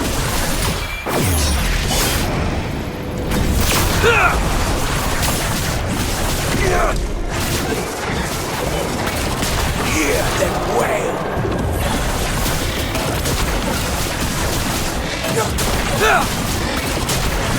Wow, still kicking. Looks like the regeneration ability is adapting better than expected. Hey, don't think I don't know what you're up to. You could have easily won, couldn't you? Yet you just had to get yourself hurt. What a performance. Don't get your hopes up. We're not letting such a valuable augmented subject die for nothing. That'd be a colossal waste. 36. Hey, 36! Hey! Hey. Here, take this. It should help ease the injuries from earlier. So that's why you dragged your tasks out today. Even took a good thrashing just to get your hands on these files of medicine. Caught me, huh? Don't you dare give up. I told you. I'm getting us both out of here alive. Why bother? Even if we manage to escape, what kind of life awaits us now that we've become like this? But once you're dead, nothing good can ever happen to you again. I won't go down without a fight. We both have dreams we've yet to fulfill. Haven't we? Doesn't matter anymore. Look at us now. Tell me about them. Talking about your dreams reminds you that you're still human. A performer. Huh? I used to dream of becoming a performer. Participating in the 6th Legion's tests was meant to be my first step toward becoming a laureled Charon. I thought if I could build a better life, I might one day stand on a grander stage. I wouldn't have to hide in the shadows anymore. Watching others bask in the spotlight. Or surround myself with tapes of songs I couldn't even play. All because, as a Charon, my horn was deemed sickening to the audience. I know. It's a ridiculous dream. No, I just thought of us. I love opera too. No wonder we hit it off. After we get out, we'll set up a stage of our own, invite everyone we know, and put on a wonderful show for them. I'll take that as a yes. And a promise is a promise. I'll hold you to it. I've got a feeling. Our chance to escape is coming. It might just be a delusion. It's not. Haven't you noticed? The suppressants have been growing less effective on us over the years. That's proof we're still human. Even our bodies are telling us it's time to fight for ourselves. Or maybe it's just this cursed, monstrous body mutating for its own survival. But the alchemists haven't even noticed it yet. Their negligence is our chance. Let me think. We should come up with a secret signal for when the time comes.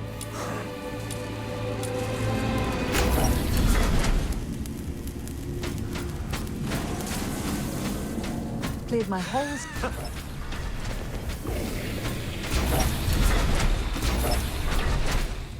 The final test begins. Let's find out which one of you is the ultimate augmented subject. What? They're making us fight each other.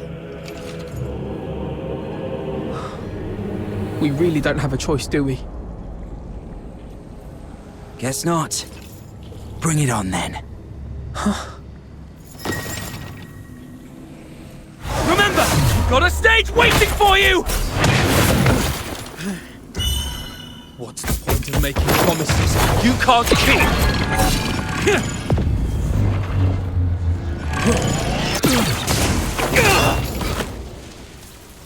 Because someday, they might just be fulfilled! 36! What the hell are you doing? Subject exhibiting extreme instability! Requesting backup! What? You never said anything about making it out like this!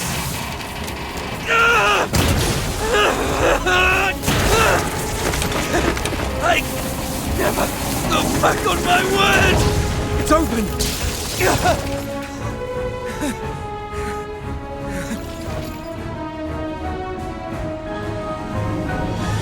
Professor! I'm sorry.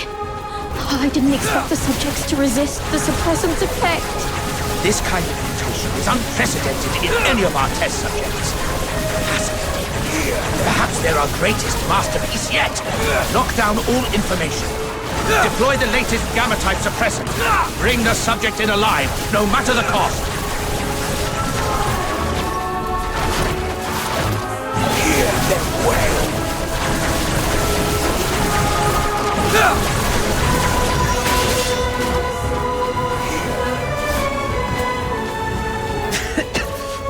Did I make it? Yes. You made it. Great. Where do you think you can run off to? Monsters like you have no place in this world. Your only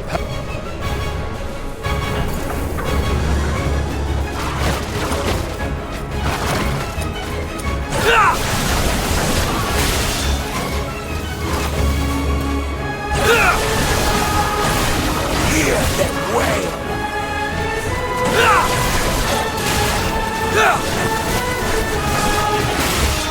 Hear them wail!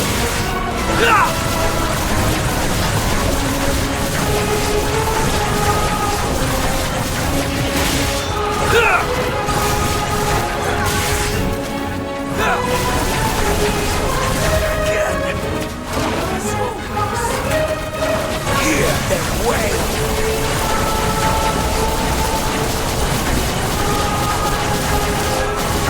This way. Is this... I hear water. There must be an outlet leading outside. Thank God.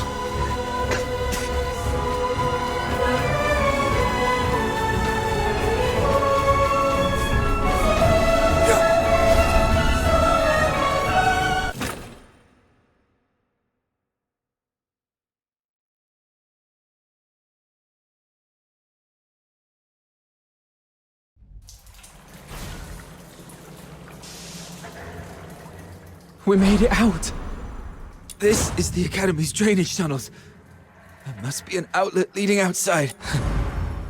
Can't believe we actually made it.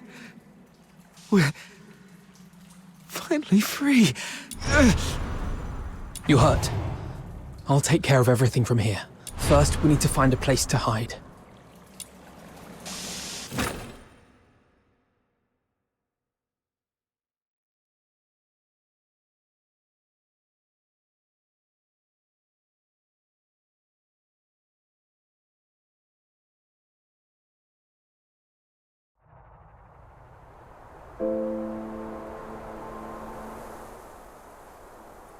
So you were the ones who built that strange stage in the sewers?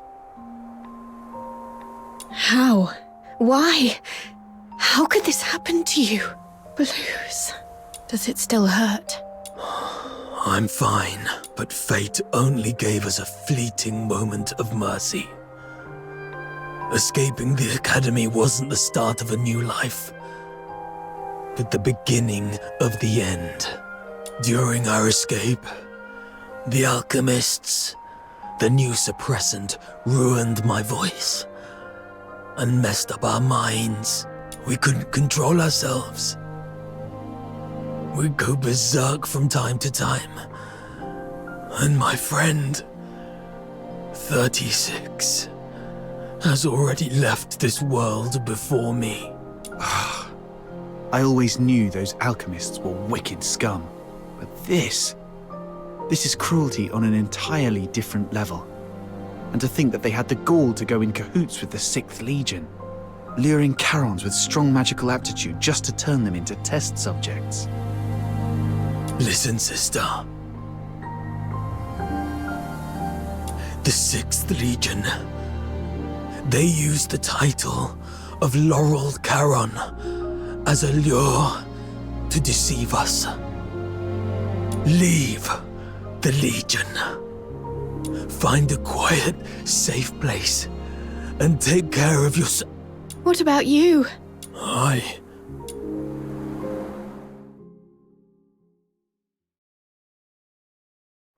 It's all my fault. If I'd gotten here sooner, you wouldn't have been... We wouldn't have stood a chance. My moments of clarity are slipping away. Or perhaps, like you said, my heart has already turned into that of a monster. If you're a monster, then what does that make me? We chased so hard to catch the light, the dazzling light, only to find it so unreachable in the end. If something is unreachable, why not pull it to the ground? Stay back. His body is toxic. Who are you? I have many names, many faces, but in the end, they're all just labels. No matter how those labels shift or change, one truth remains. We have been forsaken by the gods. Now, someone as sharp as you should already know who I am. I'm here to extend an invitation. Join us. Drag the untouchable Solars down to the ground and let them feel the wrath of Charons. Don't rush to reject me. Reflect on what the Empire has done to you. They lured you in with sweet lies, broke you with merciless torture, and buried you under an ocean of despair. And what lies at the end of this path? Becoming a laureled Charon? A better life? Greater dreams fulfilled?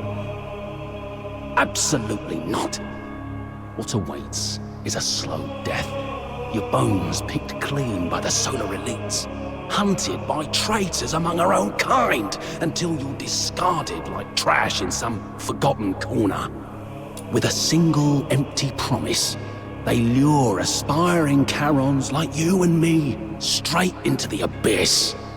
As long as the 6th Legion and the Alchemy Academy's web of lies remains intact, Charons of Icelake will continue walking this path to ruin, marching straight into the same tragedy as you, again and again. The Empire stripped us of what we once had, and left us trapped in this miserable present. Are we really gonna let them crush everything we hold dear without putting up a fight? Look at us. The Empire coveted our strength, shackled us like animals, and twisted us into grotesque monsters, into real demons. But now, we've broken free of those chains. Isn't it time to turn their own weapons against them? Time we made them pay? Let them tremble. at the mere thought of us. Let them feel the pain we've endured. Make them never dare to covet what we hold dear again. Let them repent with their blood and remember us for eternity. Let the entire Empire scream our names in terror. The Forsakens. You may call it vengeance, but I call it protection. We demons bear a duty to protect our kind. We'll rid the inner city of its filth and give your loved ones the cleaner, brighter future they deserve. The Forsakens. I still have unfinished business. Blues! Do not follow.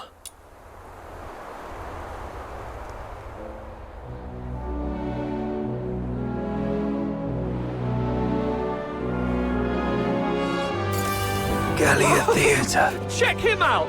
I am back. Shamans during this ridiculous celebration.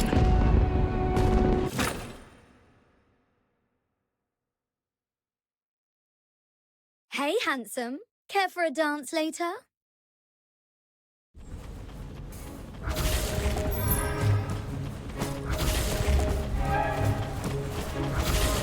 Grab a filth Take out my gun! I asked it first. Looks like the real deal, right? For a scrap, it even fires foam rounds. What'd you step? I'm playing the Who's chorus. like a Come on, get up. This year. You're ripped! Fighting in the theatre. Mind if I cop a feel? Carnival or not, the rules still...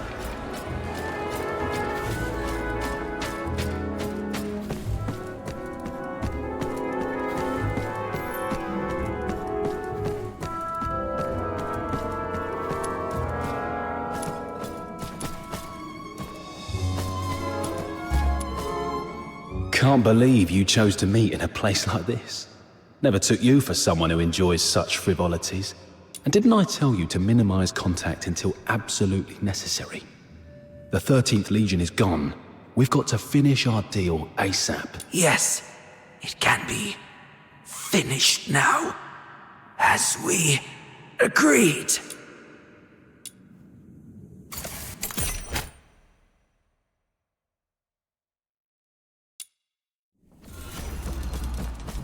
What are you... Why? I only cooperated with you to draw out the 13th Legion. Now, it's done.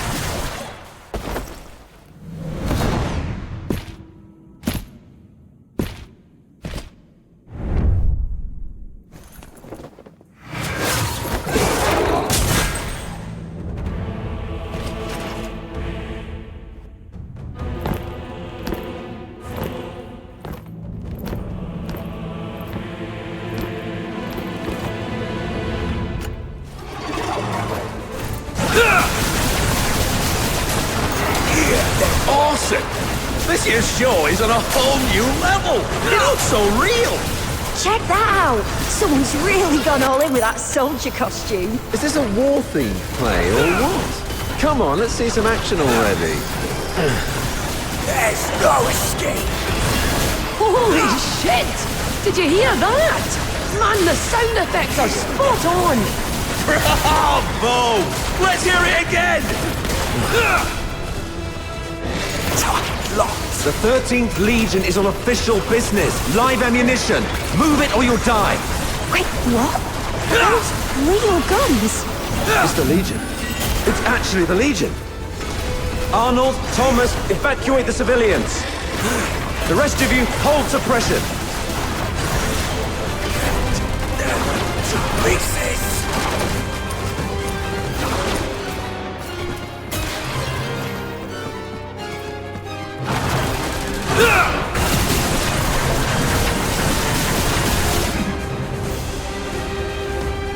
Target confirmed at the Masquerade.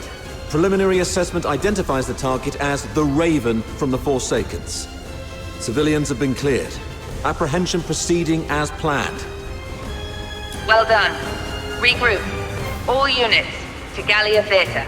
Captain, we're doing everything we can to stabilize the targets, but this Forsakens bastard isn't going to make it. What about target number 2? Terminate on sight. Get him!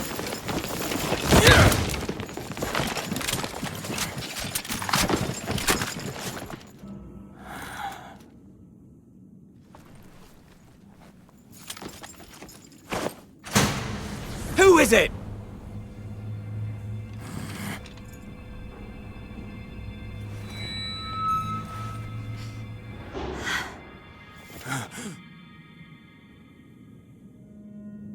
Everyone, lower your weapons.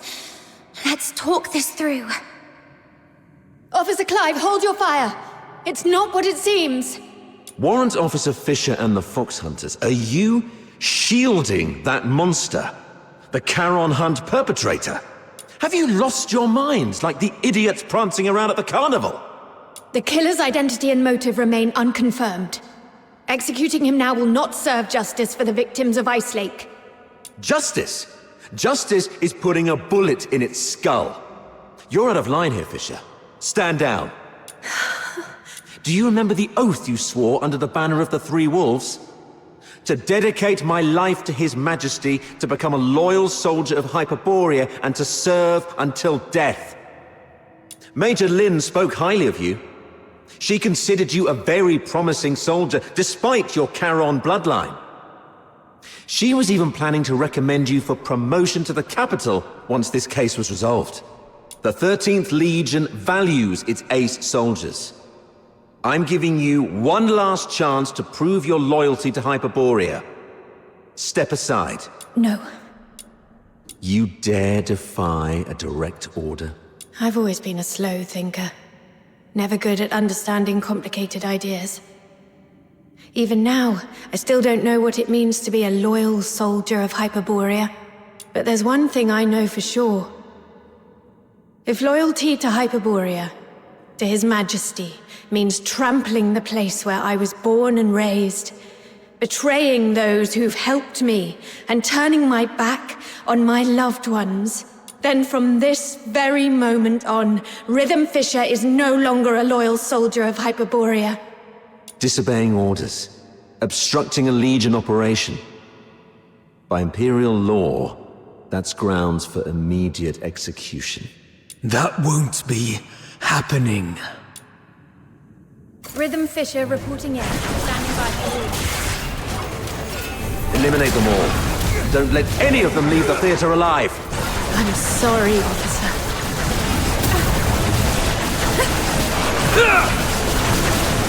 Well, guess I've got no choice but to throw my lot in too, huh? You guys, why would you...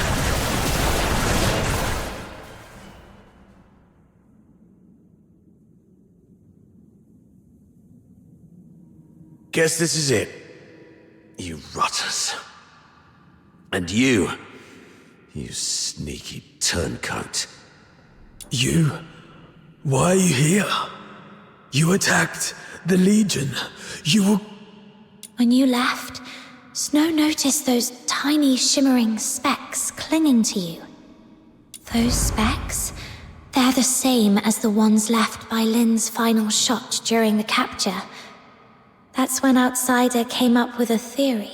Perhaps Lynn's shot wasn't meant to kill the target, but to track him. Her last warning to us, don't overstep your place, might not have been an excuse for her negligence or inaction. She just didn't want us to scare off the prey. And that grand send-off ceremony for the 13th Legion, it was nothing but a show to trick the target. They never actually left, did they? You're one crafty little rat, aren't you? That's right. After the Charon Hunt spread to the inner city, Major Lynn suspected that the Forsakens might have been pulling the strings. The whole capture operation was just bait. A tiny shrimp to lure out the real big fish. So we could catch the Forsakens and wipe out their network around Ice Lake. You weren't supposed to be involved. But now that you've stood against the Legion, you've made yourselves enemies of the Empire. Run if you want. Major Lynn will hunt you down. I'll go with you. I'll face Officer Lynn myself and explain the truth behind the Charon Hunt. She's sharp and reasonable. She'll see our side. I'm the one who betrayed the Legion. The fox hunters were merely caught up in it. They're innocent. Please, sir, don't punish them for my mistake. Blues, leave. Get far away from here. Head north, beyond the Vidofnir Mountains, beyond Hyperborea's reach. Go to the far north. Perhaps you'll find a place where you can survive. All right. I'll leave. But sister, can you promise me something too? No matter what happens, be brave and live on.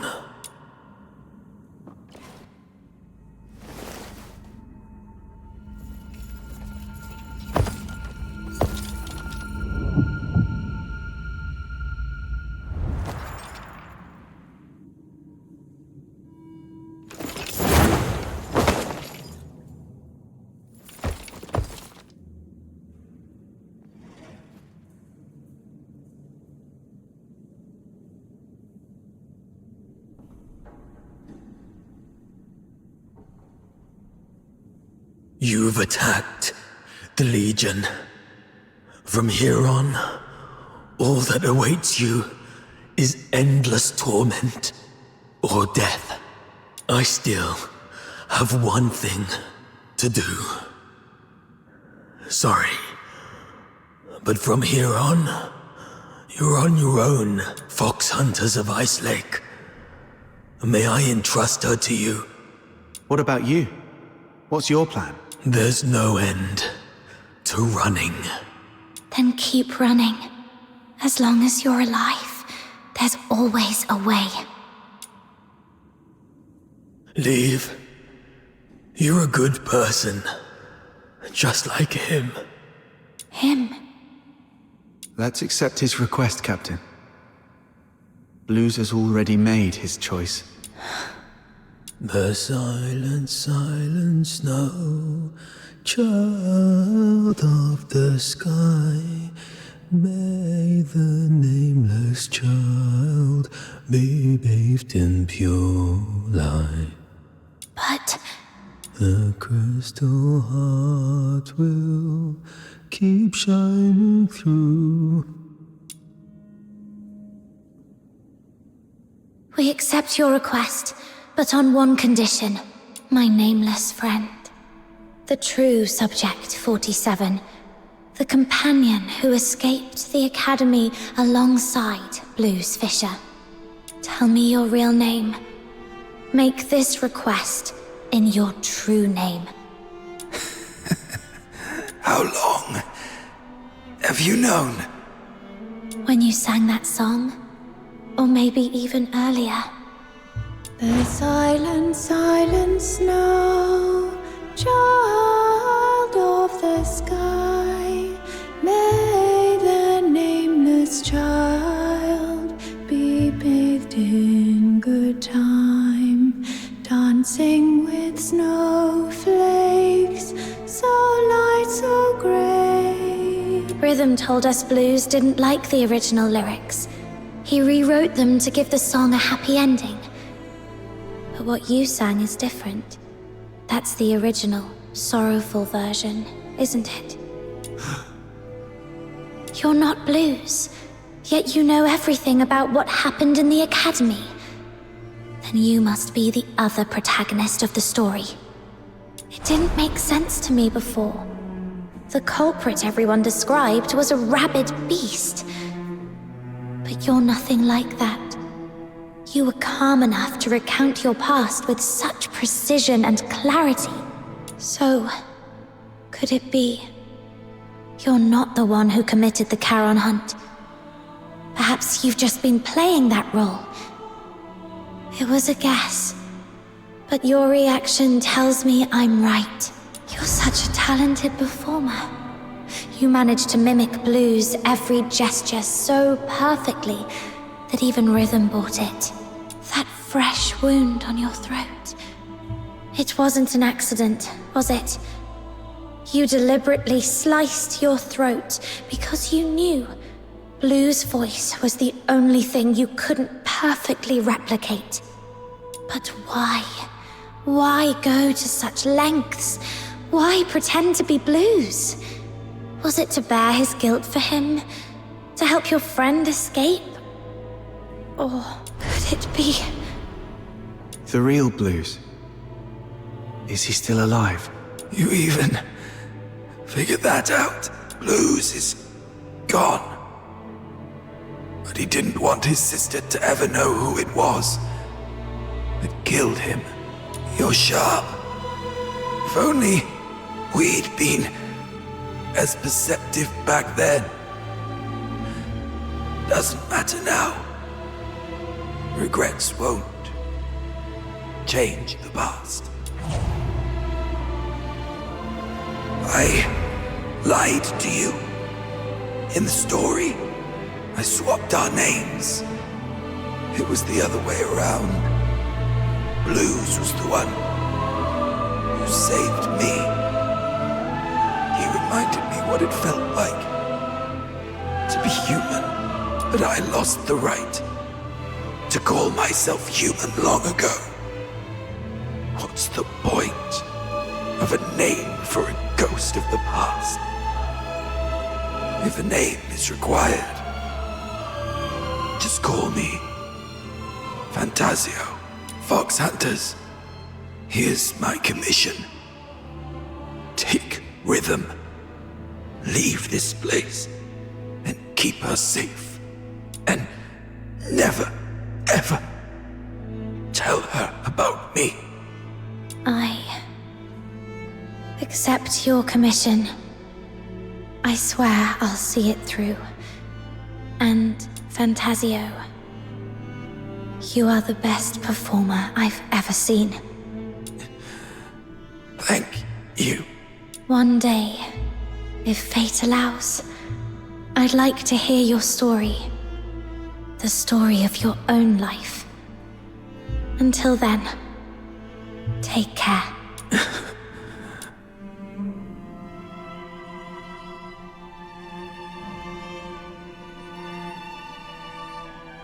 Now, there's one last thing to do.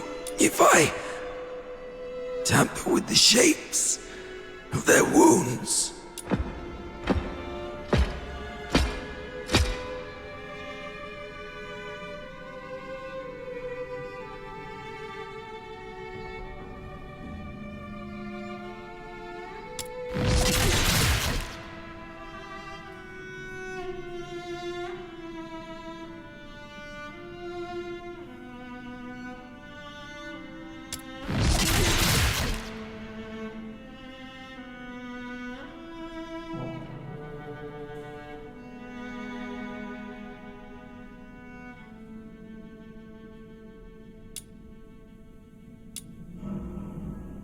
this way, no one will ever know you were here and attacked the Legion. I'm taking this secret to the grave, Blues. I fulfilled my promise. The Forsaken's guy is gone now. How are you feeling? Blues? Blues? Turns out this body isn't exactly indestructible after all. So much for the Empire's so-called alchemical genius. My sister's aim has gotten a lot better. Looks like she's capable of protecting herself now. Is that what's important right now? Hang in there. I'll take you to a doctor as long as we use force to coerce them. Even monsters like us can... No need for that. You refused to tell me about all the bloodstains on me that won't wash off. But I figured it out. It's a good thing to let me die here. At least it'll bring peace to everyone. Peace to everyone? What about you? You idiot! You said after we got out, we'd set up a stage of our own. I'd teach you how to perform and we'd invite everyone we know to watch our show. Sorry. Looks like I won't be able to keep that promise. No. Oh. What about your sister? You said she's the one you miss the most. You haven't even reunited with her yet. I'm a coward. I said I wanted to see her again. But when I finally did, I ran like a coward. There was nothing I could do. I have one last request. This chain, it's a keepsake. Find my sister. Tell her the truth about the 6th Legion. Don't let her fall into their trap like I did. And don't ever let her know that I died by her hand. She wouldn't be able to bear it. Please, promise me. Please. I promise. But how do I tell her the truth without letting her know you're gone? I just need to make her believe Blues is still alive. Let Blues tell her everything.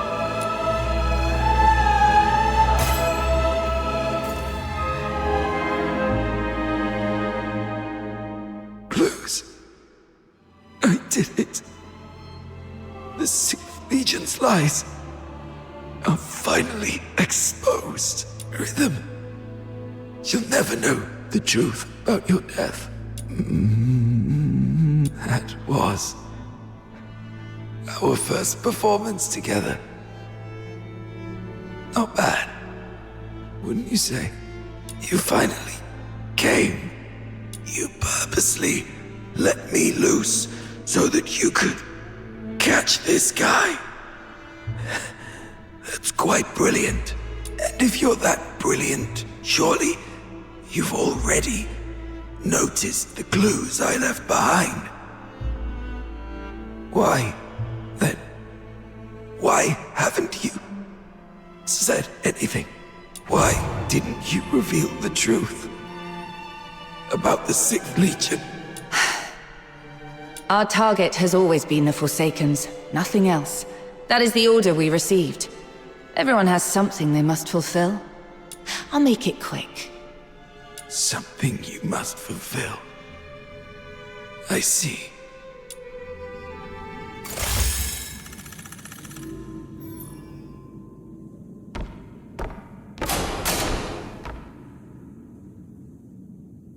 So, Parsifal, is there something you absolutely must do?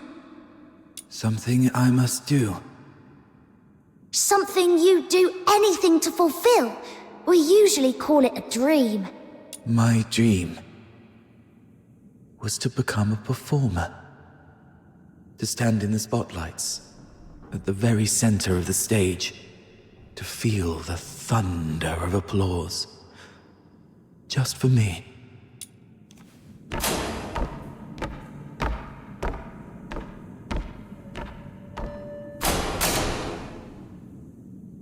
Parsifal? Parsifal? Parsifal? That seems to have been my name. It feels distant, though. So distant. Why are you just standing there? It's your turn to take the stage. My turn to take the stage? Yes. The final act of Children from the Snowfield. You've been preparing for this moment for so long, haven't you? Yes.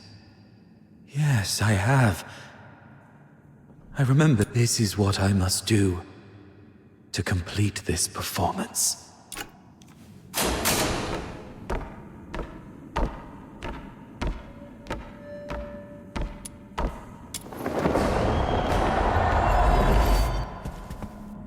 Once upon a time, in a frosted castle in the snowfield, a slumbering frost fairy was awakened by the laughter of 2 children. Though the children lit a fire, its flames could not thaw the icy core of the fairy's heart.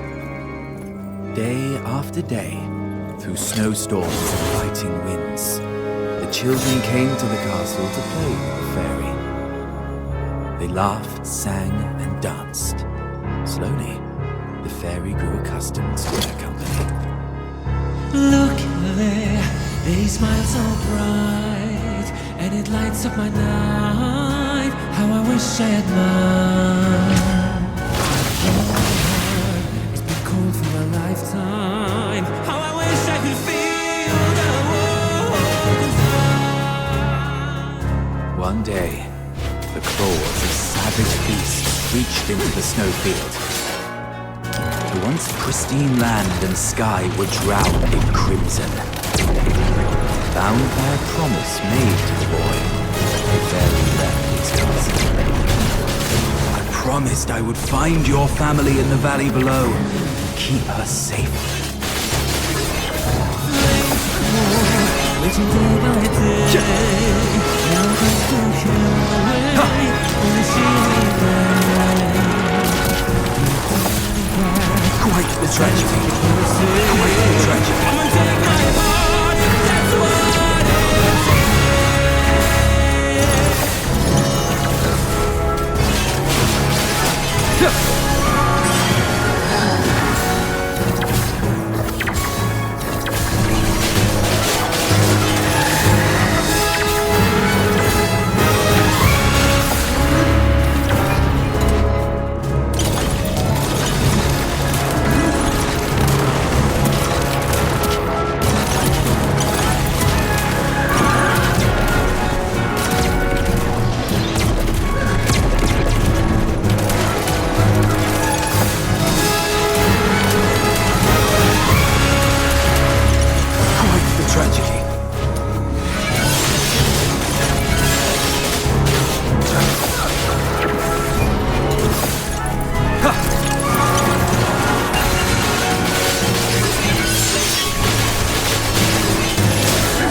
tiny fairy flew towards the monstrous creatures, only for its delicate wings to sink beneath their might.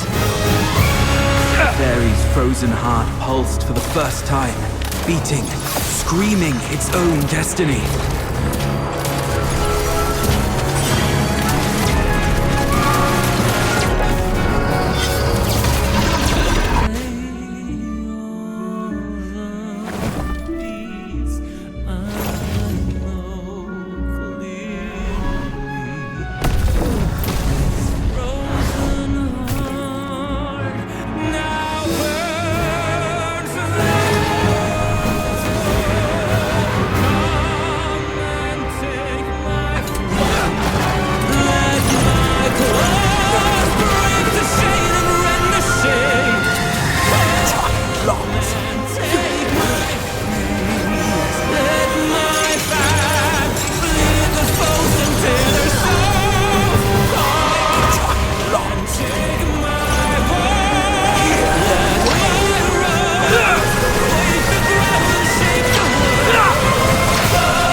Have I completed this performance?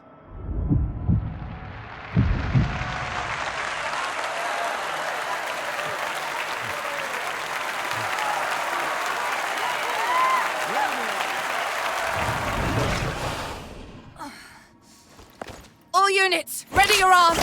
Fire! I am the finest performer.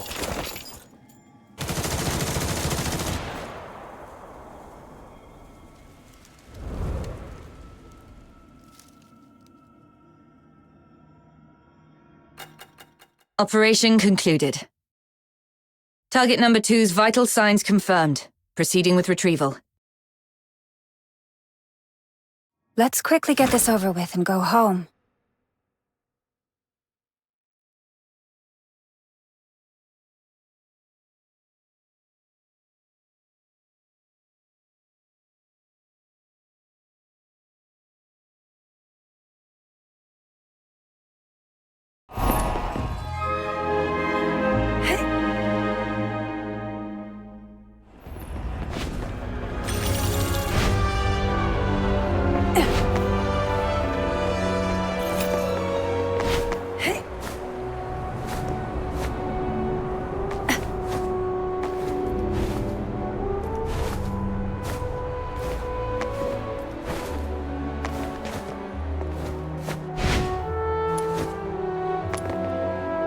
The light on the watchtower.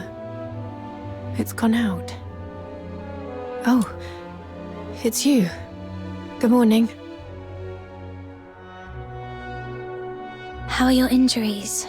Are you feeling okay? I'm fine. It's been several days already. Are you sure? Back then, little Minion said it was too dangerous and wouldn't let me tag along. But after hearing what happened, I feel calling the situation dangerous was an understatement. Rhythm. It's fine. There's nothing we could have done about it anyway. This world is filled with countless things beyond our control. That's just how it is. I see. By the way, is this medal... Yes. The laureled Charon Medal. Officer Lin awarded it to me for my outstanding contributions to the case. Congratulations. Congratulations. If it were the old me, I'd probably be thrilled. But now, this medal's only purpose is to smooth the way for my resignation, sparing me from unnecessary questioning or resistance. I still haven't found any concrete information about Berenica.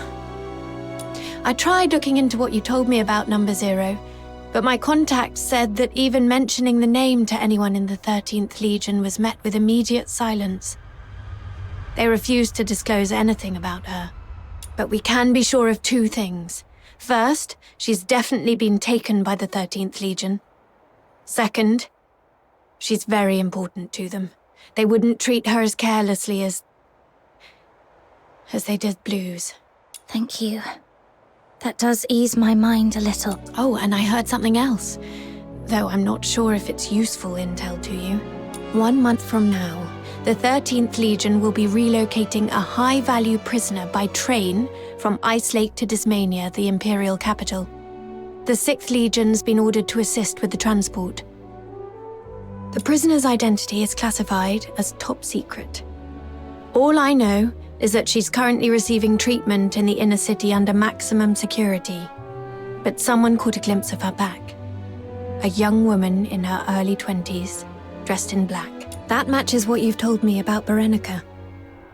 If it really is her, then the train departing in a month might be your only chance.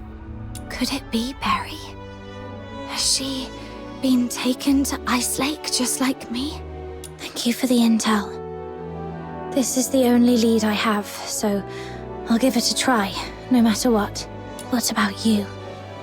What are you planning to do next? Honestly, I don't know. Other than helping you look for Berenica, I have no idea what I can do. But I made a promise to Blues that I'll live on. As long as I'm alive, I'll eventually find a reason to keep going. Isn't that how it works? I guess I'll see you around.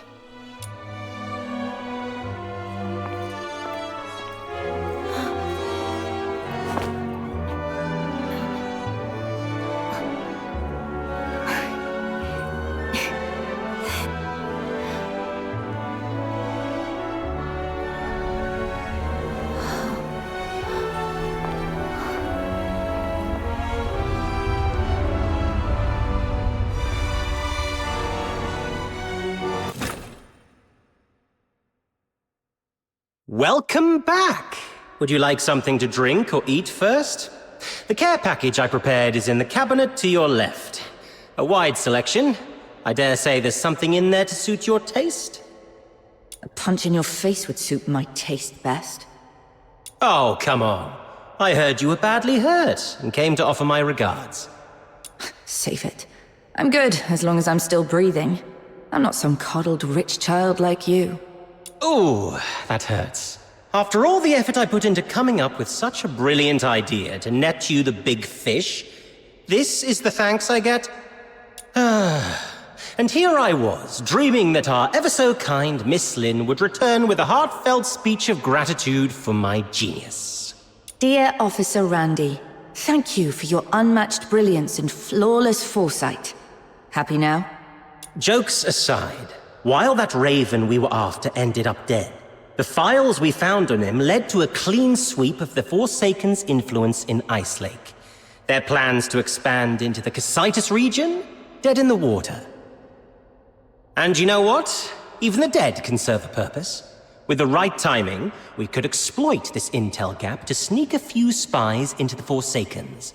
If it works out, this could be a real career boost for you, Lynn. Who knows? At this rate, you might even outrank me soon. What's with a long face? Did you run into someone back home you owe money to or something? Chief Sybil. What is it? It's about the report I filed earlier. The Spathatoy Academy colluding with the 6th Legion to conduct illegal experiments in the Cocytus region under the pretense of Legion recruitments. Is the 13th Legion really going to turn a blind eye to this? The 6th Legion is an ally of the 13th Legion. And those who conspired with the Forsakens to commit atrocities in Ice Lake are the enemies of the 13th Legion. But... Beautiful, isn't it? A symbol of honor.